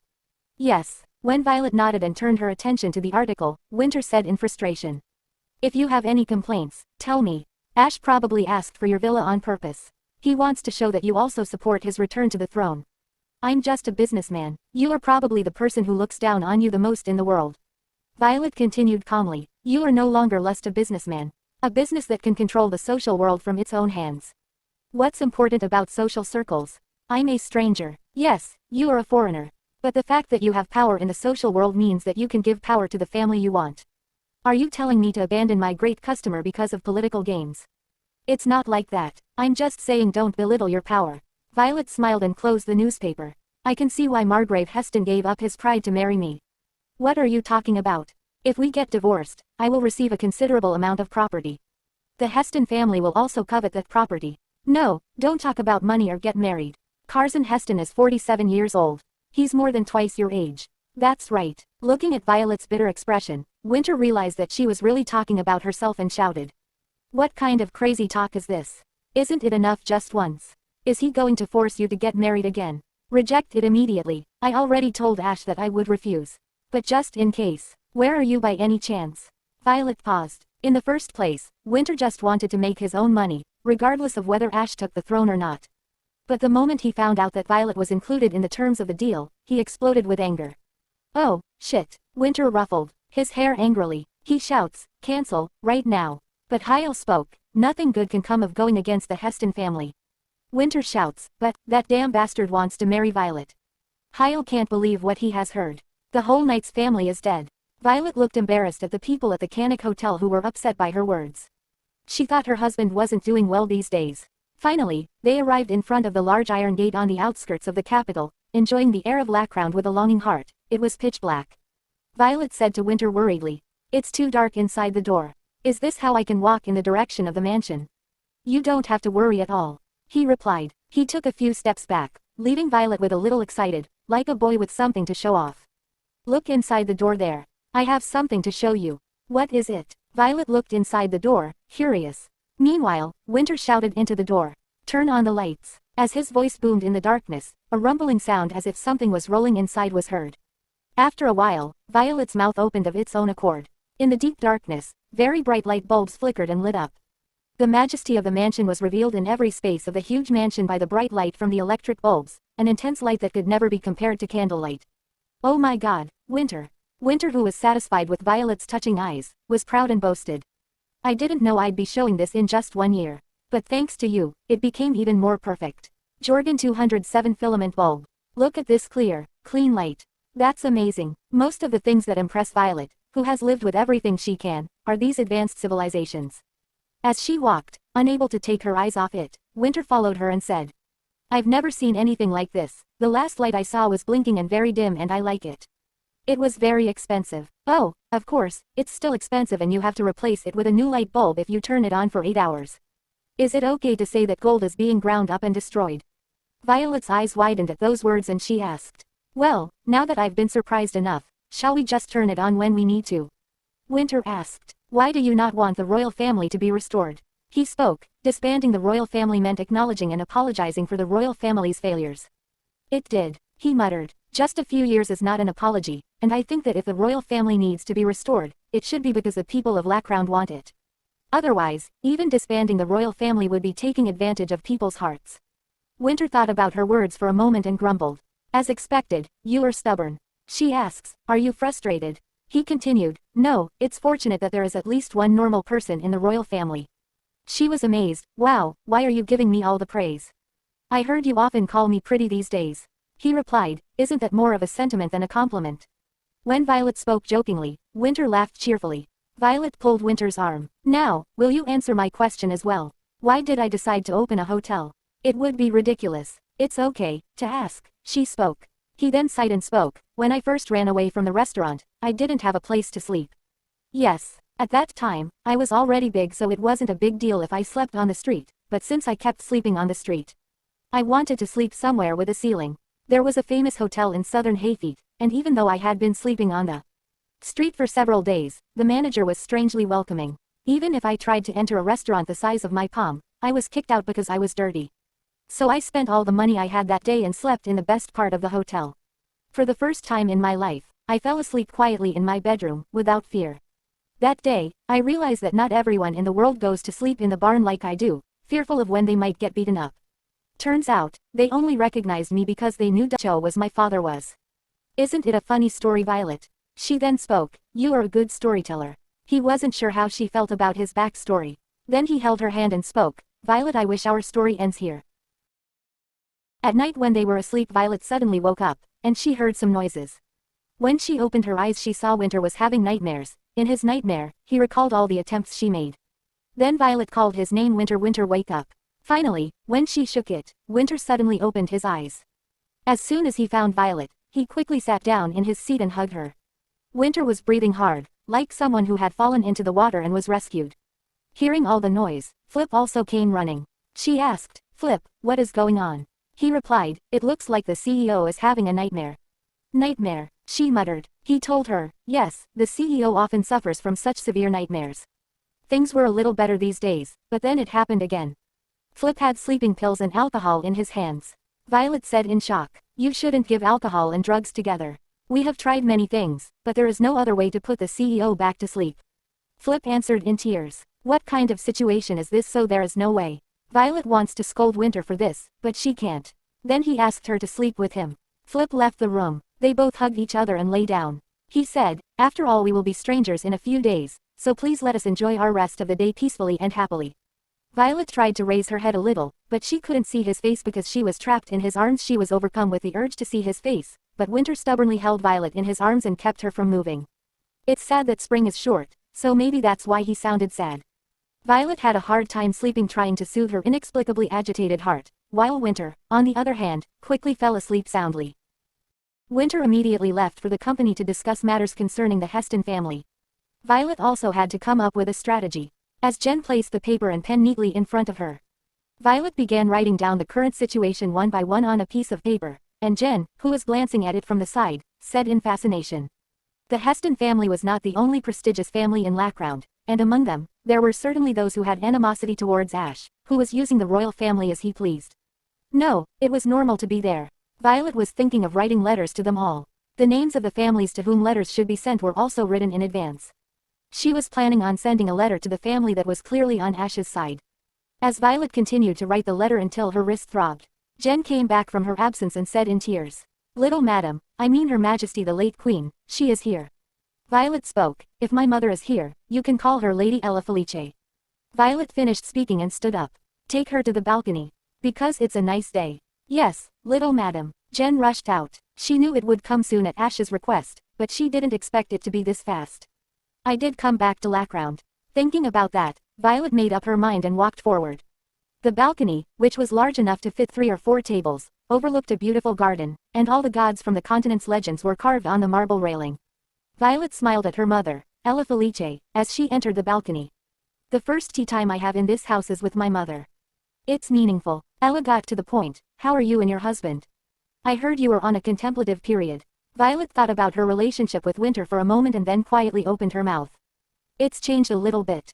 "Change?" her mother muttered. Violet continued, "He spends a lot more time with me than before." "That's unexpected," she replied. Violet muttered, "Yes, really." Ella said, "Fortunately, you seem to be doing well." "Yes. Then there won't be such a big light over alimony." Violet continued, "I guess so. He also wants me to receive proper alimony." Her mother muttered, "So, a person who only knows money like that." Violet continued, "He said it was for the many women who would get divorced in the future. I don't know when he started caring so much about social things." Violet felt strange that as she spoke, it seemed a little like she was bragging about Winter, so she held her tongue and kept her mouth shut. Then Ella said with a relieved face, "Good. The Heston family will also be respected." At Ella's words, Violet put down her teacup a little loudly and asked, "Did Ash do that?" "I'm going to remarry Margrave Heston." Ella spoke. It wasn't just Ash. Everyone agreed, including the Lawrence family, the Heston family, and the Blooming family. Violet asks, "Without my opinion or my husband's opinion?" Violet, "We are not people who can marry with opinions." Ella continued, "I didn't marry your father because I loved him. I got married because I was a royal descendant. The same goes for my husband. I married him not because I love him, but because I am the legitimate daughter of the Felice family." Violet spoke, "Couples must be devoted to each other. It's always included in Lackround wedding vows." Her mother replied, "Yes. Of course, we must be devoted to each other. But someone else. You're old enough to understand what I'm saying now." "Ah, mother." Violet sighed heavily and continued, "One such marriage is enough." "Violet," her mother shouts. "I wasn't born to go around getting married as a bargain here and there." "My mother might think so." Violet continued speaking with a powerful voice. "Don't even think about touching my alimony. In particular, Ash can't even take a single coin. Not even one." Ash was terrible for putting her mother in front of her to make this marriage happen, and right now she hated her mother too. Ella said, looking toward the garden. "You will have a lot, but Ash has nothing. Please feel sorry for your brother just once." Mother, Violet, who was about to scream, closed her mouth again. She never told her mother how many times she tried to end her life with her own hands. No matter how much a mother looks at her daughter, the story never comes out of her mouth. Ella put down her glass gracefully and spoke, "I guess I should go. I'll see you next time at the Margrave Heston title ceremony." Violet continued, "If I refuse to marry him, Ash will not be able to grant him a title." Ella replied, "So you're saying that a prestigious family like the Heston family should hand down titles to each other and inherit them?" Violet spoke, "Yes, I think it should be that way. It's something that can't be helped." Ella replied, "You can't decide on family affairs on your own." She replied, "Then I guess I'll have to run away again. He can't get married without a bride." "Violet," her mother screamed. She continued, "Mother, please don't put politeness first when it comes to sacrificing me for my brother. That is not politeness, it is violence." Her mother replied, "Oh my, it's just as Ash said." "What do you mean?" Violet asked. Ella continued, "As you become more like Lord Winter, you become someone who only cares about money." Violet sighed and replies, "Is it so? So, you two noble gentlemen, as I said before, don't pay attention to my alimony." Violet stood up. "You came to convey Ash's words on his behalf, right? Then please pass it on to Ash instead. If you used my husband once, that's enough. No one from the Lawrence family has the right to demand anything from my husband. The alimony I will receive in the future is the reward for my efforts to protect my family." Ella shouts, "I can't believe it. You are the child I gave birth to." "Me too." At her words, Ella looked as if she had been slapped by her daughter. Violet didn't care and immediately told Lulu, "Show my mother the door." "Yes, little madam," Lulu replied. Anjali, who came back from vacation, was like a machine repeating the words no. "Absolutely not. Absolutely no way." Winter must have gotten tired of yelling, so he lowered his body slightly to her eye level and began to appease her. Winter called him, Anjali, listen to me. But Anjali didn't like it. I don't like it. Without even pretending to listen to the words of disapproval, Winter held up the telegram, feeling encouraged by the telegram that Lulu had just sent. It was sent by Lulu, with the details of Ella's recent visit and what Violet had said written down in ancient times. If you used my husband once, that's enough. No one from the Lawrence family has the right to demand anything from my husband. The alimony I will receive in the future is the reward for my efforts to protect my family. Do you see this? My wife said this. This is for me too. Looking at the expression on Winter's face as he spoke, Anjali wondered a little why he felt like he was doing it to show off. Winter continued his persuasion. Are the Heston family not some kind of bastards, who would go to such lengths to stand up for not giving them a villa? Anjali replied, yes, stand up. You already have a bad relationship with the Heston family. Winter continued, that is that and this is this. There's no way nobles could be that childish. Anjali replied, this isn't childish. It's a matter of pride. Nobles are people who don't want to give in to their pride and are willing to go to war. They have no pride. Anjali squirmed at Winter's words and spoke with a rare, fierce expression. There is. You can't see it because the CEO is stepping on it. I'm sorry if that happened. So please help me solve it. No matter how much you try, you can't solve this, CEO. Winter even said sorry, but Anjali was adamant. From the looks of it, it seemed like a really difficult problem to solve. Winter asked, is it possible to avoid remarriage if I am opposed to it? Anjali continued, no, realistically. Even if your wife's opinion is different, the conversation will have already ended within the family. They will hold a knife to her throat and take her to the ceremony. There is no separate group of criminals. Are you saying that you are ultimately going to abandon the entire northern market to prevent her from remarrying? It's my company, Winter replied. Anjali continued, yes, you also decided on the airship business on your own. So it won't work this time. There is a huge amount of money that needs to be spent there, so what are you going to do if you throw away the northern market as well? Winter covered his face with both hands. He thought all he had to do was disappear from Violet's life, but that wasn't all. Thinking like that, Winter responded with some resignation. I will take care of it. Anjali, who heard his words as a means of pushing back against him, widened his eyes. Aren't you in the mood to take care of it now? Anjali shouted and stopped without realizing it. He didn't think it was strange that Winter's hand flew away, but his steps turned toward the door. Then the door swung open. Violet, who was standing in front of him, asked with wide eyes, how on earth do you know? I do not know either at all. Winter actually looked like he didn't understand her. Violet took a step inside and smiled when she saw Anjali. I heard you went on vacation. Did you have a good time? Yes, I had a nice vacation. Anjali looked a little embarrassed by Violet. But he did not miss this opportunity and spoke quickly. Rather than that, if you give up on the northern market like you are trying to do, it will really be. Anjali, who had closed his eyes tightly in fear, spoke again. It's really a huge loss. Moreover, since we have started a new business, the northern region is a market we can never give up. When Anjali overcame Winter's threats and spoke to the end, he glared at him as if he were going to kill her. Violet nodded slightly as if he understood. I understand. Thank you. I'll go out and see. Anjali bowed politely and left the place. Then Winter started messing with her hair. This is why people shouldn't rest, he grumbled. After resting, he gained the strength to fight back like that. Violet then said, Winter, I guess I was wrong. Sorry. What? Hearing this he was surprised. She continued, this was an offer I couldn't refuse anyway. It's really selfish of me to ask you to put the company in danger just because of me. Proceed as scheduled. I can't do that, he replied. She continued, since this is my remarriage, I will try to resolve it in my own power. I thought about the 3 days you didn't come in without contacting me. He asks, wait for a second. You're not angry, are you? I didn't come in to solve your problem. She replied, I'm not angry. Unlike other people, you are the type of person who thinks it's okay to not contact home for about 3 days. I understand. Winter was relieved by Violet's words, but fortunately, belatedly, he felt there was a bone in her words and frowned. She sighed heavily as if she had given up. I'm fine, but do it next time you remarry. Of course, going home every day is also a good idea. At Violet's words, Winter looked like he was wondering how she could say such nonsense. He frowned and said, anyway, how are you going to solve it? She continued, first of all, I don't have much time. I plan to stay away for a while. Are you going to run away? He asks. Escape, yes, run away, she replied. I will find you soon. When Winter spoke as if he was talking to himself, Violet responded in a puzzled voice. Why are you looking for me? I'm not running away from you, so I'm planning on telling you. Winter, who was heartbroken for a moment, was relieved and nodded, right.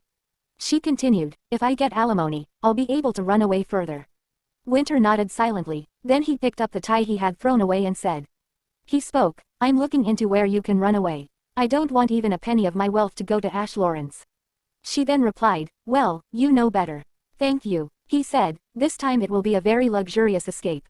Ash's expression crumpled after checking the letter from the Heston family. The story was that Violet was informing the Noble families about this situation, so what happened? Since the Heston family cares a lot about respect, Violet's proactive behavior seems especially embarrassing. Ash believed that all the choices he had made so far were just reasonable. He repaid the country's debt with his own efforts and calmed public sentiment with his own efforts. However, his sister was saying that she would divorce for her own safety, and now she was refusing to remarry even though he had arranged for her to sort things out, so he was going crazy. Ash, whose head was a mess, stood up to call his friends and go hunting, but Robin, his bodyguard, said, Your Highness, Northerners have come to the capital city. Heston. No, they are the wives of those who work in the salt mines of Caliban. Why them? They said the mine entrance had collapsed and the miners were trapped, so they were asking for help. You want me to help them with that? They seem to think that just because I farm, I really am a farmer. Tell him to get off right away. Ash Lawrence, who considered himself a king, felt ashamed that the miners' wives had dared to come to see him. This was all because of his father. Didn't his prestige fall because he disbanded the royal family to resolve the accident his father had caused? Then suddenly Ash got a cunning idea. Ash spoke to Robin with a satisfied expression. Tell the wives they should go to the blooming mansion because the violet blooming can only help. If Violet refuses, reporters will follow her, and if she accepts, there will be no time to complain about not wanting to remarry.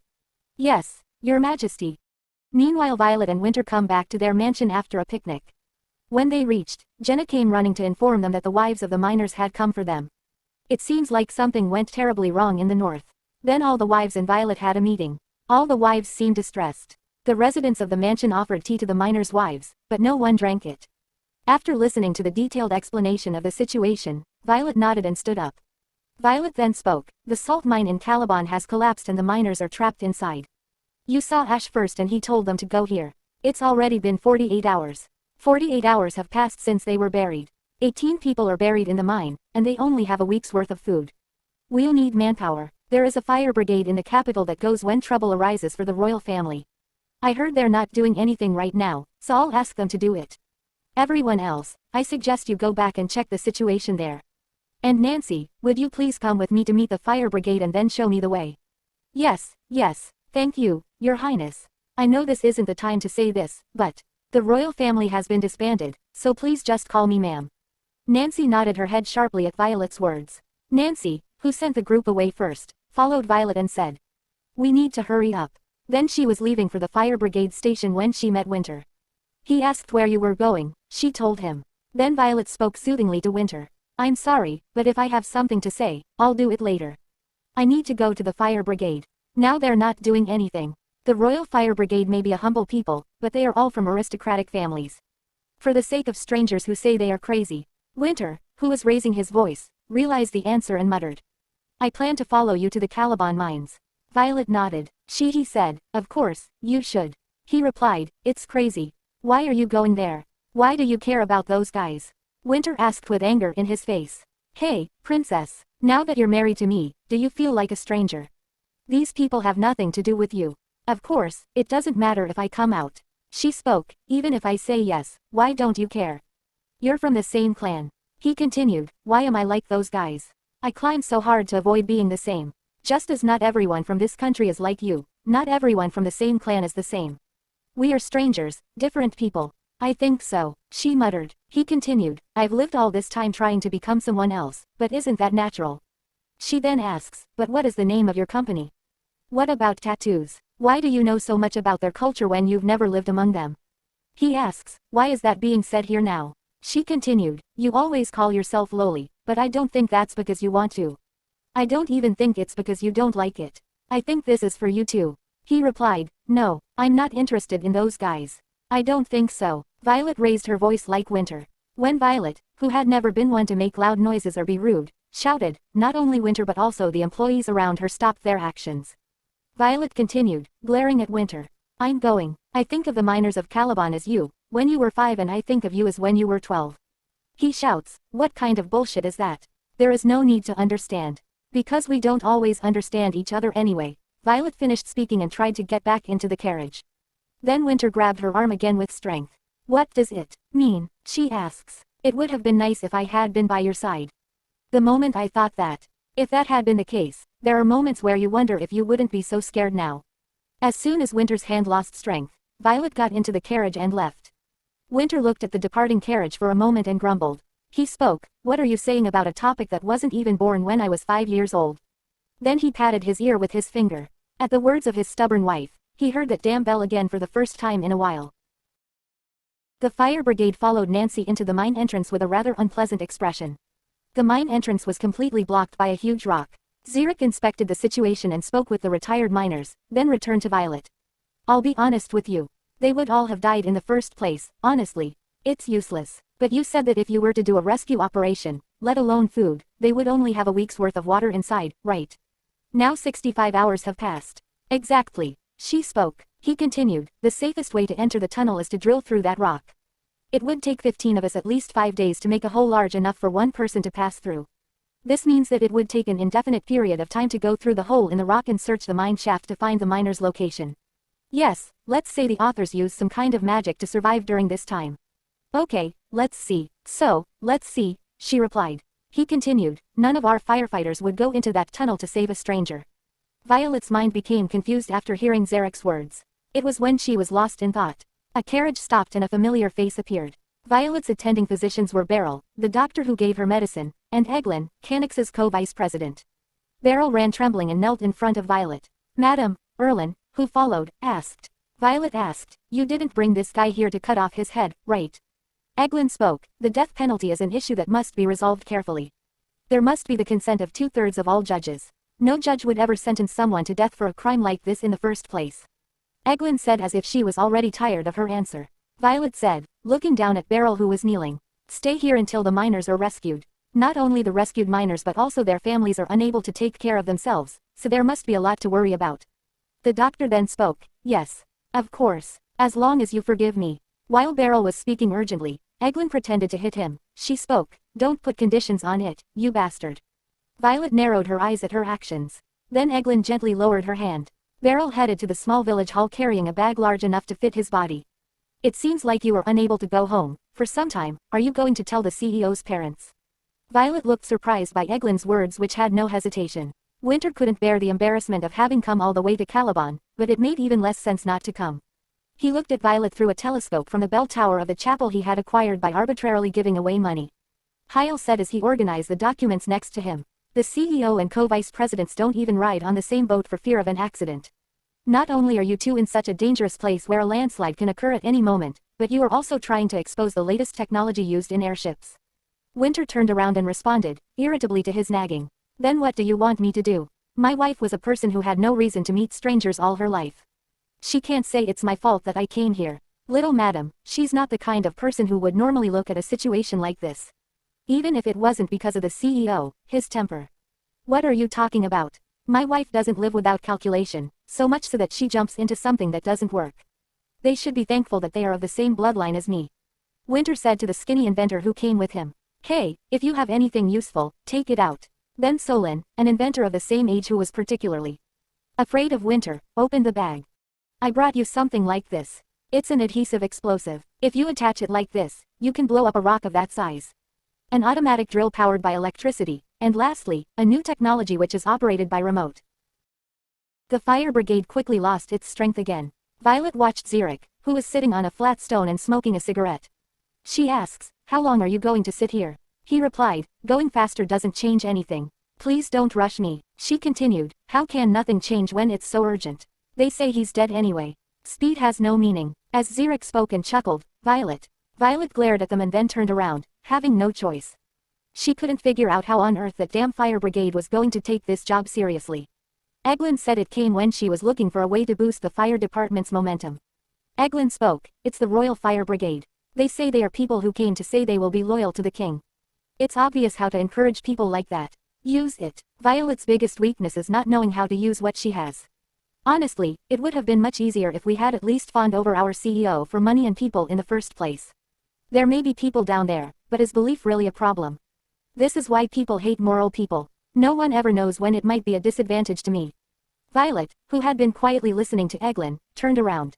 When Violet returned, Xeric spoke in a slightly irritated voice. I was planning on starting work soon, so please stop working. Wouldn't efficiency increase if you take breaks from work? What do you serve? Xeric responded to her grave voice as if it were natural, I serve the royal family. She continued, that doesn't seem to be your attitude. How can you be considered serving the royal family when you are so disloyal to my orders? As soon as she said those words, embarrassment appeared in Xeric's eyes, which were under the influence of alcohol. He said as he quickly got down on one knee before her. I'm sorry, Your Highness. She continued, the dissolution of the royal family does not mean the country has disappeared, but what is your attitude? You are not working for the Caliban miners now. Aren't you here to work under my orders as the Princess of Rakround? Then Xeric lowered his head even further. I thought wrong. Thank you for your scolding. I will keep that in mind. She replied, I forgive you. Violet was inwardly surprised but maintained her expression as if nothing had happened. Then turned and walked towards a nearby tree. Then she staggered, crouched down, and covered her face with both hands. The pressure of what she was doing was crushing her. It was just as Eglin said. It wasn't a problem to deceive one's beliefs. There was a high possibility that all the miners were already dead. She was afraid of the taxes that went into this and the labor of the firefighters, and she was afraid of the children who knew nothing and the hopes of the wives who desperately wanted their husbands to be alive, but her hands were suddenly grabbed by a large hand. She muttered, what did you do? No matter what she thought, it was a man's hand, so Violet raised her head, wary, and her gaze met Winter's. Violet was so surprised that her eyes widened. She asked, why are you here? He replied, what a great ability. How can you take off so many men's clothes without lifting a finger? Violet was so happy because it was a moment when she desperately needed someone to rely on, but Violet also started scolding Winter sarcasm. Is now the time to talk dirty? What's really going on here? He continued, because you never came in without contacting me. Yes. Violet widened her eyes as if she was truly surprised. What does that mean? He continued, is this difficult? That's because you don't come home without even contacting me. She frowned and spoke, I told you I was coming. Here, right, you did it before you left. When Winter really didn't understand, Violet said, imitating Winter's tone. So you're telling me to report that I can't go home every day? What? He muttered. She continued, that's what you said. I followed it because I thought it was your belief. Winter looked blank at Violet's words. Since he didn't say anything, Violet thought for a moment and asked. Winter told her that he brought some equipment with him to solve the problem. She quickly agreed. When they arrived he showed her the things he got. What kind of invention is it? They say it's a machine that can control direction from the outside. The machine is about the size of a plum. This means that if you just drill that much space with a manual drill, it will move on its own. You will be able to confirm that there is someone inside. If the entrance to the tunnel is unstable, find the exact location of the miners and penetrate from above. Violet's eyes widened at his words. Awesome. It will save us a lot of time. The small hole for the mechanical device could be drilled that evening. After inserting the machine into it, the firefighters unfolded a map and moved the machine toward the areas where they believed the miners were now. Fortunately, the tunnel was relatively simple and there were not many blocked parts, so the process proceeded smoothly. However, there were many times when it was judged that the machine had fallen into a place that was not a tunnel and the path was not accurate, so attempts had to be made over and over again. In addition, there was no response from Area 21, where the miners were first thought to be, and Xeric's negative complaint that they were all probably dead threatened to stop the show. However, the chase continued due to Violet's claim that the miners may have moved when the mine shaft collapsed. Then suddenly, in front of the rock, Violet was watching the rope attached to the machine being pulled in the mud. Since the enormous length of rope was being pulled little by little, it was known that the miners were alive. Xeric said in surprise, if this line moves enough I don't think 1 or 2 people can do it. It seems like a lot of people are pulling it together. At that time, Violet hurriedly sat down and watched closely as the rope was being pulled. And while watching it being pulled to a certain beat, she picked up a stone and wrote something on the floor. Eglin, who saw it from behind, clapped. It's a telegraph code, Violet muttered after writing it down. It looks like all 18 are alive. Everyone was negative, thinking the miners were dead, but as hope began to appear, everyone's eyes sparkled and their bodies gained strength.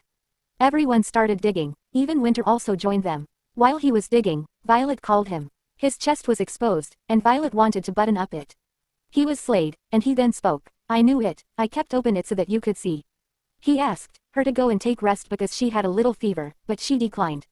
He then said you should go because you have nothing to do here. She then made an embarrassing face and Winter found her cute. Then suddenly, I think we found the miners. Everyone ran to see. Xeric said, wow, I think I heard Miner's voice. Then they all started removing big rocks. It took almost 3 days to search, then finally they found first person, and one by one they were able to save everyone. Since Violet never left the place, she fainted because of her fever. Winter holds her and shouts for a doctor. The next day when Violet came to her senses, she was on a bed, and she saw Winter was by her side. She thought, perhaps it's because he works out, but it seems like he's gotten more chiseled than before. He gained muscle. Then Winter grabbed her hand. He then asks, "Why do you always wake me up like this?" She had no idea what he was talking about. She asks, "Like what?" He continued, "By touching me all over." She replied innocently, "But I can't shake you like a child."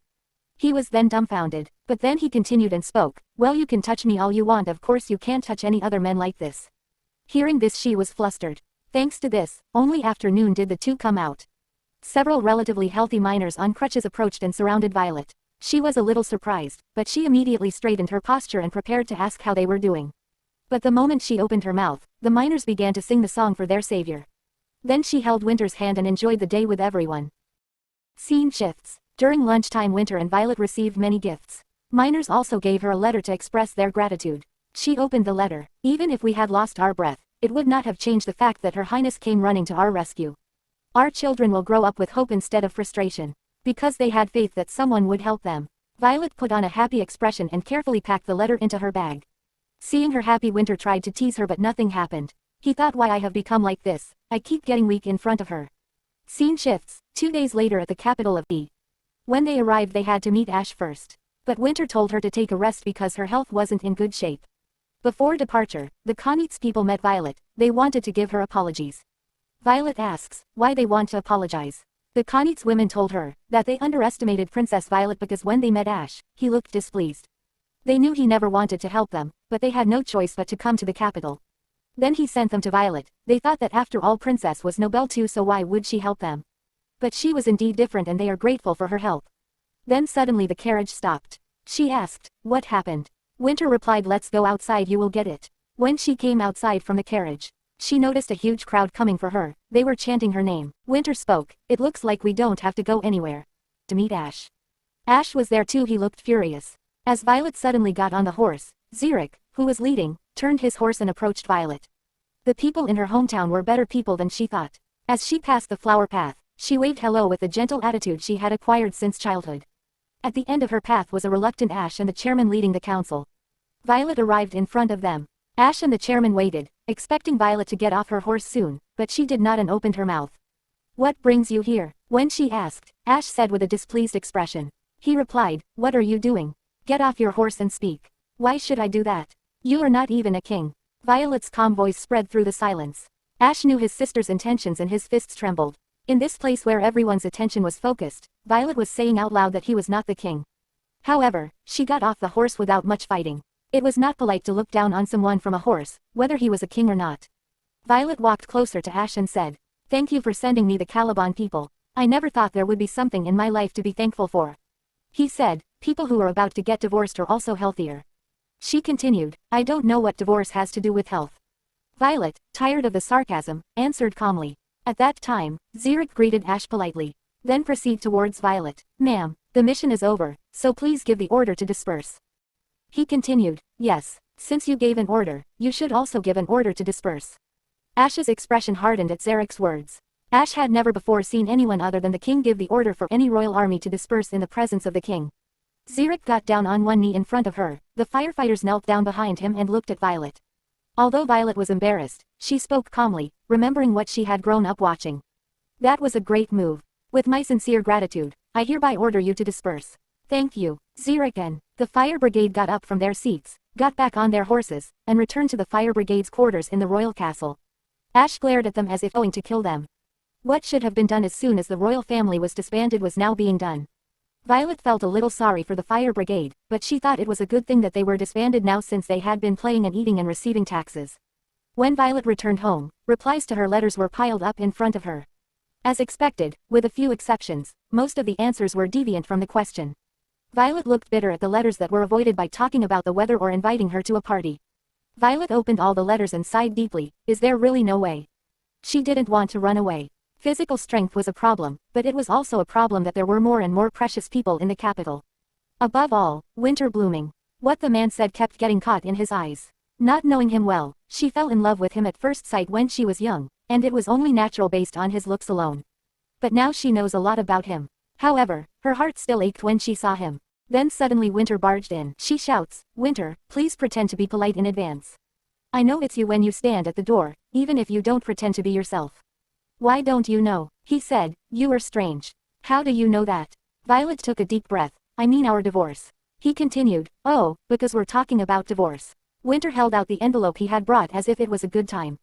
"Please come here today." Violet grabbed the envelope, opened it, and saw that it was a copy of the land document.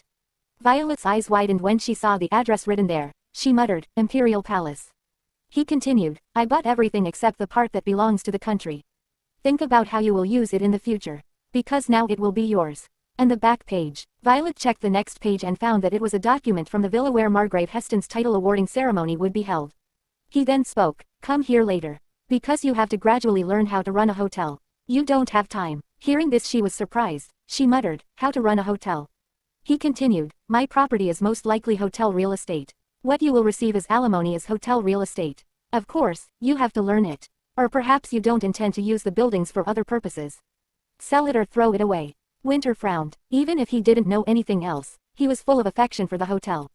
Violet said as she put the document back in the envelope, "That can't be right." He asks, "Now, what did you want to talk about?" "Oh, that's it." Violet wanted to say something but was speechless due to the enormous wealth in her hands. Violet asked with a shocked expression, "Isn't this all alimony?" He continued, "Of course not. Anything more than that, you have to fight for it with a lawyer." She then replied, "No, now you understand me in the opposite way." While Violet was dumbfounded, a maid's voice was heard outside the door. Madam Catherine has come." At those words, Winter's expression wrinkled and he walked over and opened the door. Catherine, who was standing right in front of him, looked surprised. Muttered, "Winter, because of her behavior, he looks angry. I don't know, but even if you were a mother, isn't it rude to come to the bedroom without saying a word?" She spoke, "If it's rude to come to my daughter-in-law's place, it's okay to be a little rude." Catherine spoke in the characteristic, charming tone she often used to her son, and looked at Violet coming up behind Winter. "Violet, we need to talk. For what you asked for." "Of course," Violet replied. Then Winter, who was looking at the two people in turn, asked in confusion, "Is there a story I shouldn't have?" Violet replied, "Yes, it's a story that should only be told between the two of us." He then asks, "Are you trying to talk about alimony?" If they had to talk about anything other than himself, the only thing he could think of was alimony. Violet said, pushing Winter's back, "You should go now, we will continue later." He then replied, "Yes, I was about to leave." Violet took a sip of tea and asked quietly, "I'll think about it. What did you decide to do about the title?" Catherine replied, "I won't change my mind. I can't give the title to anyone else but my son." But my husband was different. Since Winter is the eldest son, he can fully inherit. After all, he is his biological child. Violet continued, "You haven't reached an agreement." Catherine spoke, "Yes. It's a serious matter." Violet was lost in thought for a moment. The Duke and Duchess of Blooming must have been determined to bide their time. It is thought that after divorce and remarriage, Violet's interest will gradually move away from Winter's title. Violet opened her mouth again with a dark face, "If you don't make a decision quickly, I will report it to the capital newspaper. You two gave me medicine." Then Catherine smirked and spoke, "There is no evidence." She asked, lifting her chin. "There are witnesses. Besides, there will be a big problem at social events between the two of you." Catherine continued, "Do you think my son will continue to take your side?" Violet couldn't answer for a moment and closed her mouth. Then Catherine smiled and continued her words. "If you keep insisting on the title, I will no longer be able to love my son. No, it would be a good idea to consider excommunicating him from the family." Violet's eyes widened at the unexpected excommunication. She then spoke, "You mean excommunication? How much has Winter been for the two of you so far?" Catherine continued, "But now he's not giving us anything. If he can't do anything for us, there's no reason for us to consider him our own." Violet felt her heart break at her words. For Catherine, it was a fact that would never change that Winter was not her biological child. Winter's biological mother was not much different from Catherine. At least Catherine was able to give Winter the title of son of a noble family. Moreover, it may have been fake, but it also gave Winter a tenderness that he felt was love. So she says that Winter may be perverse, but her positive personality may not be, but she is not pessimistic. How can you say something like that? Winter truly loved and devoted himself to the two of you. So, if you don't show unnecessary greed, won't our trust be preserved?" Her words filled Violet with disgust. It felt like the air was getting thinner, so she just hoped that this would end quickly. Regardless of her condition, Catherine looked at Violet's envelope, which she had been concerned about earlier, and asked, "Anyway, what was in there?" Violet replied, "Winter said it was alimony." Catherine snorted, wondering how much money was in the envelope. You know how much my son loves money. He won't just hand over the alimony to you. Whether it is Heston or Lawrence, they will use it to make a profit by paying where necessary. Violet was furious. She spoke. No. Winter is not that type of person. You don't know anything about your son. Catherine replied. I don't understand what you know about my son after running away for over a year. Violet continued. Mother has never cared about your son in your life, so you probably don't know as much as I do. Since she was thinking of getting a divorce, there was no hesitation in calling Catherine names or speaking to her. Catherine looked at Violet as if her heart was breaking. Then Violet took out the documents from the envelope and unfolded them as if showing pride. I received a villa. Hearing this, Catherine was amazed. She asked, You mean the northern villa? Yes, Violet replied. Catherine's expression turned white at that fact. Catherine struggled to return to her usual soft self and spoke firmly. Anyway, I will try to reach an agreement, but I will not make any concessions. Just you know, Violet replied. All right. Catherine continued, looking towards the garden with eyes full of interest. Now that I'm here, I want to take a look at the garden. Violet spoke. Do that way. Catherine continued. I need to figure out where to put the table. I'll give you some advice when we have a party later, Violet. Catherine said with a smile and headed toward the garden. Even before her divorce, Catherine seemed to be very interested in this place as her special party space. Like some children born into privilege, she had a sense of superiority that wealth and power had specially chosen her. Therefore, there was an inherent belief that the wealth and power of this mansion were also naturally hers.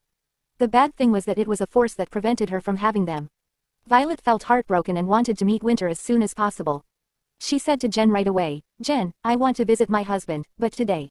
Would you please take care of my grooming? Jen muttered, because you care. What happened? Violet then told her, I guess I want to pay attention to my husband as he goes to work. Ah, don't worry, Jen answered excitedly. The scene shifts to the Airship Research Institute. The director of the Airship Research Institute said, pointing to the 23rd completed manned airship.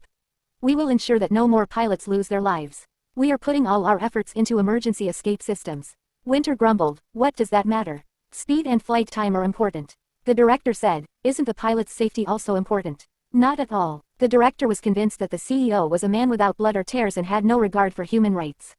He said, trembling with fear. With the news that the CEO has taken over our research center, the number of people volunteering to become pilots has increased tremendously thanks to the money. This is a world where money reigns supreme. Winter then spoke, I'll ride it. Yes. The director paused. Winter continued, I will ride. No one trained as a pilot as diligently as me. The director was puzzled. It's not that the CEO diligently trained as a pilot, it's just that your physical condition was so superior that you passed everything in one go. Either that or that. Do you know how hard to be born like this? The director frowned at his joke and then asked because he didn't understand. So, sincerely, Mr. CEO, are you saying you want to get on the airship? Yes, I'm serious about riding it. Why? To feel the thrill. Winter shrugged his shoulders, took all the files of pilot applicants from his file and put them in the trash can. Keep it a secret, Winter told the director. The director was embarrassed and called him, but Winter left the director's office without giving any further explanation. What kind of emergency escape is emergency escape? He lost his temper and grumbled, and without realizing it, he headed towards the lab door where his footsteps were being drawn. He walked bustlingly in front of it with his arms crossed, snooping in the direction of the lab's main entrance. His wife said she was coming, but he didn't know when she would come. As Winter wandered around aimlessly, he saw a carriage coming from afar. He went outside and waited, and soon the carriage stopped and Violet got out. Winter unconsciously twitched the corners of his mouth at the sight of Violet dressed up much more extravagantly than expected. He was at a loss as he noticed the researchers snooping around behind Winter, who looked very different from his usual attire, with black fatigue accumulating under their eyes. Winter asked teasingly, holding back his laughter. Oh, did you say you wanted to dress up when your spouse comes to work? Violet was embarrassed. You're wrong. I am. Winter burst out laughing at her muttering and burst into laughter. Violet's face quickly turned red as she looked gorgeous and sparkly all alone in the lab full of researchers who stayed up all night without even washing their faces. He said, taking off the warm-looking gloves on Violet's hands. It's okay because it pleases my eyes. Violet spoke, I need you to hide me. At Violet's urgent request, Winter sat down and started laughing. Violet covered her face with both hands out of embarrassment, but seeing her husband smile like that immediately filled her with joy. The research center was originally a large building built in a large area that was a ranch. When Violet, who was so sparkly that it was difficult to get close to her, entered the room, all the researchers quietly left the place. Violet wanted to get out of there quickly because she felt like she was causing harm, but Winter, who doesn't really care about others, was busy dragging her around and showing her around. He spoke, if you're curious about airships, I'll show you. Of course, you have to sign a confidentiality agreement before that. She replied, I'm curious, but next time. I really want to go to the northern villa soon. Winter continued, you can wear whatever you want. Violet blooming is someone who doesn't need to worry about anyone. Violet sighed and nodded at Winter's scolding. But her hand tightened on Winter's arm. But let's go quickly, let's go. Winter glanced at Violet. To be honest, he didn't have anything to show, but it was cute that she was so embarrassed, so he was wasting time. The two immediately got into the carriage and headed north to the Cannock Hotel Villa, near the airfield, where Margrave Heston's title awarding ceremony was scheduled to take place. The villa the two lived in consisted of a grand auditorium building next to a clear lake in the forest and 17 lake houses built at wide intervals on the lake. Now she understands why Ash wanted this place for the ceremony. She was amazed to see how well maintained this place was. Winter told her that this place didn't generate any revenue, but still, he still wanted to maintain it. Violet was surprised because Winter blooming would never do anything which is not profitable. He told her, if I'm the only one who has a place like this, that's scarcity, and that scarcity becomes power. Violet nodded at the word rarity. Violet thought for a moment and opened her mouth. You get tired of things easily. You often change everything, including clothes and watches. People aren't like that, he continued, because there is no replacement. There is only one family in the world. Of course, we can get married again, but it's not like there are two princesses in Larkround. Ah, scarcity, she muttered. Hearing Violet's bitter voice, the discontent in Winter's eyes grew even deeper. Winter looked at her with eyes full of irritation and dissatisfaction. He then asked, why do you look like that? I should be the one feeling bad in this situation. As expected, he is the one feeling bad. Winter asked with an unconvinced expression. He continued, why are you in a bad mood? I would be happy if I were rare. Yes, Violet nodded and looked at Winter quietly. She continued, anyway, there are probably a few more rich people like you on this continent, so I see. You are less than rare to me. He shouts, first of all, there is nothing. Such a rich person. Is that so? Violet tilted her head, looked at Winter, and continued, you're arrogant, number.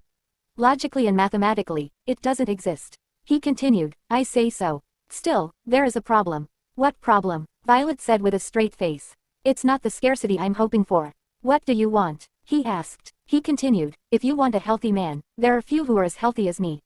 She then spoke, I want a man who will make me fall head over heels in love. A man who is like you but not you. Then Winter snorted, closed his eyes, and muttered, I am the only man like me in the world. She asks, what does it mean? Are you showing off? He then spoke, if you add all the negative things together, where can there be so many men like me? Kyle and Jen said that when our bodies changed. How can you talk about turning into a surplus? They all looked like they were trash that couldn't be recycled. I don't think that's such trash. That's right. Like all other objects, it is good for humans to be valued highly. I place a high value on you. I decided I needed it. Why is that bad? Oh, you really, she muttered. It was clear that he thought that if her value decreased, she would become useless. Violet couldn't immediately say that he should have been loved and raised more. It was clear that these words would greatly hurt Winter. Because he was a man who was fully satisfied with the love he received from his parents. As Catherine said, he will be greatly hurt. She raised her head and asked, what do you think about the next Duke of Blooming? Then Winter snorted as if it was some kind of nonsense. What nonsense? Of course, the title should go to the legitimate son. In response to Winter's affirmation, Violet said, only cases where bastards receive titles. He continued, none of those bastards have foreign blood mixed in with them. She replied, among the strangers, there was no one who was as successful as you, and held the title of the family. That's an expression I like, Winter said with a grin. Violet looked at Winter with powerful eyes, as if telling him to listen to her seriously. She asked, you wanted power. He then spoke, I learned my lesson not to do that, enough. Hearing this she was displeased, I'm sorry about that. He replied, I don't blame you. I think inheriting a title can be greedy. She continued, I think it's a waste of time. Besides, you already have a falling out with your parents. You wanted a title so much that you married me, even though you've never seen my face. That's what I still hope for. Winter sighed softly and continued. Even if my parents are good to me, a stranger is still a stranger. I'm also a bastard. That's not my place. At his words, Violet's hand tightened. Catherine threatened her today over the love Winter had for his parents. She felt like she was going crazy. Violet thought she had to say this. She couldn't let him be deceived by false love forever. Didn't Violet, too immersed in the love my mother gave her, think that she had to sacrifice as much as she could for what Ash wanted? Violet asked, prepared to make Winter angry, I'm glad you did a good job. I mean you didn't starve, didn't hit, and sleep safely, right? He then grumbled, what is that? She continued, your parents didn't look for you when you left home. Winter's expression slowly crumpled, as if he understood the meaning of Violet's words. He spoke, what is that? Not everyone in the world is as curious about where other people are and what they are doing as you are. She continued, no, most people wonder where their family is. He then asks, so does that mean I am not part of my parents and family? She was startled but she managed to reply, I didn't mean it that way, but. Or what? Winter asked with a wrinkled expression. Then, after thinking for a moment and taking a breath, Violet spoke firmly, I don't think you get enough love from the two of them. He then spoke in an irritating voice, how can you love someone as much as your own child? She muttered, what is that expression? You once asked me, would I have married you even if you didn't have money? Your parents. Before she could finish her sentence, Winter took his hand out of Violet's grasp. It's been a long time since she felt like her husband was moving away from her. So Violet thought that her husband must have been spending a lot of time on himself these days. So Violet was even more desperate. She hoped he would crave more love. Winter couldn't control his anger and turned around, then looked back at Violet and said, why are you talking to me like that? Why do you say that my parents would have accepted me even if I had no money? He was so angry that he then spoke, get out, right now. Get lost. Winter didn't hesitate to tell anyone to shut up or get out of the way, but Violet was an exception. Therefore, Violet knew how angry Winter was right now, to the point of losing his temper. If it had been anyone else he would have been beaten up a long time ago. Violet walked to the door. From afar, Winter spoke, my nightmare. What did you ask? You are going to die, that dream. At those words, Violet hurriedly looked back at Winter. He had the look on his face like a child realizing that he had been abandoned. You don't know, do you? What is that moment like? You died before my eyes. The bullet went straight into your head and you were bleeding. I'm watching right in front of you. Hearing his pain-filled voice, Violet lost all strength in her body and sat down. Even a person who doesn't know who he is would have a hard time forgetting him if he died like that in front of me. But you, not anyone else, died in front of me. That moment will forever be repeated in my dreams. Damn it, even if I lost all my money 100 times, or my parents abandoned me 1,000 times, it wouldn't be as terrible as that moment. You take my sweet sleep and now my faith in my parents. Very awesome. Now that you've done enough, stop bothering me. Because it feels like I'm in hell. Winter took a step and headed for the door. Violet said, extending her hand to him. I'm sorry for speaking so carelessly. I just said it on my own. Is that possible? You grew up loved. Really sorry really. Winter left and the door closed with a bang. Violet flinched at the sound, then repeated the word sorry several times with a blank face.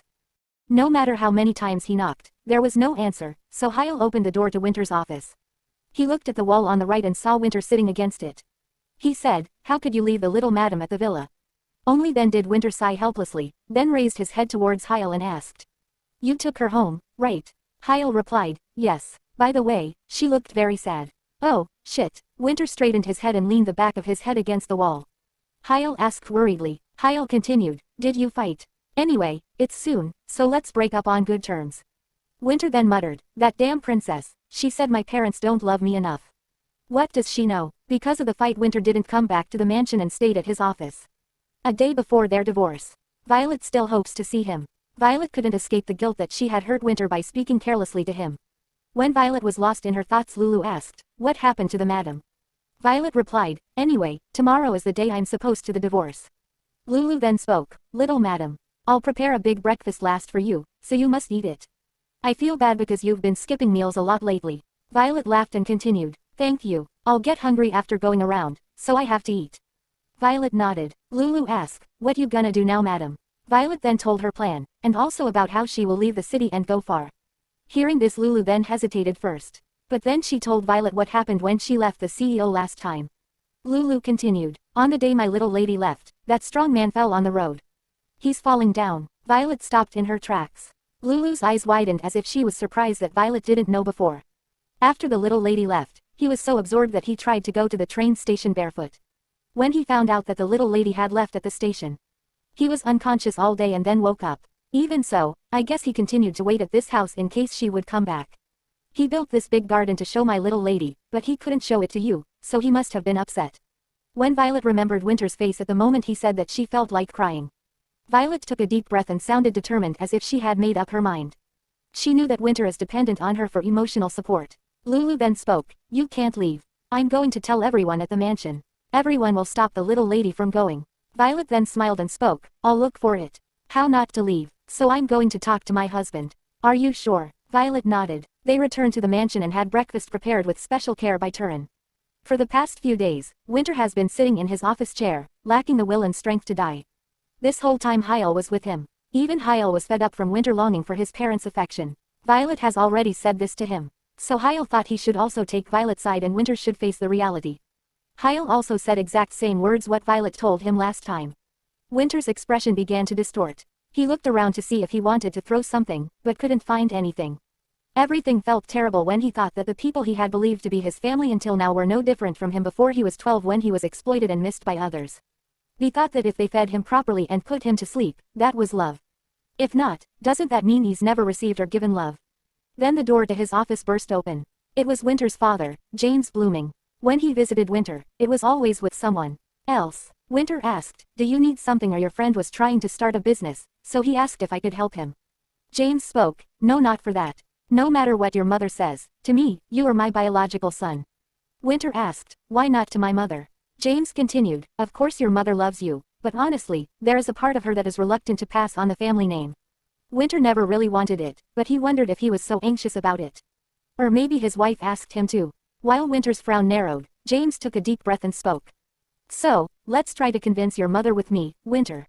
Winter decided to use a method he often uses to confirm his suspicions. "For some reason, it seemed like my mother had been fighting with my wife over titles a few days ago. It was just a matter of pretending to know the uncertain facts." Then James nodded. "They said it was like that. My wife said harsh words out of anger. But she can't say things like that." Winter spoke in an adulterous tone, even though he didn't even know there had been a fight. Then James became thoughtful and asked, "No way, did Violet even tell you that?" Winter continued, "Yes, my wife usually tells me everything right away." James replied, "There are things I can't say." What did he say that made his father look so scared? Winter guessed what was going on between his mother and Violet. Even though he only trailed off, James jumped up and lost his temper. "She is so determined to separate you from your mother. Winter, that is absolutely ridiculous. You are my biological son. How can I kick you out of the family? Of course, your mother's family could claim it, but it would have no effect." That's really what happened. Only then did Winter understand why his wife had said such mean things to him. He earns money, and his family considers him family. What was the reason for trying to break the fake family love that surrounded this mechanism? He thought there were threads of connection going all around, but when he pulled them all together, there was nothing at the end. While he was the only one pulling the thread and leading the way, the people he believed to be his parents lived by picking up the pieces he dropped. He had no interest in being broken. Violet, who had tried to pick up the piece and return it, threw it away with her own hand, and now she wasn't even interested in the piece. Winter's life has truly been a huge failure without any consideration. When Violet finished her breakfast, Lulu told her that the CEO went to the aircraft lab. Hearing this, Violet was eyes saddened. She wanted to meet him. Then to change the topic, Lulu spoke. "Oh madam, did you see the article about aircraft? The word around town is that they'll have a manned test flight soon." Violet then spoke. "Are there still those willing to pilot an airship despite the multiple fatalities?" "Perhaps it's because the research funds have increased significantly. I hear that they paid extra attention to the emergency exit system. Maybe that's why they were able to find someone to pilot the airship so quickly." Violet spoke, "But still, it's such a dangerous thing to do." She thought, "I wonder why that person decided to participate in such a dangerous journey. Perhaps they're willing to die if it means that a large sum of money would be provided to their family." After James left, Winter headed to the lab. There were dark clouds in the sky and it started to rain. He thought it was perfect weather for an airship to crash. Since he had to sign the divorce tomorrow anyway, he only had time today. He cannot divorce Violet. Divorce and bereavement were very different in Lackround. A divorced person may be able to request a quick remarriage, but this is not the case for a widowed person. He thought it was all over. When he thought that there would be no one in the world to mourn his death, he fell into deep despair. On the one hand, he was relieved to know that his parents would not be that sad even if he were no longer in this world. He doesn't know anything about Violet, because she was the one who talked to him about being her first love and all that. Winter honestly didn't take her words seriously. This was because, as a conservative woman, he thought that she was someone who could equate marriage with love. It was a good thing he didn't part with her smiling face at the end, Winter thought. He thought he should go out, but he couldn't move. "Ah, the rain is coming down hard," Winter grumbled. Violet stood in front of Winter's office under Hyle's guidance and looked puzzled. Hyle, whose expression was more suspicious than hers, knocked on the door. "CEO, the little madam is here. Can you at least answer me?" There was no answer after several knocks, so Violet asked cautiously, "He's not inside, is it?" He continued, "It can't be. The CEO's next schedule is here at the headquarters, so he will be inside." Hyle looked nervous and eventually just opened the door and went inside. Hyle, seeing that it was empty, made a blank expression. "It would be right for you to be here. Now, just a moment, little madam." Hyle was very embarrassed. Then they both went to the director's office, and the director suddenly rushed out. Hyle asked urgently, "Is the CEO here?" The director replied, "No." While the warden was speaking in a complaint, a loud noise was heard from a short distance away. Violet urged the warden with a look on her face as if she had heard a gunshot. What does that mean?" Then the warden became thoughtful and spoke. The director spoke, "It's the sound of airship motors." "Well, that can't be possible. The only people who can enter where the airship is are the CEO and me." As soon as the warden finished speaking, Hyle started running west. As they left the building, they saw an airship rising as expected. The warden shouted in astonishment, "Getting on an airship in this weather is suicidal. Why on earth would you do something like that, CEO?" Meanwhile, winter aircraft took off. He thought he was about to end his life, but why did he feel so peaceful and think he was free now? But whenever he closed his eyes, he only thought about Violet and how she was the only kind person to him. After thinking about it, he felt like he should leave a message to Violet. Winter picked up a pen and wrote, "Violet, I regret marrying you." He closed the notebook, set it aside, and leaned back in his chair. He was planning to write a full notebook just saying that he regretted marrying her and that his married life was terrible. Not a single terrible thing came to mind. If he wrote that he didn't like it for a useless reason, he felt like his insides would be seen through. Winter hated her when she shot herself in front of him. But other than that, he always liked the fact that she was his wife. "Actually, I didn't even want to see you off. It was just unfamiliar." He has never been seen off since he was born, and no one came out to meet him and wait for him.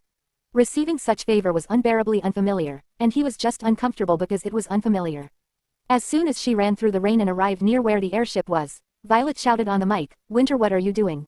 Winter clicked his tongue. If it was Violet who was sending this signal, there was nothing much to do. He can't possibly die where she sees him. Nevertheless, the emergency evacuation signal was repeated. It was going to be repeated 100 and 1,000 times. Winter looked at the signal. The other person did not stop and was sending signals to him to survive. He pulled the emergency escape lever at the same time the airship began to fall. When aircraft falls, Violet can't believe what happens. Everyone rushed out and was trying to find Winter. Hyle knew Violet's sincere love for Winter. He knew she was currently not stable, so he tried to take matters into his own hands to avoid any further problems. But Violet didn't stop. Then suddenly someone shouts, "I found it. The CEO is here." Winter could faintly hear that voice. After a while, Violet was seen among the people running from afar. If it weren't for damn Violet Blooming's sincerity, he would have disappeared along with the airship. If only he hadn't let her sincerity make her presence known to him like fingerprints. If he hadn't still known about her. Sometimes Winter felt like Violet was spreading light around him. As she gets closer, his surroundings become brighter, and as she touches him, the death that seduced him moves away. "I'm alive," he thought casually. Even though he felt bad, he felt fortunate. Winter was immediately taken to a nearby hospital, and after a long surgery, he was moved back to the capital residence.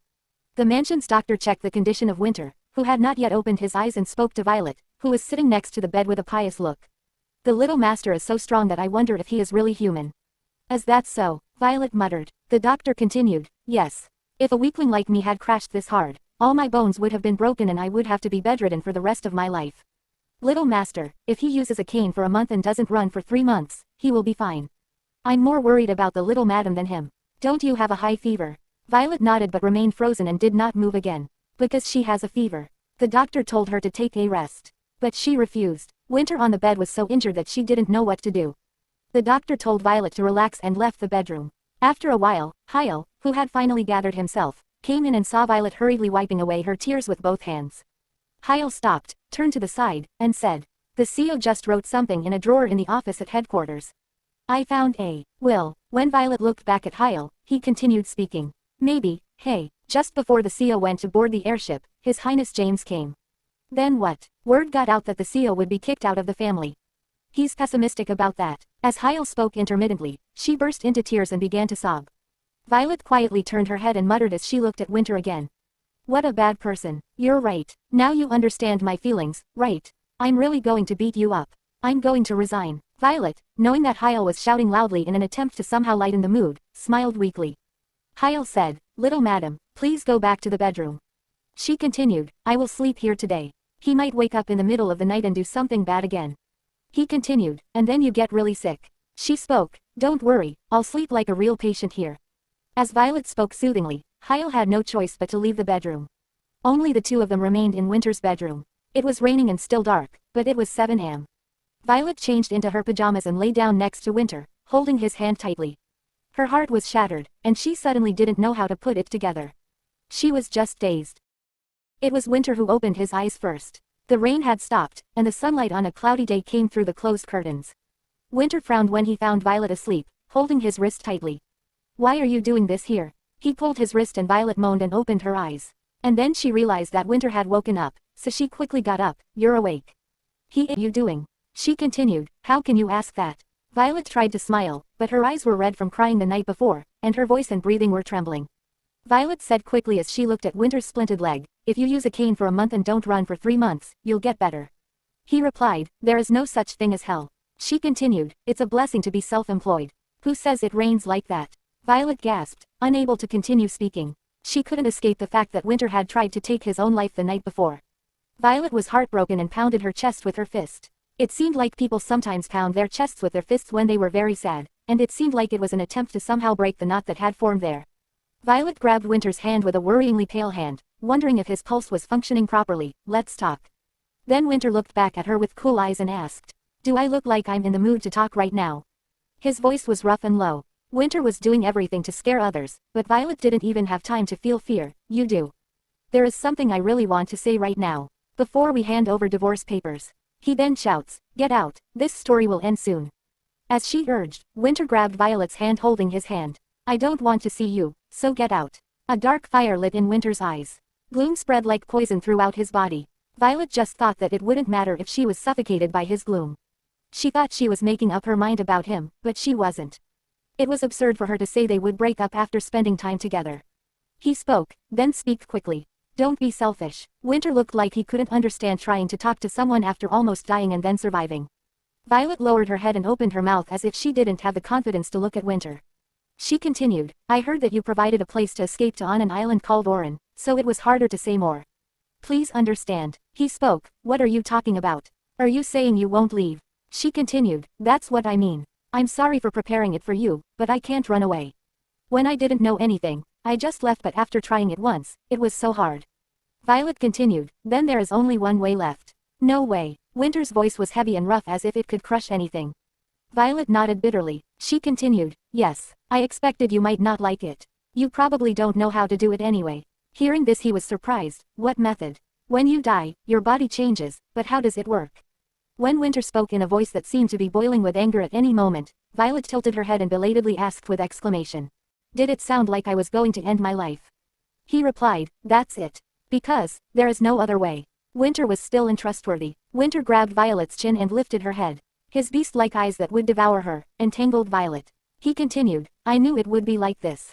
Yeah, I got a little angry at you. But if it were you, wouldn't you be angry? Being told that my parents don't love me. Don't even dream. You can't die. Die, where are you? I will do whatever it takes to bring you back to life. Winter's hands tightened. He felt like he would never be happy after Violet died right before his eyes. It will continue to be like this. He will have to continue living like this as if there is a noose around his neck. He was afraid and it was terrible. As Winter was glaring at her as if he wanted to crush her, Violet's dry lips parted. Divorce. Let's postpone it. Winter was about to say something but hearing this he stopped. She continued, I want you to call off the divorce, Winter. And then there was silence. Violet continued, today is May 20th. The meditation period is over. So, that was something I had to say first before I brought the divorce. It might sound like I'm changing words. I'm so sorry. Winter's hand fell to the bed. Violet continued, I think the only way no one will find fault with me if I don't marry into the Heston family is if we don't get divorced. Violet said that and waited for an answer, but Winter was completely dazed, as if he had never been so angry, and didn't even blink, looking like someone who had just woken up from sleep.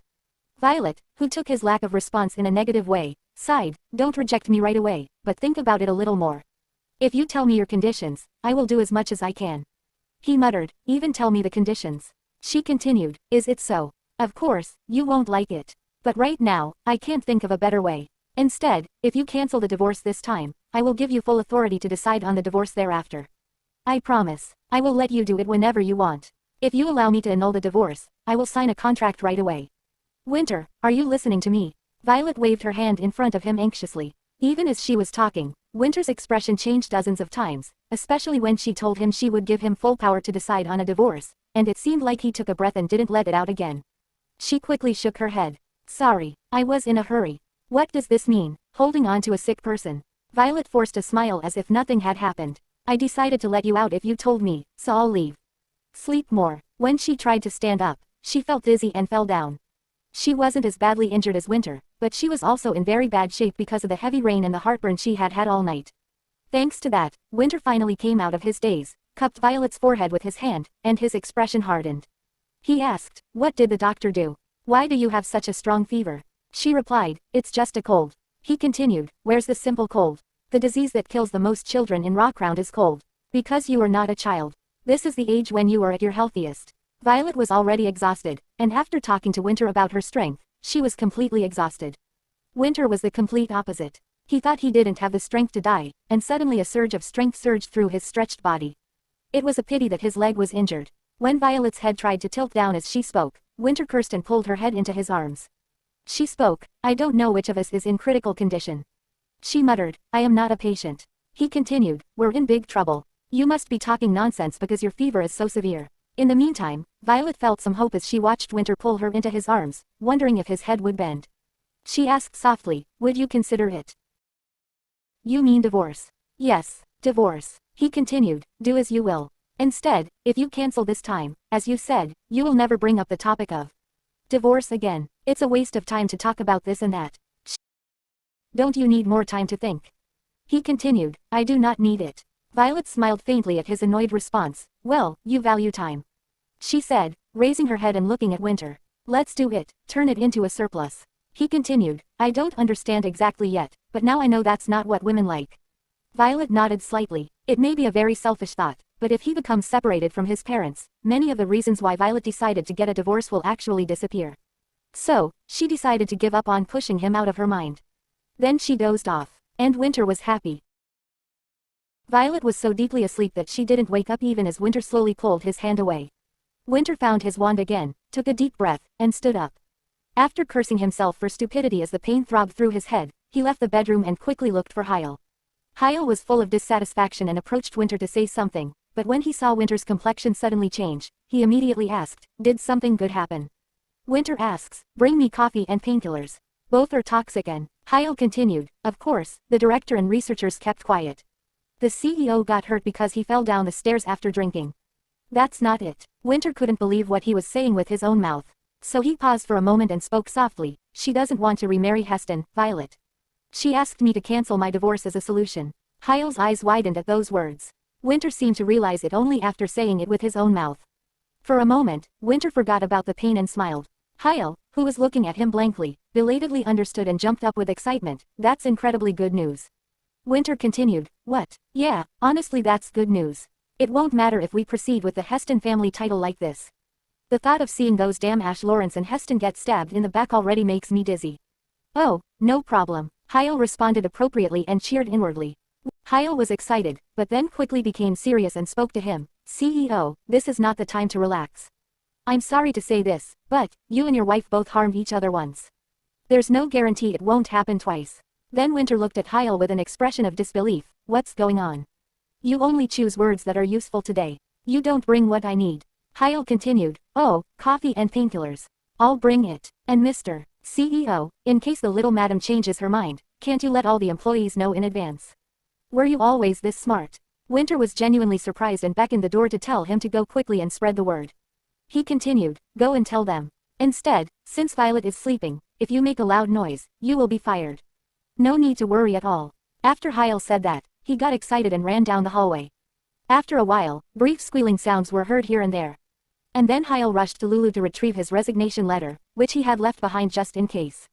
Everyone was so excited about the news that she wouldn't leave. Winter muttered, raising one corner of his mouth, "Even if I try not to call it that. She is a princess loved by everyone." Violet slept for a really long time. She woke up briefly in the middle of the night, but after that, she fell back asleep and slept until the next morning. Violet opened her eyes, then widened in the pouring sunlight, and raised her upper body. As she looked around, the bedroom door opened and Winter, who had gotten used to his cane after a day, walked in, frowning at his still pain. He spoke, "You're a terrible sleeper. You slept for 16 hours. Hearing this she can't believe, she muttered, me.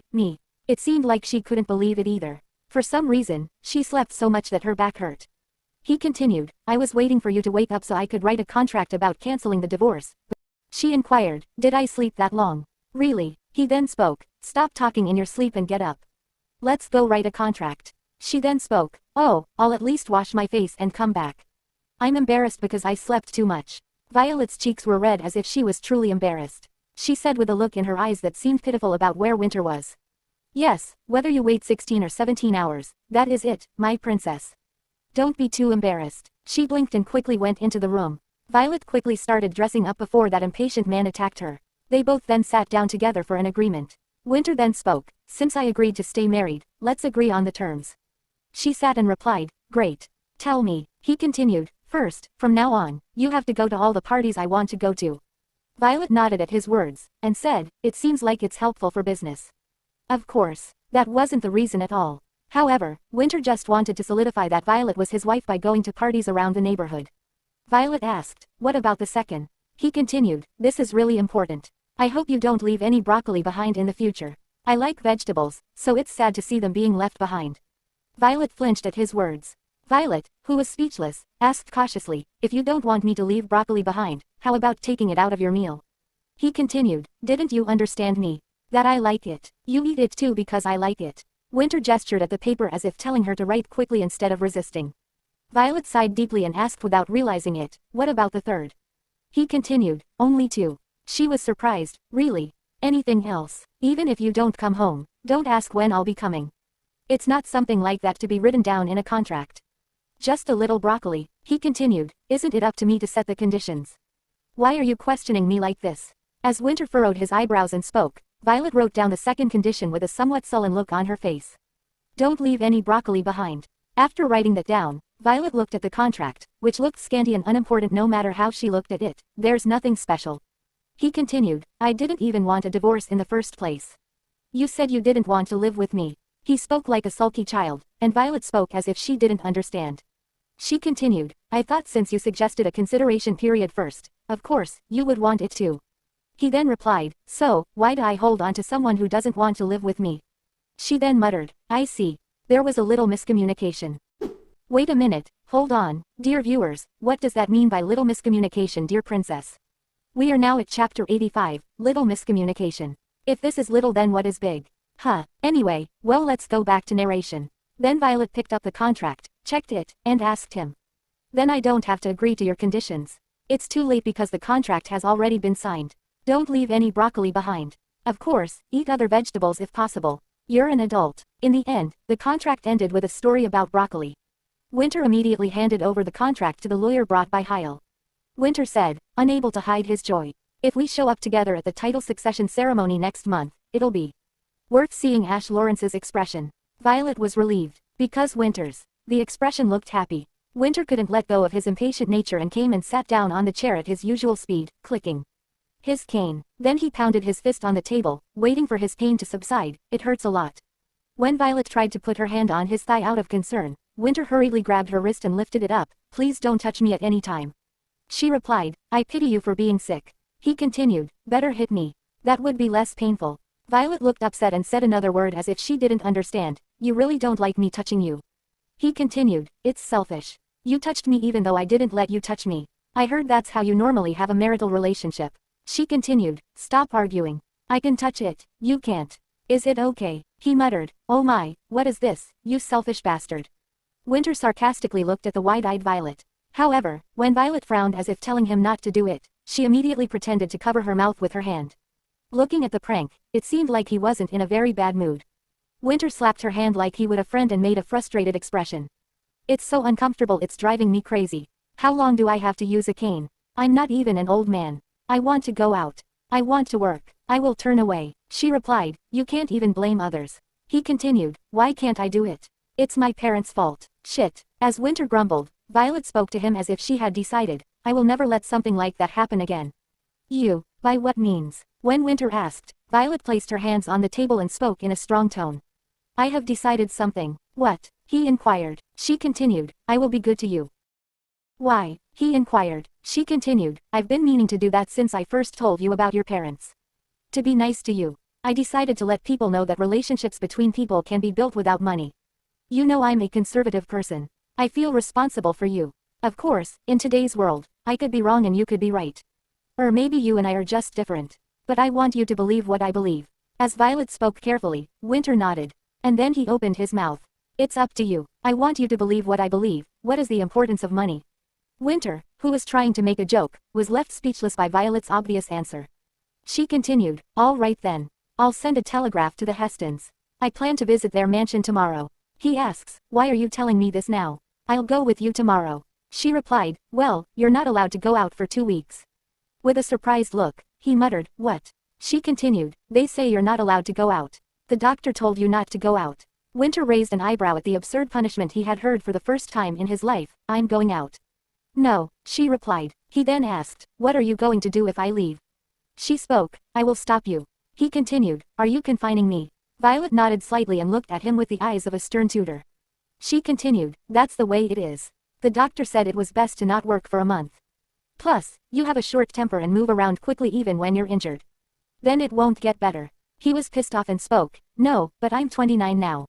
I am grounded at this age. Does it make sense to ban going out?" Winter's bewildered expression was a sight to behold. Winter frowned and continued, "Until when?" She continued, 2 majors. If you look good even before then, I will allow it. I'll be leaving in 2 weeks. Violet looked puzzled at his answer. She had no idea that workaholic would accept it so obediently. He thought for some reason he wasn't annoyed by Violet's nagging. Violet asked, holding his hand to see if he would wake up, "Would you like some tea?" He continued, "Let's go and have tea at your house. I wanted to show you, but we fought so I couldn't." With surprising looks, she muttered, "My house." "Yes, your house," Winter said and stood up. Then they both went to the garden. In the garden, as Winter already said, he will bring Violet's house in the garden. Seeing the house there, she was surprised. How much technology was advanced. She knew he must have spent a large sum of money on transportation. He spoke, "As you already know, in this house, I can sleep easily without any problem." When she entered the house, the smell of the sea and all the memories flashed back in front of her. While all the servants were arranging the table, Winter told her, "There was an incident." She asks what. He told her that surprisingly, "When you were not around me, the staff doesn't want to work for me and but now you are back, everyone is also back." She then spoke, "Maybe you paid them more than enough so that they can make their own decision, like a real human." As always, Violet's words speak volumes. Winter was mesmerized by her. He then said, "It's a pity that you are against the royal authority. I think it would be nice if you were king." She then sarcastically spoke, "Because I'm weak in math. The economy will be at risk. I will help you," Winter said jokingly, and Violet answered seriously, "The national treasury must be strong. No one knows how to become rich better than you." Then, Winter smiled slightly. Violet looked out the window and opened her mouth again. Sharon wanted to be in the Navy. But there is only one person in the Duchy of Das who can never become a naval officer. "Do you know who that is?" "Who?" he asks. She continued, "The first successor must join the Navy, but the second successor can never join the Navy." He spoke, "Oh, I see. The sea is dangerous, so if the first heir dies at sea, the second heir must take over." Violet nodded. "So when I was young, whenever Sharon saw naval conquests, she would cling to me and cry, saying, 'Why can't I become a Navy?' Well, I always comforted Sharon, but I was really jealous of that kid who cried for that reason." "Why?" he asked. She continued, "Anyway, she is being considered as the successor to the principality." "Yes, the reason a lady can't join the Navy is not because of the young master." Violet nodded. She said, looking at Winter again, "Yes, now that our matter is settled, I think I'll visit the Heston family tomorrow. I'm going to post a message today." He said, "Let's go together." She continued, "I told you. You are not allowed to go out." He was annoyed. "Shit. So you're telling me to send you alone to meet the guy who tried to marry my wife? It seems like you finally understand the meaning of no going out." Violet spoke teasingly and laughed like a child. Winter's temper, which was about to boil over at the laughter, calmed down like a bubble. Seeing him happy, she thought, it'd be nice if he'd laugh more often. The same day, at the Heston mansion, the announcement that Winter and Violet aren't divorcing reached to them too. Carson Heston, the next head of the Hestons, was furious because this was different from what Ash said. The butler told him, "Madam Violet has said that she will pay you a visit tomorrow. Perhaps you can discuss with her then." Then suddenly a voice came, "That won't be necessary. We must not disrespect her anymore. We've never once directly discussed the matter with the madam herself. Jonas Heston, eldest son of Carson Heston. Hence, it was an act of carelessness on our part. I shall pay her a visit, father." The next day, as Violet prepared to visit the Heston family, Jonas Heston, the 18-year-old son of Carson Heston, arrived unexpectedly. Jonas was embarrassed, realizing that Violet, who almost became his stepmother, had to summon him first. Violet, frustrated by the Heston family's lack of courtesy, met Jonas in the drawing room. She questioned him about the marriage proposal and their acceptance of Ash's plan. Jonas explained that his father was still grieving his mother's death and the family planned to give Violet a separate mansion. Winter, Violet's husband, entered angrily, and Violet calmed him by stroking his neck. Giannis, shocked, asked if they were divorced, which enraged Winter further. Violet suggested they move to another room and have a drink to lighten the mood. In the new room, tensions flared again as Winter accused the Heston family of selling him the lake at an exorbitant price. Giannis explained that the Hestons sold the lake to repay the royal debt, thinking the river would suffice, but a severe drought had dried up the rivers. Violet intervened, demanding that both men let her speak. She expressed her disappointment in the Heston family's actions and criticized their failure to negotiate properly. Giannis apologized, admitting they hoped Violet would accept the proposal due to her past patriotism. Winter defended his business actions, and Violet acknowledged the dire situation but emphasized the need for cooperation. Giannis agreed to relay the situation to his father and proposed a meeting with the Heston family's administrators. Winter agreed to host it at Cannock Villa. Giannis, mistakenly thinking Violet and Winter were divorced, drank heavily, becoming intoxicated. Violet insisted he rest but contact his family first. Giannis drunkenly wrote a letter to the Heston Council of Elders, expressing his shame and demanding immediate action. As Giannis slept off his intoxication, Winter and Violet read his letter, hoping the Heston family would respond positively and cooperate moving forward. Violet insisted on taking Giannis, who was eager to leave, to the nearby market, believing it was wrong to send a guest away empty-handed. Giannis reluctantly followed. The merchants warmly greeted Violet, inquiring about Winter's health due to circulating rumors. Violet patiently answered their questions, clarifying her husband's condition and Giannis's status as a guest from the Heston family. Despite her attempts to change her title from Little Madam, the merchants persisted in using it. Giannis observed Violet's popularity and influence, realizing that she held significant sway over the people of Rockhound. He decided to report this newfound understanding to the Hestons upon his return. Winter, masking his jealousy over Violet seeing Giannis off, engaged in a meeting with Anjali, the co-vice president. They discussed improving the company's public image by offering free access to the lake during droughts and providing scholarships to children from farming families affected by the drought. Winter directed Anjali to handle the meeting with the Heston family to resolve issues about the lake. Anjali questioned Winter about interfering in the blooming family dukedom's succession. Winter confirmed his plans to claim his title, motivated by his investments and Violet's wishes. Anjali expressed amazement at Violet's radical ideas, and Winter joked about the potential ruthlessness required to claim a title in Rockhound. Violet returned to Winter's office after seeing Giannis off. Winter updated her on the upcoming meeting with the Heston family and his decision to claim his title. Violet encouraged him to attend the title succession ceremony, but Winter vehemently opposed Diev's presence due to his criminal past. Winter assured Violet that Diev would not attend if he instructed so, revealing his protective nature. He expressed confidence that the blooming family would approach him due to his deep knowledge of their finances. Despite Violet's concern for his safety, Winter maintained his stance, indicating his dominance and control over the situation. It had been nearly half a year since Winter cut off financial support from his parents. The Duke and Duchess of Blooming maintained an extravagant lifestyle, hosting lavish weekly tea parties and spending heavily on family celebrations. Despite Winter's immense earnings, his parents' lavish spending would soon deplete their wealth. Winter owned a significant portion of the Blooming family estate, which had become less profitable due to legal changes protecting farmers. Winter discussed with Violet how his parents' unsustainable spending habits would soon lead to financial ruin. He sarcastically noted that others, unlike Violet, feel anxious about their diminishing wealth. As the invitation to the Heston family's title succession ceremony arrived, Violet began choosing her outfit. Jen, her attendant, brought various clothes, and they settled on a stylish outfit. Winter, impatient with the lengthy dressing process, was taken aback by Violet's appearance. Jen expressed her wish for a camera to capture Violet's looks, leading to a humorous interaction with Winter. Winter expressed his disdain for social etiquette, but Violet emphasized the importance of social skills for his title succession. She assured him that not all polite remarks were insincere, expressing her genuine affection for him.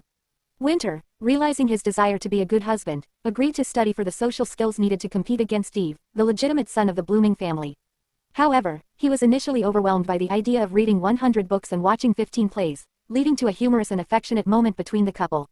It was probably impossible to read a book with 100 questions. Winter expressed frustration about having to read numerous books to acquire social skills, feeling overwhelmed and reluctant. Despite Violet's encouragement to take things one step at a time, Winter struggled with the prospect. Violet, sensing Winter's frustration, brought a stack of books to share her love for reading.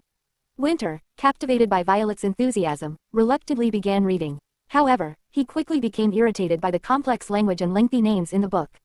Violet, patient and determined, offered to read the book aloud to Winter and help him understand difficult words. Winter, while resistant, agreed to let her read to him. Despite his initial resistance, he was enchanted by Violet's focus and expressions while she read. Winter, enjoying the interaction, proposed a playful bet, if he answered all her questions correctly, he would receive a kiss on his thigh or neck. Despite her initial resistance, Violet agreed, showing her willingness to engage in his playful terms. Winter's reluctance and progress. Winter, initially a difficult student, displayed a problematic attitude toward learning. However, his intelligence allowed him to solve problems more easily than expected. Despite his resistance, he managed to read and understand a book, answering all of Violet's questions correctly. His playful reward system. Violet, aiming to help Winter adapt to the social world and earn a title, decided to reward him for his efforts. Despite his sarcastic remarks and different perspectives, she agreed to his playful demand for a kiss as a prize for his correct answers. After answering all questions correctly, Winter discarded the next book Violet brought and insisted on claiming his reward. He drew Violet close and kissed her neck, moving to her lips despite her initial resistance. This intimate moment highlighted Winter's deep affection for Violet and her growing feelings for him. Winter acknowledged his poor learning attitude but enjoyed Violet's lessons, expressing a desire to continue.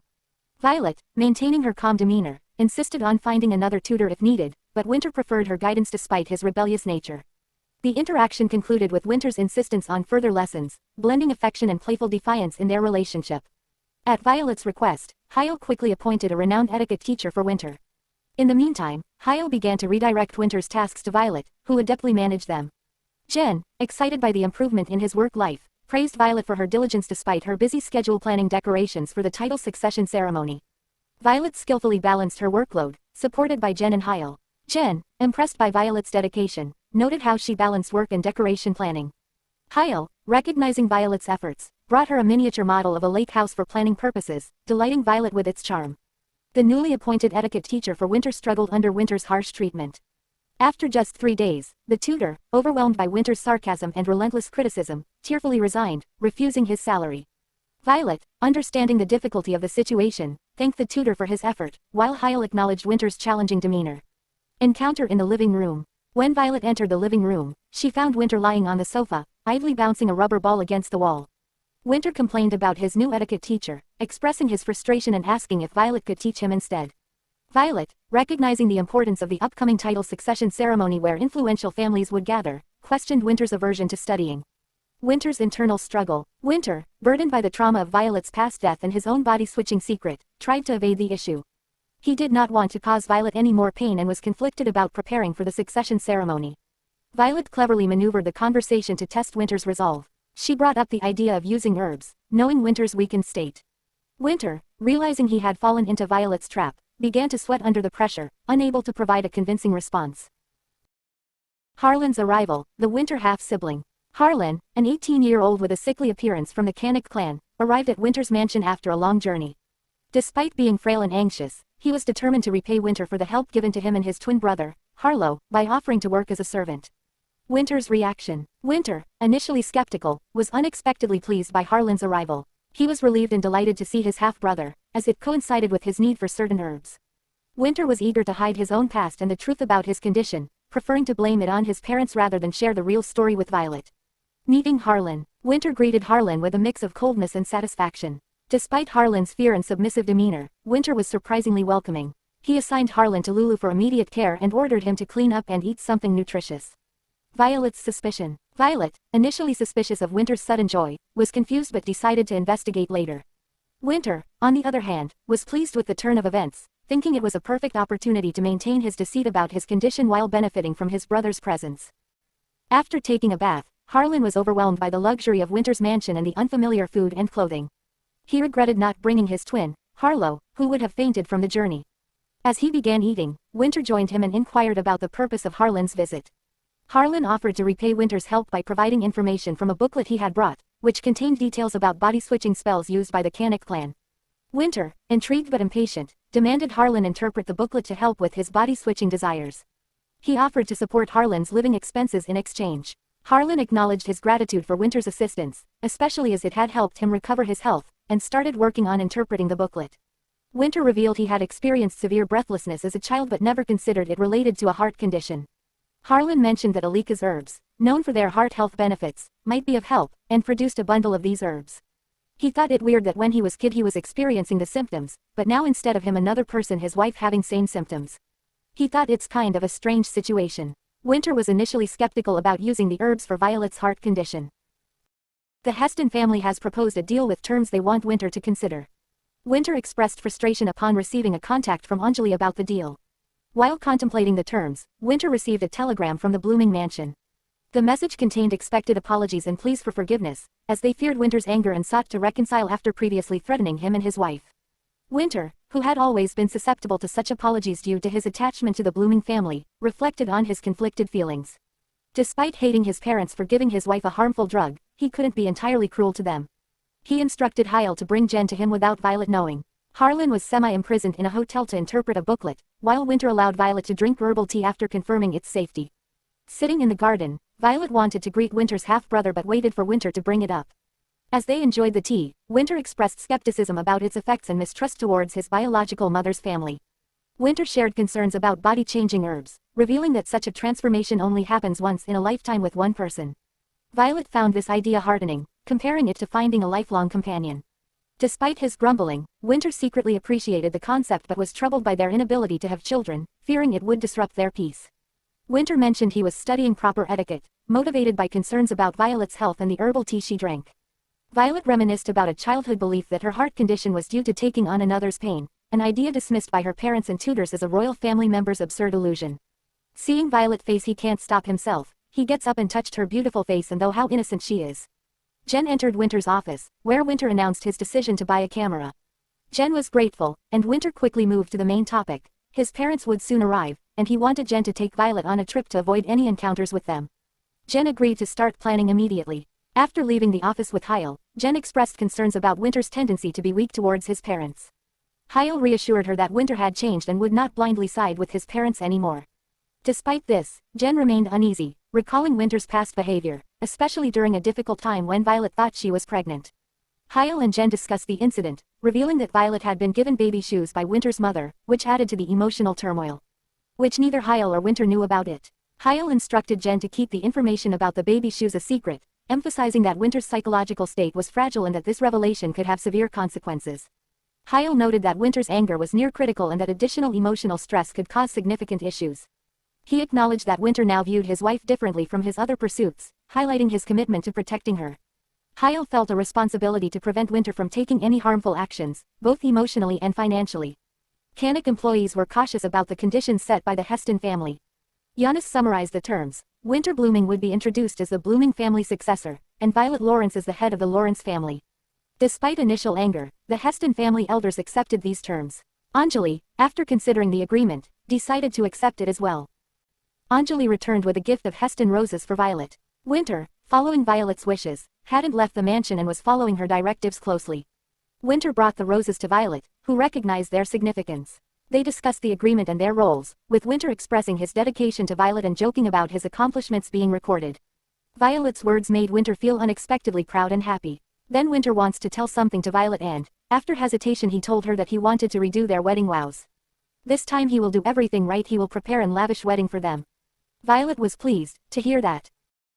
Winter, a workaholic, recovered from his injury faster than expected, removing his splint in 15 days instead of a month. Ignoring his assistant Hyle's advice to use a cane, he walked with some pain but managed without it. Hyle informed him that the airship's flight records were retrieved, which relieved Winter. Winter, eager to show his progress, went to see Violet, who was in the garden. She noticed his recovery and gave him an apple as a gift. Despite Winter's brusque demeanor, they shared a moment of light-hearted conversation. Winter proposed using the northern villa for their wedding, which Violet liked. She suggested having the ceremony in the villa and the reception in the garden, appreciating Winter's practical approach to hosting guests. They realized they were starting to share similar thoughts and tastes, indicating their growing bond. Winter laughed at Violet's comment about them becoming similar, finding it absurd. Violet, relieved by his improved condition, suggested he could return to work. Though Winter admitted he missed work, he chose to stay home, hinting he had something else on his mind. In the garden, Winter joined Violet in picking apples. Despite her composed exterior, Violet felt a strong physical attraction to Winter. As they talked, Winter took a bite from her apple, teasing her about flirting. Their conversation turned playful yet intimate, revealing mutual affection. Winter suggested they establish rules for reconciliation, emphasizing resolving conflicts in bed. Violet hesitantly agreed. That night, Winter slept peacefully beside Violet, who often woke first to see him relaxed. Their morning banter showcased their deepening bond, with Winter insisting on making breakfast. Despite Violet's concerns about his cooking, he surprised her with sweet cheese toast. Winter returned to work enthusiastically, but his presence made the employees uneasy. Engrossed in his tasks, he received a translation from Hyle about forming partnerships, which made him reflect on his relationship with Violet. Then, Hyle informed him that Carlson Rowe, a problematic figure from their past, was at the same theater as Violet. Winter hurried to the theater, worried about Violet. Meanwhile, Violet encountered Carlson, who had fallen into bad habits, including drug use. Carlson questioned Violet about why she forgave Winter and expressed jealousy over her happiness. Winter arrived at the theater and found Violet. She informed him about Carlson's poor condition, which made Winter anxious. He told Violet not to pity Carlson, revealing his own insecurities about their relationship. He admitted that he feared ending up like Carlson and felt inadequate despite Violet's reassurances. Their conversation revealed Winter's deep-seated fears and confusion, but Violet reassured him, stating that her previous hardships were due to circumstances, not him. She emphasized that Winter was not pitiful and criticized him for his low self-esteem, calling him an idiot with affection. Winter and Violet visit a market, where Winter's impulsive shopping contrasts with Violet's more measured approach. They have a heartfelt conversation about their relationship, revealing Winter's insecurities and Violet's deep, yet conflicted feelings for him. Their interaction is interrupted by a child, Sophia, who gifts Violet a flower, prompting a discussion about having children. He told her not to hold on, stupid miracle. Winter's blunt, rational comments about children hurt Violet, leading to tension between them.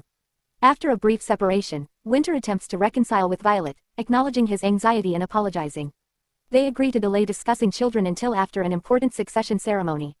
Despite their differences, they recognize that their unity makes them stronger. Winter's parents are set to visit, adding to the tension. Violet insists on being involved in the discussions, emphasizing her role as Winter's partner. Meanwhile, Harlan translates important information from a book, hinting at a potential but unlikely solution for Winter and Violet to have children. He decides not to raise false hopes by mentioning this possibility. Harlan arrives at a chaotic mansion preparing for guests, feeling intimidated. Hyle, noticing Harlan, reassures him and takes the documents Harlan brought, removing one page before returning it. Hyle explains that Winter's wife, Violet, is more thoughtful than Winter. Harlan, still nervous about meeting Winter, remembers the CEO's volatile temper. Hyle helps Harlan calm down before leading him to Winter's dressing room. Winter, dressed impeccably, sarcastically criticizes Harlan, who hurriedly hands over the documents. Winter reviews them, dismissing the information on body-swapping magic as useless. He grabs Harlan by the collar, blaming him for the lack of useful information, and instructs him to lie to Violet about the herb's existence. Winter and Harlan then go to the garden where Violet is preparing for dinner with the Duke and Duchess of Blooming. Violet greets Harlan coldly. Harlan informs her about the body-swapping limitations, which she questions further, making Harlan nervous. Winter's violent behavior surfaces again as he threatens Harlan, but Violet's disapproval makes him back down. Jen, an employee, suggests they serve Winter refreshments to diffuse the tension. Winter admits his mistake to Violet but tries to justify his behavior, emphasizing his belief that success often requires harsh actions. Violet firmly disagrees, advocating against violence. Winter, feeling cornered, changes the subject to the dinner preparations. Despite Winter's provocations, Violet remains composed, emphasizing her stance against violence. She wraps Winter's hands around her neck to make a point about the potential consequences of his actions, scaring him into letting go. Winter realizes the impact of his behavior, acknowledging Violet's influence on him. Violet commends Winter for following her ban on going out, meant for his recovery, but firmly denies his request to extend it. Winter teases Violet about her sheltered upbringing and lack of exposure to modern trends, prompting a curious reaction from her. The interaction ends with Winter unsure of how Violet would react to certain trends, highlighting their contrasting perspectives. In the garden, Winter questions Violet's extravagant preparations for dinner with his parents. Violet explains that she wants to showcase Winter's wealth. Winter realizes Violet's intention is to show his parents what they've lost by not supporting him. He acknowledges her dedication and proposes decorating her shoes with jewels to further display their wealth.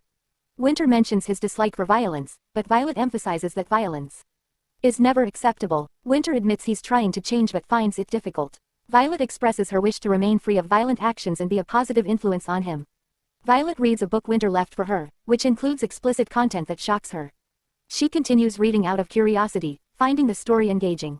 Jen, a servant, assures her that the book is tame compared to others and promises to bring more popular reading material. Hyle, Winter's secretary, brings Violet a document he withheld from Winter, believing it would upset him. The document suggests that Violet and Winter's bodies are intertwined, sharing each other's pain. Violet recalls an incident from her childhood where she might have shared pain with a young Winter. She and Hyle agree to keep this information secret for now. Childhood encounter. At 6 years old, Princess Violet is fascinated by the world outside while riding in a carriage. Spotting a boy lying under a tree, she asks her tutor, Yuddle, to stop the carriage. Despite Yettle's initial resistance, Violet insists on checking on the boy. She prays for his well-being, offering to take on his pain. Concerned, Yettle scolds her for her recklessness, and Violet soon collapses, showing signs of illness herself. Teenage encounter. At 14, Winter is approached by a distressed girl asking for help with her younger brother. Despite concerns about being mistaken for a robber due to his foreign appearance, he decides to help. Winter comforts the child until her brother, Wayne, arrives. Though initially reluctant, Winter hands the girl over and leaves, reflecting on his fear of being judged by nobles. Marriage. Violet Lawrence and Winter Blooming have an expedited wedding, meeting each other for the first time on their wedding day. The ceremony is simple, and the couple listens to the priest's lengthy blessings. When it comes time to make their vows, Violet feels a sense of loneliness, believing she is the only one sincere about the pledge. Winter, on the other hand, remains impassive, convinced that Violet does not take the vow seriously. After falling asleep late due to reading a book Winter gave her, Violet wakes up near lunchtime to find Winter sitting beside her. The maids had worried about her not waking up and sought Winter's help. Violet thanks Winter for the book, which helped her relax, and acknowledges his earlier jest about men being immature around women. Winter helps Violet get ready by putting on her slippers, teasingly calls her a baby dear, and jokes about her learning from the book. They discuss their upcoming meeting with Winter's parents and Violet's determination to persuade them not to pass the title to Winter. Violet shares her research about the Blooming family, noting that no illegitimate child has ever taken the head position, but Winter can argue that he's the first registered one. Winter is sarcastic about his lineage but appreciates Violet's effort. They banter about a book's female protagonist, leading to Winter teasing Violet about romantic advances. Violet gets ready with the help of Jen, who is excited about the fancy shoes but inadvertently reminds Violet of a painful memory involving baby shoes given as a hurtful gift by Winter's mother. Jen informs Winter about the baby shoes, revealing past emotional abuse towards Violet. Winter, visibly angered, decides to send Violet to Ogle Garden to avoid the meeting with his parents. N agrees to help, and Winter, feeling guilty, drinks heavily, fearing he will never be forgiven by Violet despite Hyle's reassurances. Violet's face turned pale when she heard that Mrs. Enna, Sharon's maternal grandmother and the owner of the Ogle Flower Garden, was sick, and she boarded the carriage frantically. By the time the Bloomings arrived, Winter had sobered up. The three of them began eating in the garden, left speechless by the beautifully decorated dinner table adorned with precious, unique plates and rare flowers. Bright electric bulbs illuminated the area, a luxury in the South, where most still relied on kerosene. The Duke and Duchess of Blooming were envious of the opulent lighting, momentarily tempted to reconcile with Winter. However, they concealed their feelings and ate in silence until Catherine broke it by commenting on Violet's absence. Winter laughed at Catherine's remark and explained that he sent Violet away because he wanted to drink without her presence. His parents, Catherine and James, felt threatened by Winter, who was somewhat intimidating even when sober, now drunk. Winter pointed out a jeweled flower centerpiece, mentioning that Violet's growing interest in him made it challenging for him to appear snobbish. He hinted that he wanted to make his parents regret their financial decisions by showing off Violet's extravagant spending. Winter then questioned his parents about sending baby shoes to Violet despite knowing she couldn't have children. Catherine responded nonchalantly, claiming they thought a miracle might have happened and denied ever giving poor quality medicine to Violet. Winter, realizing their ulterior motives, laughed and accused them of using the baby shoes as a way to excuse themselves and cover up their actions. Winter decided to lay down an ultimatum. If his parents did not appoint him as their successor, he would cut all contracts with the southern nobles, including the Warhausen family. This threat carried significant weight, as Winter's businesses were integral to the southern economy. Hyle, understanding the gravity of the situation, informed the group that all Canic businesses in the south would be withdrawn. Winter's parents seemed confused about the impact, but Winter explained that his business's closure would cause widespread panic and economic instability, pressuring other nobles to persuade his parents to make him their successor. Winter emphasized his power and the extent to which he was willing to go, including using threats if necessary. When Catherine tried to reason with him, Winter responded that he had learned such self-destructive thinking from them. Catherine then suggested they should receive something in return if they appointed him as successor, but Winter scoffed at the idea and made it clear that he was not motivated by familial loyalty. Instead, he was attempting to take everything from them. Winter reiterated that if they gave him the title, he would only cut off business with his parents. If not, he would sever all business ties with the entire Warhausen family. He pointed out the need for them to show some favor to their friends who hosted tea parties every week. Winter then firmly asked his parents to leave, despite Catherine's attempt to intimidate him by mentioning Violet's controversial heritage and the potential consequences. Winter dismissed her threats, indicating that the ties he believed existed between them were never real. Enna, suffering and suspicious of the wine Jen brought, ends up kicking Violet out when Violet refuses to let her drink it. Violet had planned to stay overnight to nurse Enna but returns home around 10 o'clock instead. Upon returning, Violet is informed by Lulu that Winter had a big fight with his father, during which they both raised their hands against each other. Distressed and regretting her absence, Violet heads to Winter's bedroom. Entering the room, Violet finds Winter heavily intoxicated, with bottles scattered around. She takes a bottle from him and tries to stop him from drinking. Winter, deeply drunk and emotional, hugs Violet tightly and pulls her onto his lap. He confesses his struggles with anxiety and the inability to sleep without alcohol, expressing deep guilt over causing Violet pain. Winter, in his drunken state, pleads with Violet not to abandon him, revealing his deep-seated fear of being left alone, rooted in his unresolved feelings about his biological mother. He begs for her forgiveness and not to leave him a second time. Violet, touched and worried, reassures him that she won't leave and admits she still has strong feelings for him. She acknowledges that despite their issues, her love for him remains steadfast. Winter, a boy who struggled to survive after running away from a restaurant at the age of 12, experienced significant hardship and deprivation. He envied other children wearing school uniforms and enjoying desserts, feelings that intensified his sense of exclusion. His fortunes changed when he was taken in by the Blooming family, where he was first introduced to the sweetness of a trifle. The taste and experience left a lasting impression on him, symbolizing his new life. Now, he lives comfortably, wearing fine clothes and relaxing like the children he once envied. Catherine, a kind figure, asks him if the trifle tastes good, evoking a rare memory of his mother. Winter resolves to do anything to maintain his newfound happiness and to honor the parents who accepted him. Winter realizes the superficiality of the love he once knew after witnessing his wife Violet's despair and suicide attempt. Despite cutting ties with his parents for her, he believes Violet can only smile by erasing him from her mind. During a tense conversation, Violet confesses her love, and Winter, initially dismissive, is jolted into realization. He follows her, pleading for guidance on proving his love. Violet, skeptical, challenges him to prove his feelings, which he eagerly accepts despite the awkwardness of the situation. Later, Winter's desperate plea to servants for help and his request for waffles after discarding his alcohol signify his determination to change and his struggle to comprehend and express genuine love. The next morning, Winter, sober and with lingering soreness from the previous night's drunkenness, rushes to Violet's room only to find her ready to leave. She informs him that she is visiting Mrs.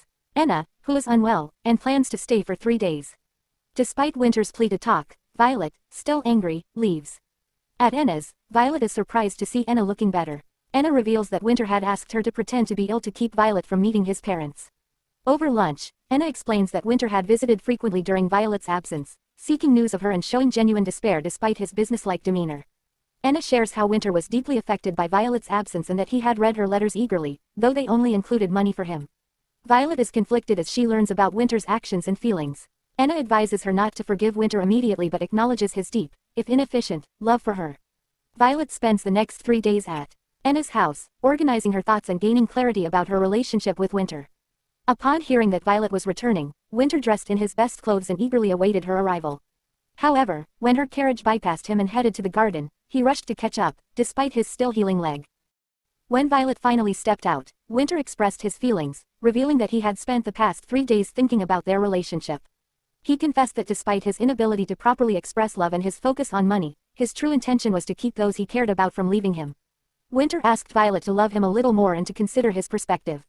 Violet, initially silent and shocked, eventually understood Winter's plea. She acknowledged his flawed but genuine attempt to show love. Despite her lingering doubts, she agreed to consider his words.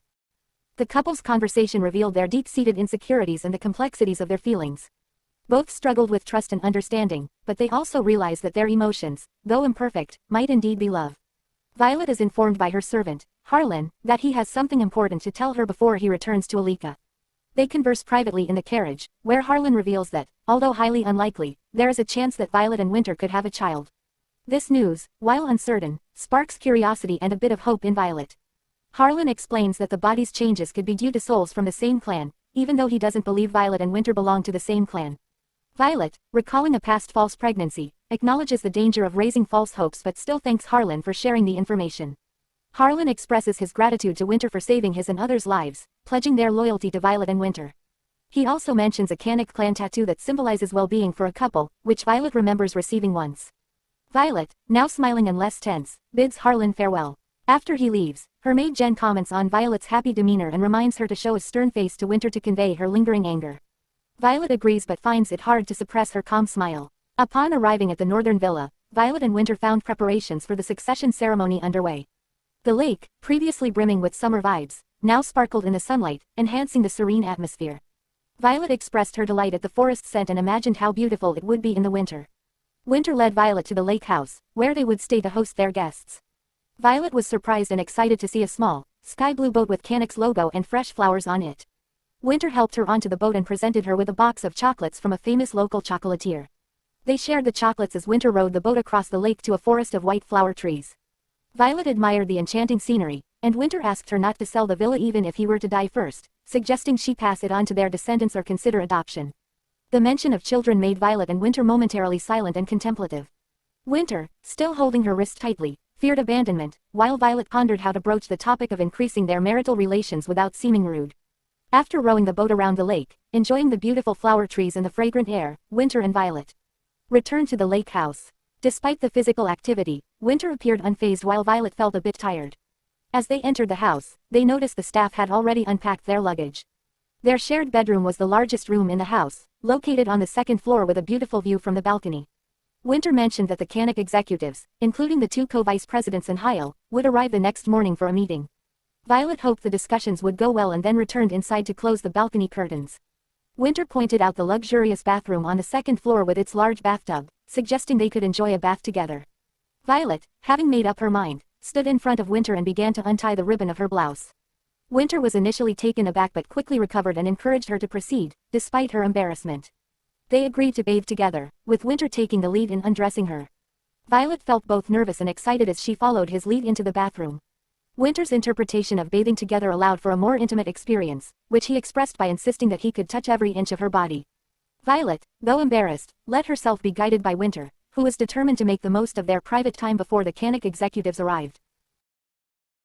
The next morning, Violet woke up to find Winter missing from the bed. As she wondered where he might be, Winter returned with a tray of ice cream, setting it on the table before kissing the corner of her eyes. He noticed her tears and gently teased her about it, but Violet was preoccupied with her own thoughts. Winter's behavior in bed had always been on the verge of rudeness, yet Violet didn't mind because he never crossed her boundaries. Despite feeling exhausted, Violet enjoyed Winter's affectionate gestures and the sound of his moans, which fueled her desire. Winter's tenderness continued as he took care of Violet, bringing her ice cream for breakfast. As she enjoyed the rich chocolate ice cream, Winter lamented the arrival of the Canuck executives, wishing they could have more time alone. Violet reminded him of the importance of the meeting, and Winter, though serious, playfully expressed his desire to be alone with her.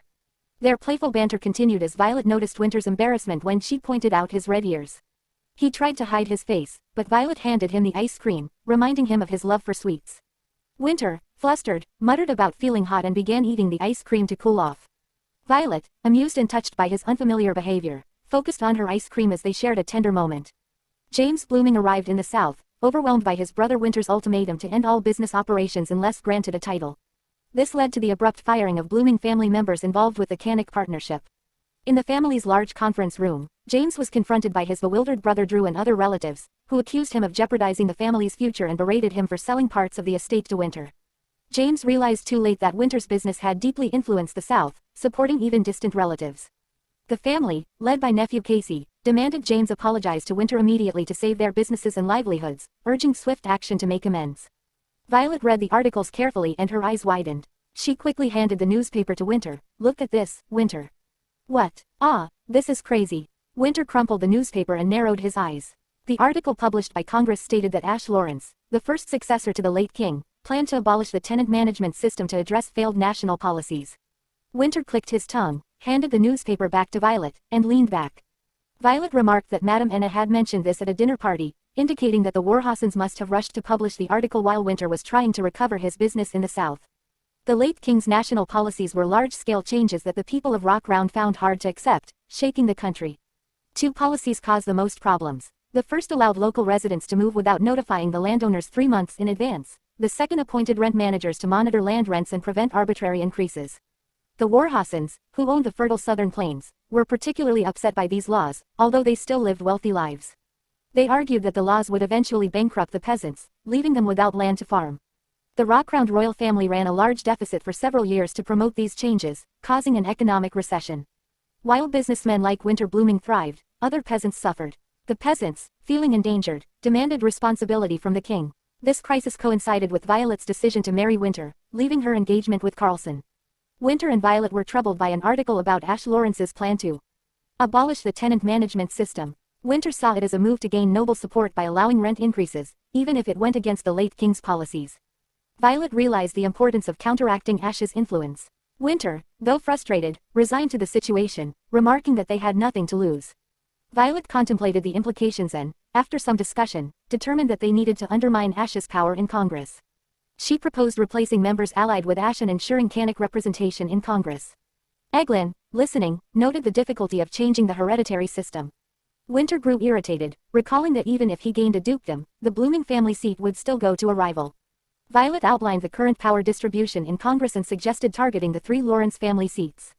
Anjali, agreeing with Violet, mentioned that while the Lawrence family still influenced the council, there was potential to break this link. She noted that many countries had moved away from hereditary parliamentary positions, and it was time for Rockcrown to do the same. Winter saw this as a strategic move to reclaim southern business, aligning with Canic's interests against Warhausen. Hyle agreed, and the co-vice presidents supported the plan. Violet found it notable that the luxury hotel business, focused on external image, embraced this pioneering strategy targeting the bourgeoisie over the traditional aristocracy, confident it would lead to positive change. Anjali calmly announces preparations for a meeting, and as Eglin complains about another all-nighter, Anjali advises against submitting his resignation. Winter takes coffee from Violet and suggests she rest instead of staying up. Winter then helps Violet, leading to a playful exchange where he hints at his lewd thoughts and his frustration with work interfering with their time together. Winter eventually lies down, pulling Violet into his arms and expressing his wish for them to share a bedroom. Violet refuses but reassures him of her feelings. Winter, half asleep, expresses anxiety about Violet disappearing, revealing his deep fears. He briefly discusses adoption but prefers having a child who resembles Violet to alleviate his worries. Meetings continue in the lake house, with shouting indicating a productive atmosphere. Violet checks on the preparations and covers the sleeping staff with blankets, including Winter. He wakes briefly to ask if she will stay with him for life, which puzzles her. After affirming her commitment, Violet leaves the lake house, her heart racing from Winter's question. Violet and Jen enjoy breakfast on a boat, joined by Flip. Jen admires the lake, and Violet appreciates the peaceful moment. Carlson, another noble, approaches Violet, making her uncomfortable with his gun and suggestive remarks. Violet advises Carlson to avoid weapons due to his mental state, revealing her concern for his well-being. Carlson, hinting at Violet's past worries, departs, leaving Violet and Jen uneasy. Flip expresses concern about Carlson, prompting Violet to recall a traumatic incident involving a gun. She reassures Flip, revealing that only Winter knows the full story. Winter then approaches, feeling jealous and protective. He interrogates Violet about her interactions with Carlson and Flip, expressing his jealousy openly. Violet realizes her strong attraction to Winter, contrasting with her feelings towards Carlson. The narrative concludes with Winter and Violet reaffirming their bond. Winter's jealousy and protective nature underscore his deep love for Violet, while Violet acknowledges her unique attraction to him, solidifying their connection. Violet prepared for the Heston succession ceremony, an event attracting nobility from various regions. She wore a stunning apricot-colored summer dress with pearl, diamond, and ruby details, complemented by a white lace bolero. Her hair, adorned with a pin of dark gray pearls, was styled up, and she had sparkly pearls applied to her collarbone and back. Winter, looking sharp in a slim-cut tuxedo, joined her reluctantly, preferring to stay in bed. As they headed to the main hall, Violet complimented Winter, and he responded with a desire to kiss her, which she shyly deflected due to her makeup. At the hall, they encountered Ash Lawrence and Marin Heston, who led them to their seats. Marin's polite but firm interaction with Violet highlighted the respect given to her. The ceremony's atmosphere was formal and elegant, filled with classical music and noble interactions. Ash's frustration at being seated after Violet showcased the hierarchical tensions. Winter, observing Ash, couldn't help but mock the noble customs. As the event progressed, the Duke and Duchess of Blooming approached Winter and Violet, attempting to reconcile with Winter for political gain. Catherine Blooming's confrontation with Violet revealed their manipulative nature, blaming Violet for the estrangement with their son. Violet, maintaining her composure, firmly rejected their advances and declared her allegiance to Winter.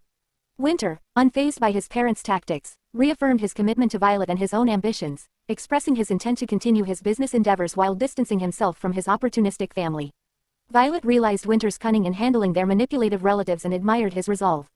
The interaction underscored the couple's evolving relationship, from a politically arranged marriage to a genuine partnership built on mutual respect and love. Violet's newfound strength and Winter's strategic mind promised a formidable alliance against their adversaries. As midnight struck, signaling the start of the succession ceremony, Winter tried to follow Violet's lead, though he still seemed somewhat out of place compared to the more seasoned nobles. The grand hall darkened, and Carson Heston confidently approached the priest to receive the Heston family heirloom, a diamond-set sword. Violet, meanwhile, glanced back at Ash Lawrence, who had originally expected to perform the priest's role.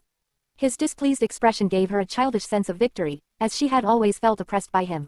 Behind Ash, their mother, Ella Felice, was wiping away tears, possibly disappointed by the change in plans for her son. Winter's arm around her waist brought Violet back to the present. Despite her protests about propriety, Winter remained unperturbed, gently refocusing her attention on the ceremony. His affectionate gesture, a kiss on her neck, startled her, causing her to cover her mouth to suppress a scream. As the priests began to relight the torches, Violet composed herself and wiped the pearl residue off Winter's lips with a handkerchief, scolding him lightly. Winter's smile in response was affectionate, and the brief moment of intimacy was noticed by Carson, who had seemingly observed them moments before. The ceremony continued with an atmosphere that combined the solemnity of the occasion with personal tensions and subtle displays of affection between Violet and Winter, underscoring the complexity of their lives amidst the noble setting.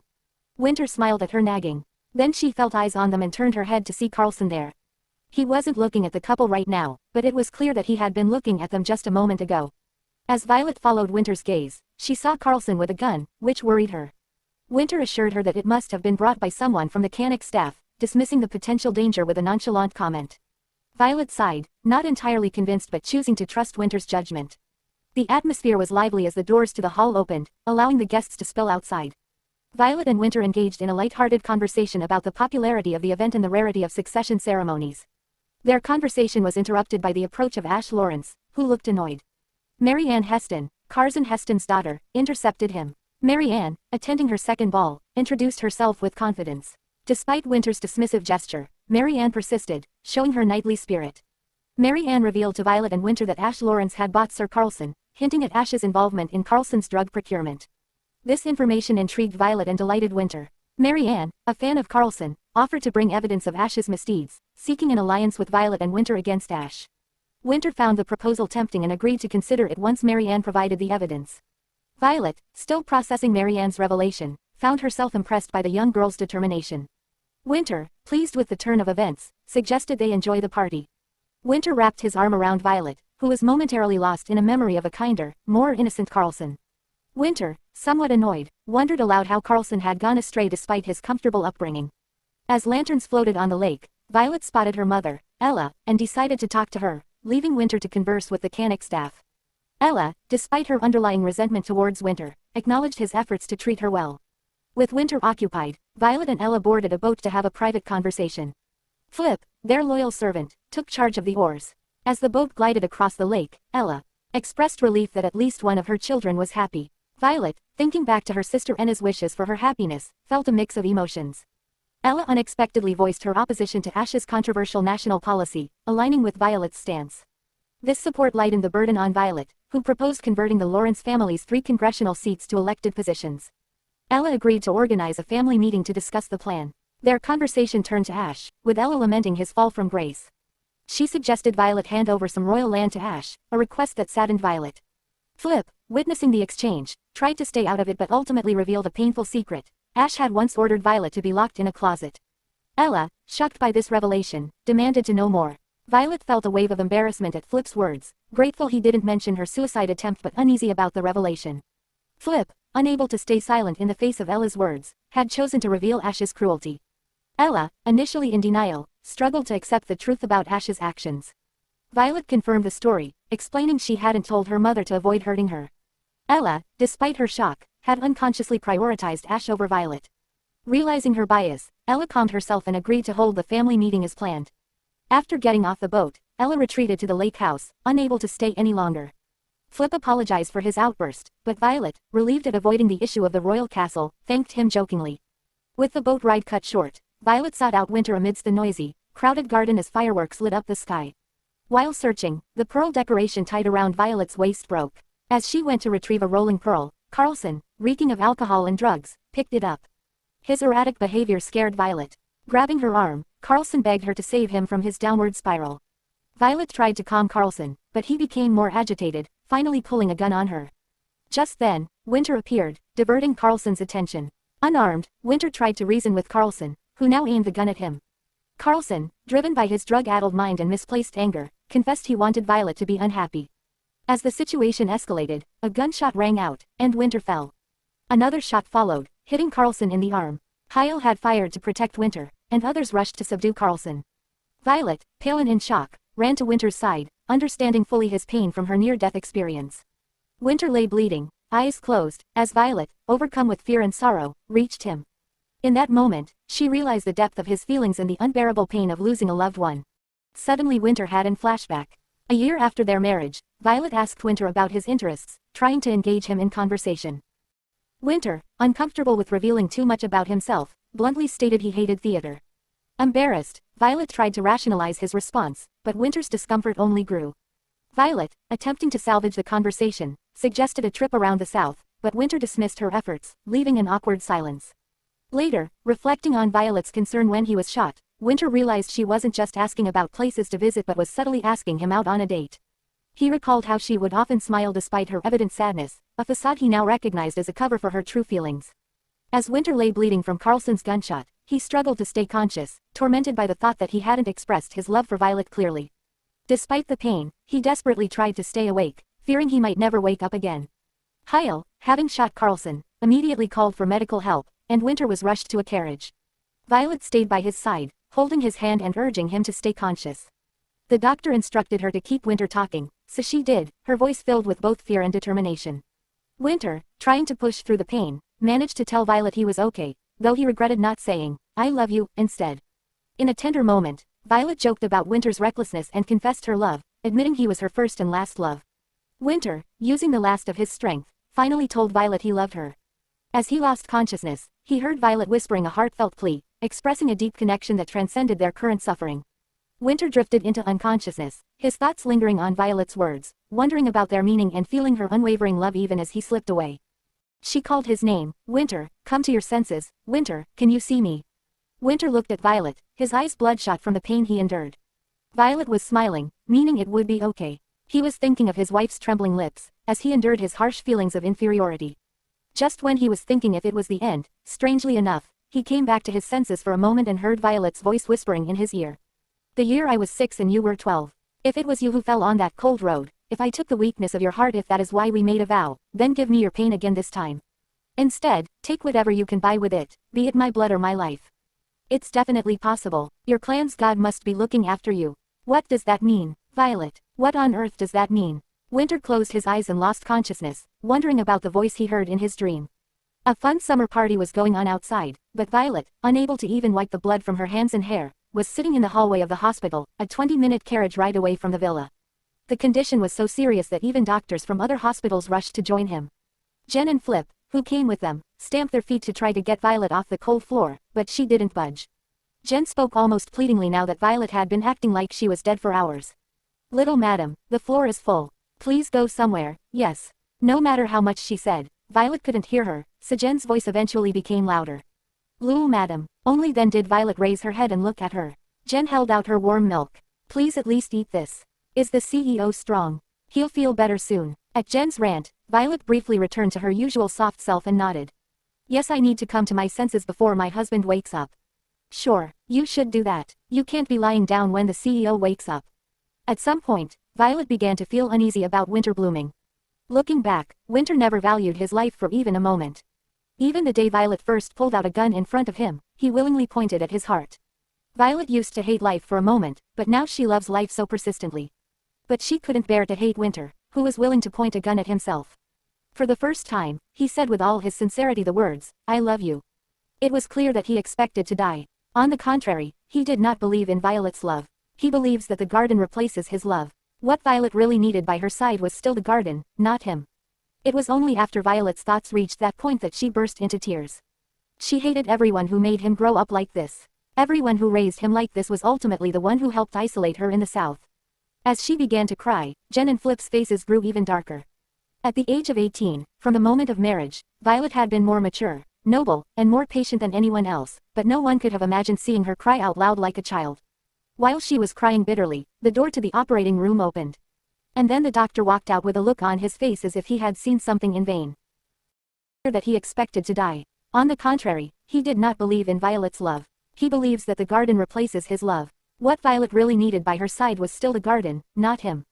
It was only after Violet's thoughts reached that point that she burst into tears. She hated everyone who made him grow up like this.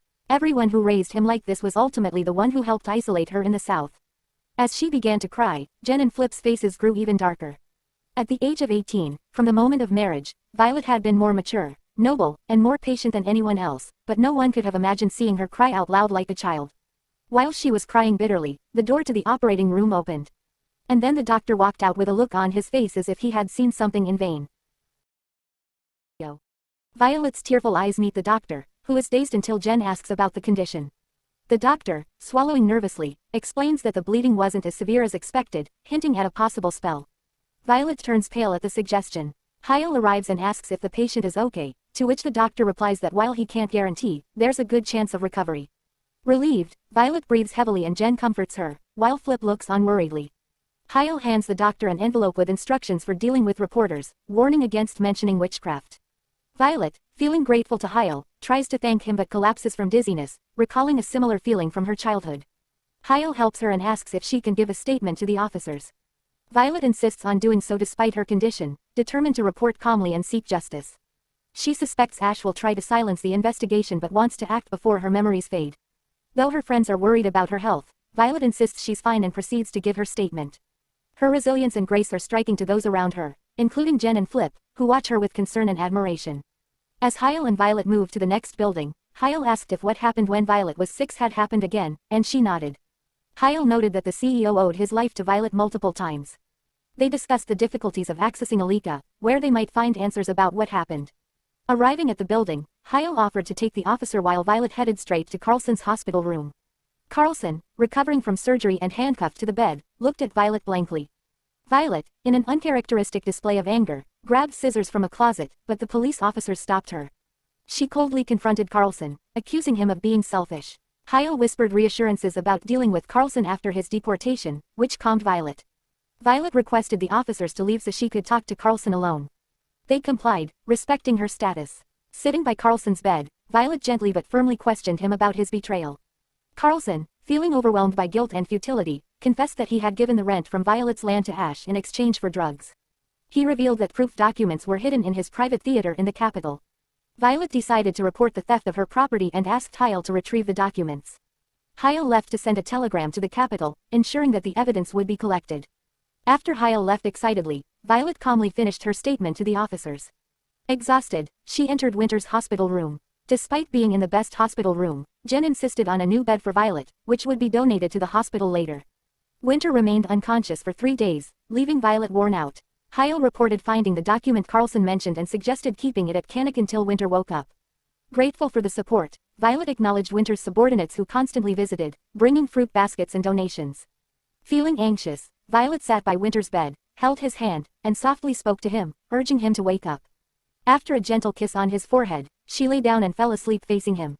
Suddenly awakened by a commotion, Violet wished it was Winter but realized the noise was from outside the room. Catherine, Winter's mother, was causing a scene. Despite not wanting to leave Winter, Violet stepped outside to prevent the staff from suffering. She told Catherine that Winter hadn't woken up yet and asked her to come back later. Catherine insisted on seeing her son Winter, despite Violet's objections due to his poor condition. Catherine, accompanied by the Warhausens, pressed Violet, who refused to let them in, asserting it would be better to wait until Winter woke up. When Catherine accused Violet of cruelty, Violet firmly asked them to leave, citing her position as Winter's wife. Catherine, taken aback, struck Violet, who retaliated by slapping her back, shocking everyone present. The tense moment was interrupted when Winter, still weak and in pain, appeared in the doorway, having heard the commotion. Ignoring his mother's concern, he asked Flip who had hit whom, revealing his awareness of the altercation and his protective stance towards Violet. Winter, having regained consciousness, questions Flip about the altercation and learns that Catherine slapped Violet, who retaliated. Disbelieving at first, Winter dismisses his mother's actions, lamenting the state of the world, and then turns to Violet, concerned for her well-being despite his own pain. Jokingly, he tells her those who allowed Catherine to hurt her should be fired.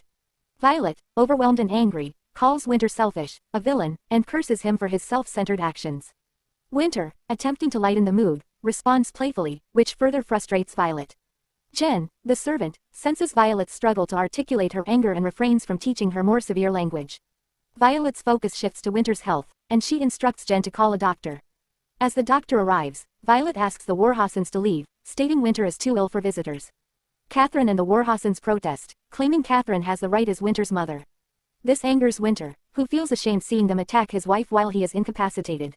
Violet listens quietly before addressing the Warhossens, asserting that any necessary discipline during her upbringing was the responsibility of her royal family, not the Warhossens.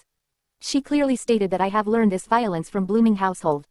Her calm demeanor and firm words silence the Warhossens. She implies that by criticizing her, they are disrespecting the royal family's etiquette. After this confrontation, Violet returns to Winter, who is now calming down thanks to painkillers. Despite his weak state, Winter remains anxious about Violet's distant behavior. He reaches out to her, asking to see her face and expressing his acceptance that Violet is the only family he has left. He pleads for her to stay, regardless of any anger she might have. Violet, frustrated and emotional, confronts Winter about his reckless actions that endangered his life. She demands to know why he made her promises of love, fearing he would leave her forever. Winter, realizing his mistake, apologizes and admits he wanted to ensure she knew he loved her in case he couldn't speak again. His response only partially alleviates Violet's anger, as she pushes him away, calling him selfish. In a struggle, Winter hugs Violet, asking for her understanding and forgiveness. Violet, exhausted and overwhelmed, helps Winter back to bed and decides to leave for a walk to calm down. Winter, too weak to stop her, watches as she leaves. Once outside, Violet breaks down, thanking God for Winter's recovery. She weeps, expressing her gratitude for his life and the chance to be together again. Now it has been 1 month from the incident. Winter and Violet's relationship remains strained as summer passes, with Violet holding on to her anger towards Winter. Winter desperately wants to ask Violet about her cryptic words when he was injured but fears it will push her further away. He resolves to reassure her that he won't bring up uncomfortable topics, hoping it will ease the tension between them. On the day of his discharge, Winter seeks out Violet at her favorite spot under a maple tree. He attempts to engage her, promising not to discuss sensitive topics, and pleads for her to stop avoiding him. Winter playfully takes her book and tries to make her laugh. He asks her to smile, expressing how much her avoidance is hurting him. Violet, emotional, finally confesses her love for Winter and explains that she was angry and scared because his reckless actions made her fear losing him. Winter is overjoyed by her confession and reassures her of his love. He promises never to risk his life again and to avoid topics that distress her. They share a tender moment, and Violet smiles, which greatly pleases Winter. Before leaving the hospital, Winter has a conversation with Giannis, who expresses concern about Winter's miraculous recovery. Winter suspects some form of magic might have been involved and decides to investigate further. Giannis assures Winter that he kept the incident discreet. On the journey home, Winter and Violet discuss evidence they found about Carlson's corruption. Violet teases Winter, and he revels in her playful demeanor, feeling content in their improved relationship. Upon arriving home, the staff warmly welcomes them, showing particular concern for Violet's well-being. Violet addresses the staff's worries and requests a family meeting to be arranged. She reflects on her disappointment about not being pregnant and her desire for a family with Winter. Violet proposes a new way for Winter to make amends when she's angry, sharing a bedroom and comforting her to sleep in upon waking. Winter, initially surprised, agrees to her request, indicating a deeper commitment to their relationship and resolving conflicts. As they return to Violet's bedroom, Winter prepares himself for the evening, meticulously choosing his pajamas and grooming himself, while expressing frustration about Harlan's delayed arrival and the lack of staff visits during his hospital stay. Winter discussed the lack of staff attention and Winter's displeasure with the situation, reflecting on Hyle's dedication and the efforts of others like Eglin, Anjali, and Giannis. Violet reprimands Winter for not acknowledging their support, emphasizing the importance of showing gratitude. Winter agrees to handle the employee acknowledgements and reassures Violet with his usual playful banter. In the bedroom, Violet covers Winter with a blanket, and they engage in light-hearted teasing. Winter's attempt to sleep together is met with resistance as Violet expresses her discomfort. They eventually discuss the idea of going on a date to resolve their issues, settling on a play at the open-air theater. Winter humorously complains about the cold and suggests they'll need to sleep together through the winter. As Winter and Violet lie in bed, they both struggle with the intimacy and the changes in their relationship dynamics. Violet acknowledges her discomfort and Winter's obsession with her daily assurances of love, revealing his deeper insecurities and need for constant affirmation. Winter proposes a morning ritual of saying, "Good morning," and "I love you," to ease his anxiety, which Violet agrees to. In the morning, Winter is emotionally overwhelmed by Violet's affectionate greeting, feeling moved to the point of tears. Violet notices his unusual reaction and is touched by his vulnerability. Winter's emotional response surprises both of them, and Violet feels a strange satisfaction from seeing him so open, leading to a deepened connection between them. In the intimate moments between Winter and Violet, Winter is emotionally overwhelmed by Violet's repeated affirmations of love, struggling with his anxiety and insecurity about their relationship. Violet comforts him by stroking his hair and whispering, "I love you," multiple times, which helps to break down the emotional barriers between them. Despite Winter's realization that Violet's love is different from what he has known before, he still grapples with his old belief that love must be reciprocated with material gestures. He is determined to find a way to show his gratitude and affection to Violet, including buying her what she truly desires. The narrative shifts to a month later, where Winter and Violet are preparing for their day. Winter, showing a supportive and affectionate side, assists Violet with her outfit and shoes. As Violet heads to a luncheon with the Lawrence family, she experiences mixed feelings of gratitude and embarrassment over Winter's attentive behavior. At the luncheon, tensions arise as Violet confronts the Lawrence family about their attempts to undermine her position. She faces opposition from her cousin Ariella and others who question her right to make decisions. Violet asserts her authority and is supported by some family members, though there is significant resistance. During the meal, Violet addresses the scandal involving Ash, who is accused of conspiring with Lord Carlson to embezzle her property. Violet provides evidence and stands firm against Ash's anger, while the Lawrence family's reactions range from supportive to hostile. Violet's demeanor remains composed as she challenges Ash's actions and reaffirms her decision to distance herself from unprofitable business ventures. Jen, Violet's maid, presents a box of items and the situation becomes more tense with the revelation of the newspaper article detailing Ash's embezzlement. Violet uses this moment to reinforce her stance against Ash and the Lawrence family's manipulations. After delivering her message, Violet politely excuses herself and leaves the room, followed by Ash and Jeff Lawrence. Jeff, angry and defensive, accuses Violet of shaming the family and trying to take her father's seat. He and Ash discuss excluding Violet from the Lawrence family during the upcoming family meeting.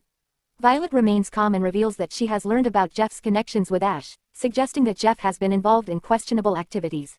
Ash, who is increasingly frustrated, tries to downplay the significance of the rent scandal, but Violet argues that it has broader implications and has angered those who supported the royal family. As tensions escalate, Violet's bodyguards, led by Santer Tan, arrive. Santer, a former sports player and now a bodyguard, is introduced as Violet's new security detail. Violet is initially surprised by the heavy security but appreciates the support. After bidding farewell to Ash and Jeff, Violet leaves with her new guards, who make way for her as she exits. Ash, annoyed and feeling the coldness from the staff, returns to the dining table, where the atmosphere seems more hostile than before. Winter, needing someone to handle the task of writing greetings on bonus envelopes, recruits Polly, a young intern from the Canic clan who recently turned 15. Polly is nervous but follows Winter's instructions to write personalized messages. Hyle, who was previously responsible for gift-giving, enters and is surprised to see Polly as the acting secretary. Winter explains that Polly is temporary and mentions that he has been dealing with threatening letters from Hyle's parents.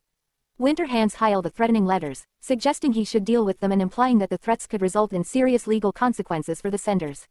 Hyle is initially outraged but then excitedly accepts the task, appreciating Winter's gesture. Hyle's enthusiasm is fueled by the prospect of seeing the threats dealt with severely. He even expresses his loyalty to Winter and shares that Violet had tried to confront Carlson Rowe, showing her strong resolve. Violet's meals grew longer as she listened to the bodyguards' stories about Winter. Santer recounted how the CEO, when drunk, expressed his feelings about Violet, calling her angelic and feeling unworthy of her.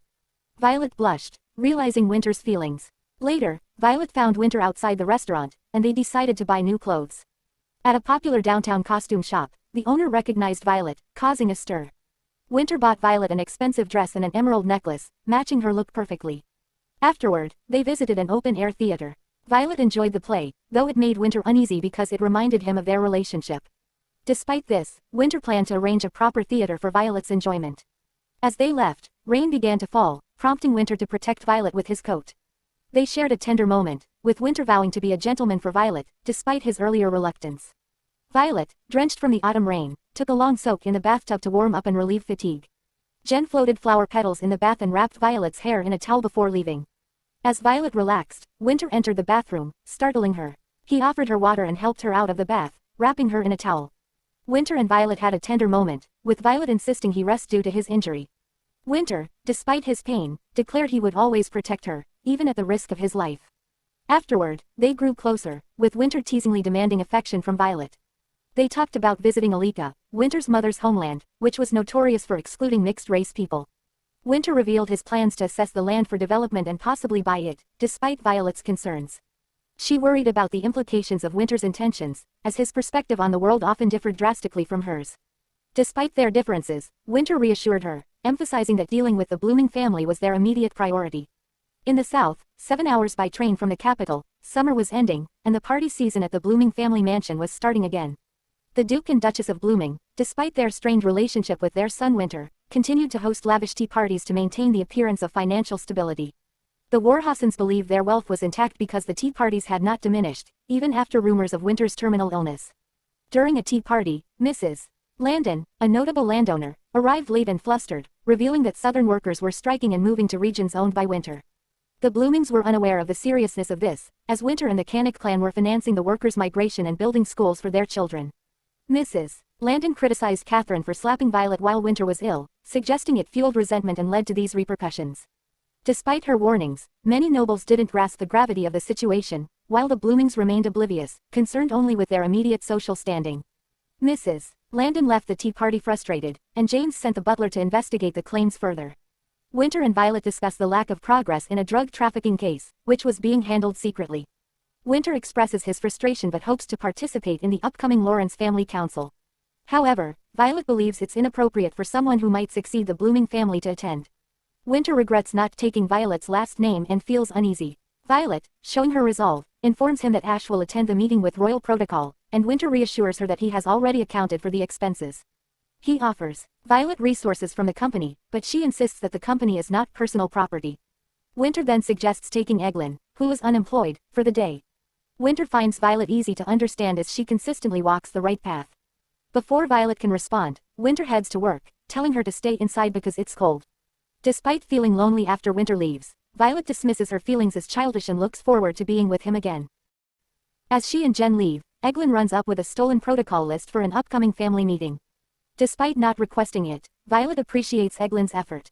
Jen is surprised by the extravagance of the protocols, especially for Ash Lawrence, who seems to be treating himself like royalty. Eglin requests to be hired again, explaining that Winter gives her too much work. Jen notes that Ash is acting like a king with excessive protocols, while Violet has no desire for such power. Eglin mentions that Winter had grand plans, including wanting to buy a cruise ship, but was dissuaded. The group plans to shop for tableware and decorations for the family meeting.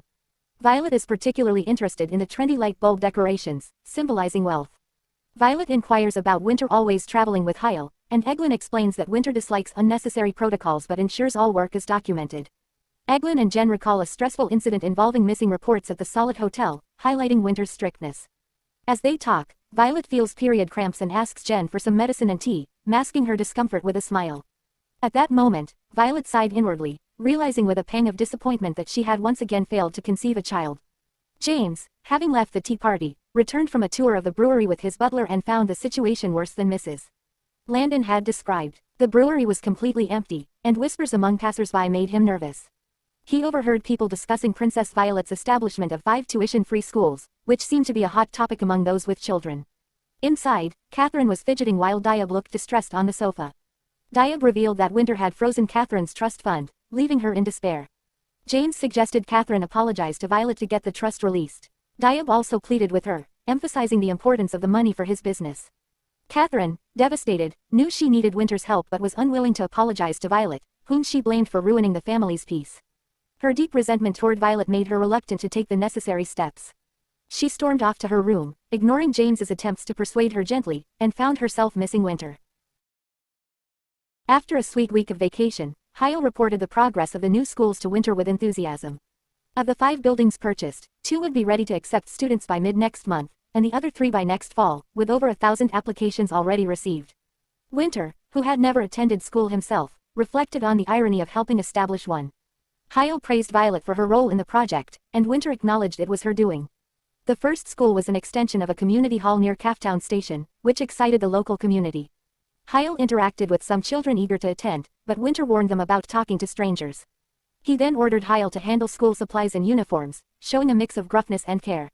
Winter's announcement about building the school as a means to improve the South surprised many but was understood by Hyle as influenced by Violet's integrity. Winter, despite his tough exterior, had a soft spot for children. He reflected on the idea of having children with Violet, feeling a mix of longing and contentment with their current life. Winter then inquired about Violet's school days and expressed a desire to see her in her school uniform.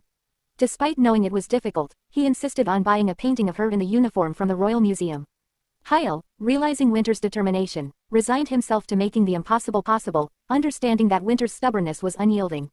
Winter returned to the capital late at night after a week-long business trip to Longwood and Cape Town. Eager to see his wife, Violet, he went straight to her room without stopping by his own. Despite it being past midnight, Winter wanted to be near her, even if it meant waking her up. Upon entering her room, he saw Violet sleeping peacefully, which instantly eased his tension.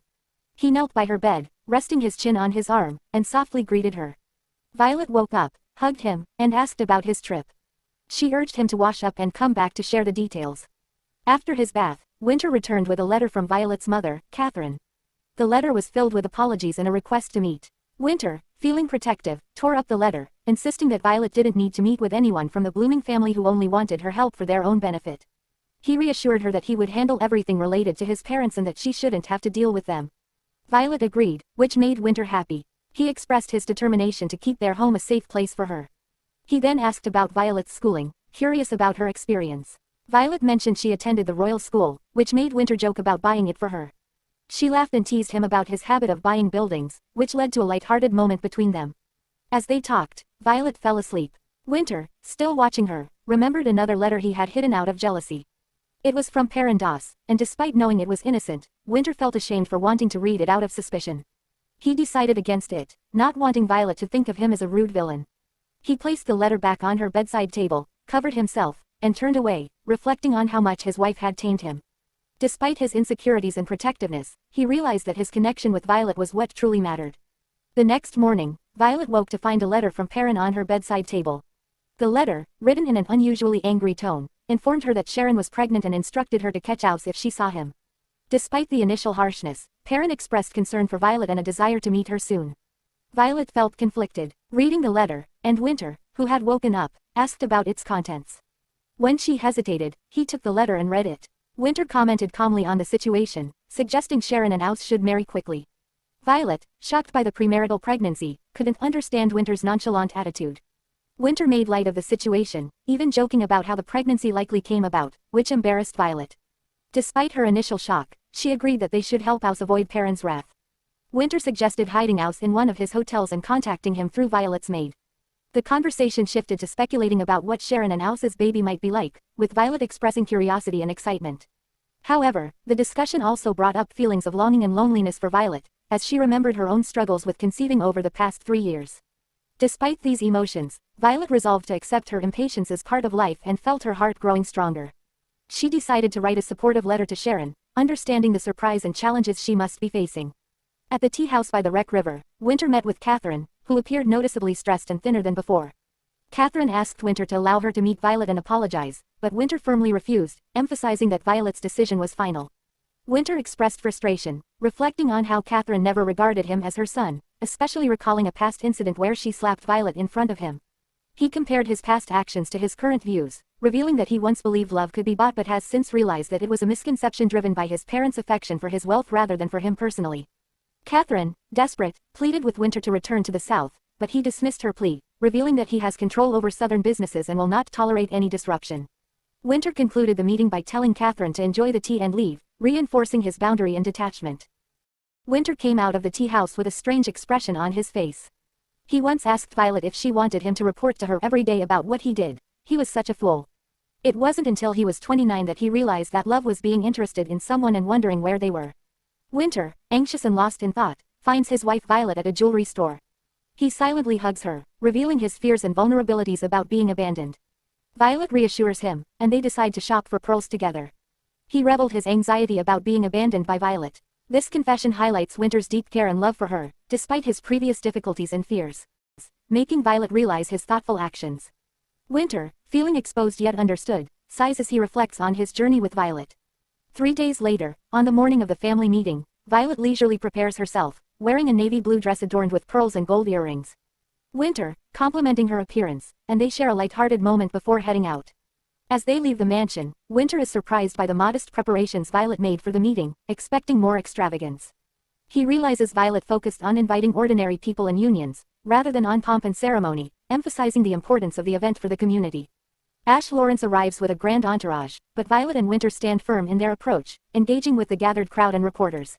Winter taunts Ash, who responds with disdain, but the tension is lightened when a drone from Canuck Aviation Industries appears, congratulating Violet on the meeting. Despite Winter's earlier frustrations, Violet maintains her composure, and they proceed with the event. Winter orders Hyle to arrange for food for the gathered citizens and heads to the company. Eglin, eager to support, joins him, and Hyle is impressed by the intelligence gathered for their business dealings, though acknowledging the shady methods involved. In summary, Violet and Winter manage the family meeting with a focus on community and authenticity, contrasting with Ash's grandiosity, and face the challenges with resilience and a touch of humor. On the morning of the family meeting, Winter, treating his servants with high standards, was impressed by the meticulous preparations overseen by the housekeeper, Lulu. The garden, adorned with autumn leaves and white flowers, left the Lawrence family in awe. Despite her past reluctance to host parties, Violet organized this event with great care, aiming to focus on the community and the family's reputation. As the meeting progressed after a splendid dinner, differing opinions surfaced. Jeff, Violet's cousin, questioned the necessity of their actions, while Violet's grandmother, Mary, and brother, Anthony, debated the family's legacy versus evolving times. Angela, Violet's cousin, emphasized preserving the family's justice over its authority, supported subtly by her husband, Benjamin. Ash Lawrence, harboring resentment towards Winter, accused Violet of degrading the family's status. Violet defended her husband and the family's honor, explaining her desire for the Lawrence family to be beloved by the Rockround people. She argued for separating the family from Parliament to maintain their honor. Ash glared at her and said, "What part of your actions is honorable? Ash, do you remember what my husband, Lord Winter, paid for the money? I know, how could I forget that you, a foreigner, wanted to have the title of Duke? Yeah, that one," Violet continued, watching him. "If you didn't give it to him, you should have given him the money back or said sorry. I am so grateful that I dared to let him marry someone of royal blood." Violet laughed in vain at his words. "If you take credit for it, it's not yours, it's mine. If things were as they were, you should have taken care of it since you inherited the throne right after our father passed away." Violet continued, looking intently at Ash. "You don't know how to be grateful, and you only insult him as a vulgar person and a foreigner. Even animals know how to be grateful to their benefactors. I think I should teach you how to be grateful even now. So I need to hear your thanks right away."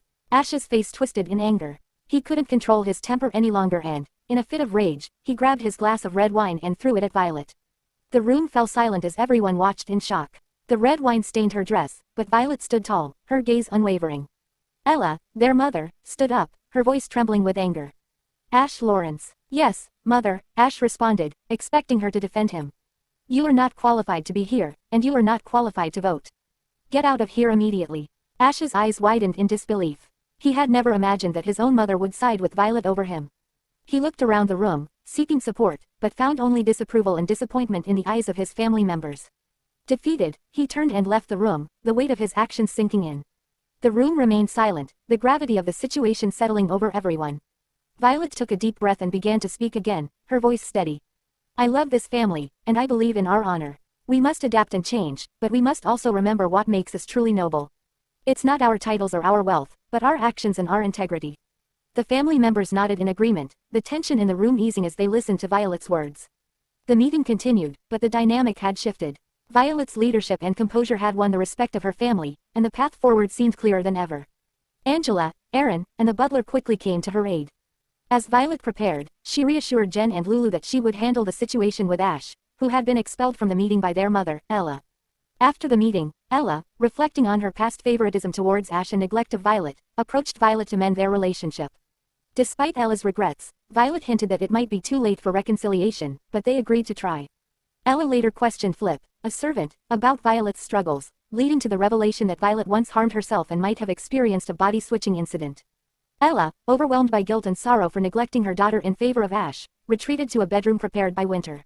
There, she reflected on her mistakes and wept, realizing the depth of Violet's suffering and her own failure as a mother. After changing into a beautiful crimson dress, Violet rejoined the meeting. Reporters surrounded the table, eager for news. Violet asked for a vote on putting the Lawrence family's seat up for election. All attendees, including Lawrence and Jeff, raised their hands in favor. Reporters quickly left to report the news, causing a slight commotion. Violet announced that 3 seats would be given up and invited everyone to enjoy the party. As she finished speaking, the garden lights and tree-wrapped bulbs illuminated the night, surprising the guests. Fireworks signaled the start of the party. Servants served champagne and exquisite food. Winter arrived and gently wrapped his arm around Violet's waist, comforting her as she trembled. He teased her for not conserving energy, and they exchanged playful remarks about greetings and courtesy. Winter's presence and support helped Violet relax and enjoy the evening. The garden party commenced with a table filled with fruits and liquor. Violet warmly greeted arriving guests, who were thrilled to attend the exclusive event. Violet's mother came to congratulate her and seemed eager to discuss their relationship further. However, she hesitated and decided to leave instead. As she departed, she muttered to herself, "I always loved you, Violet. I never stopped loving you. I always knew you were strong, which made me believe you could handle any situation. That's why I didn't pay enough attention to you." Her mother's voice trembled with regret. "But now I realize how much I neglected you. I ignored your pleas for help, prioritizing your brother Ash instead. I can't even remember what you said to me that day when you needed me most." With a heavy heart, Violet's mother walked away, burdened by the weight of her past mistakes and the longing for a relationship she had let slip away. After the guests settled in, Violet had a moment of respite, feeling nervous about the future. Winter handed her a glass of warm wine, and they discussed her concerns and upcoming plans. Winter teased Violet about her eating habits and expressed his feelings about the political changes they were making. The couple joined the party, where chocolates containing various prizes delighted the guests. Winter's support and involvement were evident, although he remained concerned about his influence as a foreigner. Winter and Violet later retreated to the mansion, where Winter noticed Violet's fatigue and took her to rest. They discussed family and friends, and Winter became anxious when Violet mentioned not drinking alcohol. He recalled her efforts to conceive and felt a surge of fear about their future. His anxiety led to a tense moment, but he quickly apologized and left, needing to be alone. Winter grappled with his fears of losing Violet if they couldn't have children. He struggled to calm down, feeling suffocated by his worries. Violet, concerned for him, knocked on his door, expressing her seemingly unrelated worries. Winter's anxiety eased slightly as he listened to her, realizing her need for his reassurance. Violet entered the room, concerned about Winter's anxious expression. She tried to comfort him, and they discussed their worries and the nature of their relationship. Winter revealed his insecurity about love without material wealth and his fear of not having children. Violet reassured him, explaining that his half-brother had suggested they might still have a chance to conceive. Winter was relieved but still anxious.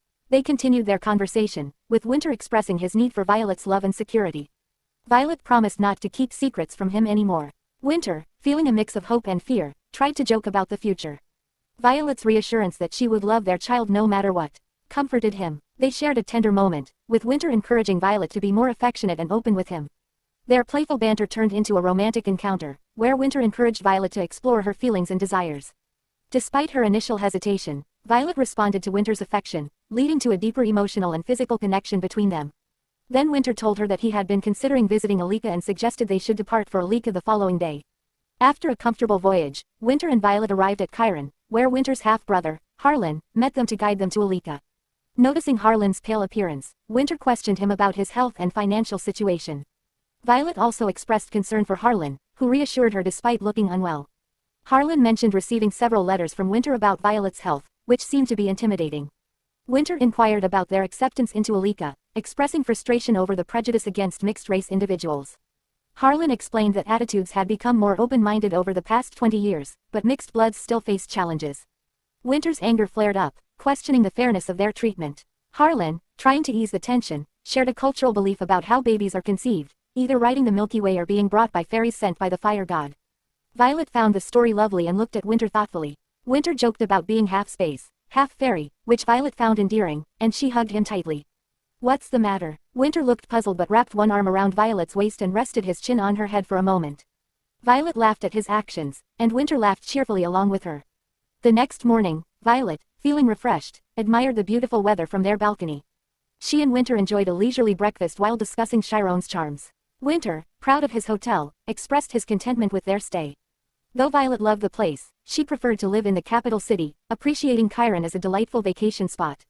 She noted Winter's tendency to buy things she liked but was amused when he admitted he couldn't give her the hotel, highlighting his attachment to it.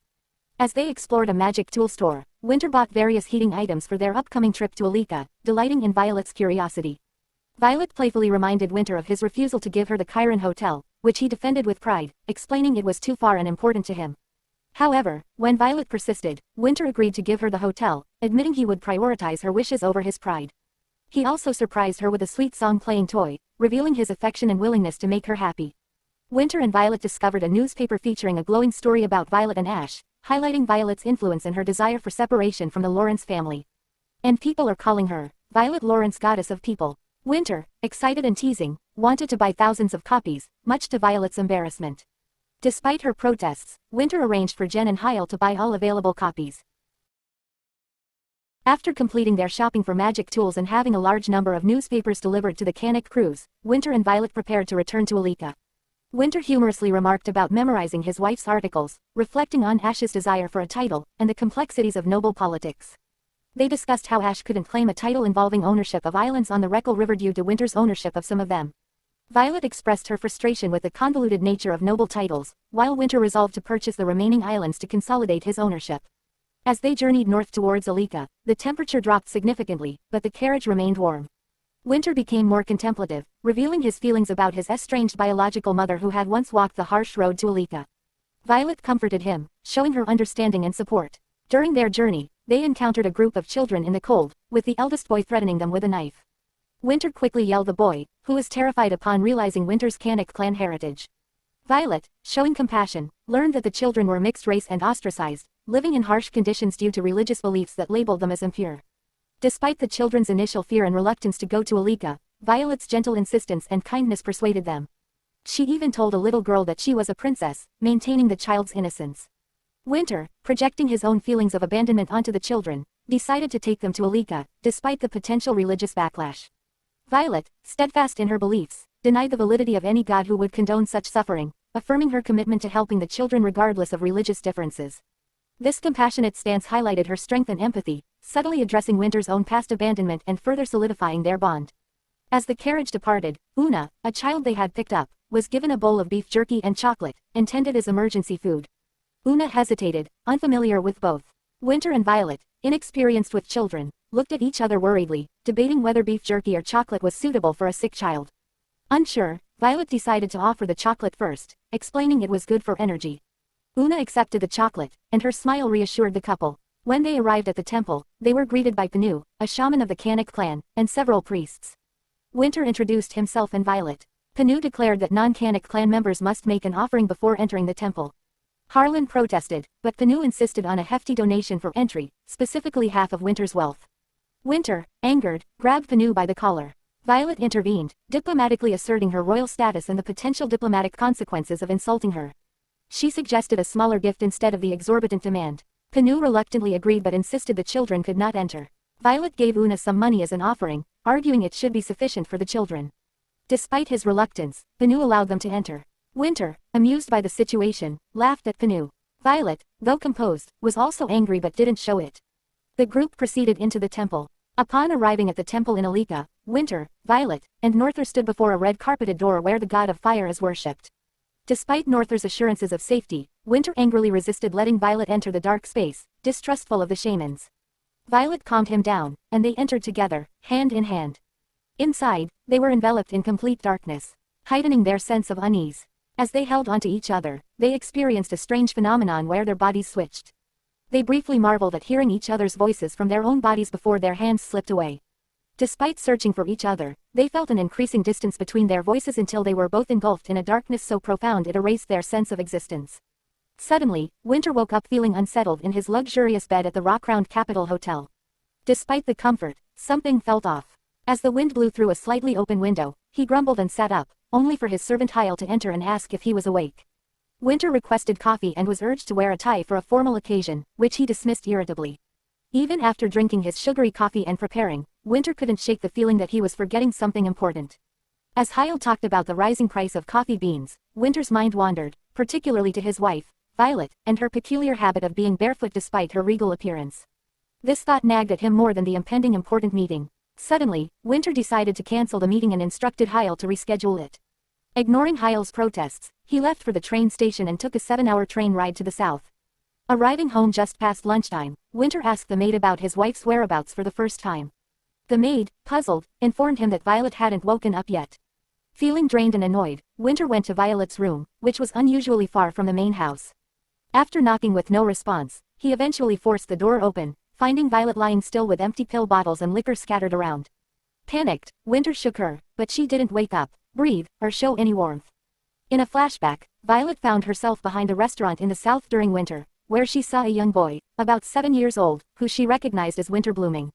Despite his young age, his handsome features were already evident. As she watched him tending the firewood, the boy noticed her and asked why she was staring. She apologized, explaining she was looking at the fire. The boy, who was losing hope of his mother returning for him, asked her to keep his presence a secret, fearing people's prejudice against foreigners working in restaurants. Violet agreed, criticizing those who thought that way.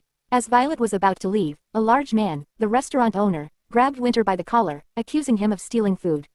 The boy, who was larger than his peers and constantly hungry, had to resort to stealing food as he wasn't paid or fed properly despite working all day. The owner beat Winter harshly, which reminded Violet of Winter's harsh speech pattern. Violet intervened, pleading with the owner to stop beating Winter. Initially, the owner was displeased, but Violet managed to persuade him by swallowing her pride and speaking softly.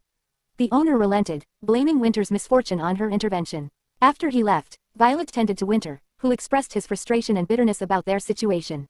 Winter, still annoyed, told her to leave, but Violet insisted on checking his wounds. She wanted to give him money but found her purse empty.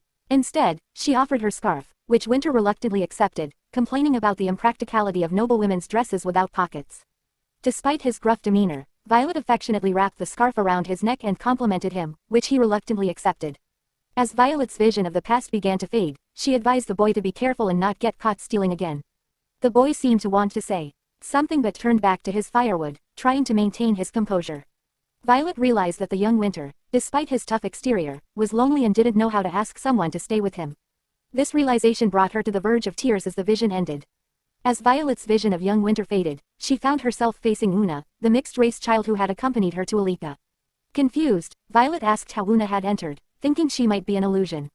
Una explained that Winter came to Alika because Violet was ill, and Violet came because of their baby, which Violet acknowledged as true. Una then told Violet that just as she had suffered for Winter, their son wanted to suffer for her, revealing that the Kanik clan had the power to take away others' pain. They were now using this power to help Violet and her baby. Despite Violet's objections that children shouldn't bear adult burdens, Una assured her that many people were sharing the pain and that both Violet and the baby would be healthy. Una then led Violet to find Winter, promising to tell her about the god of fire. Meanwhile, in Violet's room, Winter was in denial about her death, demanding that Dr. Rickman wake her up. When Rickman insisted that Violet had taken her own life and couldn't be revived, Winter, in his grief and anger, attacked Rickman, holding a knife to his throat and demanding he do something. Winter's overwhelming pain caused him to collapse, feeling as if his heart was being torn apart. As time passed, Winter found himself preparing for Violet's cremation, a common practice in Rockround. Despite not accepting her death, he dressed in a black suit with white gloves, standing in the dressing room as his wife was made up. Hyle brought documents, mentioning that his mother Catherine would handle the funeral, but Winter insisted on doing it himself, feeling responsible for her death. Laughing bitterly, Winter mentioned the god of the Gentiles being in the fire, expressing a desperate wish for divine intervention. His laughter and muttering about the fire god caused murmurs among those around him as he faced his overwhelming grief and guilt. Violet followed Una to a hill covered with vibrant flowers and a small chapel, where Una explained the dual nature of the god of fire, strict and tolerant, symbolized by a snake and a flower. Una revealed that the god of fire had given Alika's people the power to share pain but that this power was fading due to misuse. She told Violet that her prayers and respect for other gods made her chosen by the god of fire to save many, including the Kanik people. Una then disappeared, leaving Violet to enter the chapel. Inside, Winter was grappling with Violet's death, obsessively maintaining her memory by keeping flowers on her grave and working himself to exhaustion. Despite his efforts, he couldn't move past his grief, imagining Violet alive and unable to accept her death. Hyle, worried for Winter's health, convinced him to take a break and visit the chapel for the first time in 7 years. At the chapel, Winter broke down, speaking to Violet as if she were there.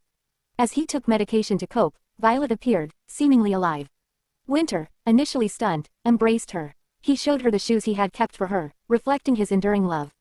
Violet reassured him that she wasn't dead and encouraged him to leave the chapel with her.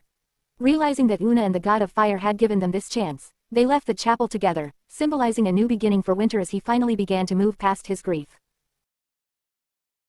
The scene begins with Violet and Winter suddenly finding themselves in a bright, fiery place.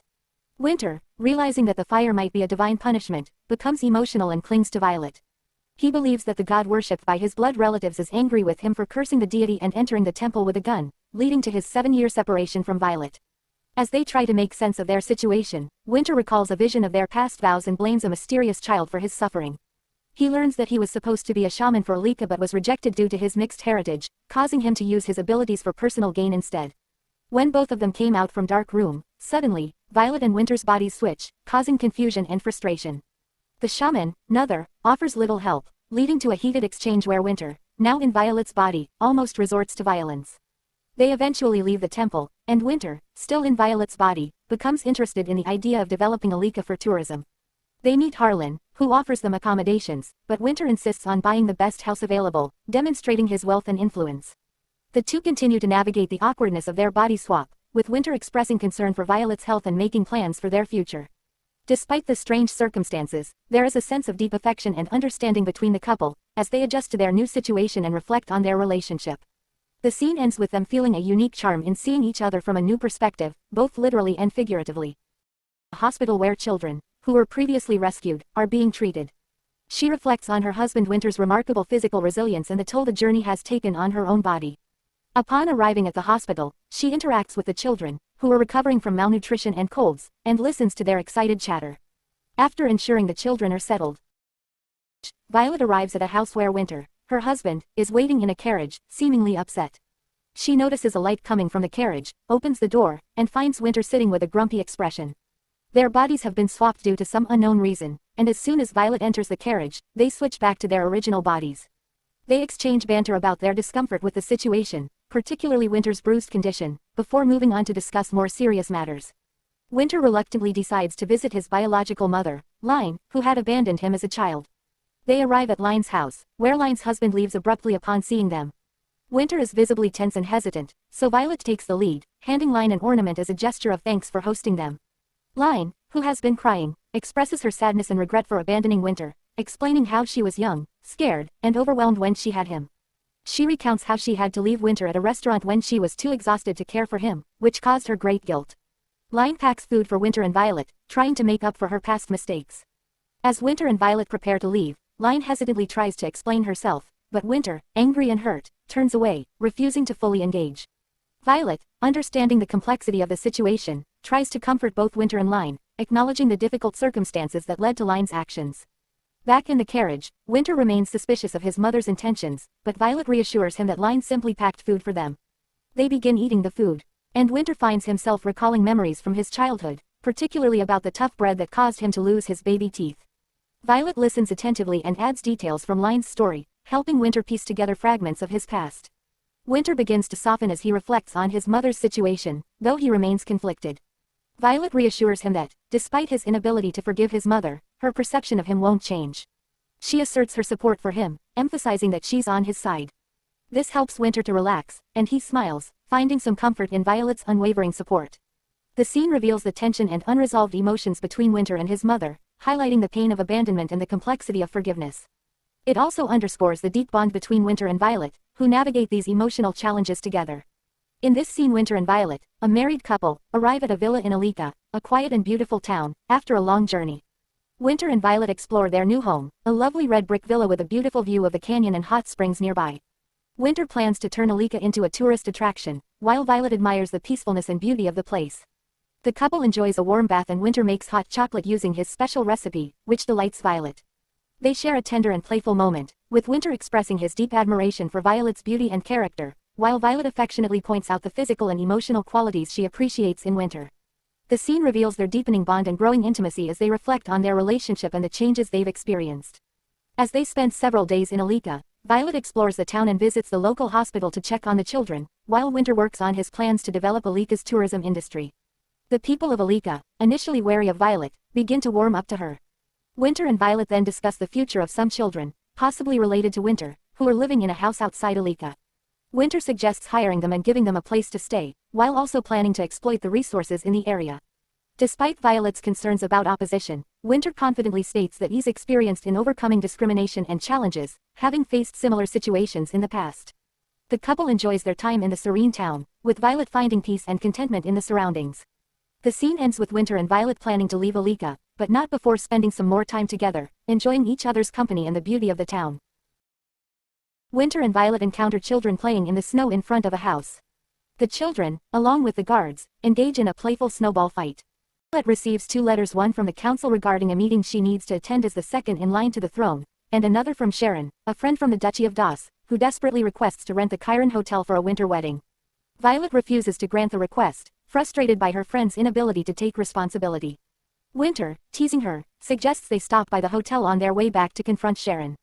A few days later, Violet and Winter return to the Chiron Hotel, where they are met by Sharon and Aus. Aus looks haggard from running away from Purin, while Sharon appears cheerful. Sharon tries to plead with Violet not to be angry, but Violet, though exasperated, isn't easily swayed. Winter steps in to calm the situation, humorously pointing out Sharon's lack of common sense, which Sharon brushes off, jokingly referring to Aus as her playful future husband. Winter then directs his attention to Aus, lightly scolding him for not remaining chaste despite his love for Sharon. Winter takes charge, insisting on making a tuxedo for Aus and managing the wedding preparations, even though Aus seems hesitant and overwhelmed. Despite Aus's reluctance, Winter forcefully drags him away to get started. Meanwhile, Sharon and Violet walk together, discussing wedding plans. Sharon, who links arms with Violet, asks about the flower arrangements, recalling a promise Violet made when they were children.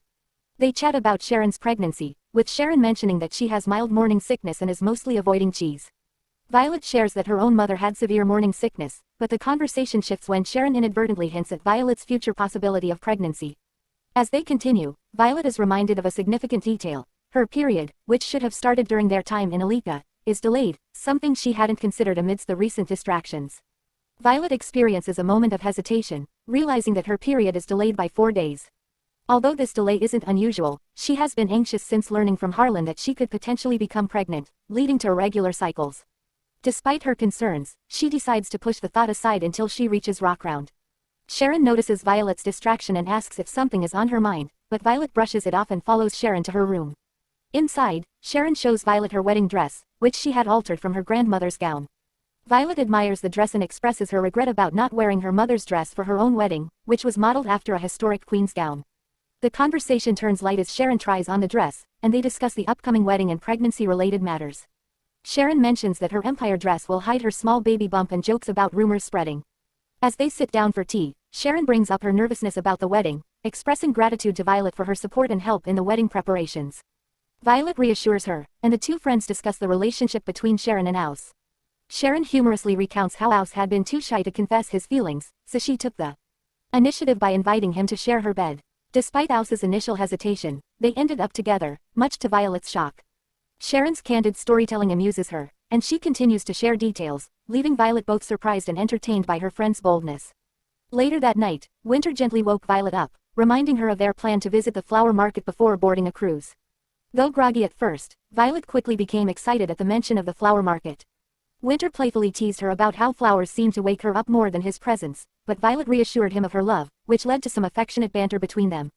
At the flower market, Violet was warmly welcomed by the merchants, many of whom she knew from her time working as a florist.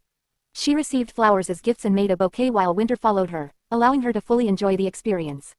They discussed having another wedding, with Winter expressing his desire for a more elaborate ceremony than the simple one they had before. Violet casually mentioned liking an empire dress, leading to more playful teasing from Winter about his knowledge of fashion. He asked about the best time to plan the wedding, and Violet suggested taking it slow, hinting at the possibility of a child. Winter, however, cautioned her against getting her hopes up, given their past struggles with pregnancy. As Violet and Winter reached the port to board their cruise back to Rockround, Winter took the opportunity to share something important.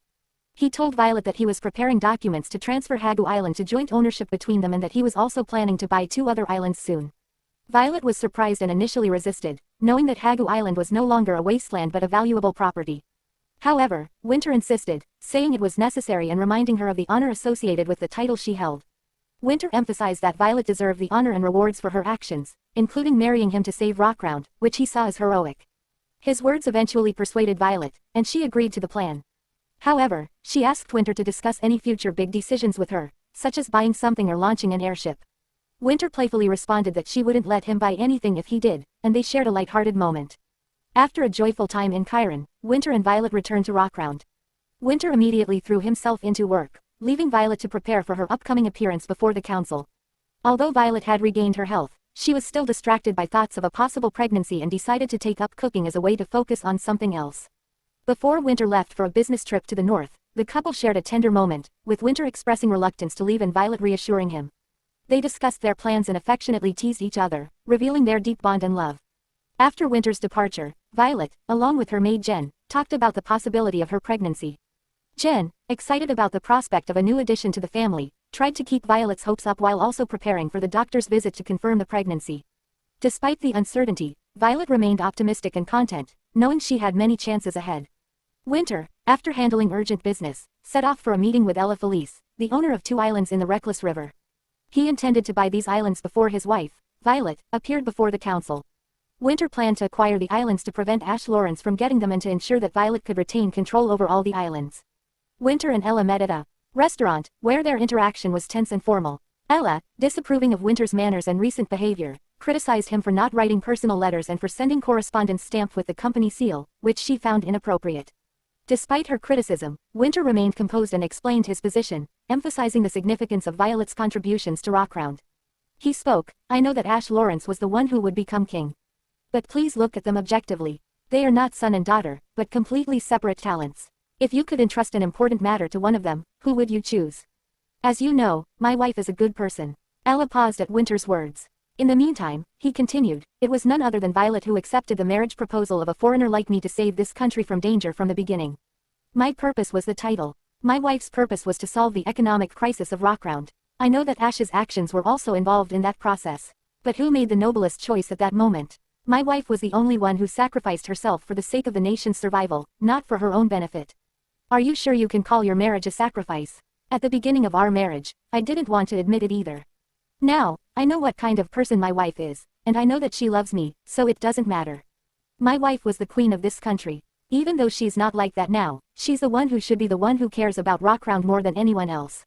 She's the one who has to make that choice. My wife always corrects me when I say that she's not a princess, but she still, always, makes choices that are more princess-like than anyone else. During their negotiation, Winter argued that Violet's selfless actions in marrying him to save the country were more noble than those of Ash Lawrence, and thus she deserved to have control over the islands. He proposed a fair price for the islands but acknowledged that the decision ultimately rested with Ella. After their meal, Winter and Ella remained seated until they finished drinking tea. Ella, after receiving Winter's offer, agreed to give up the 2 islands if the all islands clause was removed, which would favor Ash Lawrence. She asked Winter to arrange regular dinners with her daughter, Violet, suggesting once a year or every 2 years. Winter agreed to try persuading Violet, but noted that it would ultimately be up to them to reconcile. As they parted ways, Ella questioned whether Violet had any complaints about Winter. Winter, now back to his son-in-law role, assured her that any issues were being addressed. Ella was surprised by Winter's easy demeanor and joked about the cost of the islands he had bought. Winter, still smiling, asked for the necessary documents to finalize the agreement, expressing a desire to resolve matters quickly and return to his wife. Ella, feeling somewhat moved by Winter's charm and flexibility, considered that maybe Winter and Violet were well matched after all. Meanwhile at Mansion, despite Violet's anticipation, there was a delay in receiving news from Hyle. Jen, anxious, suggested calling the doctor.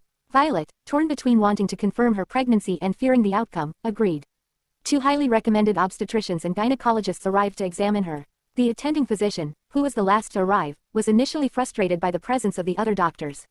However, he ultimately confirmed that Violet was indeed pregnant, much to her relief and happiness. Hyle felt uneasy as Winter, unexpectedly delayed in the capital, decided to go straight to the mansion instead of heading to the north as planned. Winter was excited to inform Violet that all the islands in the Reckless River now belonged to her. However, when they arrived at the mansion, they saw a hospital carriage leaving, which alarmed Winter. Hyle explained that the hospital visit was for a pregnancy checkup, as Violet wanted to confirm her pregnancy with additional doctors due to past issues. Winter was initially distressed, fearing the worst and feeling guilt for his past behavior. Despite his fears, he decided not to go into the mansion immediately. Instead, he chose to head to the north for an important drug deal, trying to manage his anxiety and focus on being a dependable husband. Violet, who was adjusting to the news of her pregnancy, found herself dealing with various inconveniences and emotional turmoil. Lulu blocked her favorite balcony with tapestries to shield her from the cold, which frustrated Violet since she wanted to see the garden. Jen, anticipating Winter's protective nature, advised Violet to be content with the current setup and promised to handle the garden later. Alone in her bedroom, Violet took time to reflect on her pregnancy and her upcoming appearance at the National Assembly. She placed her hand on her stomach, still in disbelief about the pregnancy.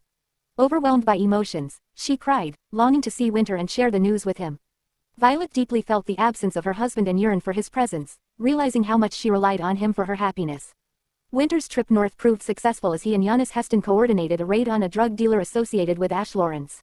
The operation went smoothly, with Winter's strategy of blocking escape routes ensuring the drug dealers were captured without any chance of escape.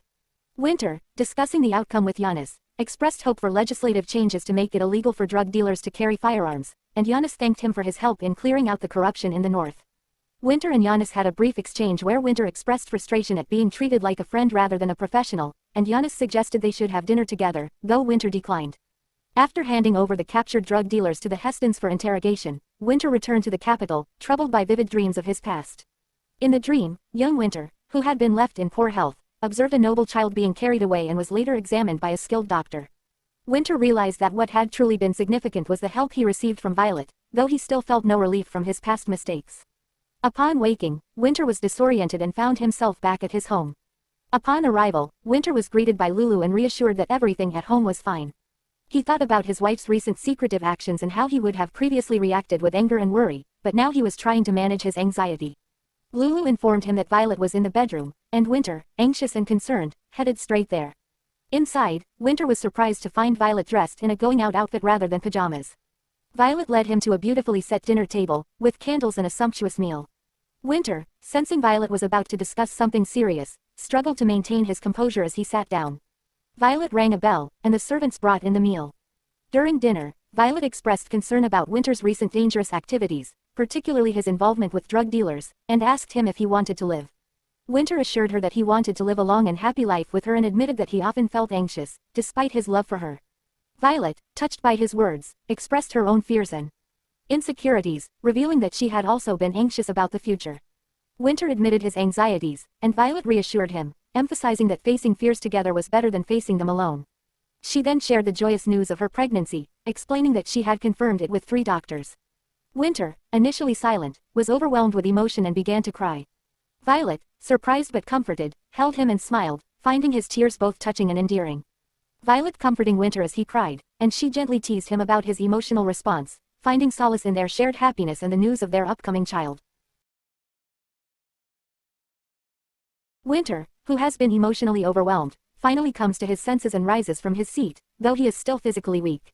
Violet, his wife, supports him and reassures him as he expresses regret over his initial reaction to her pregnancy.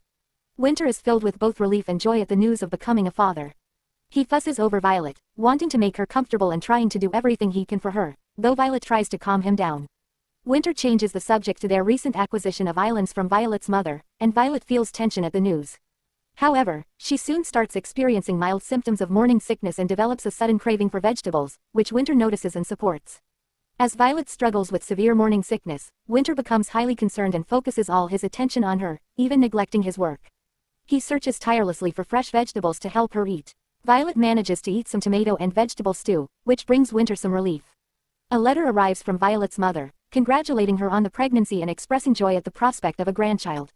The letter also acknowledges the islands Winter bought from her, indicating the family's respect and recognition of Violet's worthiness. After reading the letter, Violet feels uplifted and reassured. She kisses Winter and eats the rest of her meal before insisting on going out for a short carriage ride, despite Winter's concern. She encourages him to return to work, knowing they both have responsibilities to attend to. Violet visits the capital's central bank, where she meets Kenjas, the police commissioner and captain of the Royal Guard.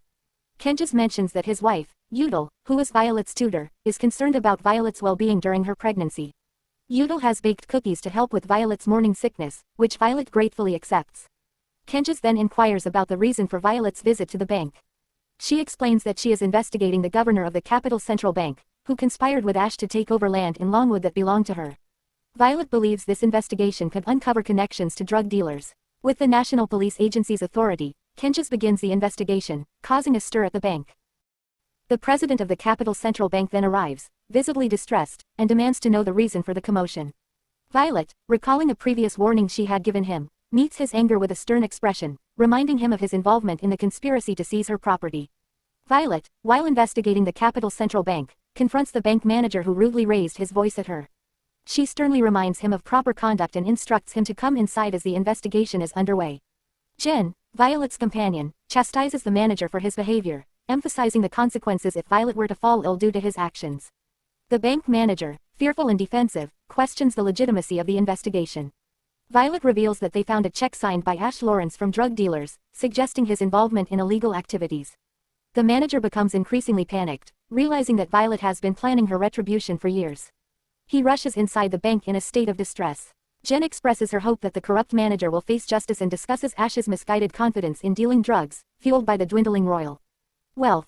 Violet reflects on the troubling fact that once Ash becomes king, he would be exempt from investigation due to an old law. Suddenly, Violet experiences a severe headache and begins to curse, revealing that she and Winter have somehow switched bodies.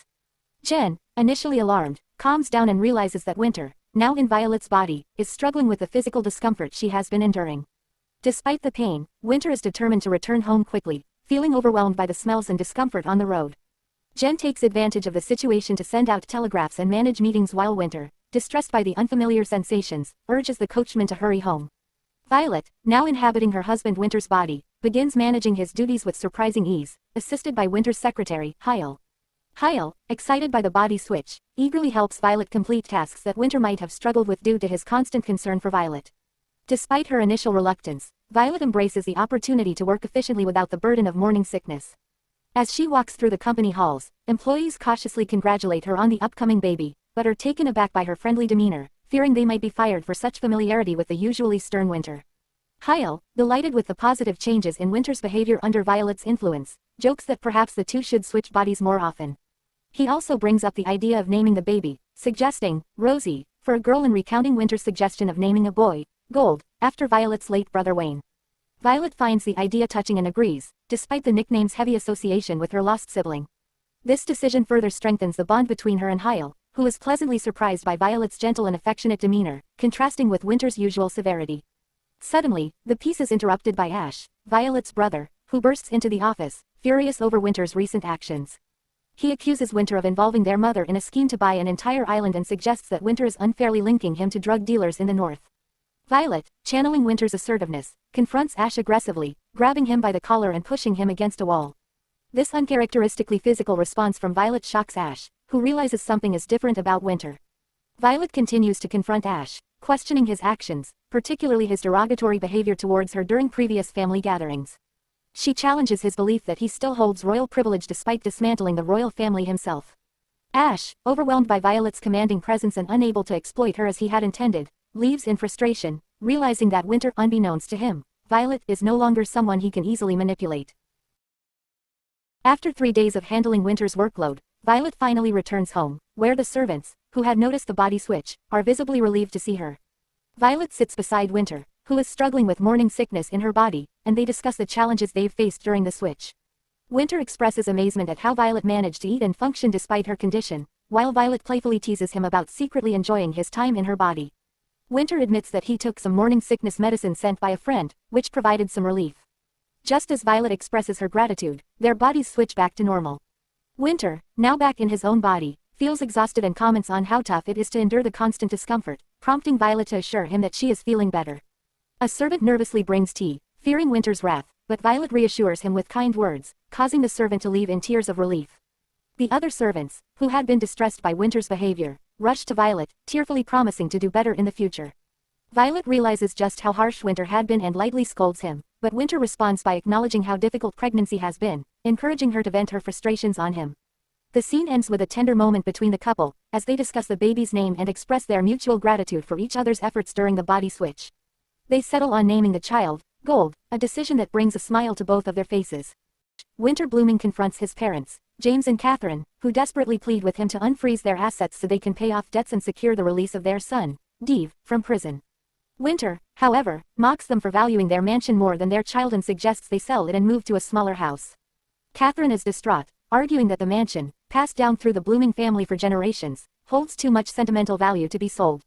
Violet, who has been listening, steps in and suggests that they pass the mansion and title to Winter, who is also a member of the Blooming family. This suggestion shocks Catherine, but Winter firmly warns her against yelling at Violet, asserting his authority.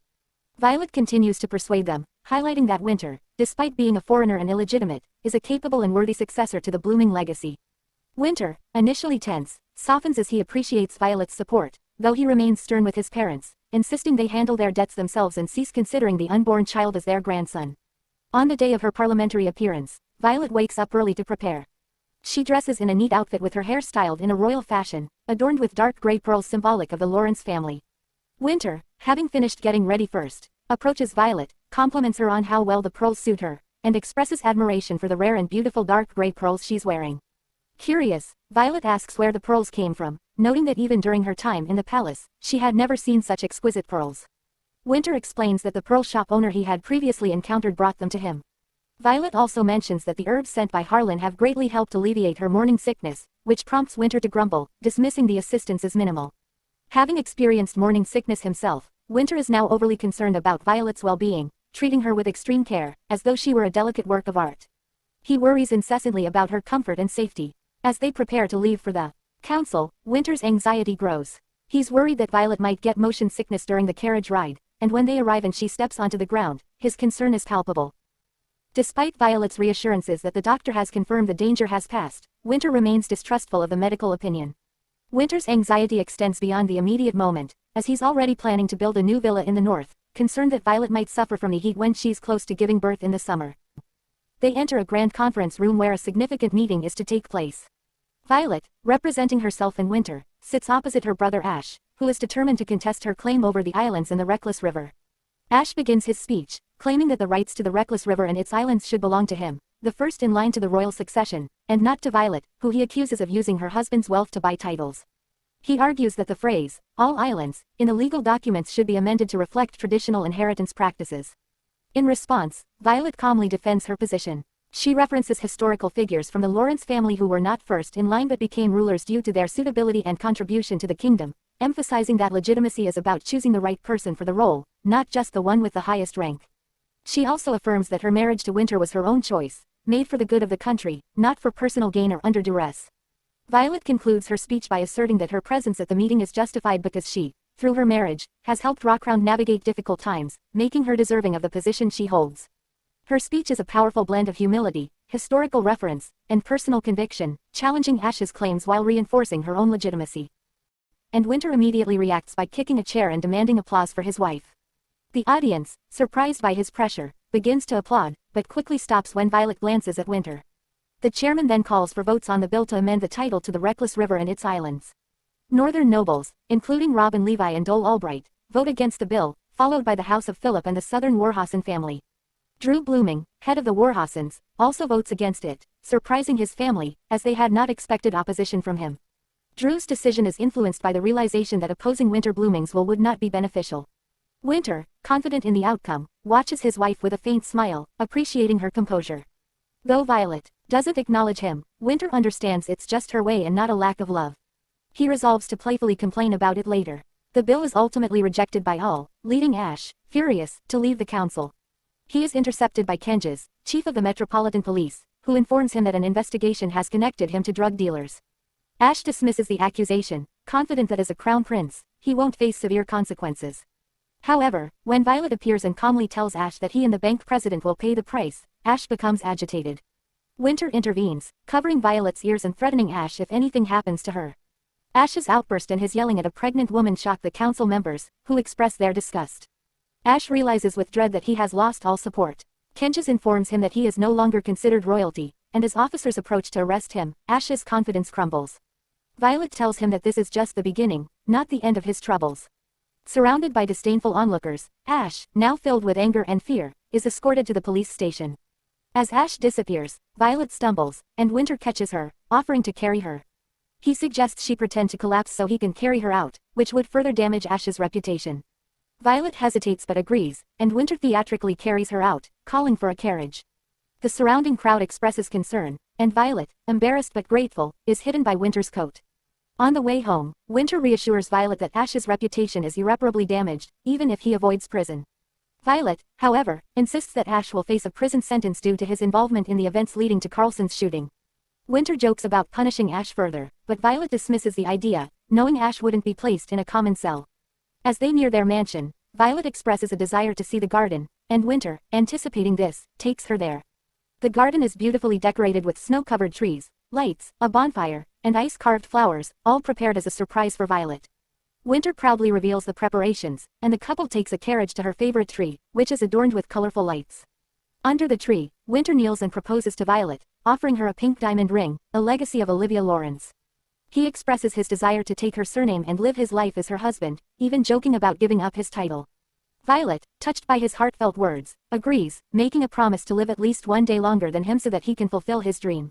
The proposal is sealed with the ring, and they return to the mansion, filled with excitement and happiness. As they walk back, they discuss potential names for their child, Theo if it's a boy and Olivia if it's a girl, reflecting on their future with affection. The scene ends with the couple leisurely making their way to the mansion, stopping to talk as the snow falls, before quickening their pace after hearing complaints from their servants about the cold. After a few months, Violet's delivery date had been changed. She was in her room, writhing in pain. Meanwhile, her husband, Winter, was waiting outside, anxious and helpless. Hyle, addressing Winter with frustration, said, "You can't do anything. Everything will be fine. Madam will give birth soon." However, Winter, overwhelmed by his emotions, started shouting in anger. Suddenly, he felt a sharp pain in his stomach and collapsed. After a while, Winter regained consciousness and found himself alone in the room. He quickly got up from the bed, rushing to check on his wife. He found Violet lying on the bed and anxiously asked if she was all right. She reassured him, saying she was fine and that their baby was healthy. Moments later, maid Lulu entered the room, gently carrying their newborn child. Violet held their child. He couldn't believe how cute and beautiful little child was, especially his gray eyes. He wondered, how could this little guy cause so much trouble for her? After a while, Violet asked Winter to hold the baby. Winter hesitated, but Violet reassured him, saying it was perfectly fine and reminding him that Bond was his child too. Carefully and gently, Winter picked up his son. As he gazed into the baby's eyes, he was struck by how beautiful those gray eyes were. Suddenly, Winter muttered, "If anyone says anything about my son's gray eyes, I'll kill them." Hearing this, Violet spoke up from behind, "Oh, please, a child can hear that. Refrain from saying such things." Both new parents were overcome with emotion. After a while, the nanny came and took Theo. Violet insisted that she wanted to stay with her child, but Winter gently told her to regain her strength first. Then, he said, "You can spend as much time with Theo as you want, because now we are both parents." Hearing this, Violet's eyes filled with tears, and the husband and wife shared a heartfelt moment together. After a few months, the day finally arrived for Violet and Winter's wedding. Winter had promised Violet that this wedding would be the most beautiful and memorable one, unlike their previous first marriage. When Violet was ready, everyone couldn't stop looking at her because she truly looked like a princess, leaving everyone so amazed that they were speechless. When she was ready, Hyde escorted her to the venue. As she walked down the aisle, she looked so stunning and mesmerizing that Winter couldn't take his eyes off her. When she reached the aisle, he gently took her hand and told her that she looked like the most beautiful woman in the whole universe. After exchanging vows, they shared a kiss. After the ceremony ended, Winter's aircraft venture began. The aircraft was already completed, and all the guests were boarding it. Violet also wanted to go on the aircraft for their honeymoon, but both Winter and Violet hesitated because of Theo. They didn't want to leave their child behind for their venture. Finally, the couple decided that they would wait until their child was older before going on any adventures, as they were worried about him being left alone. After a while, they stood together, thinking about their bright future. Suddenly, Violet said, "What if we have another child for Theo? He could have a sibling." Winter replied, "If a second miracle can happen, then I would be very happy."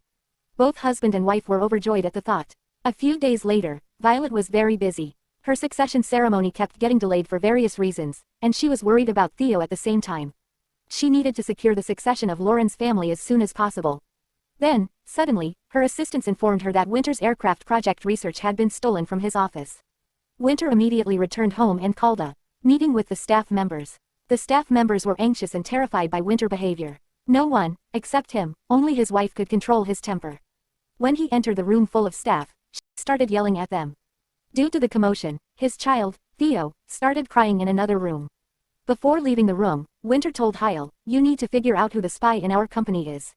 Understood. He then ran out to see his child and wife. When Winter saw that Theo was crying, he stopped and asked, "Would you like to come to your dad?" Theo then stopped crying and reached for his dad, who picked him up. Winter apologized for shouting. While Winter and Violet were talking, a maid came in and interrupted them, saying someone had come to visit Madame. It was a count, a royal prosecutor. He was the one in charge of overseeing how the royal protocols were followed. He informed Violet that this was the first time in the history of the La Crowns that someone who was not a king or queen would be given the title of Three Rivers.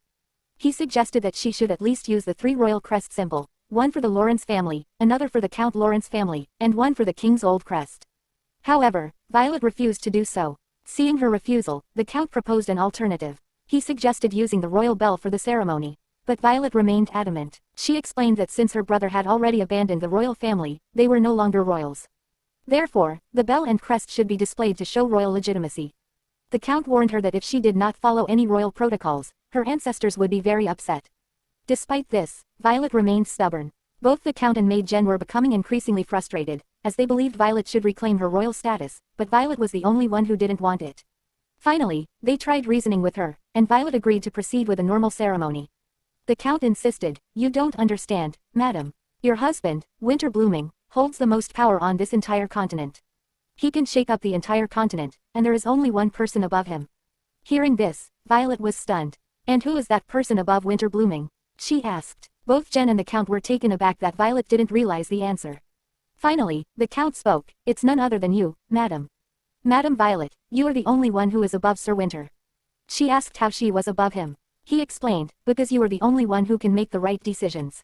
You have helped many commoners and saved this country from crisis. Have you forgotten that? Even after everything they told her, Violet remained stubborn. She did not want to hold her ceremony as a royal or follow any royal protocol. In the end, both Jen and the Count conceded, and Violet had her way. When Violet came outside, she saw some employees. One of the employees, a red-haired girl, suddenly stopped talking midway when she saw Violet. Observing this, Violet thought there was something strange about this red-haired girl. She then went inside and waited for Winter. When Winter arrived, he apologized, saying that the interrogation about who the spy was had taken much longer than he anticipated. Violet then asked, "Do you know that girl?" Winter replied that she was a data processing employee in their company. Violet said, "There is something weird about her." She then asked, "Is she from an affluent family?" Winter told her, "No, she is a commoner." Suddenly, Winter and Violet exchanged bodies. Winter was about to curse, but Violet said, "It's perfect timing. Finally, I can suspect and interrogate her." She then told Winter, "I think that girl is a spy because her way of talking and her manners suggest she is from an affluent family. Only an affluent person would know they have to stop talking or doing anything midway if a royal comes by. So she must be affluent." Winter grinned and told Violet, "Okay, you can go and interrogate her. I have some work to do." Winter was about to run off recklessly when Violet said, "Do not run in my body like that. Please, you are such a troublemaker." Winter went to a charity event and called Anjali to help him out. At the event, Winter, looking stunning in Violet's body, attracted a lot of attention. However, Winter was frustrated that people were staring at Winter. Despite his anger, people speculated about Violet's other side and continued to admire her. Anjali tried to calm Winter down, but he was not entirely receptive. Winter then called out, "Hey, come here," but Anjali suggested he use the name Aaron. Winter called out, "Aaron Lawrence, come here." Aaron approached and asked what Winter needed. Winter handed him a check, and Aaron, astonished by the enormous sum, asked if her husband had approved it. Winter, irritated, shouted for some numbers and said, "I don't need to seek anyone else's permission." Aaron replied, "Okay, thank you, madam. Meanwhile, at the mansion, Violet, who was in Winter's body, was interrogating the redhead girl. Violet asked her some questions. She asked, "Which house have you previously worked in?" The girl replied, "Philip House." Violet wasn't convinced because the girl's demeanor was so strong. Her aura was like that of a noble lady. Then, Violet had an idea. She took out a cigar, one that only affluent, noble people would know how to smoke. Not only did she take out the cigar, but she also asked the girl, "Do you want something else with the cigar? Or perhaps some wine?" The girl refused the wine but said, "I would like to have some coffee." The moment she mentioned coffee, it struck Violet because only a noble person would know the combination of cigar and coffee. They are the only ones who can afford it and like this taste. Violet then stood up and asked, "Which house are you from?" The girl didn't say anything. Violet called Hale from outside and instructed him, "Go and bring the families who belong to the north. I am pretty sure she is a spy from one of the northern families." Hearing this, the girl was startled. She panicked and tried to run. However, Winter's body was strong, so Violet grabbed her hand. The girl said, "This is not ladylike or noble of you to try to capture me or touch a lady's hand." But Violet, who was in Winter's body, clapped back, saying, "Do not speak like this. You are not in a position to reason." Then, they called other servants and started interrogating the girl. Finally, the girl admitted that she was indeed a spy. While interrogating the girl, she confessed, "I'm from House Levy. My family and I want to create a huge army to protect the city." Violet, still in Winter's body, responded, "But your house is known for making weapons. Why are you stealing someone else's project? Even without this, your family is strong, and so is your army." The girl hesitated to reveal why she wanted to steal their project. After considerable pressure, she finally confessed, "My sister was promised to be wed to Ash Lawrence." Violet was taken aback by this. The girl continued, "Ash promised us that if he married my sister, he would buy all our weapons. Right now, with no war or conflict, we're suffering losses." Violet reassured the girl, "There won't be any war, and your house will have to pay a huge sum in compensation. Otherwise, you will be jailed when I report this. The choice is yours." The girl tried to reason with Violet, but Violet firmly stated, "It's not going to happen the way Ash told you." After a while, the girl began to understand that Ash had no real authority. It was Violet and Winter Blooming who held all the power. She muttered, "If this isn't going to happen, then Ash will have to pay the price." Hearing this, Violet was pleased for some reason, even though the girl thought Winter might feel otherwise, given that Violet was Ash's sister. However, the reaction was different than expected. Violet went to visit Ash Lawrence at their family villa. As usual, Ash started acting like he owned the place. "You didn't tell me you were coming here beforehand. How shameless you are, Violet," he said. Violet calmly reminded him, "This is not just your property, it's our family villa." She then asked, "Why did you come here?" She informed him that a spy from the Levy House had been caught and questioned why he wanted to gain more power by involving the Levy House. Ash shamelessly replied, "Of course, I want more power. Just like you and your husband have money and power, I have military power. It's good for you that you did nothing, but you still have a lot of power because of your husband's wealth. So why shouldn't I seek more power?" Violet responded, "You should start behaving properly. You don't realize how much power I hold. People want me, not you. It's because of me that they come. I should have held the flag to my chest and rung the blue sky bell during the title ceremony, not you." Ash was angered and was about to retort, but Violet cut him off. "Listen, if anyone is going to sit on the throne, it's not going to be you. It's going to be me. I will sit on the throne." Ash was stunned. He had never imagined that his little sister would have the courage to stand up to him. She then asked, "Is it true you want to marry into the Levy House?" He admitted it. She told him, "Because of you convincing the Levy House to steal our innovations, their spy was caught. They will have to pay us huge compensation. If they can't pay, they will be in trouble, and they will never be able to sell weapons to our Luckaround house in the Luckaround Kingdom. And they will always resent you, Ash Lawrence." Hearing this, Ash was shocked. Violet continued, "When I disappeared and everyone thought I was a criminal, pointing fingers at me, I thought someone would come and save me. I thought you, my brother, would come and rescue me from that misery. But you didn't. Now, you will finally understand what I suffered for so long." Ash remembered how he had exploited her, used her, and painted her as a criminal, silencing her so thoroughly she couldn't even speak. Now, it was his turn to be in that place of misery. The thought left him reeling. Violet turned and left, leaving Ash to grapple with his impending downfall. Spring had arrived, and Ash Lawrence's wedding was set. Despite Winter's dislike for Ash, Violet insisted they attend because it was the last day Ash would be a Lawrence and thus part of the family. Reluctantly, Winter and Violet agreed to go. At the wedding, the atmosphere was tense. The head of the Levi family approached Violet and Winter, attempting to greet them. Both gave him the cold shoulder. The Levi head tried to reason with them, admitting that although compensation would be provided, he wanted to avoid his daughter being banished from the country. Winter and Violet were not appeased. Winter expressed his frustration, saying it was Ash Lawrence's fault for scamming them and causing damage. Winter asserted that Ash was responsible for the deceit, not them. The head, however, argued that it was Ash Lawrence who had scammed their family, much like how Winter was scammed. Winter grew angry when the head tried to involve Violet, asserting that his wife had been sincere and that Ash was the one at fault. He accused Ash of cheating and lying, which had tarnished the family's reputation. The head remarked that Winter's manner of speaking was rude, but Winter retorted that if his wife thought he was rude, she would have told him. Violet agreed, emphasizing that it was Ash's fault and that the Levi family should have consulted them before making any deals. She said it was now up to the Levi family to decide how to deal with Ash, whether to keep him as a son-in-law or banish him. Ash then approached his father-in-law, but the head, clearly irritated, was indifferent to Ash's presence. Violet, unaffected by the drama, decided to leave. Winter admired Violet's steadfast nature, appreciating how she remained unmoved by such situations. As they left, Winter told Violet that she was always amazing and that he loved her deeply. After a few days, Violet's title ceremony was held in the royal palace. One guest muttered, "I hear she refused to follow any royal etiquette and procedures."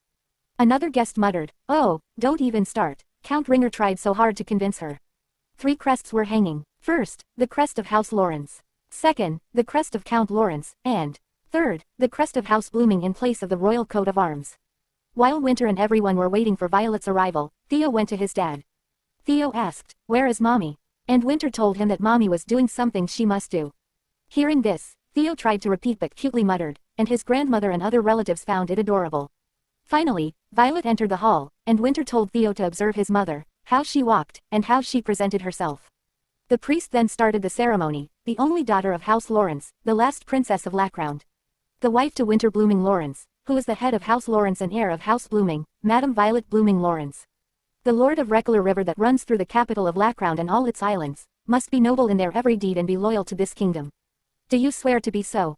Violet then swore and took the cape from the priest. Winter and all the attendees stood up in her honor. The priest announced, "May I present to you the Lord of the Reckler River and all its islands, Countess Violet Blooming Lawrence." The crowd then applauded for Violet and her new title, and Winter escorted her. When she came outside the hall, the dawn of blue sky bell rang. She was surprised because she hadn't given permission, but then Count came. He spoke, "Please forgive me, madam. Citizens who knew of the bell's significance insisted on sounding it, so we took it out without telling you.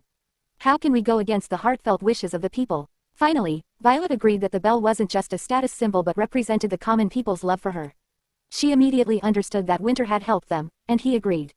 He told her, "This isn't a gift from me, it's from the people of Lackround. You'll remain the last ruler of this kingdom in their hearts. After a while, she called Winter and told him that she wasn't feeling well and maybe they should call the doctor.